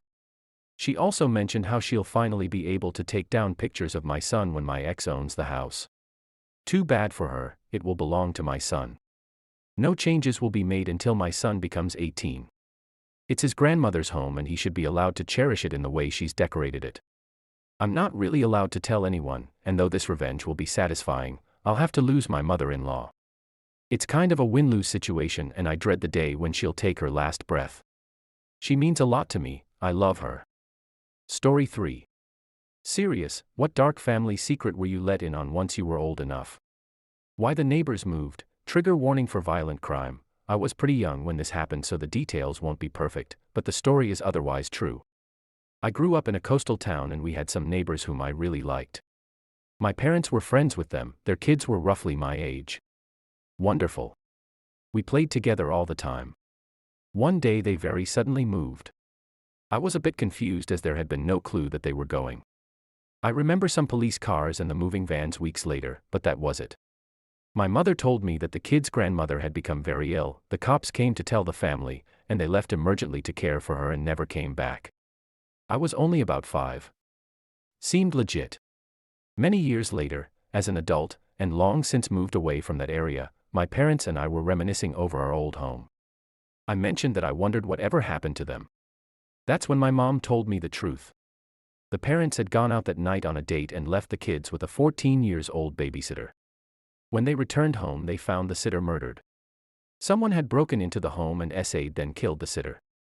My mom stated the cops think the sitter pretended to be the only one home to protect the kids. When the parents got home, they checked the kids were safe and set them back to sleep. The police obviously immediately came. Once the kids were hard asleep, the parents picked them up, put blankets over their heads, asked the cops to be silent as they walked them out, and took them out of the house. They gave the kids the same story my parents told me. Grandma was sick and they were going to live with her. Grandma dutifully played along with the ruse for several weeks until the parents could find a new home to live in. The kids were kept unaware of what had happened just mere feet from them, as they didn't want the kids to be forever terrified of it happening again. Not sure if the kids ever eventually figured out the truth of that one. Story 4. My mom divorced my dad, took $500,000 from him and stole $40,000 plus dollars from me. I don't know how or when it all started. A few years ago my family was a happy all-American household. I at the time, 17, had 3 sisters and my 2 parents. My parents had been sleeping separately for some time and claimed it was due to my father's snoring habits. After a year and a half of that, all of a sudden during dinner one night my mother stood up and announced she had something to say. She went on to tell all of us that she felt she wasn't part of our family. My siblings and I were always out of the house for various reasons, and the intimacy between my father and her had turned into a passionless contract marriage. My mother, since marrying my father, was a stay-at-home mom. She then went on to announce that my parents were going to divorce in the next few months and that we needed to decide which parent we wanted to live with. After a month went by, my oldest sister, 19, moved out and in with her fiancé. At the same time my 2 younger sisters, 14, 12, decided they were taking my mother's side and staying with her. Originally I said I wanted to stay in my childhood home and finish out my senior year of high school in my hometown. All of a sudden my father took me aside one night and told me my mother had stated she did not want me in the house and cannot take care of me and my siblings at the same time. This struck me hard, as I had never even noticed my mother wanted nothing to do with me. He asked me where I wanted to move and assured me he will make the effort to support my decision. I chose to move a few towns over, approximately 45 minutes away, to a new town. After the move a few months went by without me ever talking to my mother, and school was about to start. This was in 2014 when Bitcoin started rocketing in value. When I was a sophomore in high school, a friend of mine discovered we could purchase various items online using Bitcoin. You can use your imagination as to what they were, and he had passed suddenly and unexpectedly, leaving a few $1,000s of cheap useless Bitcoin in a joint wallet. Once I saw all the Bitcoin news, I figured out how to access the wallet and realized there was roughly $300,000 worth in the wallet. I quickly figured out how to liquidate it. All my life I only ever had one bank account that I would cash my measly part-time bagger/cashier checks into and pay my phone bill through. So I decided to put $50,000 into the account for safekeep and hid the other amount in a shoebox in my room. Bitcoin was still sketchy and I was worried the cash would be seized, but since I never changed my address when I moved at my bank, they kept sending my statements to my old house where my mother and sisters lived.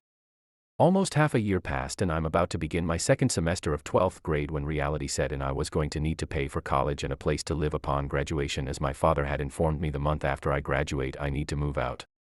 Before you attack him, I wasn't the best child, but while living with him he rarely came around the house and I would only see him once or twice a month, as his lifestyle had changed to drinking every night and staying with his girlfriends. I don't blame him. So with reality bearing down on me, I decided to consolidate my assets and set up a plan. I still had roughly $200K from the cash I stashed away and wanted to invest that money while living off the $50K plus another $20K I had managed to save up in my account. This was when I made a call to the bank to have my address changed so I can start tracking my account. Upon calling them, I was given information that felt like a cold bucket of water being dumped on my head. The balance, by my calculation, should have been close to $75,000, enough to buy a new vehicle and lease an apartment by my school of choice as well as pay for my tuition. The man that took my call informed me my account was at a balance of $12,000 with monthly withdrawals ranging between $5,000 to $7,000 with 1 month being close to $15,000. I was speechless. I immediately told him to freeze the account and send me statements so I can file for fraud. A week goes by and I received the statements in the mail and called the fraud department. After having a short conversation with them, they informed me all withdrawals were made by unauthorized persons on the account. How could I have never known? The account was a youth account that required a legal adult to be on there. The legal adult was no other than my mother. I had never told my parents about the money I got from cryptocurrency and had planned to basically disappear, graduate college, and move far away. I didn't know what to do. If I went to my father, I was afraid he was going to get mad at me and report the cash to the police. He was deathly afraid of any illegal activities, or kick me out on the spot as I had turned 18 recently. So I decided to show up to my mother's house unannounced. Upon arriving at my mother's house, the door was locked, but her and her boyfriend's vehicles were there. I beat on the door until she yelled back she doesn't want me there and that if I didn't leave she would call the police. I immediately realized she knew exactly what she had done and I went into a fit of rage. As I stood there beating down the door in a teary fit, she was actively screaming at me to leave and that she never wanted anything to do with me. I finally snapped and yelled back that I would get her back for what she did. I then got back in my car and left. On my way home, I was called by the local police department from my hometown and asked to go there immediately for questioning. I complied in hopes I could bring the theft of my money into light and have it returned to me. When I arrived, there was a police officer outside taking pictures of one of my mother's wheels, and I knew she had done something to make the police get involved. An officer, also a family friend, came out and escorted me inside to a room where my mother was sitting on the other side of a glass wall. He told me my mother was requesting a restraining order against me for herself and my 2 younger sisters. He then stated that according to my mother, before I got to my childhood home her vehicle was all in order, and after I left some of the lug nuts on her driver's side will have been loosened. What the F***ck, and I told him I had nothing to do with it. He then showed photos of small dents on my mother's front door from me beating on it in anger, to which I admitted was myself, and that she had stolen thousands of dollars out of my account. My mother, in an angry panic, immediately interjected and said that she had put that money in there and she had been using that to pay the mortgage and 10 for my siblings as she was searching for a job at the time. She claimed she was the account holder and that it was money from the divorce settlement. The police took a look at the statements I had in the car and disagreed that the money was in fact deposited by me, but because it was a youth account and she was an account holder, that she legally had the right to use it as she pleased. I was so defeated I didn't know what else to say, so I sat silently. I was given documents to sign and told I had a court date in 2 weeks for the restraining orders to be finalized. Until then, I had a no-contact order between my mother and younger sisters. After leaving, I withdrew the remaining balance of $7,989.30. She had gone and unfroze the account as well as made another $5,000 withdrawal. Defeated, I simply waited for my court date. 2 weeks goes by and I arrive to court. After the opening information is presented, the judge begins to go over the why for the order. He says my mother claims I had threatened her life and her assets as well as threatened my younger sisters via text and phone calls, all not true, but thankfully after reading this he asked for her evidence, which she could not provide, and dismissed that information. Upon dismissing this information, he stated that he can issue a restraining order for my mother but cannot issue one for my younger sisters unless they request it. So my younger sisters are called upon to stand up while my mother is whispering things into their ears, likely attempting to manipulate them. My whole life I was very close with my middle sibling, 15 now, and she burst out crying in pain that my mother was a liar and that she was stealing from me and that she missed me dearly. She said she doesn't want a restraining order and wished things would just go back to normal. My baby sister followed suit and cried out that this was terrible and that she didn't want to be a part of the family anymore. After the judge was able to silence them, he asked them to step outside. He told my mother he doesn't know what this is all about, and that he hates the idea of forcing a family to split by court order, but he is required to approve her restraining order for a minimum of 1 year. He also stated that the restraining order requested for my siblings was denied.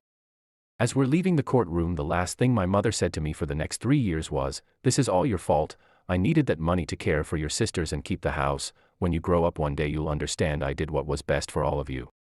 I simply told her back, "You did what was best for you, not what's best for me. You're not my mother, and from this day on you'll never see me again." I'll post the last half of this in the next post. Story 5. I think my teacher is a child pred. To begin this, I will not be disclosing any other information about myself except that I am in high school. Have picked up on some weird behavior from my teacher. He picks on the male students that interact with the female students. He always brings up one student's boyfriend and chastises him about his football skills. Recently, I've noticed that he's very protective over one specific student in particular. We'll call her J. I, for one, think that J is very beautiful. And I think that everyone else in the school can say the same. She's very quiet, soft-spoken whenever she speaks. Her and I share most of our classes together, and when our teachers talk with her, it's about either her grades or calling on her for answers to a question. But our teacher, we can call him Mr. P, interacts with her on a different level.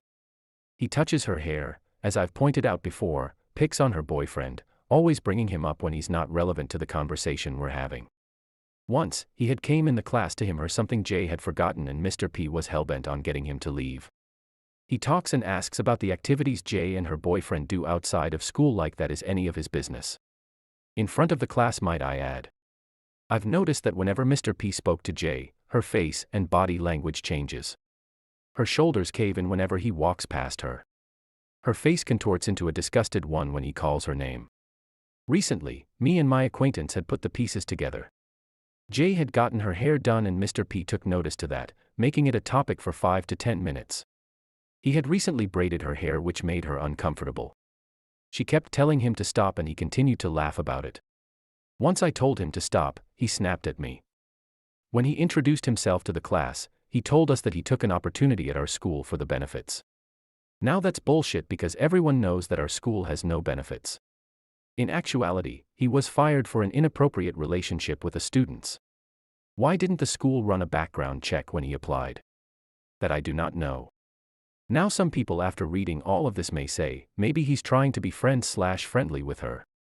No person over 21 years old should be this touchy and friendly with a minor, a teacher for that. They are not being paid to make friends with a child.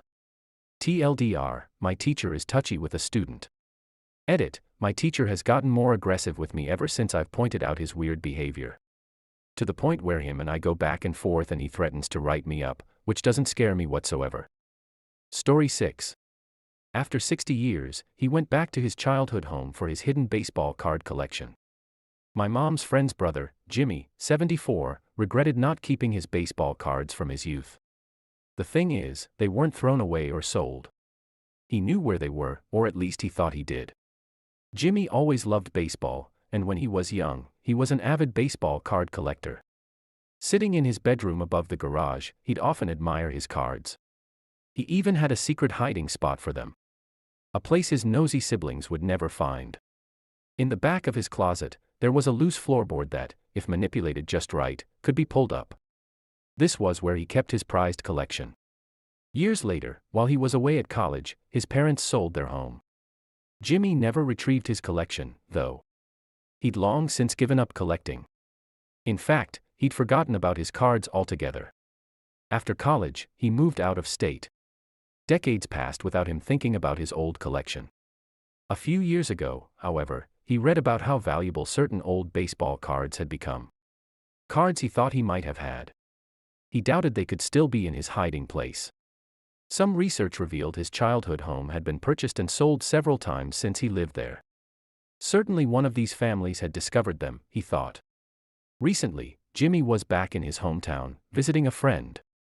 While catching up, he mentioned wondering about his hidden card collection. It just so happened that Jimmy's friend was familiar with the family that currently owned the home. He encouraged Jimmy to pay them a visit and explain the situation, so that's what he did. Jimmy knocked on the door of his childhood home, and the couple that greeted him were friendly and intrigued by his story. Reassured that they had a mutual acquaintance, they invited Jimmy in to look for his cards. They took Jimmy to his old room and watched as he went into the closet, manipulated the floorboard, and pulled it up. The cards were still there. He pulled out the box of cards, and the three of them sat in his old room, looking through them. When they had finished, the couple told Jimmy that legally, the cards belonged to them as owners of the home. Jimmy argued that they wouldn't have found the cards but for him. He asked them to compromise, but the homeowners would not budge and asked him to leave. Frustrated, Jimmy returned home. He solved the mystery but lost his cards, again. My mom relayed this story to me recently. Her friend had called her to ask about the couple that kept her brother's cards. My mom didn't know much about the couple but was friends with someone who did. Apparently, the couple had been struggling financially. Unfortunately, we never found out how valuable the cards were. If you were Jimmy, how would you have approached the situation? Even if you were struggling financially, would you have kept all of the cards? Story 7. I'm 26 and I just found out I have cancer. Hello everyone. I, 26F, have been dealing with health issues for a while. At least 3 years. I felt something was off, but I kept ignoring it. When it got worse, my ex told me I was crazy.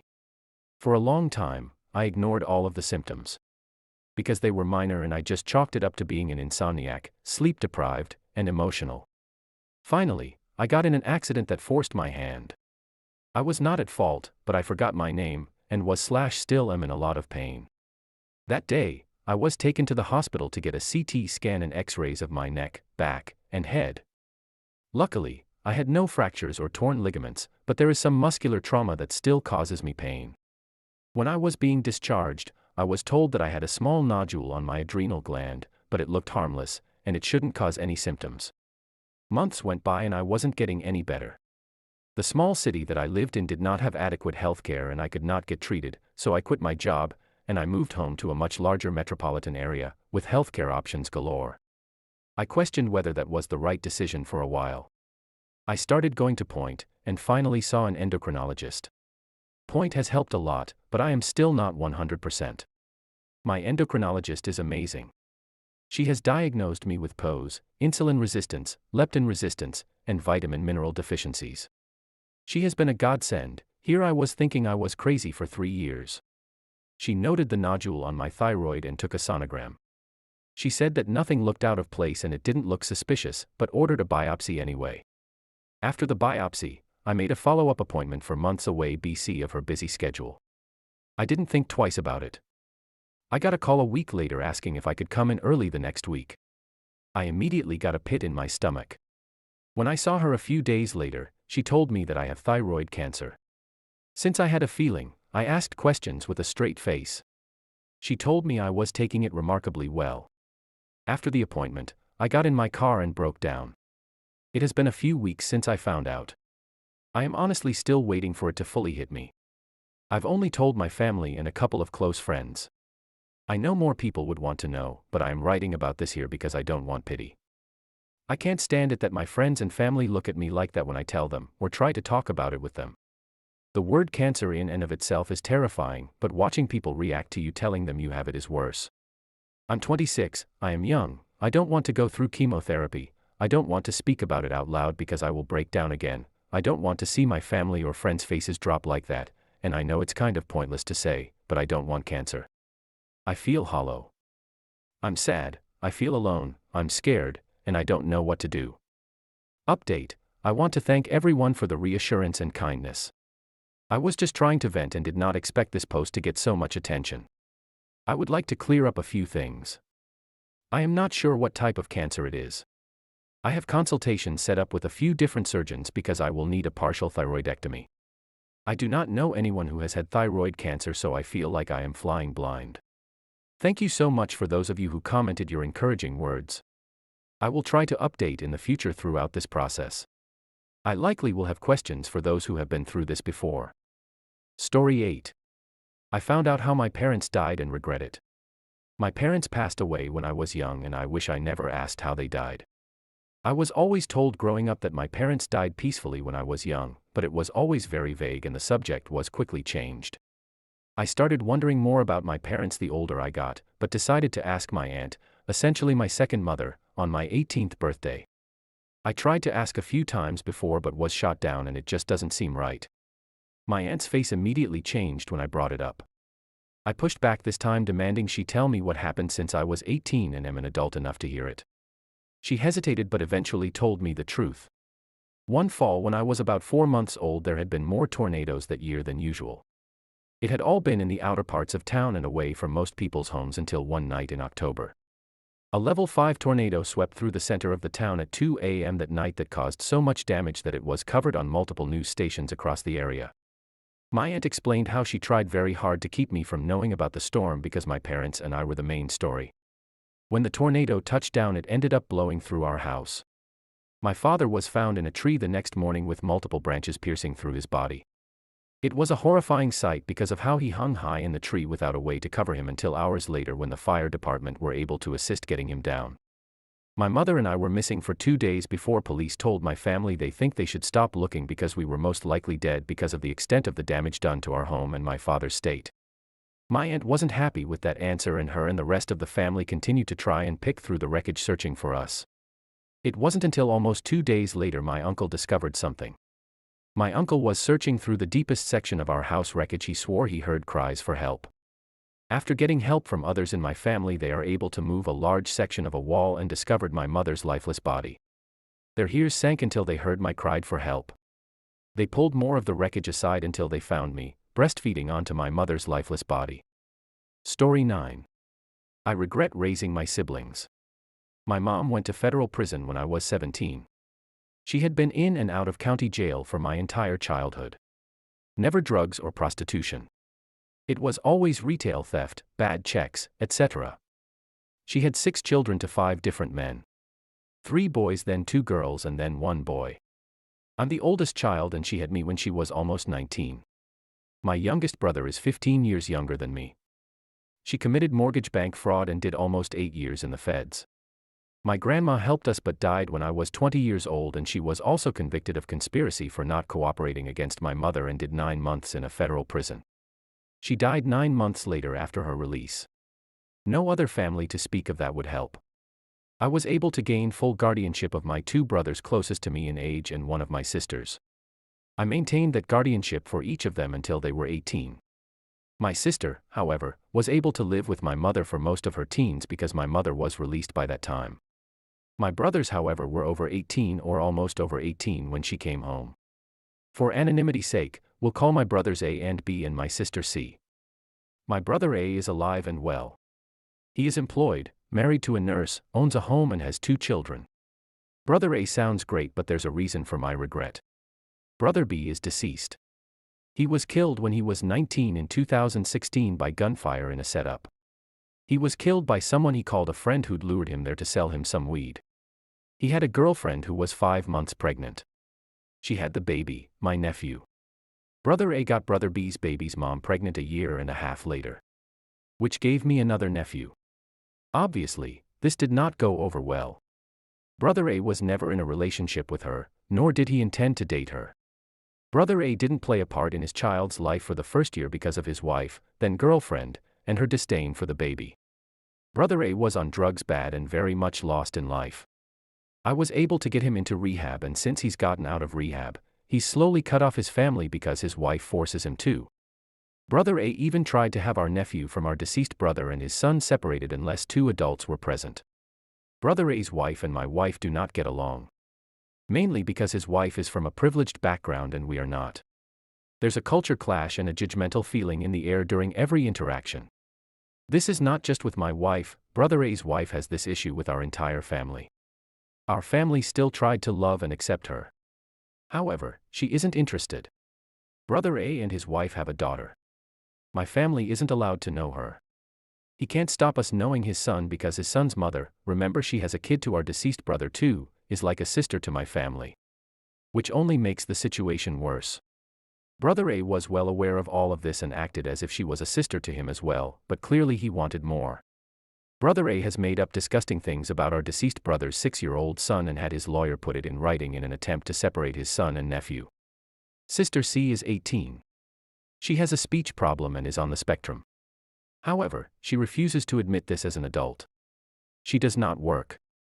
She got her diploma online during COVID and cheated. She had Brother A's wife do all of the work for her. She got pregnant at 17. We did not find out about the father until well into her pregnancy. Sister C continually lied about her child's father's age. She gave multiple ages and names. Finally, we found out he is the same age as me. 14 years older than my sister, in his 30s. She had the baby and within a month had a new boyfriend. She moved in with him. We had a major falling out over her lifestyle, her taking a newborn to a man's house she barely knows, etc. Sister C was involved in an incident between my other sister, herself and my mother-in-law in which the police were called. This incident resulted in Sister C messaging me demanding I pay for her phone to be fixed. She had already gotten the front paid for and fixed by someone else. She was demanding I fix the back of her phone. When I refused, she tried to guilt me by saying I didn't care about my niece. She would miss doctor appointments, etc. because of this. Meanwhile, it was the back of her phone and she was literally communicating with me on her phone. Sister C told me she knows more about being a parent because she has a baby and I don't have children of my own. Something you created, in her words. So my 2 current stepsons who I've raised for the past 6 years, they don't count because they're not my blood. My siblings, including her, who I struggled to provide for and raise don't count because they're not my biological children. So I raised 3 kids. 1 is dead. The other 2, I don't even speak to. Honestly, the disappointment they fill me with has me hurt beyond belief. I find myself crying when my wife isn't around or when she's asleep. I'm not ashamed for her to see me cry. I just don't even have anything to say about it anymore. Why was my brother taken? Why is my other brother acting this way toward me and his family? Why is my sister living like this? I raised all of them to be so much better people. I really tried. I was a kid, but I was at every doctor appointment, school meeting, IEP meeting. I worked 7 days a week at 2 jobs. I gave up on going to college so I could work and provide for them. It cost me so much time and effort. I regret not putting that time and effort into myself. I'm not where I want to be in life. I never imagined having a bad relationship with any of my siblings, especially the ones I raised. I feel like such a failure. Story 10, lost my job because I clogged the toilet during interview. I found an excellent job opportunity at this really nice office. Everything was going very smoothly. I had pretty much gotten the job at a previous interview and I was just in to fill out onboarding paperwork. I was so stoked because the onboarding questions were about accommodations I'd like at this job. Like, what kind of snacks should we keep on hand for you? What kind of caffeinated beverages do you like? All was going well, but I was offered coffee earlier and of course accepted it because I love free stuff. This coffee was so good and I drank it down really fast. So of course coffee did what coffee does, and before I knew it I had to use their bathroom. It was a really nice bathroom with poo-pourri and everything. I really was able to relax and let it all out. There was a whole lot of excess in my system that morning. I had been drinking a lot and eating party food all day before because it was the weekend. It took a lot of toilet paper for me to get my ass clean too. Well, anyways, I washed my hands and admired how nice the bathroom was before I left. Then I went back to finish my paperwork. Anyone notice any missing steps here? I forgot to flush my turd. I was sitting on my computer filling out the rest of the paperwork when a female worker went into the bathroom. It's unisex, and I heard her exclaim, "Ah, what the," from the bathroom. I immediately realized I was the last one in there. I looked at the door as I heard the sound of a flush from the toilet as she tried to get rid of it so that she could go. But I didn't hear the bowl clear, I only heard the bowl fill up with water. She was not happy. I watched her leave the bathroom and go whisper something in the ear of the guy in charge of the office. They had to figure out how to unclog it. There wasn't a plunger in there, so they went looking for one. When he went to take a look at the bathroom, the water was at the brim of the bowl, a yellowish-brown soup, cold and filled with globs of brown streaked TP. I was the only new person in the building, so of course everyone knew it was me. I tried to just pretend like I was on my computer the whole time and they didn't yell me or anything, they just dealt with it. A lot of the toilet water got on the bathroom floor and they didn't have a janitor in until that evening. I finished my paperwork, but they were really upset about the toilet, and the boss was not as friendly afterwards. I finished my paperwork, but I never heard back from them even after I tried to follow up. Thank you so much for watching. I am still a small creator and looking to grow, so any recommendations or feedback you have would be highly appreciated. Please only subscribe if you enjoyed.